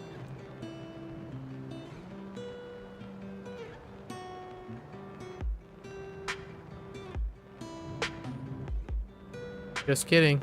It's not fine.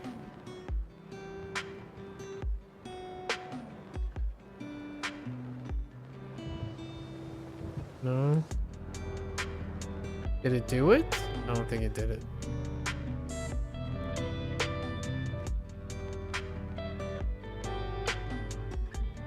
I'm still not so sure about the invasion thing. Oh, it's 70%. Oh, you need to do enough contribution. Dang it. Oh, let's save it for next time. Okay. I think we have all three. Yes.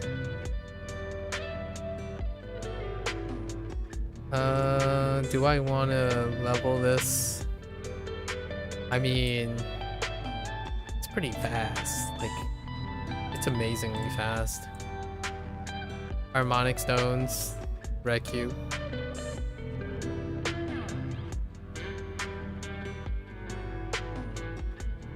And then Astral Elves again, and then free the Gith. Yeah, repeatables. OP.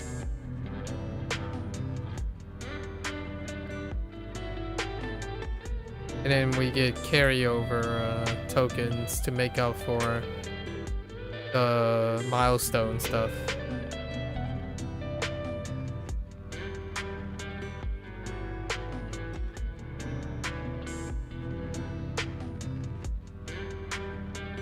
It's quick because we're on the, you know, we're on the paladin.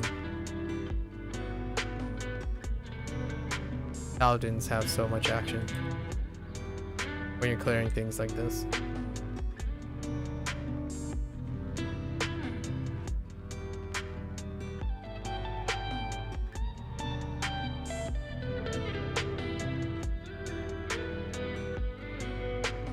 Gotta interact with the people in the little domes things.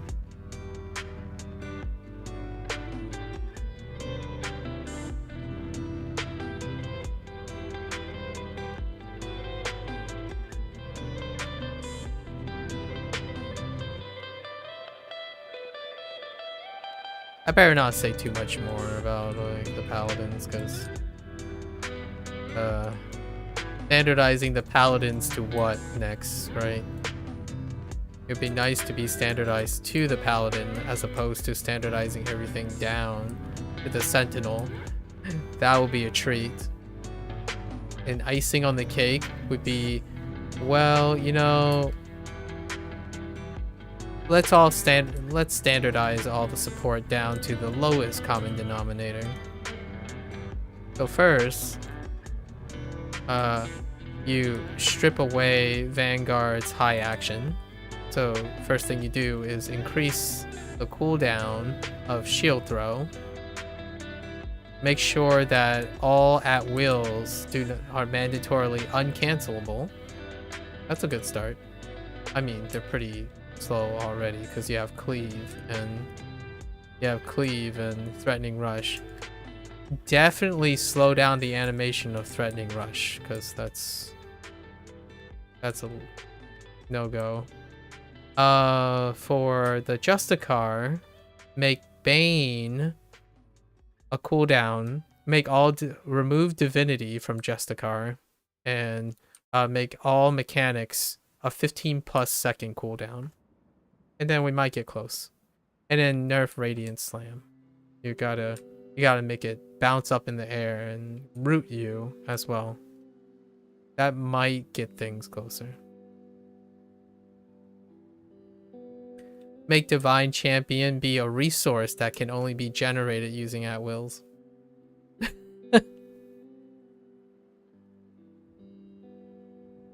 It's too simple. Like, it's too straightforward to illustrate what has happened.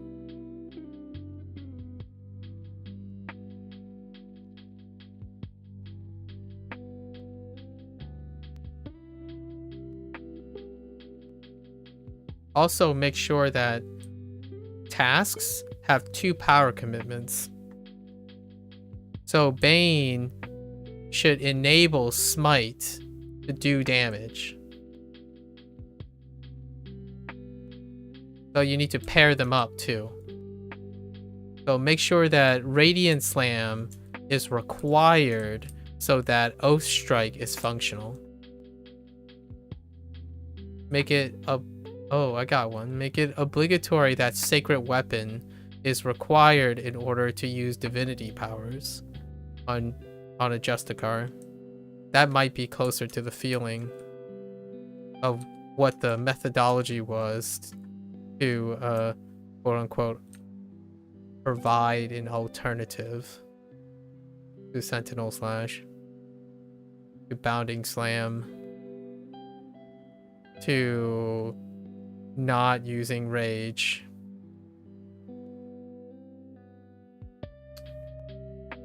More constructively though, let's say we normalize to Justicar. Rage, I would say a way to do a thematic thing is Rage slowly accumulates, appreciably accumulates when a Sentinel is in battle. So when a Sentinel is in combat, Rage slowly accumulates. There's a passive rate in Rage constantly accumulating when not in Unstoppable. So instead of being filled from the start, Rage accumulates while they're in combat because they're Sentinels, right? They're barbarians. They get angry. Grr. So Rage is a mechanic that is constantly being replenished while you remain in combat. So it encourages the barbarian Sentinel to remain in combat.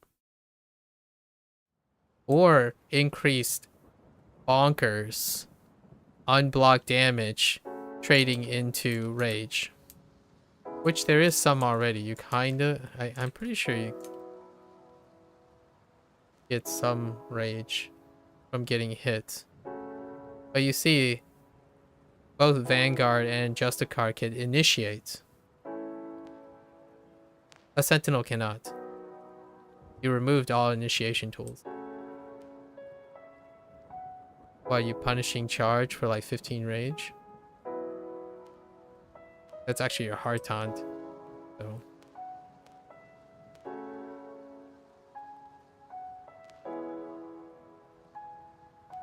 What do? You initiate with an empty tab. What does a Vanguard do? Initiate with a functional tab. What does a Justicar do? Initiate with a functional tab.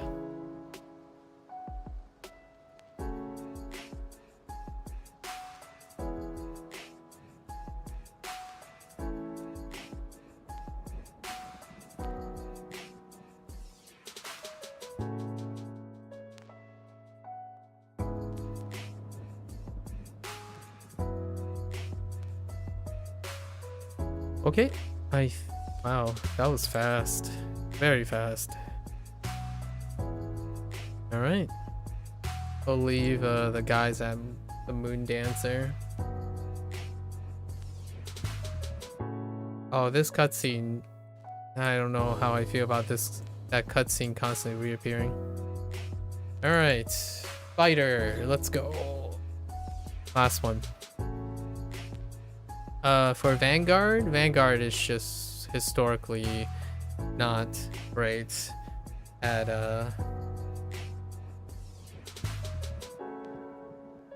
clearing, because single target defensive crown winner. Sentinel used to be single target, offensive target winner. And then Justicar is AoE superiority.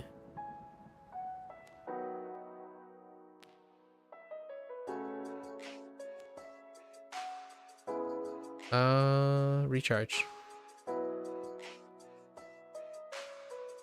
Wait. Huh?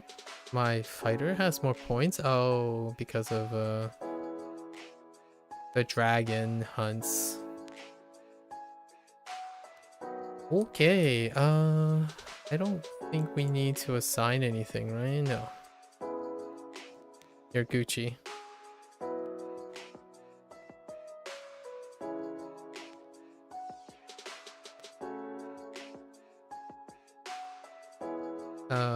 Where am I going?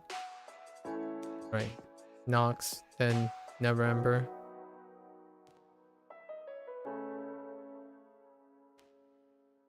If we normalize to Vanguard, then that is a problem, because then Paladins cannot solo run things. So if you normalize a Justicar to a Vanguard, it does not have a pain-giving Paragon. So you obliterate new players picking up a Paladin and a Sentinel at the same time, and you have Vanguard left, which admittedly is the least touched tank, which happens to be pretty elegant so far until the next module.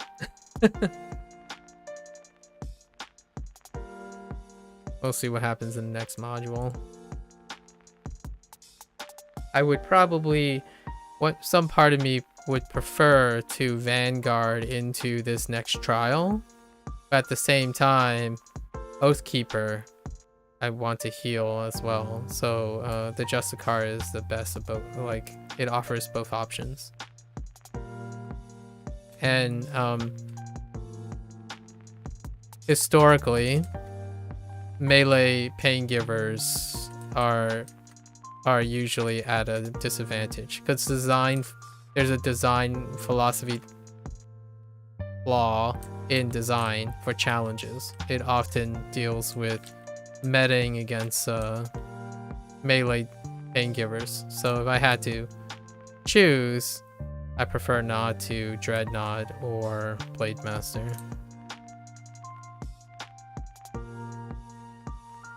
Until they stop meting against this one-track mind that melee is somehow compensated.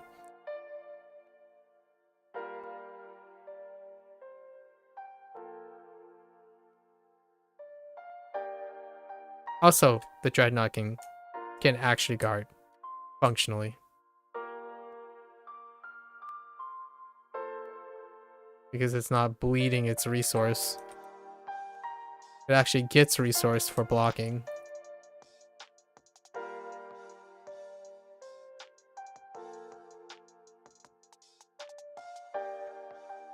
I should test how much, if any, resource a Sentinel gets for blocking. In fact, that new block thing benefits the Dreadnought, because Dreadnought could just guard while they're staying on the, like, Reeve is like less, getting that AP is great. And now the boss is in a weird spot because it keeps backing up.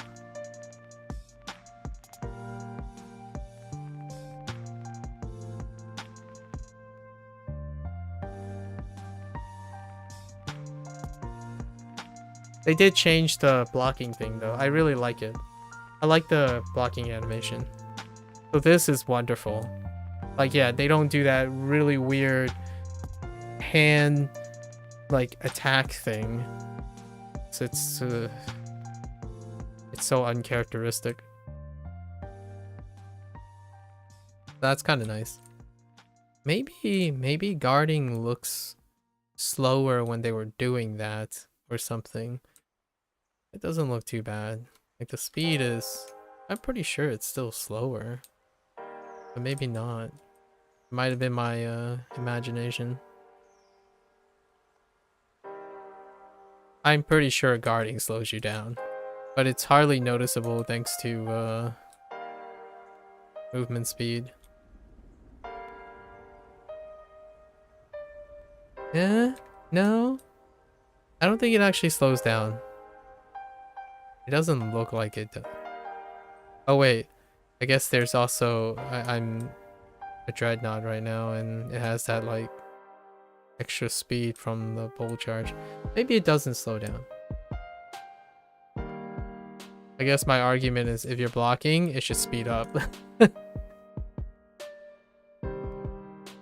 Let's see.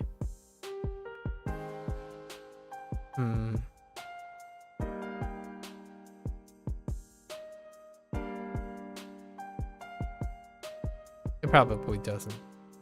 I'll go look in a tooltip and see if there's a movement speed penalty. Maybe there isn't.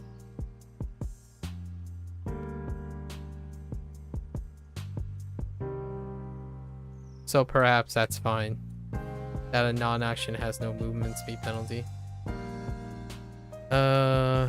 Shift, block. It doesn't. I mean, it doesn't say anything. And it kind of looks like you're... I could have sworn it's slower. That's nice.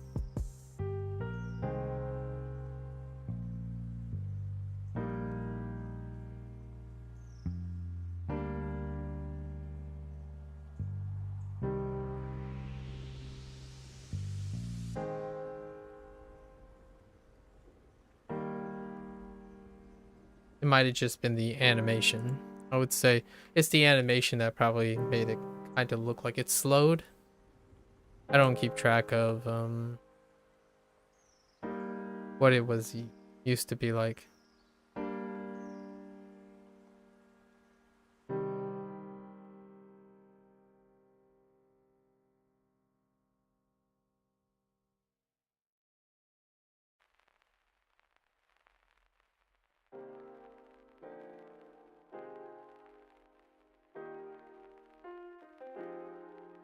Yeah, imagine if Rage builds that like that, proportional to the amount of damage you're blocking.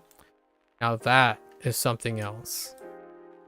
Entirely different.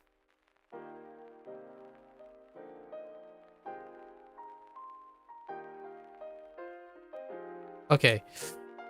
Ooh, that's a little concerning. What I just saw.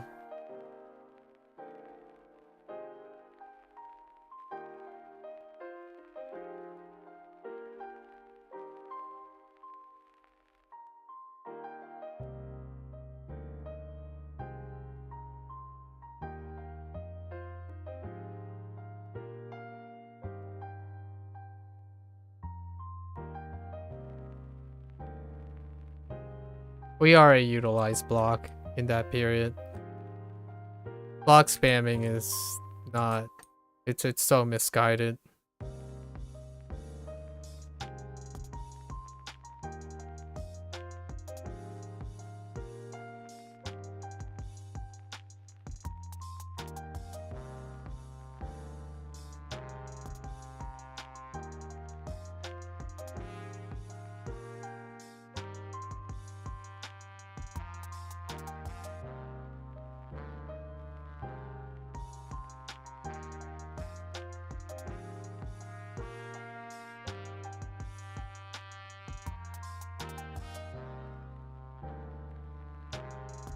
It's so safe.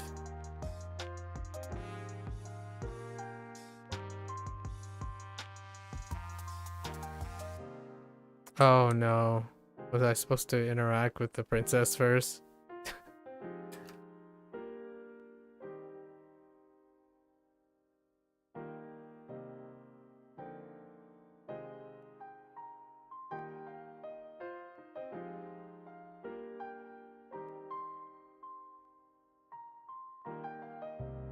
What the heck? I thought I spoke to her. So awkward. Understood, understood.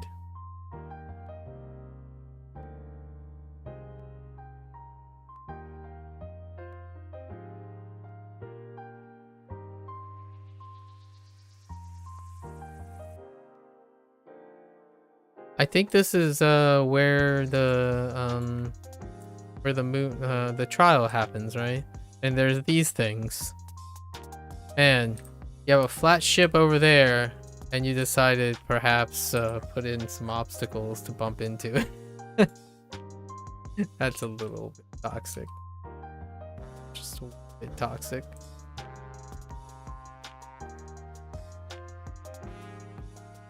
I'm sure someone has mentioned it. It's a wee bit toxic.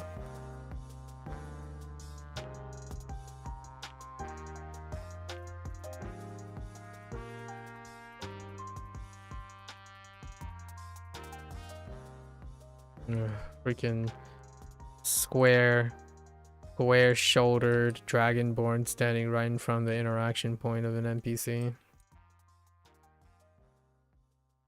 Classic.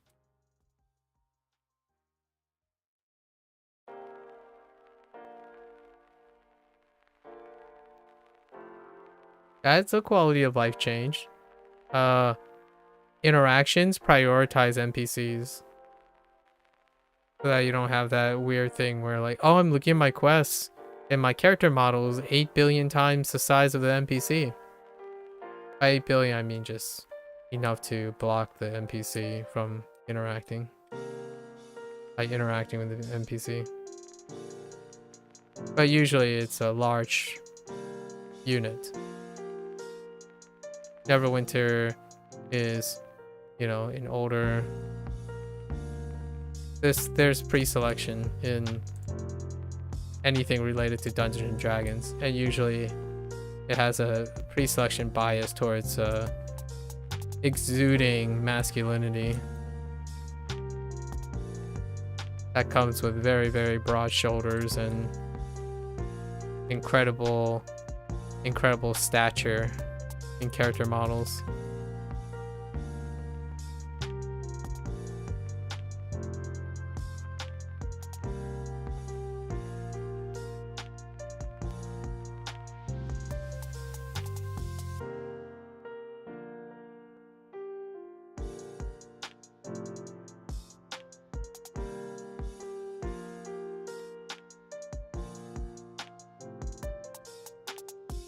Man, Blade Master is so lacking in burst AoE. And the idea is to focus on rage generation by using at-wills.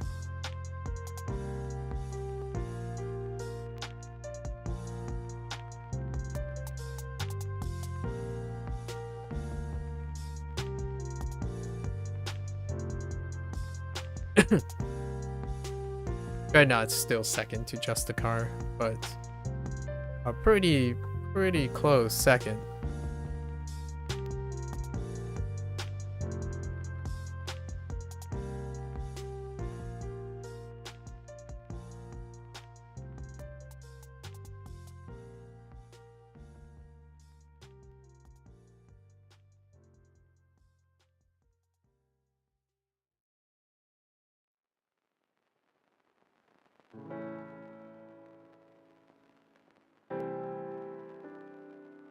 Oh, you know what? I think the demon wings will look better with the color scheme, now that I think about it.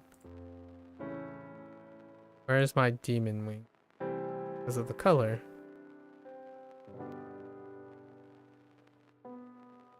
Purple and blue with gray. Nice. Yeah, we're all about that life right there. That's nice. Extra RP points.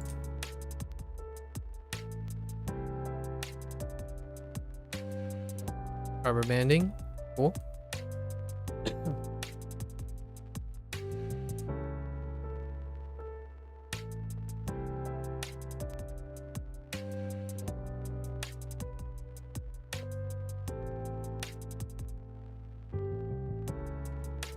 Oh yeah, that's it.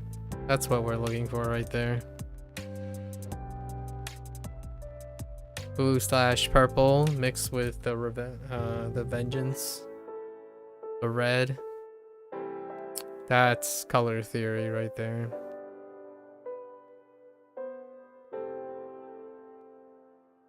Want any help with that? I want credit. Thank you.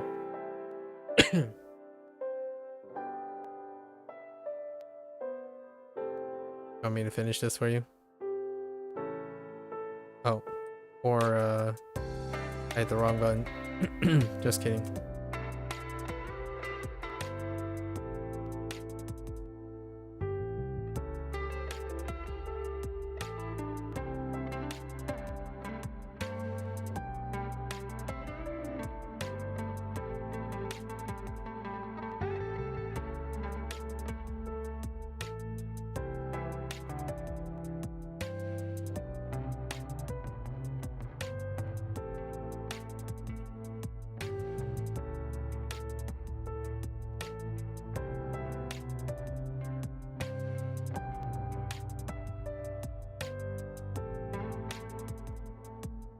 Oh, right.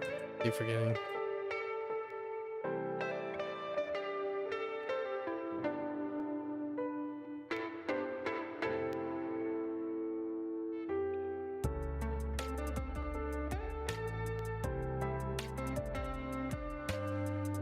Okay.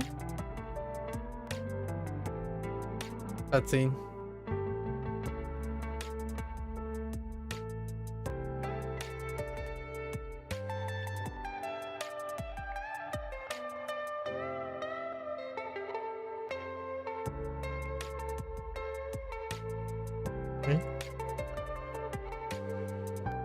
Astro elves and then prisoners.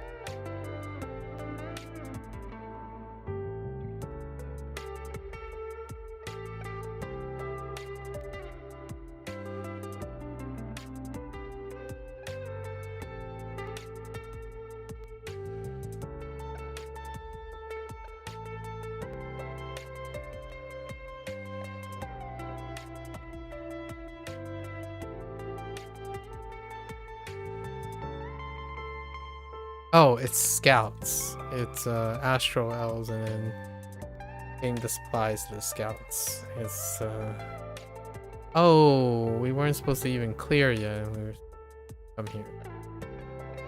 Awkward. Got ahead of myself.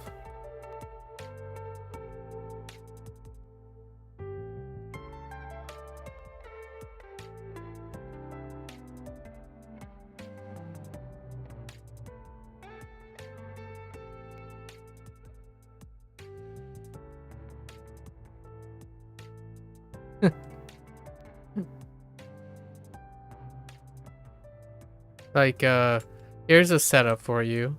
Heavy slash into an AoE with a feat that supports it. That's a gain of action. Instead of using hidden daggers, which is a power exclusively used to couple with another power. So it requires an activation time, a casting time to use it. And its plus is 150 magnitude, at the sacrifice of a base of like at least 400 magnitude for its use and its cast time. And you have weight of you have a prepared slam, which is already 280 magnitude. That is added onto an action that's already being used. There's no contest. If you're standardizing, there's already one-to-one, nearly one-to-one examples of harder scaling. Heavy slash into an AoE versus an encounter power being replaced to set up an AoE. which has a displacement, a cast time, and a animation lock on top of that, forcing a non-shielding, because it's a sprint dependent shift, to speed it up, and it still loses. So it requires 2 types of action execution to make hidden daggers a thing versus 1 action. No contest. Just a card charged in, 1 action setup, and it's a gain of action because the use of the at will complements an additional action. In both cases, there is one really left out in the dark that has preparatory action. And then, what is the change? Remove preparatory action and make rage a moot point. And rage is a preparatory thing too. Rage is required. It's a process to requiring readiness. When you're juxtaposed to the other two, there's no readiness requirement. You're just ready. You're always ready. Like, you sit here, you're ready. You execute.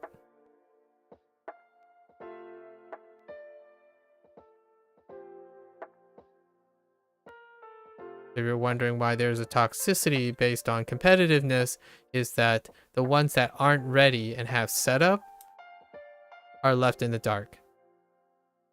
Giving tanks the need to set up, left in the dark.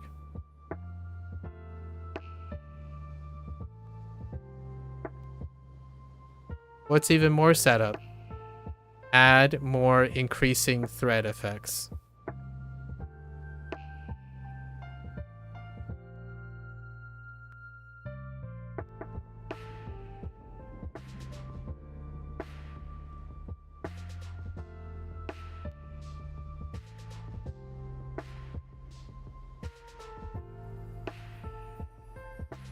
Alright, well, let's say...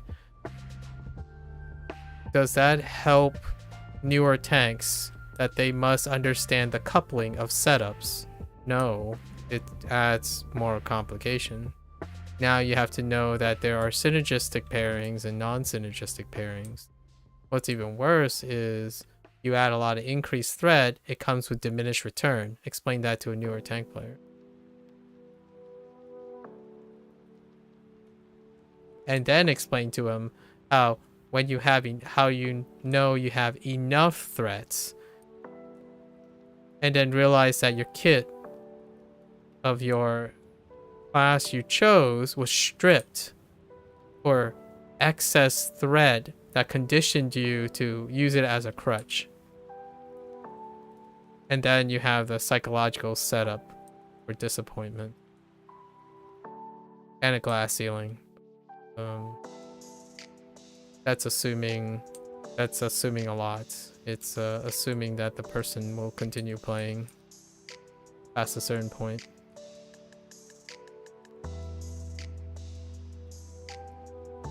Oh, okay.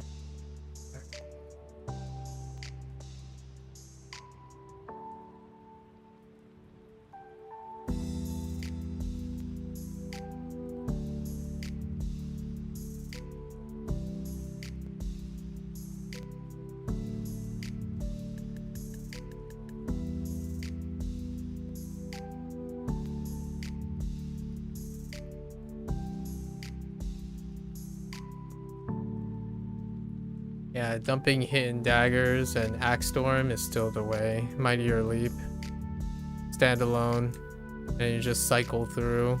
Use a high single target to generate rage, and then utilize your at will in battle rage to clear.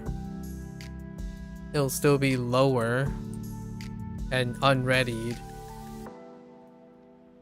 and requires setup every other wave, so that's fine. That's what hit acceptable as it has always been. What's the alternative? Avalanche, which guess what? Also requires a setup. because you have to prematurely use it in order to compete. It has to be readied in its casting time. Sense a pattern here, doesn't it? The theme of the barbarians to be slow. Ironic.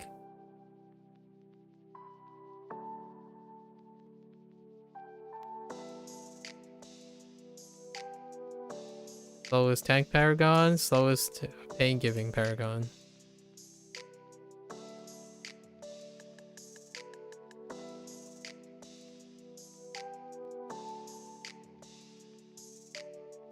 And we're talking about functionally slow. You can sprint all you want. It's not functional until you do something with that sprint.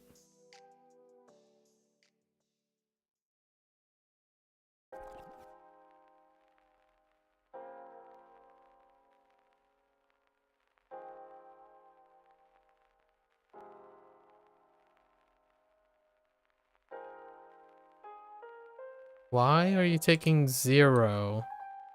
Oh. Wait. Why are you taking 0? What the heck? That's weird. Huh.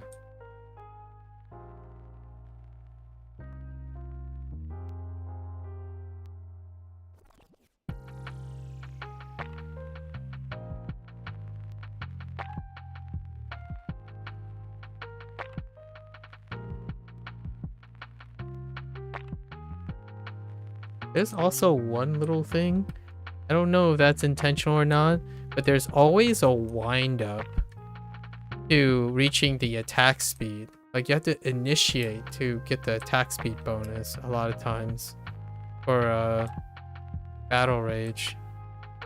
Unless it's just deceptively look like it's slow, but it's still faster. Like there's a wind up to it. I don't know if anyone knows what I mean, but it's most noticeable when you're a sentinel. Like for example, you hit unstoppable and you start your challenger slash, right? The challenger slash, the first like initiation is slow. It's slower than the rest of the initiation. It doesn't automatically just apply the attack thing. There's a wind up to it. And it kind of happens with Relentless Slash if you use Relentless Slash. And Brash Strike. Like it's the first one is a wind up. It doesn't apply the attack right away. Like the attack bonus. So every time you stop, you don't want to stop.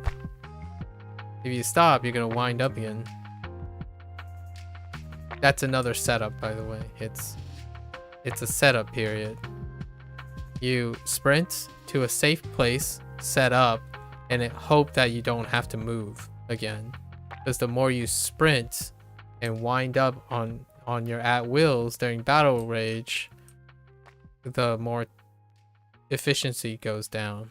Because it's actually slower when an at-will winds up. You can't actually do anything else multiple times rapidly. It's your at-wills.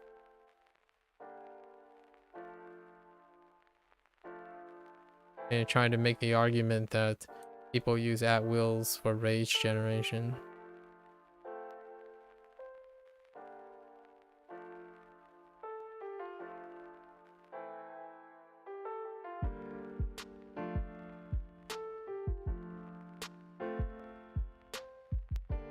Wait, I missed one.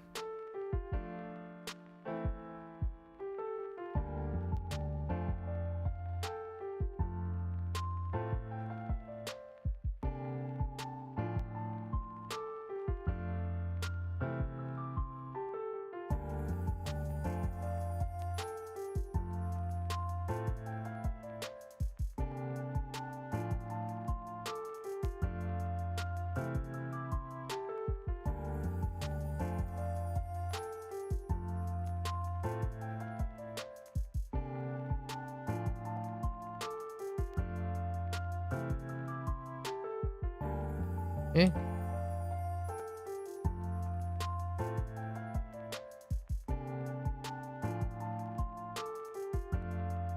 Alright. Is this the third planet? Yes, third. Now we go do 2 rounds of repeatables.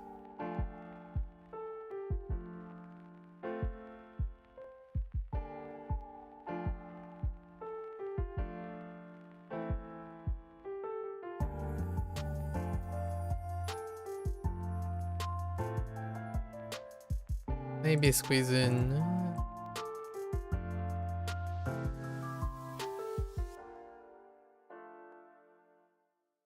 So close.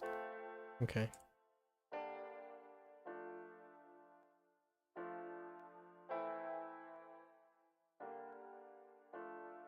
Nine hours and going at it for no man.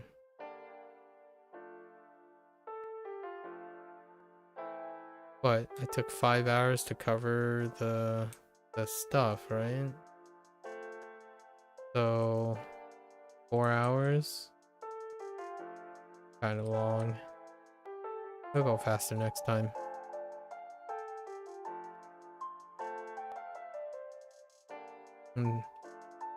Also, stop trying to make Axe Storm and Hidden Daggers work.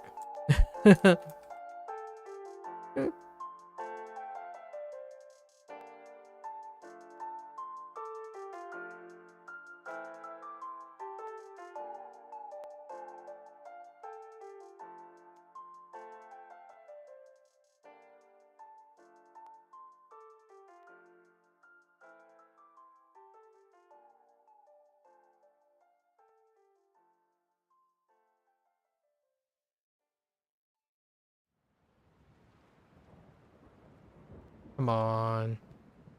A barren aberration essence is like, like grinding teeth.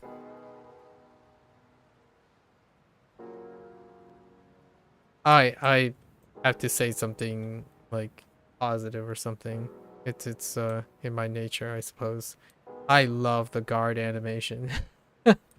Like, I really dig that they hold their shield in front of them, and it looks like they're moving at the same speed. Because I think for a while I had this just the way it looked, it just seems like they were slower, but probably not. The new barbarian guard animation is kind of cool because it's dynamic, so I appreciate that too. Too bad I won't be using a sentinel for a really long time, so that's such a missed opportunity. But I absolutely love their the new guard animations. It's so refreshing. Kudos to I guess the animation or the art team. Whoever's doing the design team, like, it's great, like for the animation and stuff. Mechanical, probably the worst so far. I can't, there's no sugarcoating it. It's almost as though they don't mechanically play themselves, and that's pretty harsh, but it's so baffling.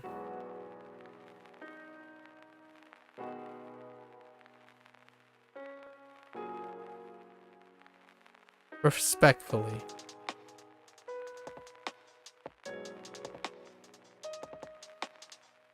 If it sounds like I'm kind of rude, I mean, it does take a lot to feel like you got gypped and disrespected by constantly getting reassurance that something is going to happen and it doesn't. That's also rude and disrespectful. So respect comes at a mutual cost. Regardless of intent, you can still be rude when you intend to be kind and understanding. So I accept that I might sound rude as well, but it's pretty baffling.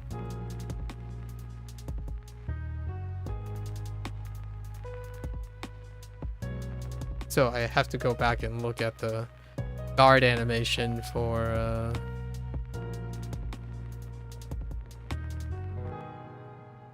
for the Sentinel. It looks quite neat. I love it when it's like holding the blade. It kind of reminds me of the stance that Battle High is in, where you hold the weapon directly vertical in front of you and then you raise it up in the air.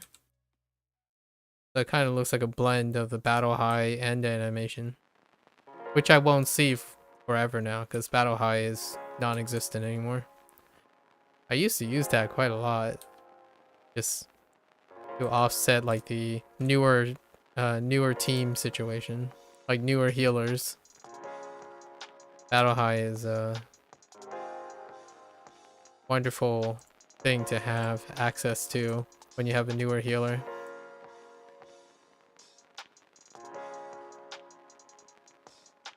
Now Sentinels just do nothing for their team, so back to status quo. Maintaining the status quo. Sentinels do nothing for their team.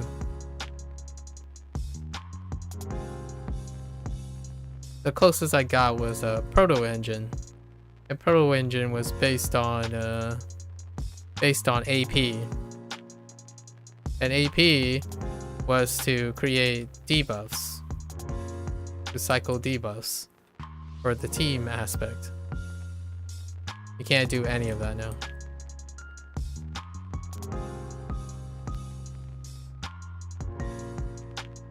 You can be a selfish tank that do not block at all except for unstoppable, and maybe get a pocket healer that's willing to heal you and see a full stamina bar the entire time. Unless unstoppable is up. But it will usually be full stamina bar because you have Rage Rally, and it'll just instantly restore your stamina, but you're not going to block at all because there's no reason to block. If you're blocking, you're not generating rage. But I have to double check. So after we're done here, I have to check how much rage you get for blocking.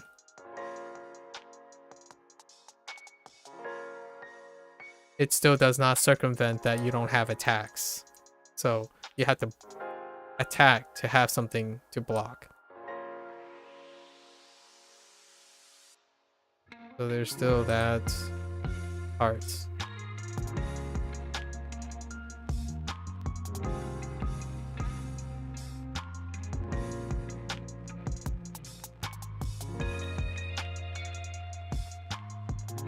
Okay, one more set.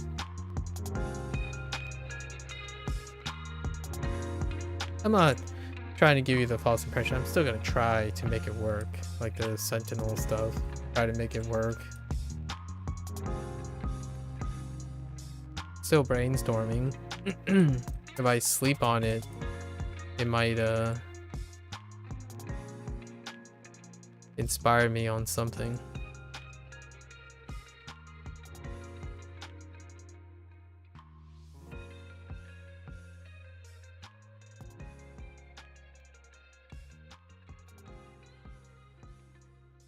One thing, though, that is worth noting, I suppose, in a void, all the tanks are fine. Because in a void, if you're playing this game and you believe your reductive nature is that the tank is only supposed to just hold aggro and generate threat on the targets that matter, then when you learn that, you will do it without fail as a Sentinel. But no, absolutely. How many people does that describe? Not me. I'm a minority, so fine. Someone who wants to flex how durable they are, that's low-hanging fruit, and that's a legacy privilege, right? You have to be privileged to sit there and desire to flex how durable you are. So you pick the more dynamic tank, a tank that has more options, not to sit there as a glorified babysitter.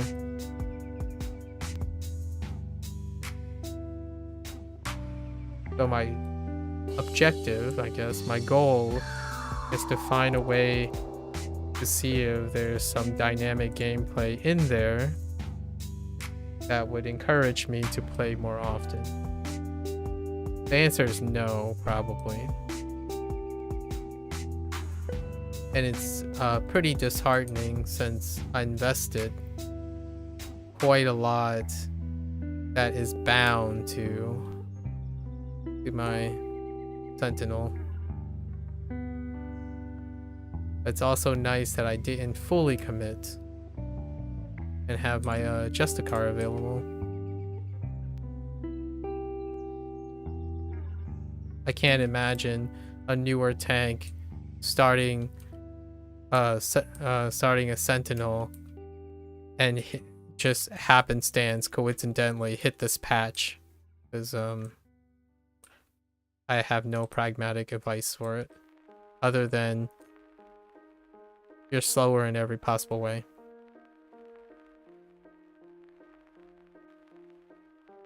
For a veteran who you're concerned about overperformance, most legacy players are already overperforming on anything, so superfluous addressing that.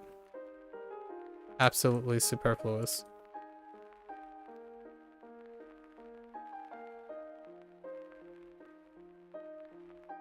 Normalizing to exceptions.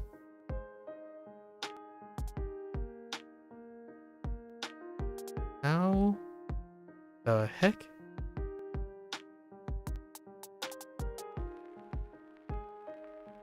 Is there something clipped into the wall? There's something clipped into the wall there. I can't see it. That's keeping me in combat.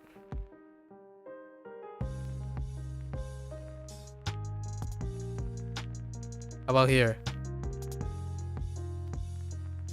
Yep, something's keeping me in combat.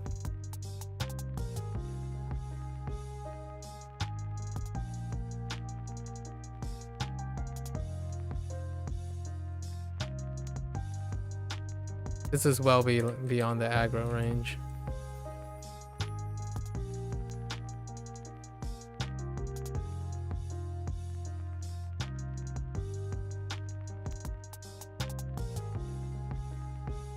I'm still in combat.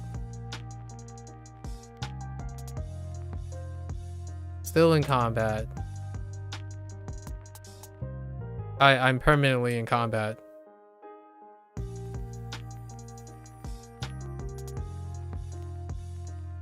Can I dismiss? Nope. Permanently in combat.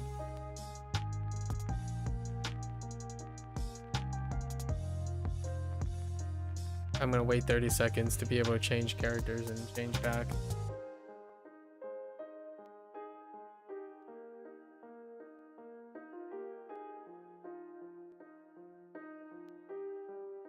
Yeah, I could just wait till the guys take me out. That's right.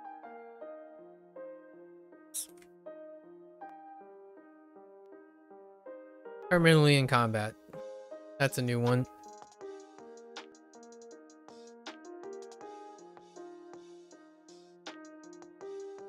It's not a new one. It's happened before. Especially when you have terrain like this.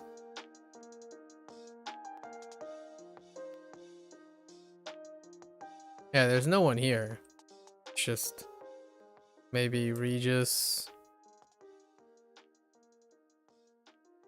There's a mob that can't be reached and Regis just continuously magnet to it.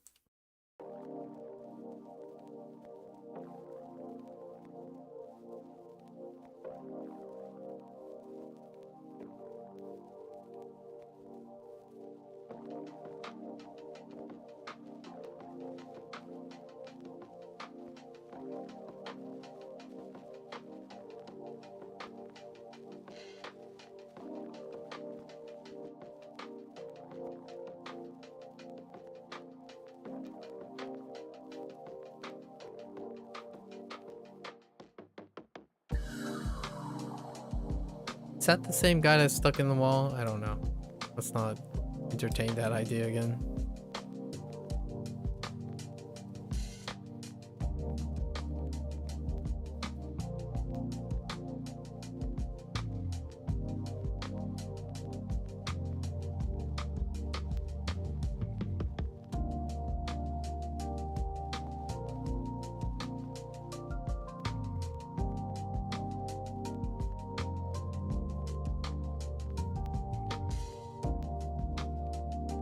Okay. I think on the other ones I carried forward again. I guess we do it one more time. This should be 15 away from the end. Oh, I missed one.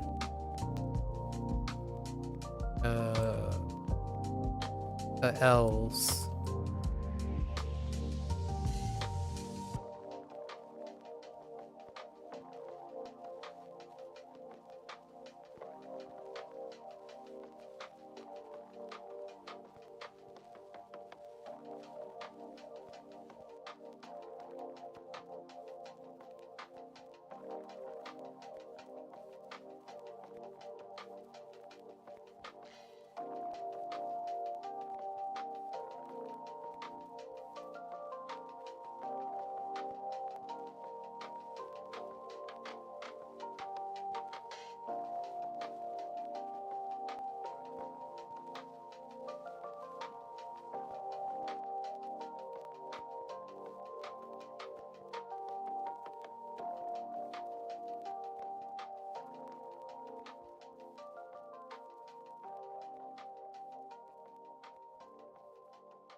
Getting there.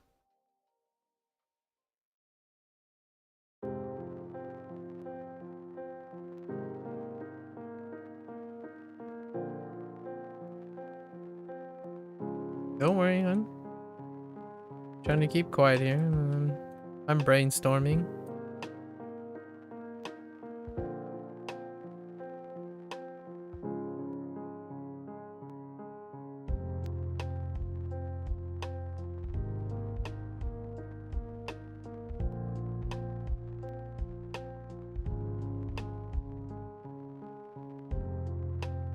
Okay.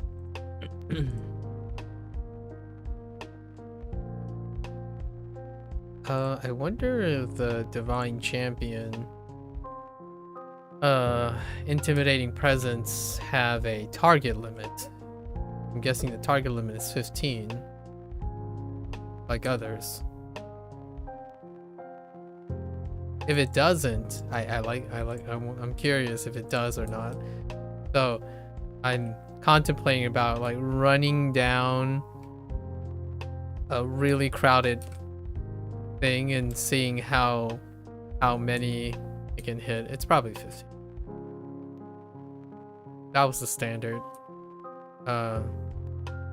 15 target limit. But it would be hilarious to just straight up run down something and it hit tab and just watch them all melt without lifting a finger.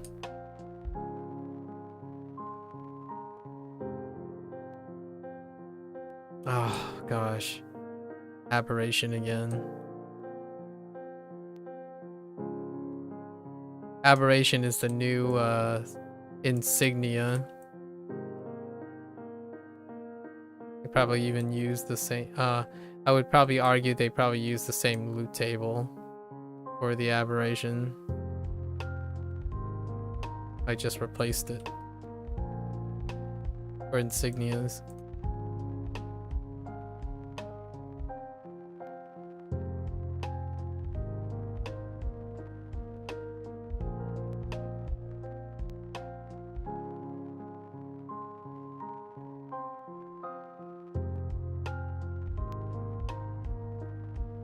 Reeve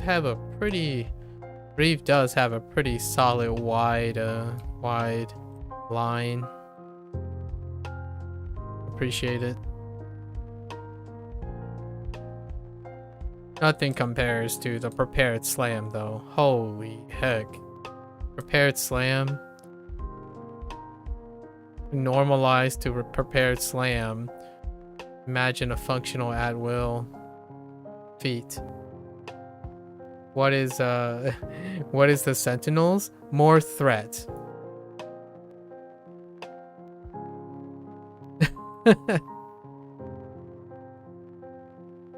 More threat on a slower at will. Oh, at will that was deliberately slowed down.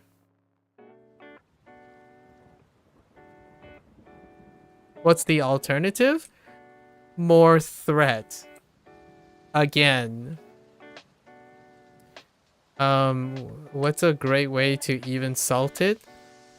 More threat upon more threat is diminished return. There's just no... I'm talking circles around like, oh, but maybe there's something to it. It's like, what if, you know, you can... No. Diminished return. Legit, the design contradicts itself. Like, a feat that does threat transforms one of the encounters that does threat. It's diminished return. It's the legit definition of superfluous. So great. You have 3 to 4 revisions that double stacks threat. And we're not talking about how much the move itself generates threat. We're talking about the move adding and setting up for the next attack.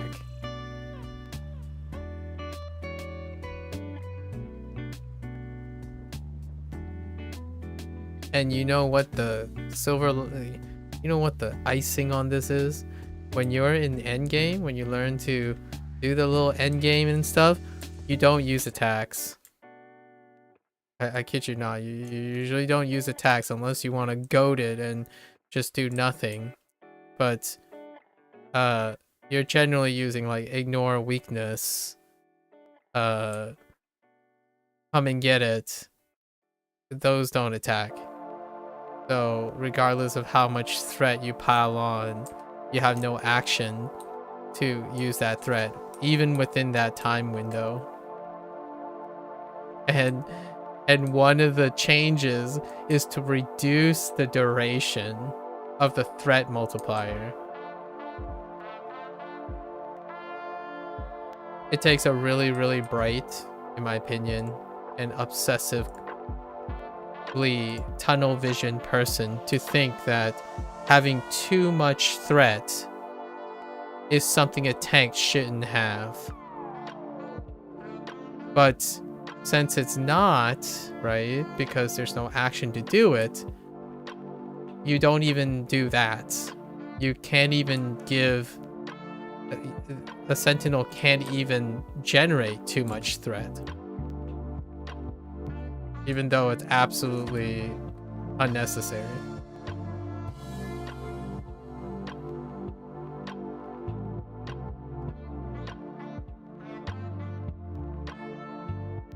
It does make flexing very, very attractive though. A person who's incredibly geared would definitely flex. They would sit there, sneeze on a mob, and maybe they'll just keep threat for eternity. It's like, ah, haha, awesome. I don't contribute to my party, nor do I provide any defensive benefits. Nothing. But I do generate a lot of threat.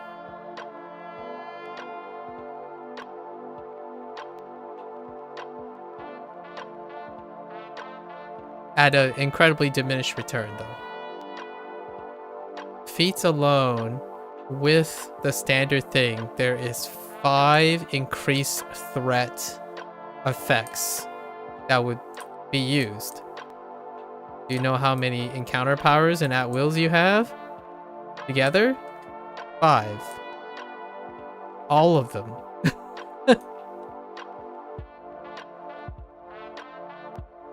So what do? Well, you add some increased threat and you throw in defensive skills. What do those defensive skills do? They certainly do not generate threat. Because they don't even have magnitudes associated with them. Unless I don't understand this game, which is possible. It's very possible that I don't understand how a non-attack can generate threat. off the threat bonus. I could be wrong. Come and get it doesn't do any damage. Maybe it does generate threat by use. Who knows? It's certainly not clear to me. Alright, we got our vanity pets. Okay. So let's head back to the Sentinel.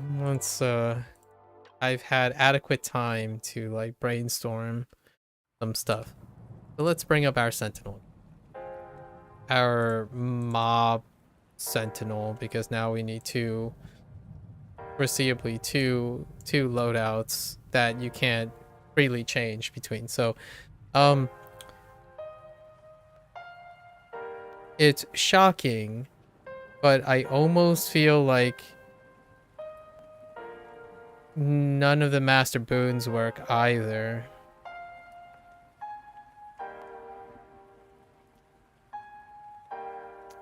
Like, just don't take any master boons. I mean, you're gonna be aggressive, right? Aggressive is the way, so same thing. Bloodlust, life lessons. Life lessons, actually no, because at will sucks the big cheese here. It sucks a lot of yogurt. It sucks a lot of Go-Gurt. Because at will, what happens when you at will? You're gonna spam Sentinel Slash. It's one of the lowest actions per time at will, even with the speed up of Unstoppable. Dear Lord, if you bounding slam for that extra magnitude, you get a 40 magnitude increase if you use bounding slam during Unstoppable. Dear Lord, if you're using that, see that casting, 1 second cast time, it's not 1 second. It's really not 1 second. You forgot the trap frames. It's like 2 seconds. So 2.8 Sentinel Slash. A Sentinel Slash is less than a second at its earliest. So if you're just tapping and letting it complete on Unstoppable, it's still faster than Bounding Slam. And that's 120 rage magnitude, but you're doing 2 Sentinel Slashes for every Bounding Slam. And you don't root yourself, you don't bounce yourself around, and you're blocking. So, and you get the plus 15% critical avoidance. It might seem, I think I can see myself using this if I have rage, entering a mob, like a group of mobs. But that's not where it's weak. It's bosses. You're stripped of the only boss sustainability. So what do? Put on Sure Strike. Nope. That's 60. It's still Sentinel Slash. So, at wills, what does this do? Return 10% of your damage done back to you to heal. I mean, that's probably what they got their idea for, the brilliant idea for Furious Reaction. Heal for 10% of your maximum HP over 10 seconds. When your stamina is depleted. I can't even voice how unbelievable that, how neutered that benefit is. In fact, they nerfed that, so I guess I'm reading into this, but I don't know. Maybe there's an interaction that I'm not aware of, so they had to neuter this somehow, because it's clearly less functional than it was before. So I have no idea. Maybe there was like a thing that needed to be nerfed or something. I can tell you, getting your stamina depleted is a cakewalk as a Sentinel. Because they have no properties that allow them to sustain stamina. What is a stamina restoring thing on a Sentinel?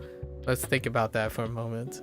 Well, you can sacrifice encounter and use ignore weakness, which is how I do trials. That means you don't generate threat. You generate rage though.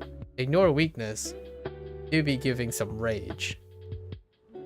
So I was okay with offsetting rage, but the rage was to power Sentinel Slash, which is no longer true anymore. Sentinel Slash does not provide a cycle into sustainability. It just sits there, consumes your rage, and you just get consumed by rage. So let's first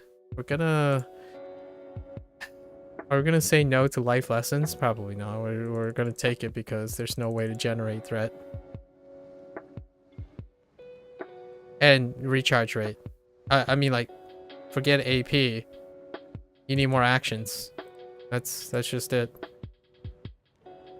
So one thing I want to figure out is we're just gonna go with a defensive. And what did I pick up? Yeah, frustrating slash, like, who cares? 5 seconds, diminished return. Good for you. Kill the slash. You got it. On the move, so we have that. And then we can't even use Blood Fury, or Primal Fury. It's Precious Rage. You use it for Unstoppable. You don't use it for Primal Fury. Primal Fury was easily one of my favorite mechanics.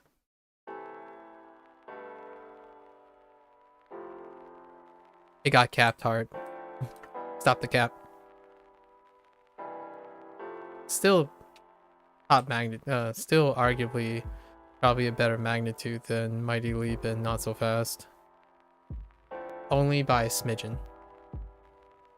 Let's see. So let's just go to a level here. So planet. Probably a good one is here. No. Whoops. It's not. So let's give it another honest attempt. Perhaps my initial impressions were a bit too strong. So let's see how much the Sentinel gets for guarding or blocking, because blocking is essential. Okay, so there's bounding, and I canceled bounding.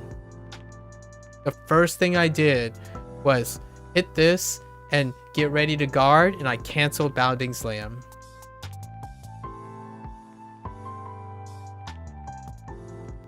That's how much you get from a full blast.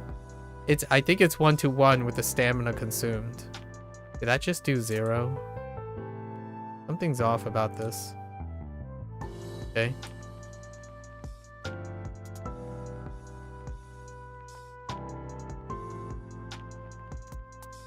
It's 1-to-1. Yeah. The stam to rage is 1-to-1.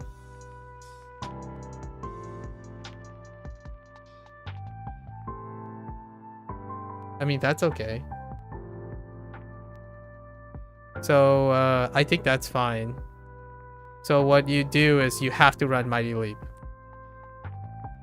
Because you really want to be first. And then, you get rid of Bounding Slam, because that's awful. You Challenger Slash.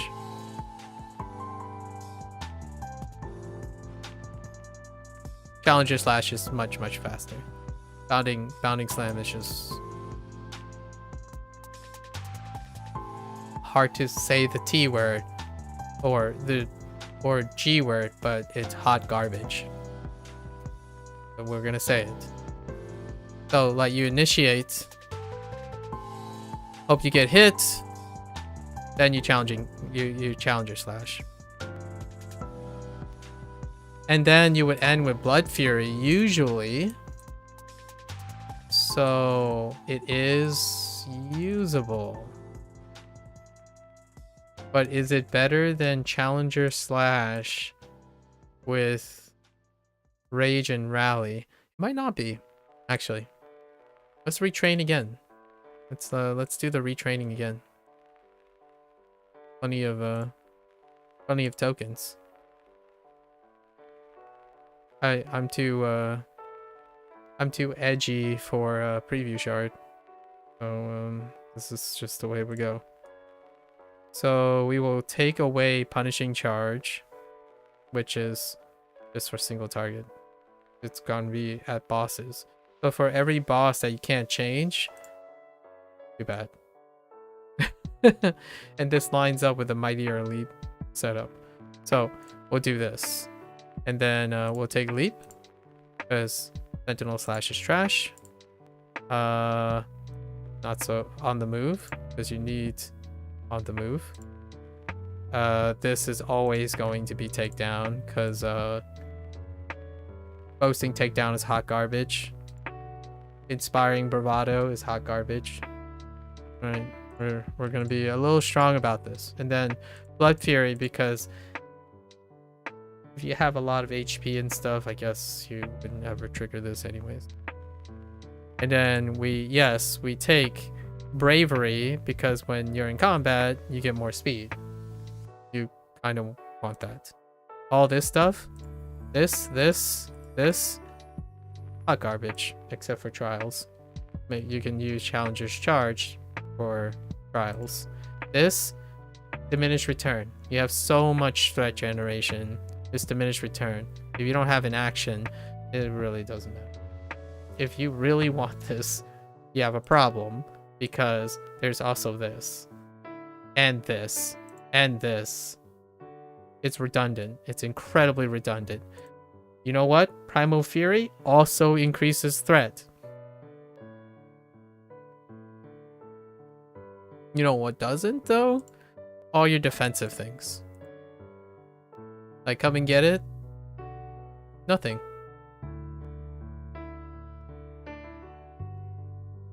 Okay. So, let's... Oh, wait. Hold up.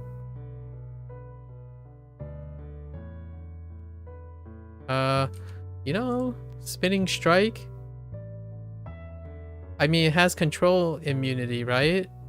And they normalize all that? Maybe?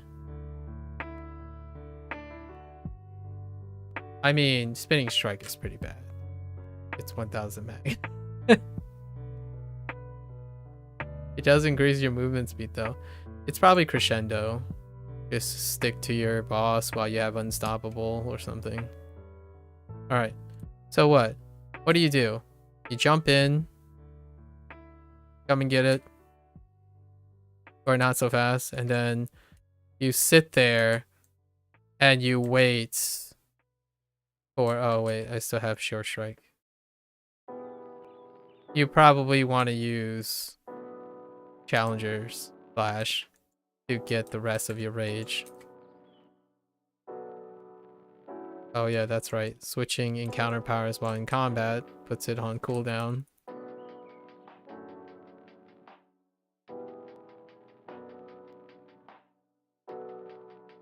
Actually, how much does Sentinel give 1-to-1?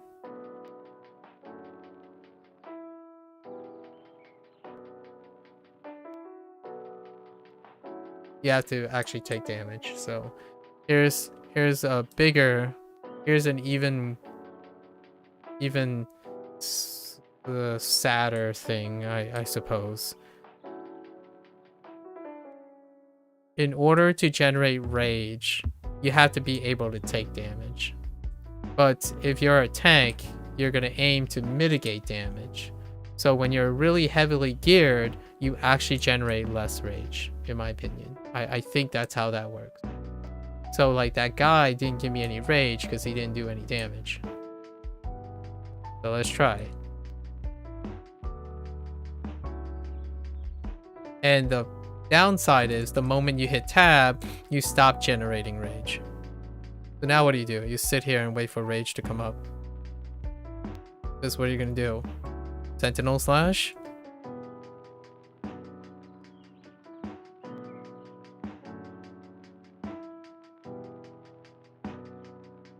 Sentinel Slash has never been like a good rage generator, so even if you had proper timing. And right now I'm inherently canceling Sentinel Slash over and over again.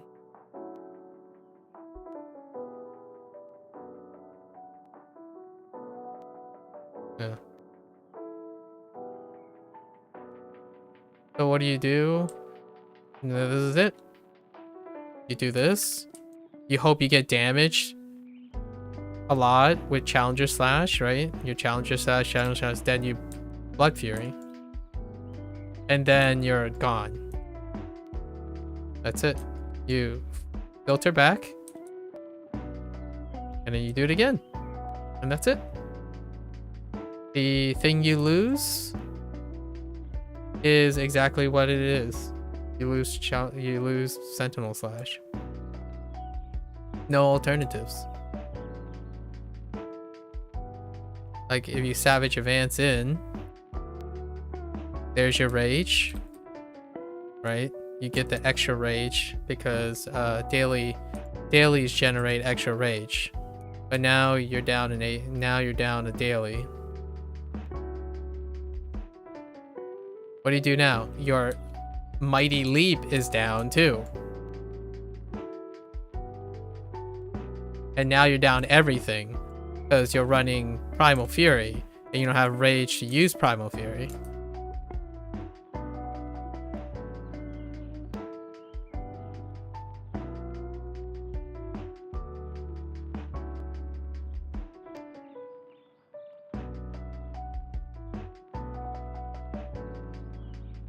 Yeah.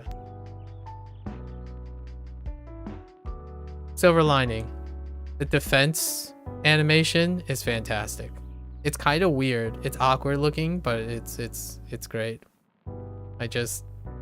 How it teeters back and forth. It does cause your armor to clip a lot though.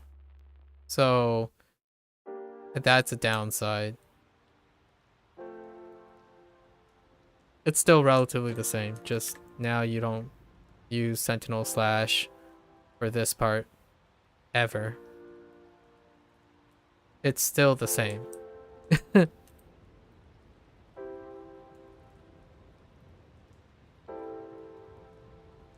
I keep you have no idea how long Sentinel Slash is.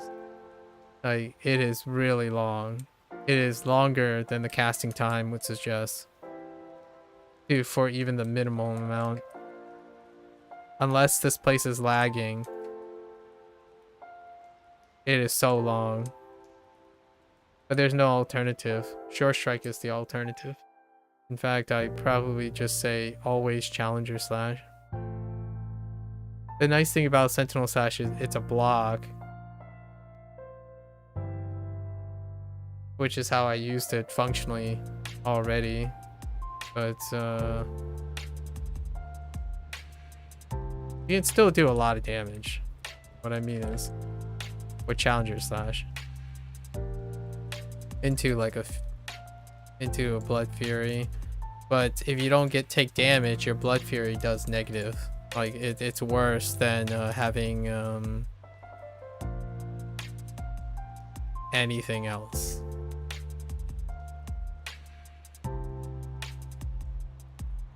So here's a thought. Sentinels don't need more threat generation. They need temporary health. Temp health. The 10th health is to offset the idea that you'll always have to take damage. And temp health or temp stamina. That 60% absorption rate, sure, whatever, that's great. But pool of stamina has to go up. Or, I mean, actually, I take it back. It has to go down. That's a weird thought. But what I'm saying is, it has to be easier to lose stamina, but not be in danger. Like, see, I couldn't even get to 60% stam.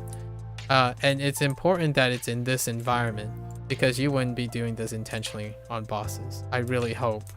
that people are not encouraged to do this intentionally to be efficient and be toxic to your healers. Like running 0 stam the entire time.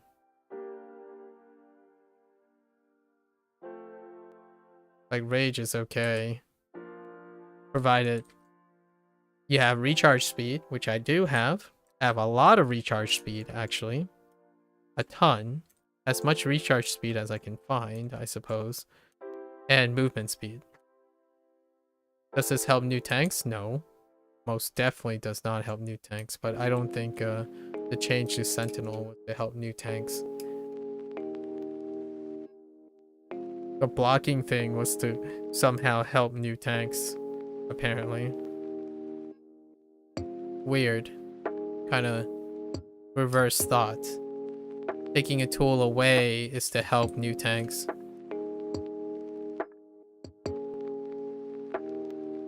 Don't sugarcoat it, you know?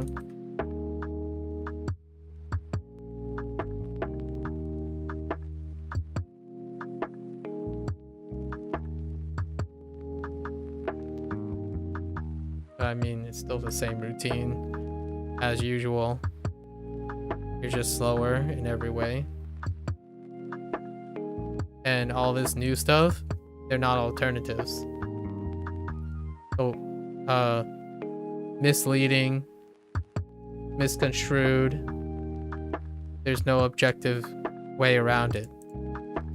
Utterly, maddeningly misconstrued. Like, you can't reason out of these two. Your suggestion is increased threat from takedown as the alternative to disarming takedown. This, as opposed to crushing advance. I mean,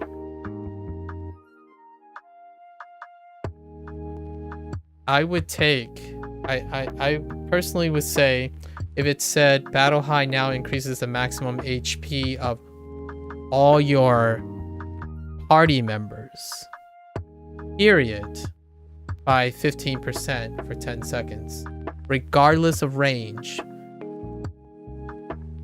That's possible. It's getting closer to Shield of Faith. Possibly. I can see that in a trial setting. But it's not just party. I mean, your entire trial. Like, everyone gets 15% maximum. That's aligned with the Sentinel. Not just party. That would probably serve a little bit more in line with reducing the target damage dealt by 12%. Because it's in line. And then there's a situational difference. On the one hand, it's a buff. On the other hand, it's a debuff. 15% to nearby allies for 10 seconds versus 12% for 12 seconds from the source of damage. That's not equivalent. It's not even close. And you forgot that Battle High is a non-action. Like, if you're using this, it doesn't... It's healing threat, I guess. I guess maybe it generates threat from healing. I don't think you need more healing threat for this. So you literally do non-action. As opposed to, oh yeah, that's right. This also still does 1800 magnitude. And it gap closes. So what are you doing when you have Battle High? You hope that all your goobers are hanging around you because you can't move for beans.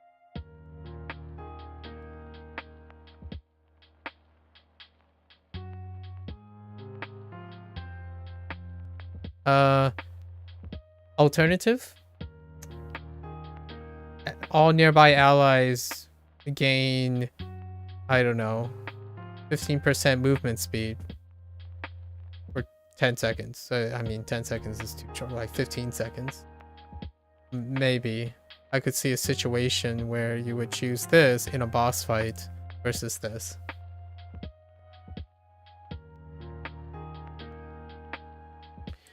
This is a no-brainer, but this means that they're not alternatives. They're just different things. You would not run Blood Fury in a situation that you would run Rage and Rally. But Rage and Rally you would run largely in all situations. So this can still be uptime. This, nothing. It's like, hey, we scaled up Takedown. It's one of the most versatile effects ever with the lowest cooldown ever. It has one of the highest utilities, and you believe that the alternative is to generate increased threat at diminished return, because it's guaranteed to be diminished, because you have Challenger Slash, you have just, you're gonna have more than one effect tapped onto it. So it's usually gonna be Sentinel Slash, probably. I typically just use one tick of Challenger Slash and then proceed to Sentinel Slash. So that's diminished return already. Bounding Slam, absolutely. This is probably why today was so toxic. It's Bounding Slam. Since mod 13, it awaited mod 13 to see some sort of change to this. 120. Bounding Slam, I would even take, when in Unstoppable, Bounding Slam transforms into a different at-will. When in Unstoppable, Bounding Slam becomes Sheer Strike. I would even take that. Like, when Unstoppable happens, the natural transition is you want to Shore Strike. You kind of feel like you want to Shore Strike, but you can't, because Sentinel Slash and Challenger Slash is just a wee bit better. Just a wee bit better. But now I'm almost wondering, it's not Sentinel Slash, it's more like Shore Striking. That's how low it has gone. You sit there, you Shore Strike. That's it. Yep. The vast majority of survivability is a setup. They're non-actions. Maybe a passive deflection. So like get rid of this hot garbage. Like Threatening Presence and Raging Blade Turn. Actually Raging Blade Turn. Instead of changing this up, when rage adds up to junk, I suppose, make it something for every source of damage you deal 50 magnitude or 25 magnitude. Every time you get hit, 25 magnitude, 50 magnitude. So it'd be like the difference between doing the Aura of Vengeance, but only this time it's on hit. So none of these are Sentinel related. Like, none of these. In fact, they highlight Sentinel's crippling lack of utility. When you equip Challenger's Charge, you still need to Punishing Charge. Punishing Charge has 16.2 second with recharge bonus. You miss that, you could try to bring up Come and Get It, goes on cooldown and for 10 seconds because you're in combat. Good luck recovering from that. And this, it's, you rebalance threat, so this is insignificant. I'm surprised this didn't get a change because of the rebalance in threat. This is an afterthought, but Threatening Presence is irrelevant now since you changed the threat formula, like the factors. This is a feat. It's a Paragon feat that has overlapping with everything, with 2 more actual feats. Class features overlap with feats. How redundant can you get, in my opinion? I better be careful because it could be more redundant. It is possible to be more redundant. Rage and Rally, guess what? It also increases threat generation on Unstoppable. You know, at this rate, I think it would be so cool if there was a threat gap mechanic for barbarians, sentinels. The higher the difference between the threat on a sentinel and the next biggest target grants an equivalent proportional advantage to the barbarian. My take would be that threat, the higher the gap is between the threat of the sentinel and the next highest, introduce up to 20% mitigation for the barbarian. Because when you taunt someone, like when you get someone riled up, they become easier to manipulate. So when they're angered, they're not really focused. Or alternatively, threat is proportional to deflect and critical avoidance. So when you up to a certain amount, you gain 15% critical avoidance and 15% deflection based on the threat difference. This would make, oh yeah, you know what? Inspiring bravado, or like having more HP, I'm all for that, because the more HP I have, the more I can be frivolous, you know? And what you call it, or how do you start the campaign? You go to Sergeant Knox for this one. So it's Sergeant Knox, and then you go to Neverwinter. So that would be cool. I think that would be neat. So I would totally generate all the threat in the world if there was a bonus attached to threat. Right here. The spot. That would be cool. So I would stack all the threat modifiers. I would even take a boasting takedown. Oh yeah, you name it. What I would say is up to 15% critical avoidance and 15% deflection, exceeding the next threat level. So if a sentinel is able to generate a certain amount, it will range from minimum of 5% to 15%, and that could be a class feature. I don't know, like it's probably the first choice. Throw the first choice. Or just throw one of these. It's also fine. I mean, I class feature idea, definitely getting hit in the face. The more face damage you take, it should bounce back or something, like Aura of Vengeance. But it would be flavored, because all these are just flavors at this point, because you're trying to normalize all the tanks.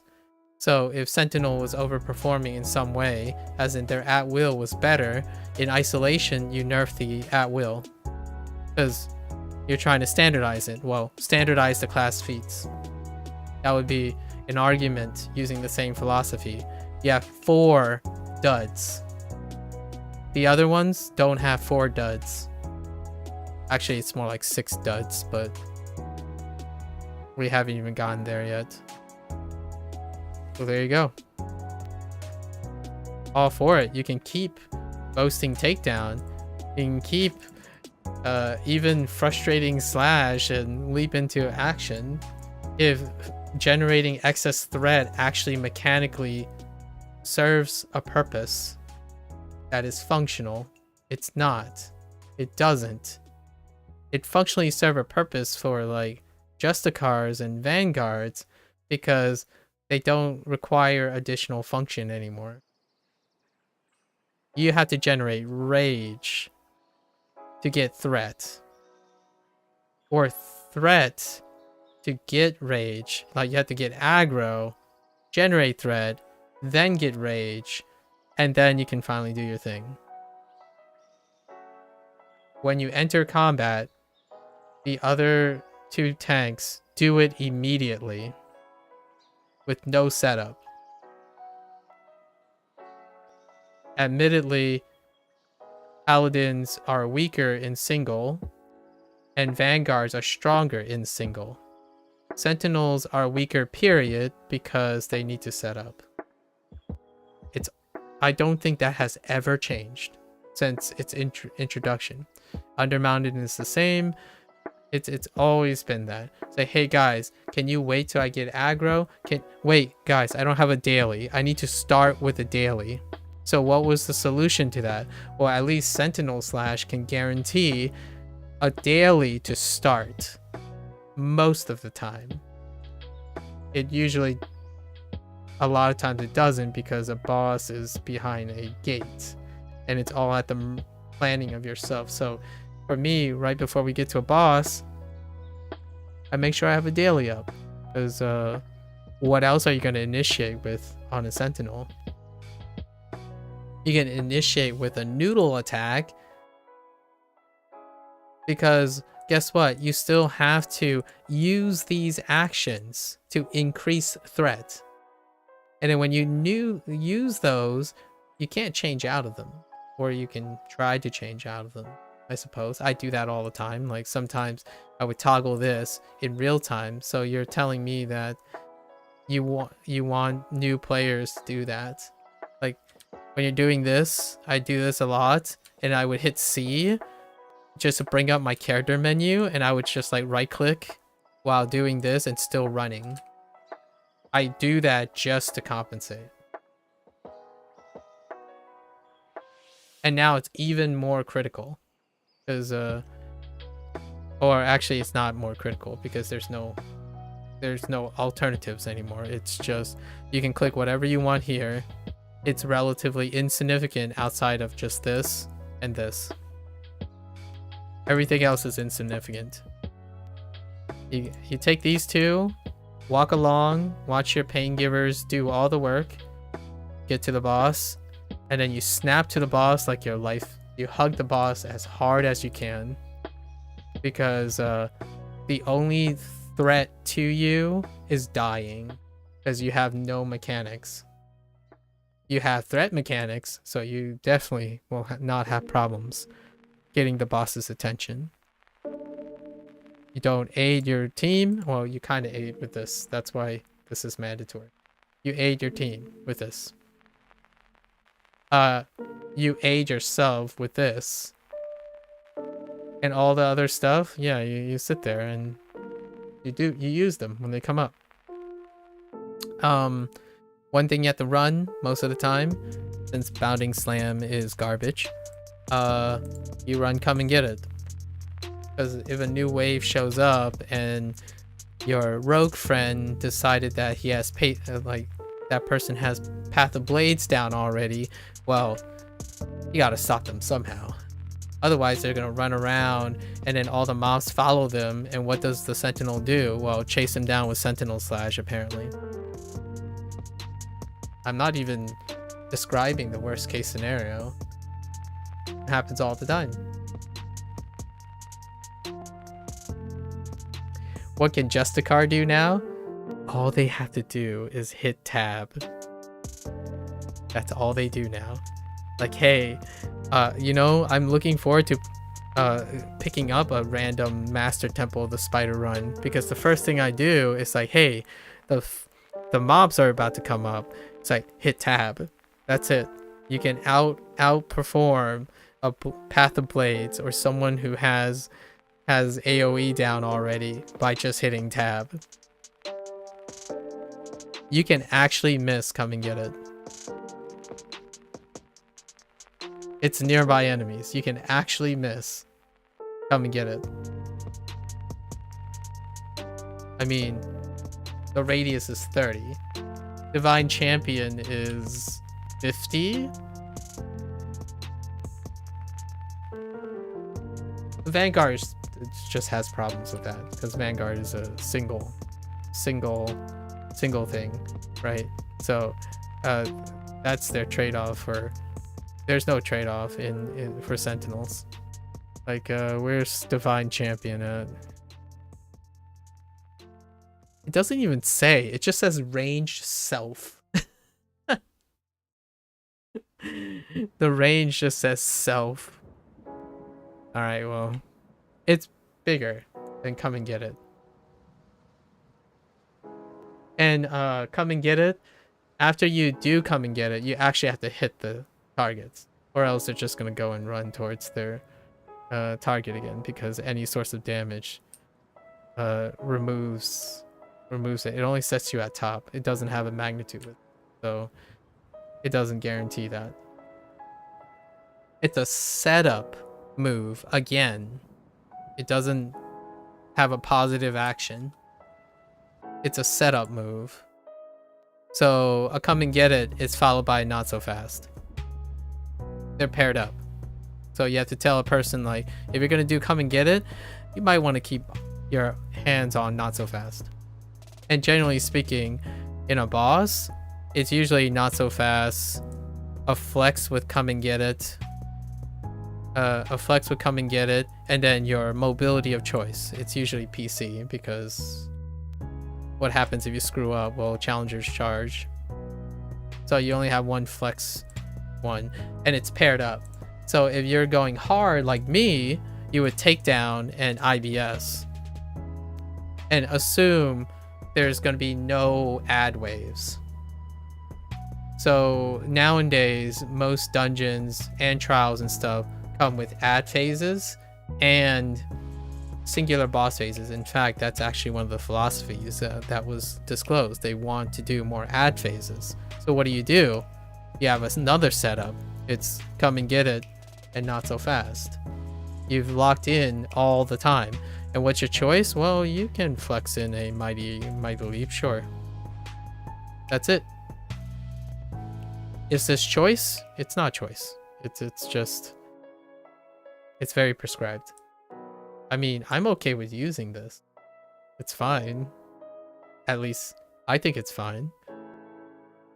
The moment you use Fury in a boss fight, ooh, you better hope you're good at timing your unstoppable, because you're not gonna get it in the right place. Sense Tom, it is absolutely incredibly difficult to try to use Primal Fury. Like, and now Primal Fury has the unstoppable end, right? So if you want to use it, that's it. It's not part of Blood Fury anymore.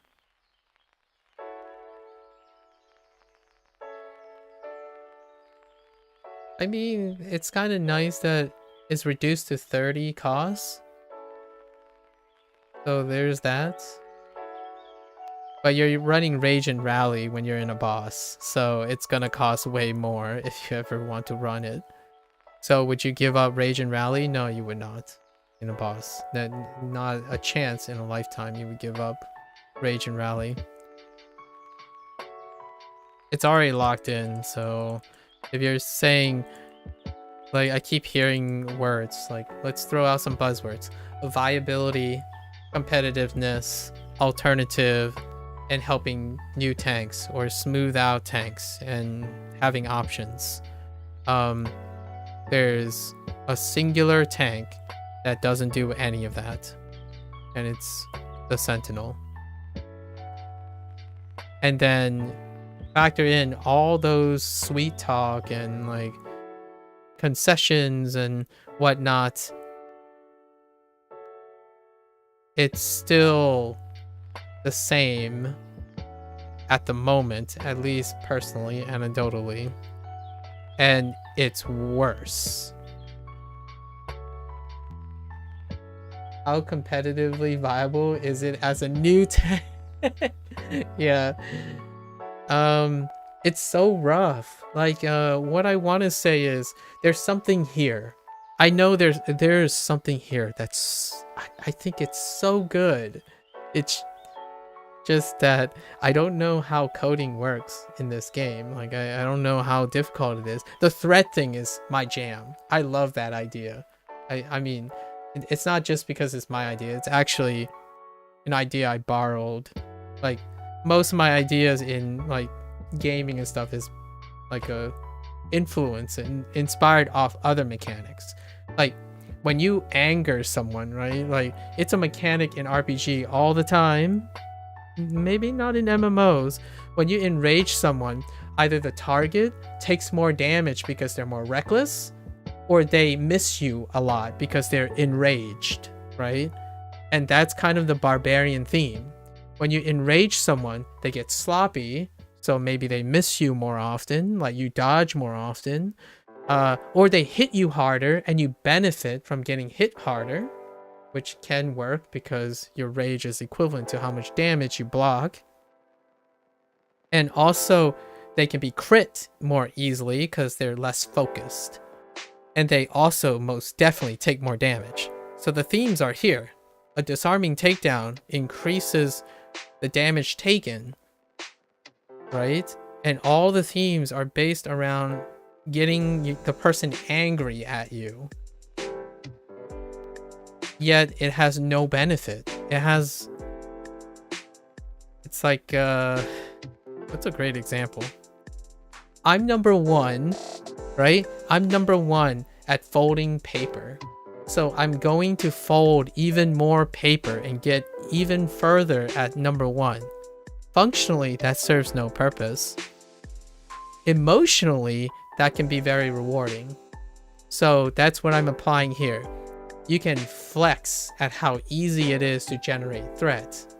But functionally, when you're talking about competitiveness and viability and alternatives, you're talking about function. And it's always been this case, in my opinion, where the threat theme on a sentinel is not enabled by action. There's no way to take advantage of that threat. Like, yeah, you certainly can stare at a person or stare at a boss and he'll be angry at you. Not unless everyone else hits it first before you can set up. It's largely all started with Tom.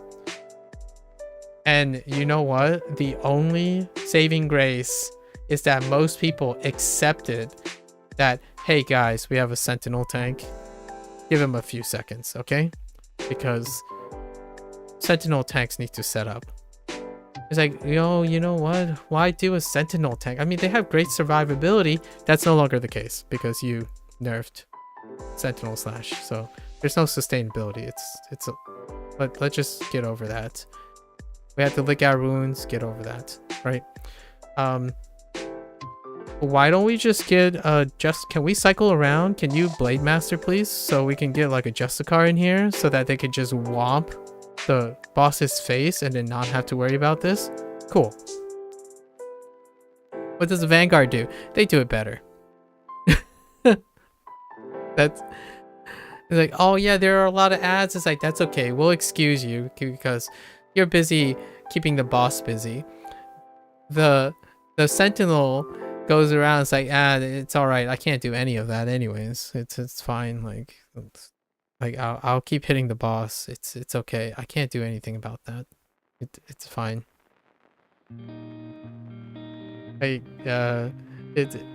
That's how I felt like most of the time. Doing Tom, oof. It was great for survivability. Like you get angry and it's great for survivability. That's no longer the case anymore because that's the last tool that's gone. What is thematically? Let's just think about this for a moment. What is thematically barbarian like? Oh yeah, that's right. Take a lot of damage and recover from it.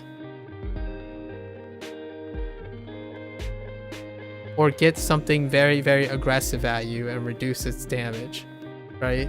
Or increase its damage taken. Well, it can't do any of that at the moment. So if you're telling me this is an RP reason as well, like, or Dungeons and Dragons reason, I'm calling those people out. That's not the case. So maybe the idea is, sorry, we're using a quality of life to make tanking easier, except for the one that's overperforming, that's not new. Sentinels. That's it. And oh yeah, by the way, the one that's truly overperforming is also getting a nice overperformance because they viably and thematically somehow agree with the person who's making the decisions on these changes. And specifically, that person did disclose themselves publicly who's handling certain changes. And I can pretty much be okay in saying the person who is handling the paladin changes are not necessarily one and the same who is handling the sentinel changes. Maybe they are. Who knows? But it's still the same, in my opinion. Like, what I mean is experience and recommendation for new tanks is stay away from this.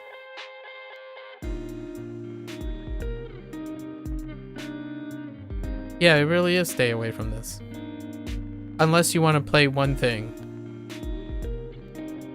What is another alternative? Bloodletting.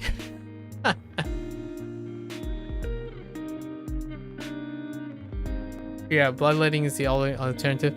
And just so you know, new tanks don't have gear. So new tanks, it's even more dire because what you do run is you run ignore weakness.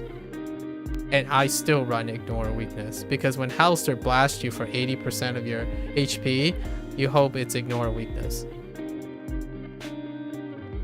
Like, enduring shout, it's just nothing. Like, I mean, it does do something.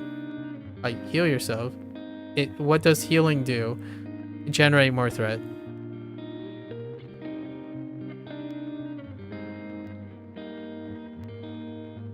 Ignore weakness doesn't even generate threat.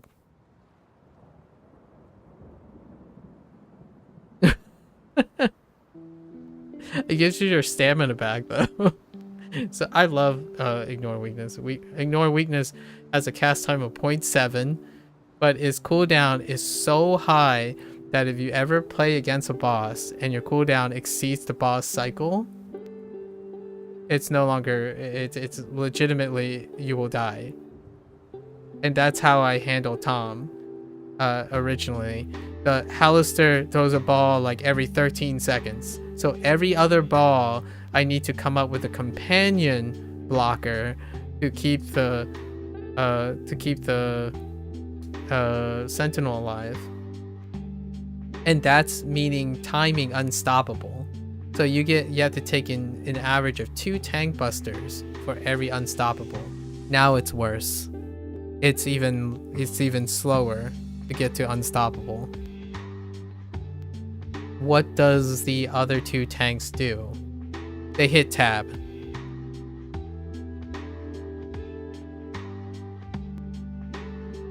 They just hit tab.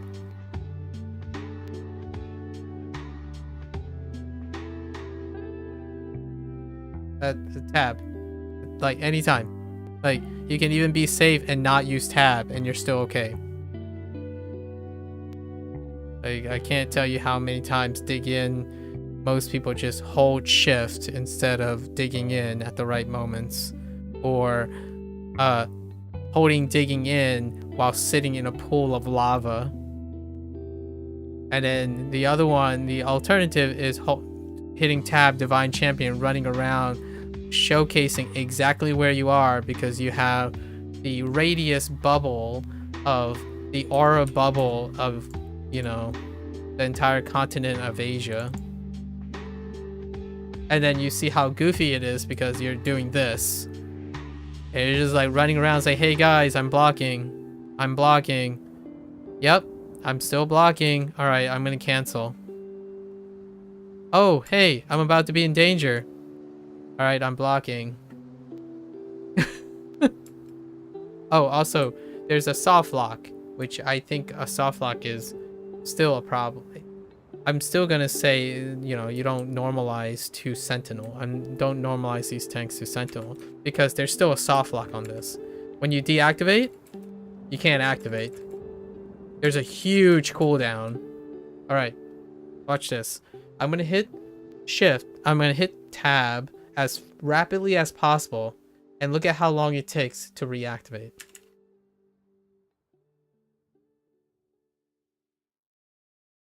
It's 4 seconds. At least 4 seconds before you can reactivate it.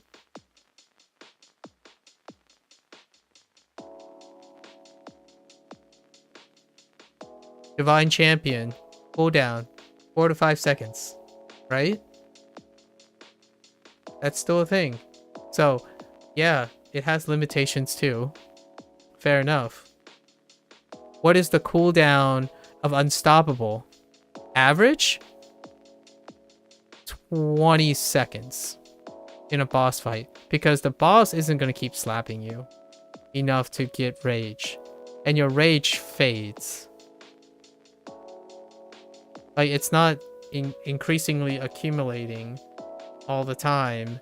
It's either still because you're busy blocking, or like there's not enough return in my opinion. You have to get hit hard to get rage while blocking, or you hit the thing really hard to get rage, and then when you use rage, you are locked into not getting rage for a very long time. There's no way to cancel it either. You can't consolidate rage. There's no resource management in rage. There is in Divinity, even with the 5-second cooldown. And 5 seconds is way better than every 30 seconds. So you can block that at any time. And it was very clear in Tom and every trial up to this day. And Dig In, no cooldown. This is... Oh, sorry. Hold up. Dig In is actually even faster. Dig In. As fast as you can. And it's active from frame 1. No resources outside your stamina.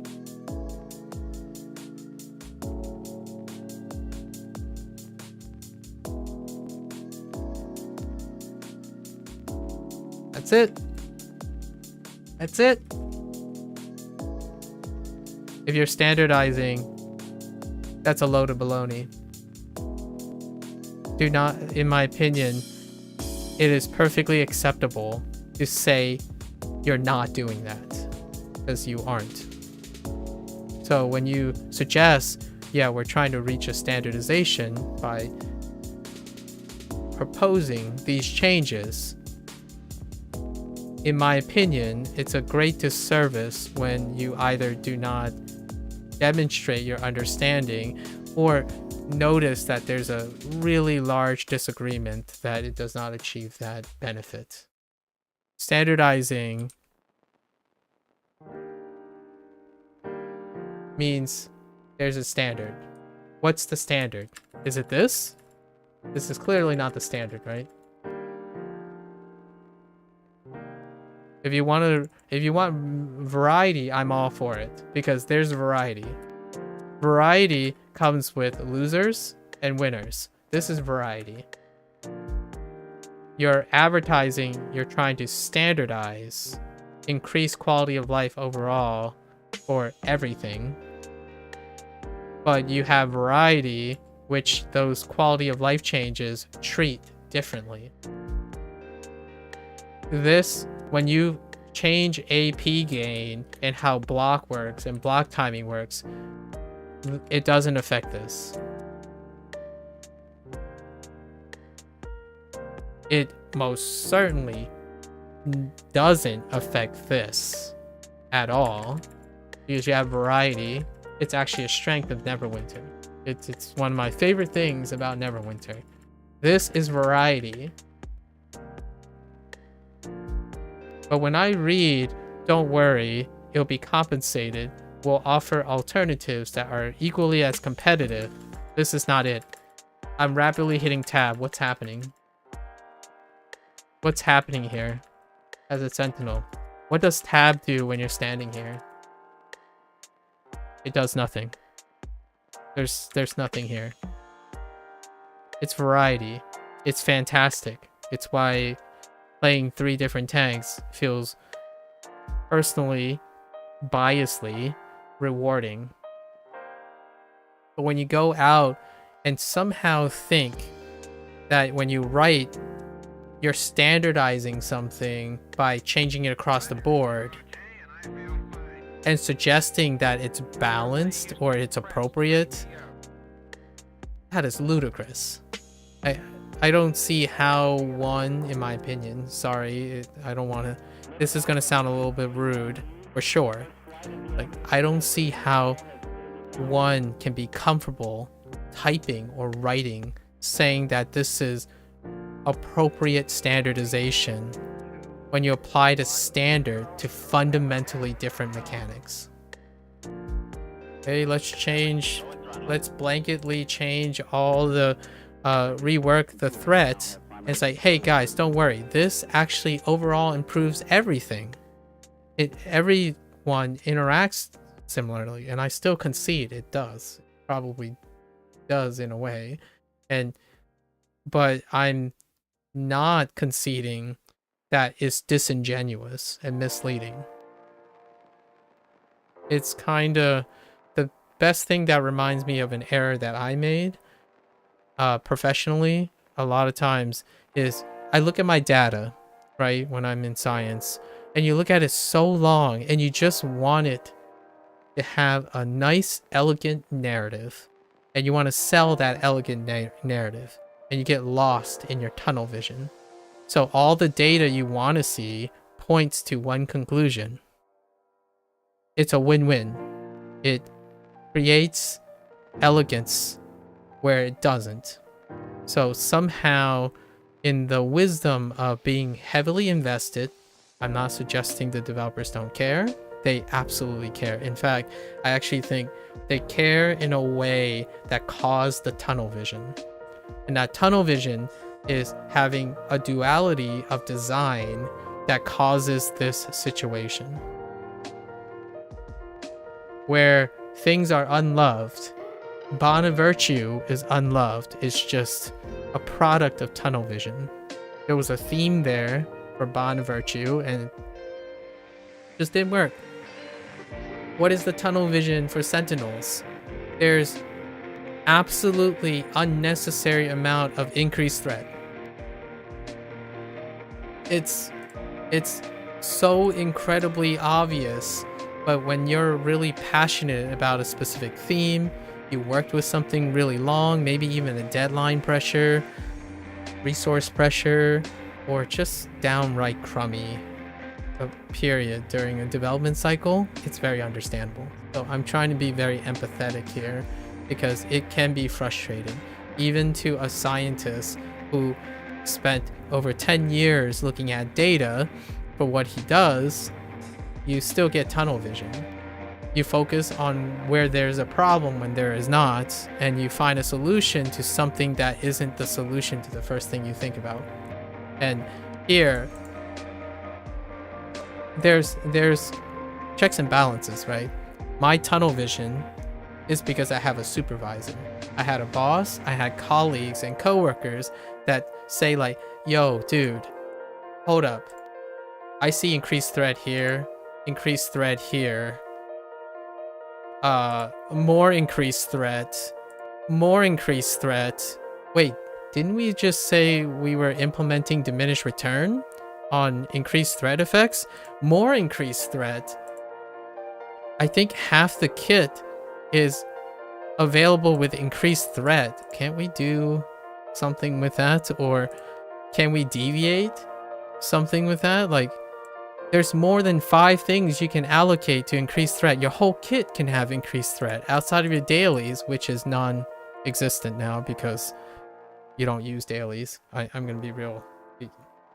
Tanks, the one thing that is the identifying feature of Sentinels, which they conceded in the previous module, is that The Sentinel was known to do this thing, which I did very efficiently, incredibly efficiently, almost guiltily efficiently, so I concede to that. It is incredibly efficient. It is the iconic thing of Sentinels. When you have an iconic fighting game, right, who has mechanics that are discovered by your community. I'm looking at you, Capcom. Shoutouts to Capcom. Do they remove it or embrace it? They actually embrace it, and it is incorporated into their design. Historically, generally, that's what happened. What are products of that? Ogi? Juggle combos? Like, there are a lot of mechanics that come out of that. And you keep saying, like, the developers keep writing the thing like, oh yeah, we like anime. Like, we like the idea that you're interrupting powers and with other powers and shifting with others. But we just don't want it to be a rewardless process or a bonus you don't deserve. They didn't use those specific words, but it's read in between the lines. Like, even the quotations would suggest, like, I don't think this is right. It feels like tanks are getting too much of an advantage because they can guard. It's like, oh, no, wait. You might be arguing, it's like, well, some tanks actually can guard. Like Dreadnought, it's like, so you're saying pain givers. When did pain givers become tanks? So what are you getting at here? Are you suggesting that somehow tanks have an advantage against tanking? Like, who are they in competition with? Like, it's one thing to be competing between classes or like viability and stuff. It's another thing to make it less welcoming to play a role that is non-competitive. Like, even more so. This whole game is non-competitive, mind you. It's about the success of PvE, but now you're saying, let's increase the competition artificially and forward a dialogue between tanks. I'm gonna be real. In my opinion, the developer saw a problem that isn't a problem, but is used as a point of compassion. That's called toxic compassionism in my book.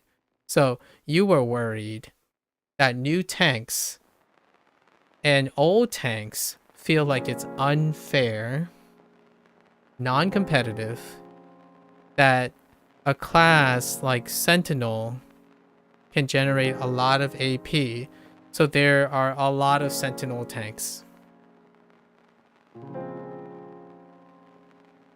I don't have enough influence, but please, I want to see you prove to me that because of this mechanic, there are more Sentinel tanks. Because you need evidence to believe this is true. The guarding thing, I'm okay with that. Like, running around guarding, I do that all the time as an Oathkeeper. I farm dailies, right? As a healer, because healers, what do when they get abused and need to do extra things? They guard to get AP. So, all the power to you. The guarding thing, I think, is referring to more of all the other people that can use guarding mechanics for something. But it also affects Sentinels. In fact, it is so aggressive that I can tell you now that 30% of the AP comes from guarding and 50% of it comes from Sentinel Slash. So when you remove that, you have 20%. 20% is below the baseline. I'm just making up numbers that fit my narrative, so don't quote me on those because it's just an illustration of simplicity. So now you not only lose this and you accidentally cancel, like, look at that.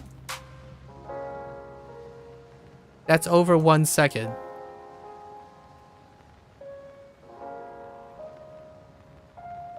That is over 1 second. Let's go look at casting times. That's bounding slam. So your alternative, you're saying your baseline for an acceptable at-wheels activation is 1 second. This. Okay. So let's standardize it. Wait, why can't I? Let's go find out. Is there a 1 second thing? I can tell you there is a 1 second thing between these three classes, but it's not the tank. It's the Oathkeeper. And yes, no one uses it. So let's see. 0.3, 0.3, 0.35, 0.8 Radiant Slam. Like, I would still take Radiant Slam over a melee attack. Like a stationary melee attack. I mean, it has a charge distance. It's fantastic. Radiant Slam is... But I wouldn't encourage normalizing to the best things either. Because you got, like, the word balance is always thrown around too in a non-competitive sense. Okay, well, 0.5. 0.5. In fact, look at Brazen. It's 100 mag for 0.5. It's half the time of Sentinel Slash. It restores stamina. It's a 3-fold attack, even. And guess what? It can block with a higher mag and a lower cast time. so alright. And then Tide of Iron. It's 1 second. And how many people uses Tide of Iron? I like to think that even new tanks know that, oh my gosh, I use this and now it looks crummy and slow. I mean, Threatening Rush is 0.8, so I think it's always been 0.8. I'm not sure if they adjusted the time.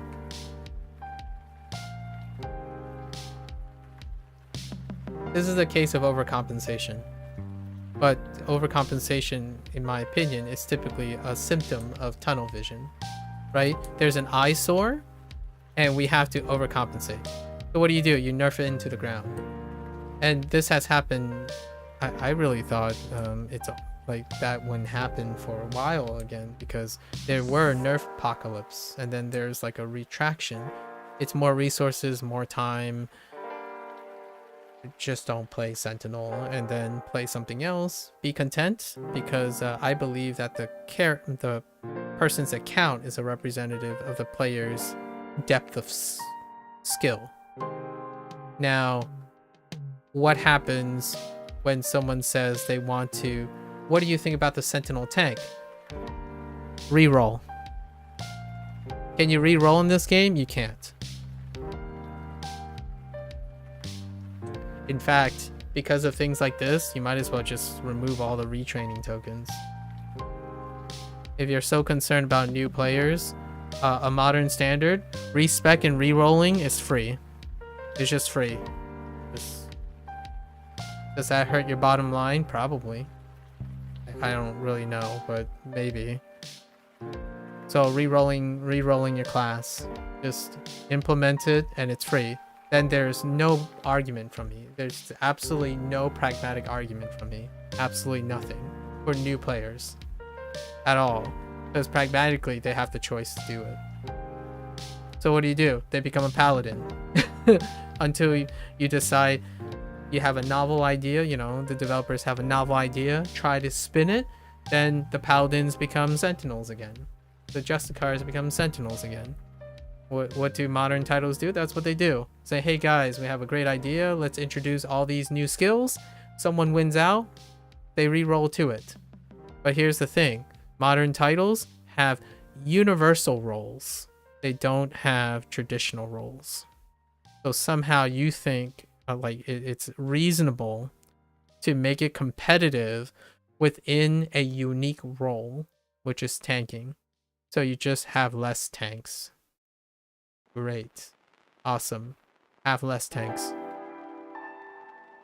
I thought that, you know, it's entirely antagonistic to what you're selling. What you're selling is you're creating more options and choices. By taking them away, it's I already prefaced this. I think it was week 9 or week 10 of the last module. There was a lot of rumor mills about like, yeah, and then there was solid hints about, yeah, with Sentinels. I couldn't possibly imagine today would be the day that I spend nearly over 11 hours expressing how there's no way Cryptic, I don't think it would be the worst case scenario, right? You wouldn't just take an axe to something and get tunnel vision onto one aspect and do that. It would be like something crazy and I would do it, you know? Like, I was expecting Bounding Slam to be like OP as heck, or what I mean by OP is it would serve to be an alternative for Sentinel Slash. That's what I was being sold. At least I was being faithful that something alternative was in line. Here's a really deep cut. When there was a leadership change, that particular leader was also outed for not following through because there was sweet pandering and whatnot. Well, whatever just happened now is also due to leadership pandering, and this time it's openly pandering. What did you pander to? Well, you pandered to whatever remains of a few Sentinel players, and then you pandered to the point where you eliminated the rest of the Sentinel. Luckily for the large case, most Sentinel players are legacy players, because in order to make Sentinels now usable, you have to hit your capstone, which is exactly the opposite effect that was advertised. The idea was to alleviate the capstones by making the following adjustments so that the capstones can be more achievable. Tanking is more forgiving and softer in its transition. So what that meant was play a paladin. And it was paladin focus for healing, and like specifically for healing. It's fantastic. That new bond of virtue, yeah, that's gonna soften the learning. That's gonna soften it really, really well. In fact, a lot of it dealt with the language with the paladin. Like, oh, don't worry, Emissary of Warding was readjusted and redistributed so that it scales better with gear over time, so that the upfront performance is proportional to the end performance, so you can reach your capstones. And that kind of language was also filtered down to barbarian changes. And what this is saying is you're never going to hit your capstone. You're gonna quit the game before you do. Because even I, personally, have issues with this, and I most definitely can fulfill the capstone, and I will still not run this. It's kind of so tough to sell this to someone. Like, hey, well, you know, you're just gonna have to get good from day one. I don't know what to tell you. Play a paladin until you're comfortable enough, then play a sentinel. If you still care to do so. Psychologically, you probably not. You become attached to Justicars. And it actually, for me, it's the reverse.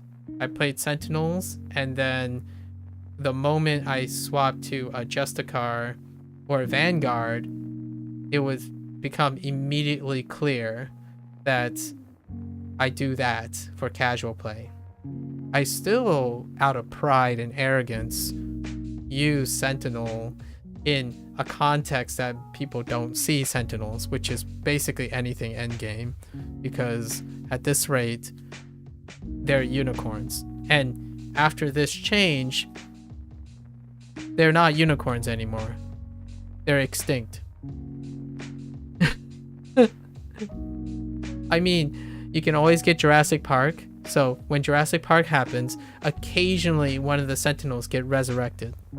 And Cryptic could be that Jurassic Park scientist, you know, resurrect a few Sentinel players with like some platitudes about like, oh, don't worry, the next change we're gonna step back on our thing. But you know what? The damage is already done, and it is damaging.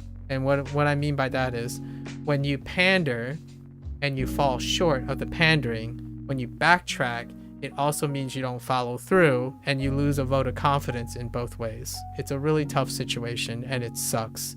But human psychology and human condition tends to do that. So when you offer lots of things, you usually lose your job. That's what happened to the last leadership, right? And I was still ready. I was still there buying it. Like I want to believe in it. And I think with time, it could have happened still, but you lose your job. In this case, thankfully, it's just like, there are 2 other tanks. No big deal. To me, absolutely no big deal. I'm making a big deal just to alleviate the idea of how misleading everything is. I really thought it's beyond that now. Like all that nerdy stuff, like you should see some of the posts. Like any person who doesn't play Neverwinter, you should see some of the posts. Like, hey, so just in case you guys don't know, here are all the pretty details.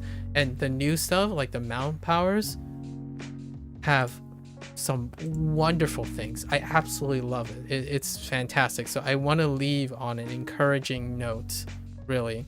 So like I don't know who's writing these. I think it's the community leader. No, it's might be. Sorry, I'm really bad with names because I try to distance myself from the stuff sometimes. I need a break from this stuff. So for example, if you really want to know, like the range is 80 feet units, 80 units, radius is 15 units around target, cooldown is 2 seconds, and then like the arc time, the CD, like it some of the posts even tells you when the frames, like when it's active, when it's not, how long does it take to recover from it. It's fantastic. Absolutely fantastic. With all of that said, what the heck happened with a patch notes? It's almost as though this happened before, where someone is in charge of doing threat design, right? Someone is doing, and this happens quite a lot with big projects, and it's very understandable. I'm forgiving for sure.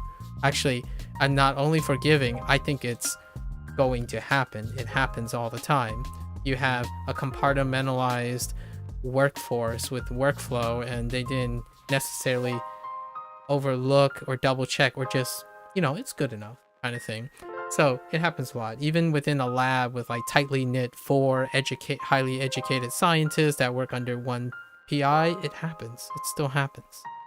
But I'm only forgiving in the sense that I understand how it feels, and it kind of sucks a lot. And for me, it's no big deal. Just, I kind of want to see what they could have done in response. So for example, like whoever did the thread modifier clearly, in my opinion, are on a different wavelength than the ones challenged to, like, it was a big task, right? You had to address tanks, tank quality, and heal quality to some extent, the Oathkeeper. But the Oathkeeper is also overlapping with the tank, so it became lumped together. But there's clearly 3 like separate rules of thought, and unfortunately, or it kind of just clashed together.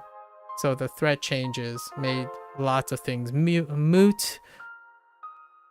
Sentinels were going to get the slam hammer anyways. I totally get it. I have no defense for how efficient Sentinel Slash is. And I cannot defend that there are no alternatives. So, on the one hand, I concede that Sentinel Slash is incredibly efficient, but I can't defend the idea that there was no alternative, even though it was incredibly suggested. So, win and lose. If the whole idea is to make your community feel guilty about overperforming. So, congratulations, you did win, demonstrating how much I rely on Sentinel Slash. Sort of, in a way, I suppose. Like a player that likes to guard spam or something, you nailed it. I don't think... In fact, I actually think the type of thing, the way it's worded, it's more of a sense of pride. Like, aha, I got you. Now you guys gotta work for it. It's like, no, I'm not gonna work for it. I'm just gonna not work at all. I mean, who's winning here? It sounds more like a lose-lose situation. You were so prideful you couldn't overlook, you couldn't even consolidate how the other risk factors involved. It's not rewarding, or you're alleging that it's unfair. Well, what do the Justicar players think when they have Bane and Smite and Divine Champion coming their way? What do the Vanguard players think when they are largely almost never at risk in a boss situation? So, toxic compassionism. Moral grandstanding for the greater good. Like, or something like that. You know, hey, you know, these people say it's unfair because we notice they rattle about it. So we want to solve this problem we created ourselves because we tunnel vision on the idea that, man, this one aspect is definitely overperforming. Right, guys? Right? It's unfair, right? It's like, oh, I know exactly what you're talking about. We're speaking for them. We're speaking for the people who says it's unfair. And therefore, we must take it away. It's, as respectfully, that is childish. It is childish and asinine to think to create problems where there aren't problems, in my opinion. I could be completely off base. Perhaps someone has been talking out of the air, dude, this is so abusive. Like, holy heck, like, players are so upset that they can do this. Like, they discovered this and they can't do this. We need to take this away. I mean, how are we going to take it away? We just take it away, right? It's our power. We take it away. Like, don't you want to, like, give them an alternative or something? It's like, oh, yeah, just tell them there's going to be an alternative. Like, but we're just going to take it away because this is an eyesore. I don't want to deal with this. Well, you did. What do you get in return? You get a monologue from me that lasts, like, 12 hours. I've been there. Actually, honestly, when it comes to a bad science project, right, you know, like an experiment, and you're in so deep you can't back out, generally it's very wise and apt to just nip it in the bud, even though it's growing possibly to a point of no return. It's generally more catastrophic near the end. So kudos. Now you got to replace it. So what are you going to replace it with? What are you going to replace the complete lack of an at-will in Sentinels? Like, there's no at-will. Like, I think earnestly it's maddening how a Sentinel can be purely successful. It's still possible. It's very possible without utilizing any at-wills.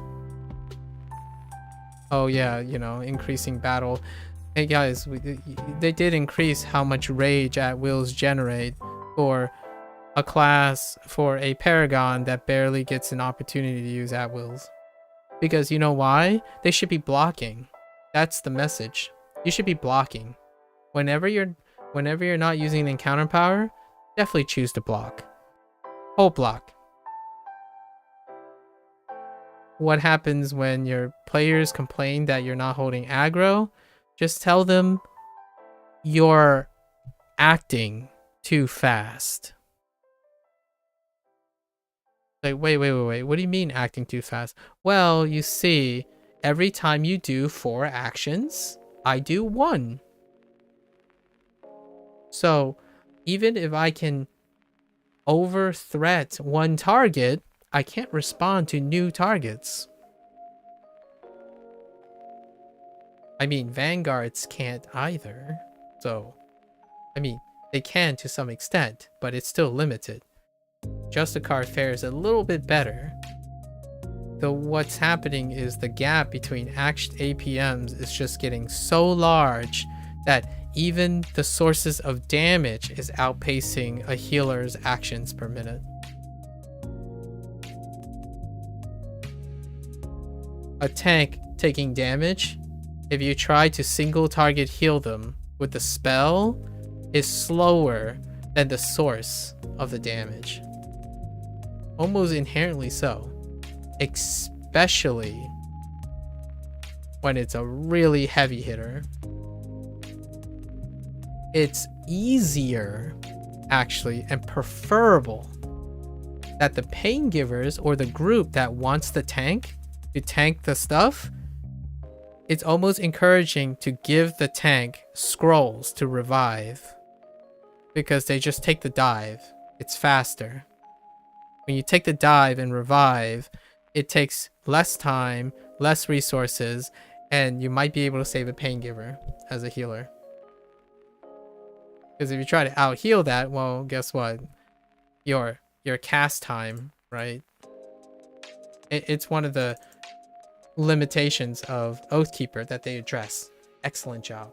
Fantastic job. I can't even argue about this. It's absolutely fantastic that they did this, which is to add another action. So, hey, look. Tank's right there. 1, 2. I'm rapidly hitting as hard as I can. That is too long for lethal damage. And what's more is the tank is moving. So you're actually going to slow down and have to aim. But if you do it as fast as possible, you can travel, you can spin your camera around and still land it. And I'm not even doing it the new player way where it looks like this. Okay, okay. So there's the tank. I'm following the tank. I'm following the tank. There it is. They track the tank. I don't. I just right there. The tank's right there. The tank's right there. Like I don't even do that, and it's not fast enough. Like it says it's still recharging, right? Because most of these things have cooldowns. 0.5 seconds. That is so meaningful. The sources just exceed that speed. So what happens? What do? Well, you hit E, then Q. It's faster. And it's amazing. Absolutely. And it's not resource dependent. Here's shelter. Like, so you expect a person to shelter and then follow up, right? Shelter, follow up. And that's the thing that they say they like. They like that you can interrupt powers to get higher APM. I think that's deceptive and misleading, and it's not something I would say I earnestly believe is true. That idea that you want actions like this because you always like the developer wanted to replace this. They originally wanted to replace Divine Touch with this one, with Bond of Virtue, what that does is it doesn't do anything because you replace one action with another action. You can't do more action than that. Right? So the alternative here is Shelter, Divine Touch, and then you start Cure Wounding. But Cure Wound doesn't have priority, so at wills and encounter powers don't mix most of the time. So you can't like Divine Touch and Cure Wound immediately. Well, you kinda can. Sort of. So in case of in my opinion, the argument here is you don't want players to do this too often or gain too much advantage with overlapping powers. Okay, that's fair. I understand. Because that's going to be hard to design over. Well, if you're removing that, you design around that. Why is this necessary for success? Well, your designs cause sources of damage that exceeds doing this. And you might be thinking, well, if everyone knows you can do this, they'll just do that. Like, well, actually, I'm gonna argue. Usually, most people get complacent and they do the bare minimum to be successful in a live service model. Like, working hard every single day is a niche property. If that were true, then life would be amazing for a lot of people. They do bare minimums. So if you design bosses and trials like this right here, this master trial is hard, taxing. They even advertise it and kind of boastfully. Well, things like this is the result. Things like this and being angry that there's not enough APM and that your sources of damage is always like too high or exceeding stuff. You're designing barriers that doesn't behave to the language you have. So you're not designing decisive things. What is a great way to contradict yourself? Make a trial, and I didn't even do the trial, I'm just spitballing here. Making a trial that is mob focused because it feels good, it's creative, and then introduce all changes that make mobbing worse. Sentinels are inherently much worse at tanking mobs now. So you design challenges to want to have tools that you're actively removing. That's not a challenge. That's just, hey, you can't swim? I'm going to challenge you to a swimming match. Oh, you don't have the tools to succeed. That's okay. I'm just going to take away a few more tools so that it can be challenging for you. So you guys have to discover what the new tools that you have to make up is. And if you find them and they work really well, we're going to take those away and not design around the fact that they don't exist anymore. So you make your sources of damage come up faster than the tank can respond. You made Hallister do blast every 13 seconds when a tank's rotation requires at least 30 seconds. That's where the challenge came from. What do you do then? Oh yeah, you use any other tools to offset that. And that's the challenge. The challenge is to create new quote-unquote exploits and advantages for challenges that don't have tools for yet. Otherwise, they just complain. So what happens when you get feedback for trials? Yeah, this isn't challenging anymore. It's like, well, okay, well, it's not challenging anymore because you design over tools that you're not aware of or how they're used. And you decide, well, okay, it's not challenging, so we might as well take it away from them, right? Like that's a way to create artificial challenge. Like, guys, you guys are doing too much damage. So in order to compensate for, it goes both ways, but we're talking about one way. In order to compensate for our lack of foresight, creativity, and hindsight, we're going to slow the game down so that it's easier for us to design challenges for you. That is reasonable. That's fair. Like, you can do that. It's pragmatic. And that did happen a couple times. What you arguably deceitfully do is label a mechanic exploitive to give you a reason to remove it because you can't design something around it. Like, I'm okay with the idea, like, guys, you're scaling way too hard. We're gonna rework this stuff so that it doesn't scale as hard. And then we can make it useful, right? Or something like that. It's like, okay, well, you're gonna rework Sentinel Slash? That's great. Awesome. You didn't rework Sentinel Slash. You just freaking normalized it. When you normalize something, it's removing of a tool with no explicit reason to remove it. Other than, yeah, this is overperforming. In isolation, according to what?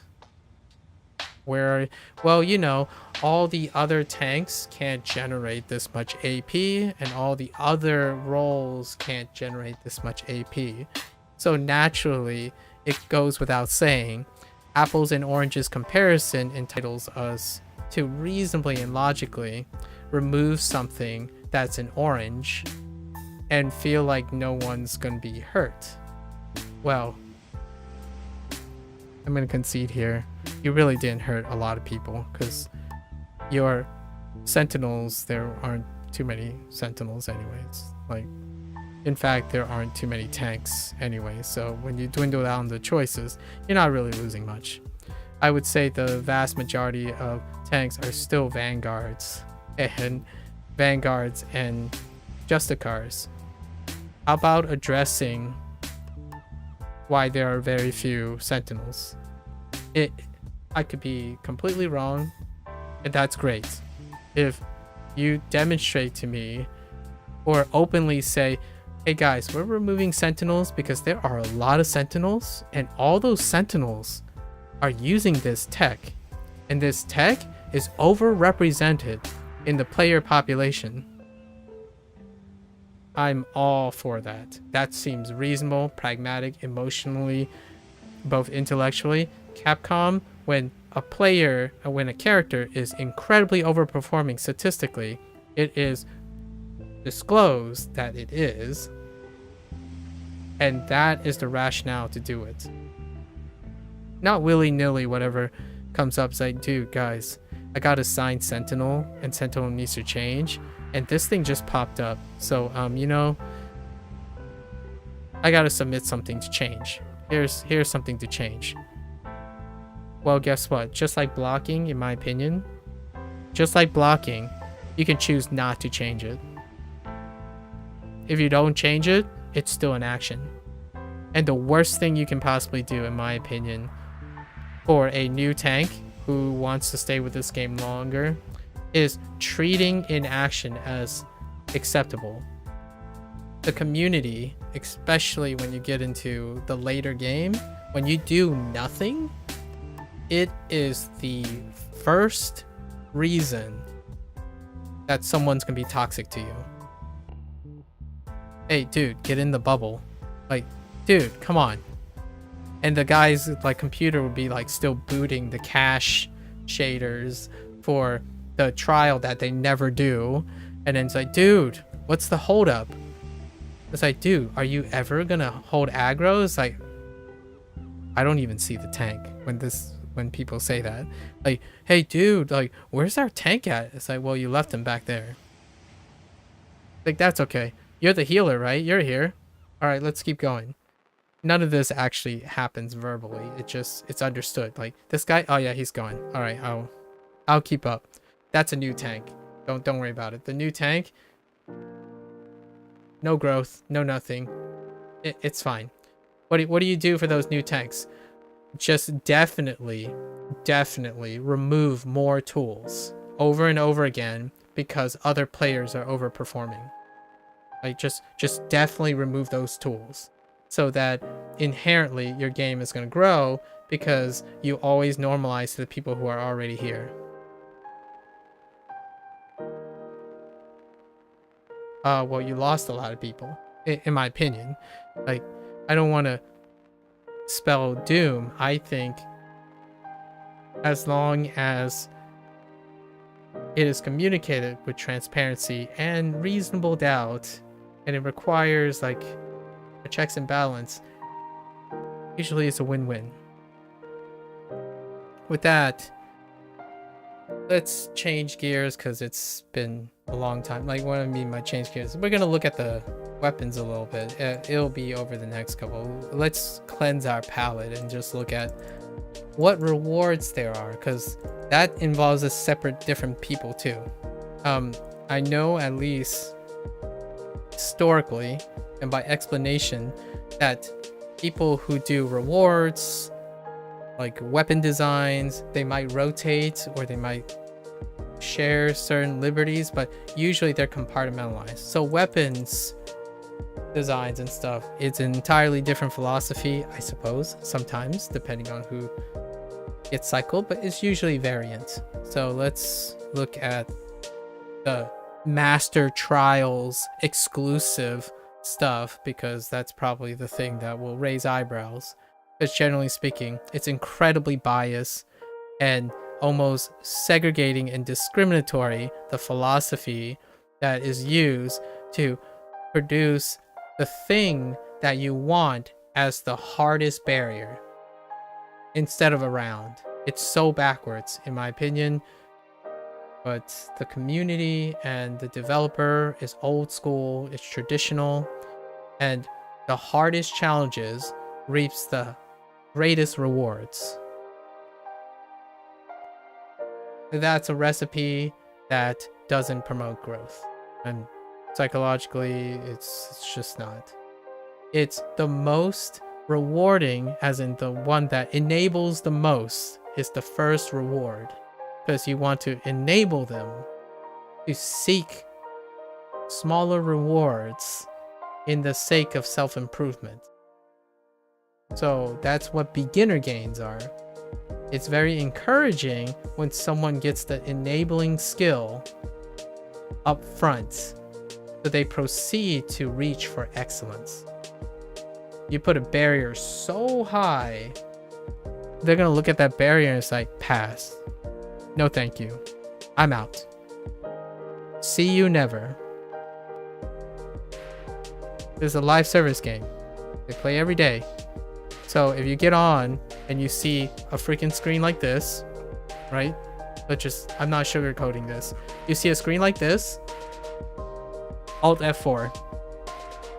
Because it's not going to happen. Like, this stuff, look, it's still blank for me. Like, I don't want to do it. You're talking to someone who willingly likes to do this stuff. And, yeah, no. It doesn't hurt my feelings. Let's be clear. Like, this is not a carrot on a stick thing. Like, I have no emotional attachments. But I can easily just as leave as well. So, what they're looking for is loyalty, emotional investment.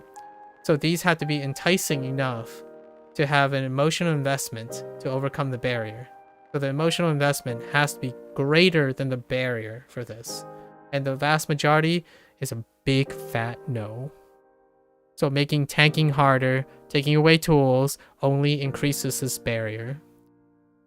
And you're not trying to convince legacy players by difficult challenges or whatnot to stay at the expense of trying to grow, because legacy players are gonna trump those things. They're skilled. You should be proud, in my opinion. Like, they're really good players. They know what they're doing in their skill set. Outside of that, well, if you take it away, what do? You rob them of the thing that they invested so much time in. I feel a little bit of that when Sentinel Slash got gimped. Now I'm over it, because you get other reminders. What's a really non-sugar-coated but slightly funny and offensive when you see the screen? If it's dark, it means you have no friends that care about Neverwinter enough.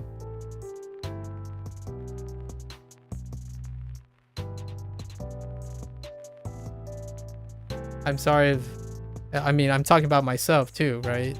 So, but it doesn't hurt my feelings. because I'm well aware of what these represent. It represents an investment that I'm not willing to take. And I'm a person who played for 9+ years. And that's not a criteria for anything other than I'll still play the game, but pass on this.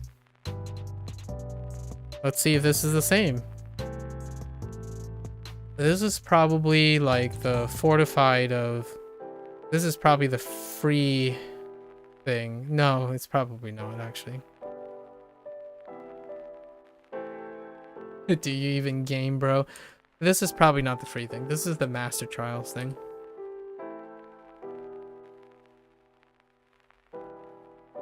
Live service is up front. Like, I have to emphasize that so much. You are cultivating people's confidence up front. You are not creating barriers. It's kind of like the difference between looking at getting into the Mile High Club and the Country Club versus getting into your local gym who accepts anyone of any entry level. That local gym is guaranteed to have people who try. The Mile High Club and the Country Club, there are people who say like, nah, I don't even need that. And that's what that's generating. If that's your intent, that's fine. I'm not saying it's right or wrong. It's just, it's a preference. I'm stating what it's doing, obviously, right? Let's find out from the school. School store. Let's find out from the store. Actually, there's no listing of this, so it's kind of hard. So we have no comments on this. I'm gonna assume this is the master. This is a master exclusive. This is their hey, if you really love our game, you can get this eventually too. This is the master thing. So let's look at it. Heal or heal up to based on difference in HP. Okay, fair enough. You are granted the following depending on your role. This effect does not stack. You are granted the following permanently. That's incredible. And they did the thing where you stack it all into the role, so you only have to create one. Fair enough. While in wild space, the buff bonus is doubled. That's incredible. And your movement speed is okay. And then they kept the total damage under 6 because damage is the normalization standard for everything else. So as long as damage doesn't exceed 7.5%, or like a total in complete uptime, right? The potential can reach 10 or even 15%, but the average uptime should be around 7.5%. This is usually like ballpark stuff. So it's around 6% here. Fair enough in wild space. This plunder the defense. Okay, this is the advanced trial stuff. So this is the consolation stuff. 2600. That's kind of nice, but it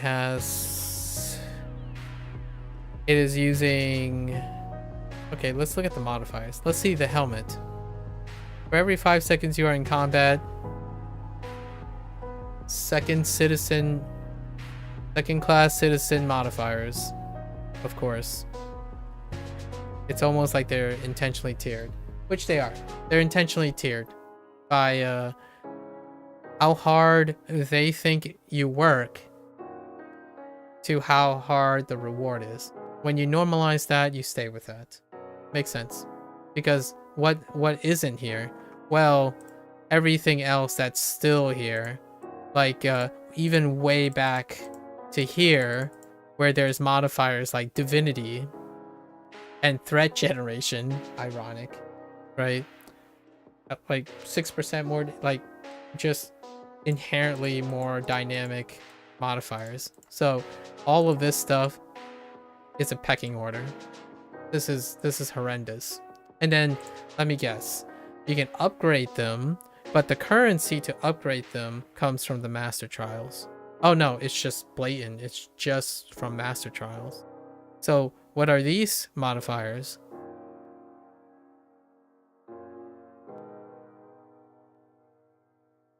I'm not going to go over them because, oh look, hey, your performance, soul weave, and soul spark increased by 25%. Oh, this is the pain giver. Wait, actually, what the heck? Now that's a combination. Oh, it's because I'm on my... No, I'm not. So that doesn't include divinity, so it's the warlock and bard version. Oh, here's the divinity stuff. Yeah, it's still under master trials. Amazing. Good job. Good job to still make a modifier exclusive to a gate. To a gate that you can't afford, in my opinion, because the community is... This is way more offensive than removing tools from new players. Like, yeah, you're really conscientious about new players and enabling them and stuff. So what you do is you show them the harsh lesson that if you're not privileged and you just have all the good things, you exclusively only get the good things. These modifiers have not made any transitions. They are still exclusively, and yeah, I want them, but never enough, in my opinion. Like, you are vastly misunderstanding psychology, in my opinion. Developers who are constantly catering to the legacy community is so out of touch, in my opinion. This particular talking point has been true for a really long time now, and I'm so much better at PSO2 NGS. Just saying. It's apples and oranges, but you do this too. You compare your modernization and standardization of being fair to casual players, and you have a modifier over the course of a year and a half old now, probably. It's close to a year. And it's still exclusive. I can't even make an argument for pay to win if these become available in a paying format. Because you might as well. I mean, there's no sugarcoating it. If now I've already made it clear, I'm not the most perceptive person, I would say. But I can clearly see how this is tiered to cause people to stay long enough to do this, or play long enough to willing to be desperate enough to pay for this. You might as well rip off the band-aid and sell this as well. When this rotates out in the next 2 mods, sell this gear with this modifier.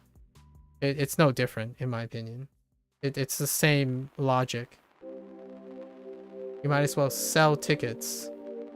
Because if you sell tickets, there will still at least be people who are emotionally invested and financially invested in staying in the game. They buy into the club, and then they try to stay in the club because they're invested.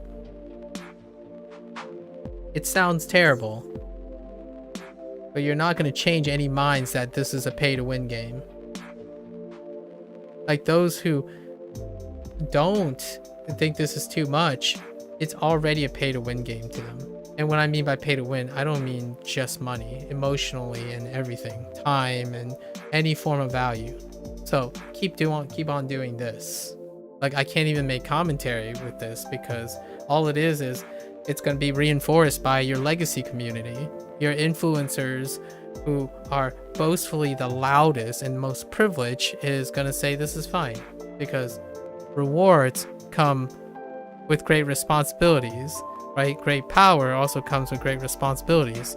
So the best thing to do with that power is to sequester it to yourself. That's not enabling. That's discouraging. Taking away tools like the Sentinel Slash is discouraging. It's creating obstacles that are necessary to reach your artificial Mile High Club. Like, you're in the philosophy of saying we created designs so that it can be hard for players so that they will naturally learn to get to our standards, which is this. If your game is not growing and it's struggling, your standards are illogical and not even emotionally sufficient.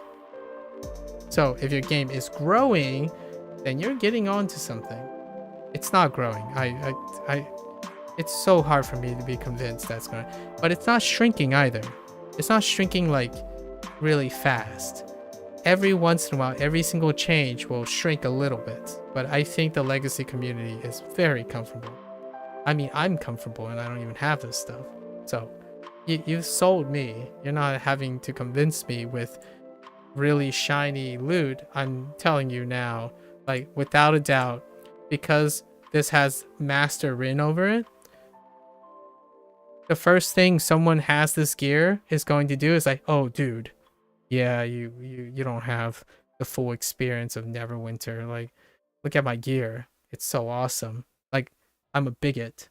That's what I hear. It's like, well, okay, I'm sorry. Like, yeah, you're definitely better than me. I'm sorry.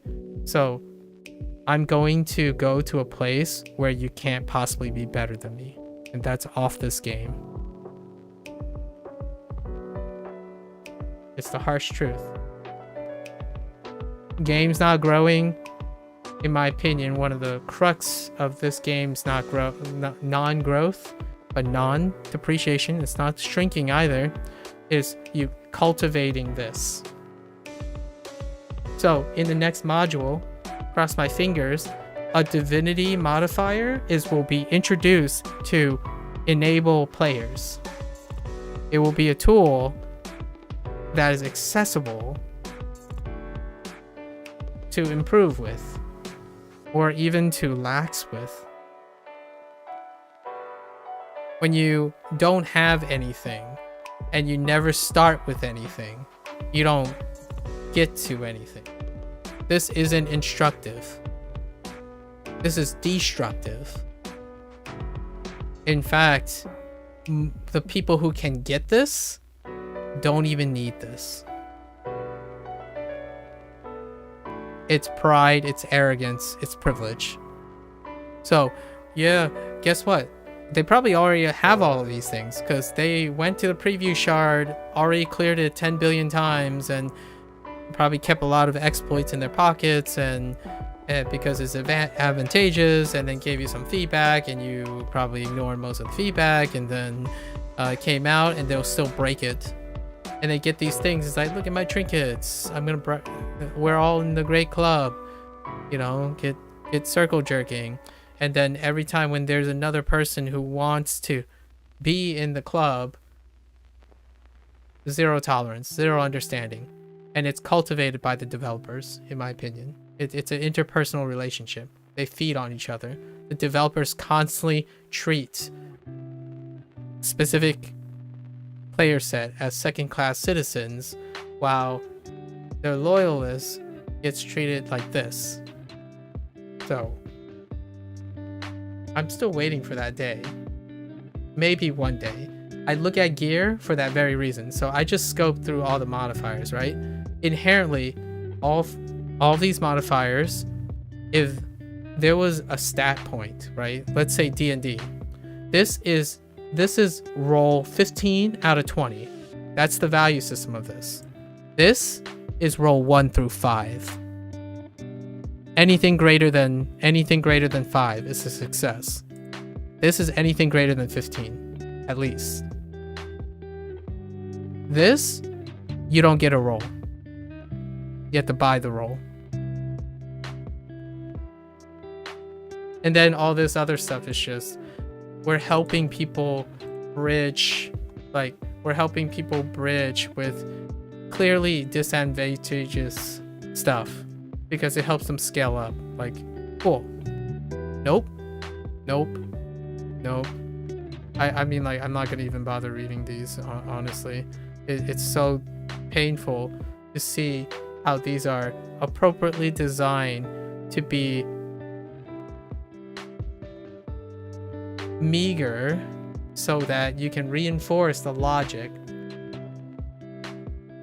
I love to have a discussion with someone who begs to differ, but the logic is they don't deserve things like this because they didn't work hard enough for it. This is the majority opinion on old school MMOs, and it's perfectly rational because the harder you work, the more you get rewarded.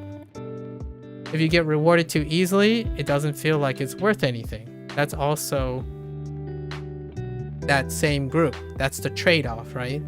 If you have to work hard to earn something, then you can't possibly be rewarded for not working hard.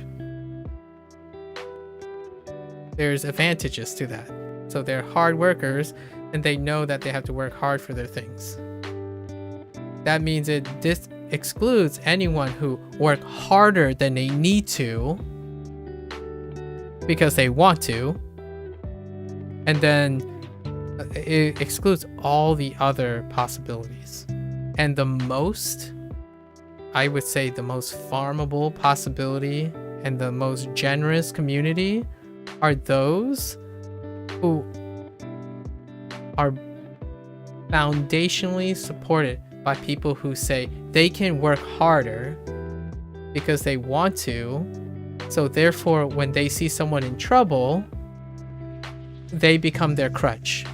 Pridefully become their crutch. What do you get for that? Well, you get a way bigger community. And you get a community that doesn't have cynics and elitism. You get a community that when someone is down, I'm kind of sort of describing the United States in a sense, but I mean, you'll be surprised by this type of design that Cryptic is from the United States. I mean, maybe it's the other, like, you know, 50-50, right? We're always in conflict. This is the, you always have to work hard and no such thing as free lunch. Well, if you're starving, it's a shame. No such thing as free lunch. I'm sorry. Like, so when these guys step out into the world, right, and see someone struggling, it's like, well, they probably made some bad decisions in their life and they didn't work hard enough to be successful. I'm sorry, buddy. So let's think about the philosophy in designing. Well, it bleeds into their game theory, which is everything, right? The game theory is we need to create hard challenges and then make the rewards enticing enough to reflect how hard the challenges are. All right. This is assuming they have the tools and the privilege to do so. Do you? I mean, this is a video game. We still have to contextualize this. This is a video game. So how many people would say, I want to work extra hard because I don't already do it in my real life? Well, actually, I'm going to make an argument here that is very divisive. The individuals that are working hard and really understands that lesson about you work hard, you get rewarded, aren't going to play your video game because they're already doing it in real life. The ones that are privileged here are likely not the ones that are doing it in real life. It might be divisive, but hey, I'm willing to talk to a non-person who's willing to pay for it because they're successful in life and argue about the sentiments about working hard to get rewarded. It's not a live service is not a microcosm. Like, it's not just if you think you're talking about someone's personality, then it also includes their real life. So if someone is doing what you think they're doing, they often don't translate it into a video game, especially one that has a barrier like this. Well, I mean, if someone is 100 years ahead of me in their career, I'm going to be honest, if that person isn't supporting me and helping me with their 100-year advantage, I'm not gonna bother, because it's not instructional. This is not instructional. What is this telling me? There are players that can get this very easily, and they don't even bother helping. They're so far ahead, we shouldn't play a game this old. I think one of the hardest obstacles for a game that is so long in its legacy is to be casual friendly. And this is very important because tomorrow I'm playing Like a Dragon Gaiden and I will have to talk about this all over again. Where do you start in a game series that spans over 20 years? Twice the age of Neverwinter. Well, you start by having people who know you can't start at the end. This doesn't. None of the design language does it. Honestly, it's like, it's just not. Like, hey, this is what you...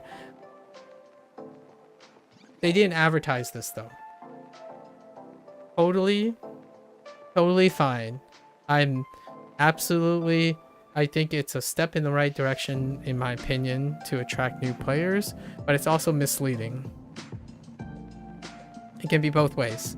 So one, not mentioning it can be a problem now because advertising loot is like one of the main draws for the last community manager or whatever trying to do it, but they're unattainable.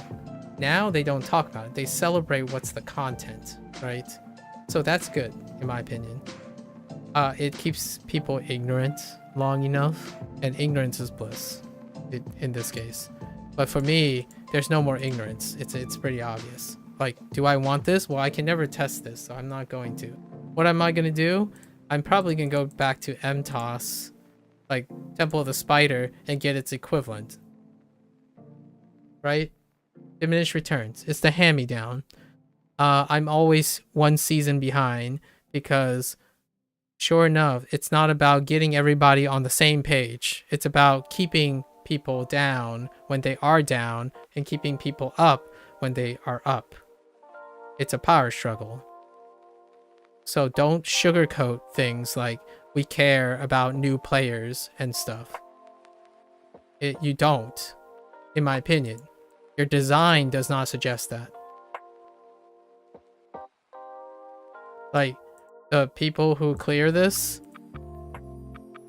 they probably could use everything from 2 months ago. Is that more rewarding? Oh, heck yeah, it's more rewarding. Just too arrogant to understand it. Like, they use this as a badge of discrimination, in my opinion. Like, unintentionally, but very well deserved. Like, it's great to be proud of what you earn, like your symbols of your thing. But I mean, when you're flexing on each other, you're flexing on like being undergeared because there's so much wiggle room. Who are the people that are more getting griefed, in my opinion, are everyone who probably requires something like this, aid, to reach a level of investment that they're willing to do. So there's none of that. So nowadays, I already prefaced this way early in my... I'm talking about mindsets, psychology. What's the harm? Maybe not harm. Is this your intent? I'm clarifying, okay? I'm trying my best to clarify. If you disagree with me, absolutely fair. I totally probably respect whatever you believe because I'm not omniscient. However, I am not offering something like, what's the BIS? Like, it's not. BIS is being good. BIS is not gear. The moment an influencer, in my opinion, says, oh, this is BIS, it's like, well, who are you talking to? All your friends who already are BIS. At Best in Slot, you're already Best in Slot. You're great players. Please communicate that. It's not the gear, it's you. Personally, I think that's a far more impressive compliment that I'm trying to give to the elitists who are rightfully allowed to be elitists because they don't even need this gear to crush your content. So what is this for? Well, a lot of people would say, oh, we need more rewards to incentivize people to play or else they're going to leave. Coming from a person who can already earn it? No. In my opinion, the only thing you just gave, the advice that you just gave, makes people leave. Like, it's not the other way around. It's counterintuitive. But when you live in a life of luxury, you don't know how luxurious it is anymore. When it's unattainable, it's unattainable. It's not unattainable to you because you've never been there. I have a great example. Take one of those people and try to educate 4 people that's new. Their patience, their tolerance, I would say 9 out of 10, they would fail to manage to matriculate and mature those players. Because you don't use time to teach people. Use time to secure your professionalism. You're a professional, you're a specialist. You don't spend time worrying about people who can't learn like you or can't have an advantage like you. Is that a luxury or a liberty the developers have? It could be. I think it could be. Like the publisher can probably say like, ah, it's okay as long as you're getting, here's your money and whatnot, and if they're okay with it and whatnot, it's like they choose to be there. It's fair. What it isn't is, this is a deterrence. It's not going to grow your community, in my opinion. I'm willing to take a modest pride wager to anyone who argues that there should be better rewards so that the community is going to grow to want to get the better rewards. You're talking about everyone who's already committed to the game. You're not talking about any player that is coming into the game. When they see this, they want to know how you get here. Your legacy community is going to suggest how you get here, and it's get good, find a good friends, and have them run you through so that eventually you can get smart and learn to leave the game. How you like about that curveball? And they will leave the game. From time to time, you'll probably find someone who is really good, right? They get there and then they leave the game. Because the first thing they're going to do is they proved the antagonistic legacy community that they can do it, and then they get bored.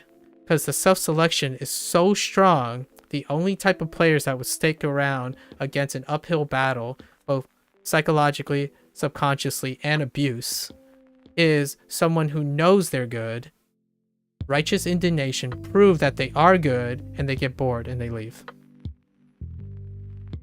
The most common interaction I've ever had are people who made it and immediately quit after. I just faded away and never come back. That's a self-selection. That's factual. If your barrier is really high, you're only going to select for talented people, I guess, or people who have a knack for this. Well, they will grow old of they have to be exceptional, because when it's kind of one of those seniority things, like back in the day, it was less competition. Because back in the day, competition was fresh. Now, the people who make it have to contend with people who are 9 years ahead. If they manage to catch up with 9 years ahead, there's nothing the game has that will retain them. It's like asking a really talented person to stay after they milked you for all you got. You're not cultivating natural improvement like the people you have now. You're not cultivating trust and support that led to those loyal people that you have. You're cultivating specifically for people who are really good. It's called a brain drain. They don't usually stay. Brain drains are temporary. like, oh, this is a really talented guy. It's like, yeah, we got to do a lot to keep them. But this isn't a business. Your players aren't your employees, so you're not going to be able to strong arm them. So that's what I'm saying. It's a big digression, but it is relevant specifically to Neverwinter. For me, personally. So let's take a gander. There's probably rings, right? Oh, here's an artifact. When taking damage, you begin to subtly drain the energy of your attacker. That sounds really complicated. We'll talk about this next time. Clothing. Modifiers. These are usually pretty decent. Because there's the equivalents. Like, everyone's shirt and pants are shirt and pants, which are the stamina variation, and then some other stuff. Okay. I'll have to look through these. Like, in the next couple weeks, I'll kind of like look through them.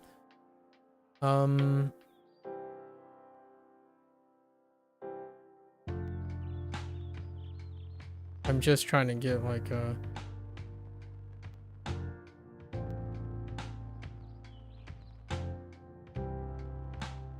There's a deep cut in here. You see rings?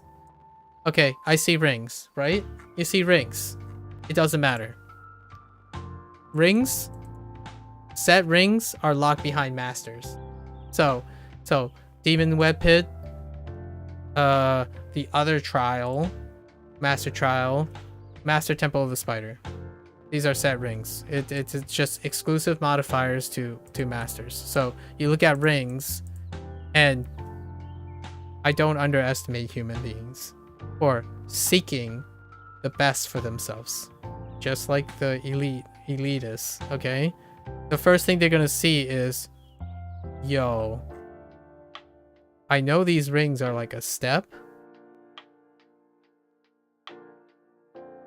but hot dog, these rings look hot. Even their color is hot. Like, where would he get these? Pops up in chat, and someone's like, get good. I mean, it's not in those words. It's actually worse most of the time.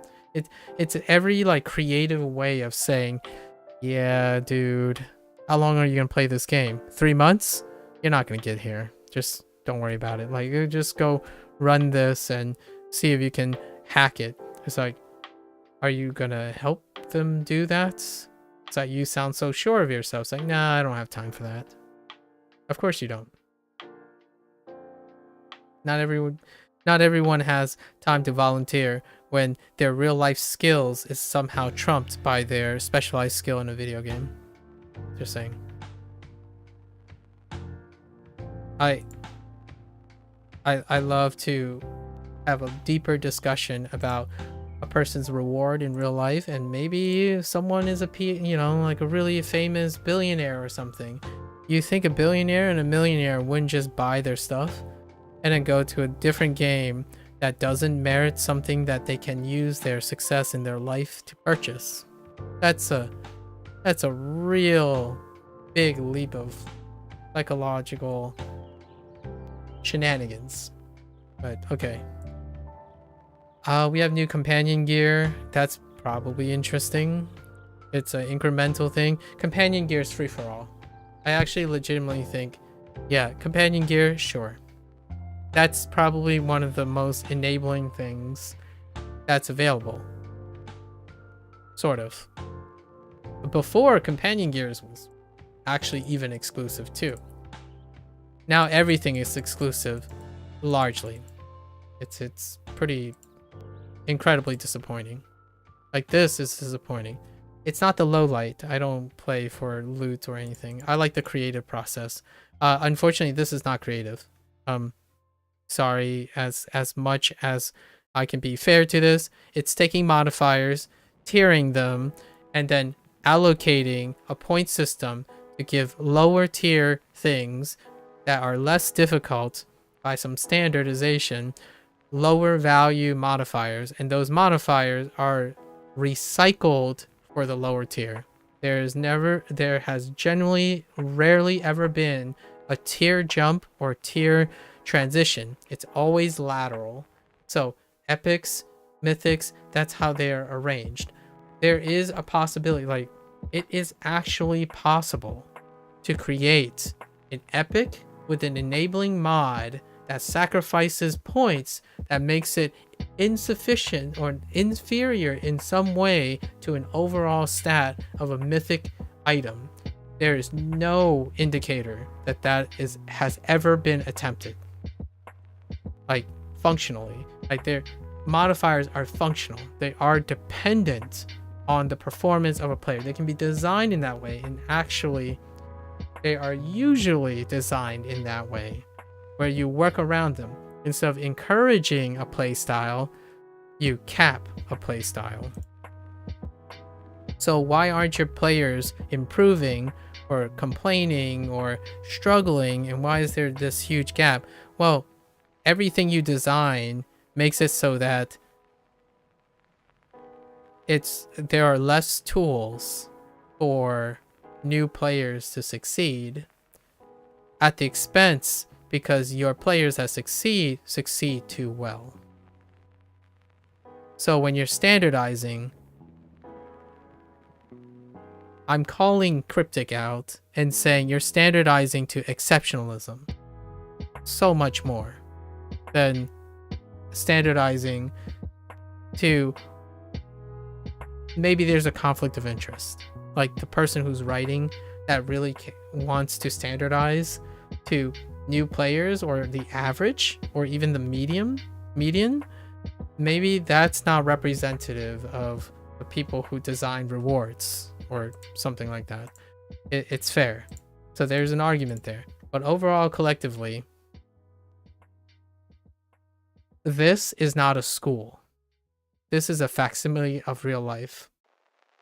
A real life that boils down to nepotism and capitalism. And what I mean by that is not the money aspect, the philosophy that bundles that. And it's funny and poetic, but at the same time, no one's kidding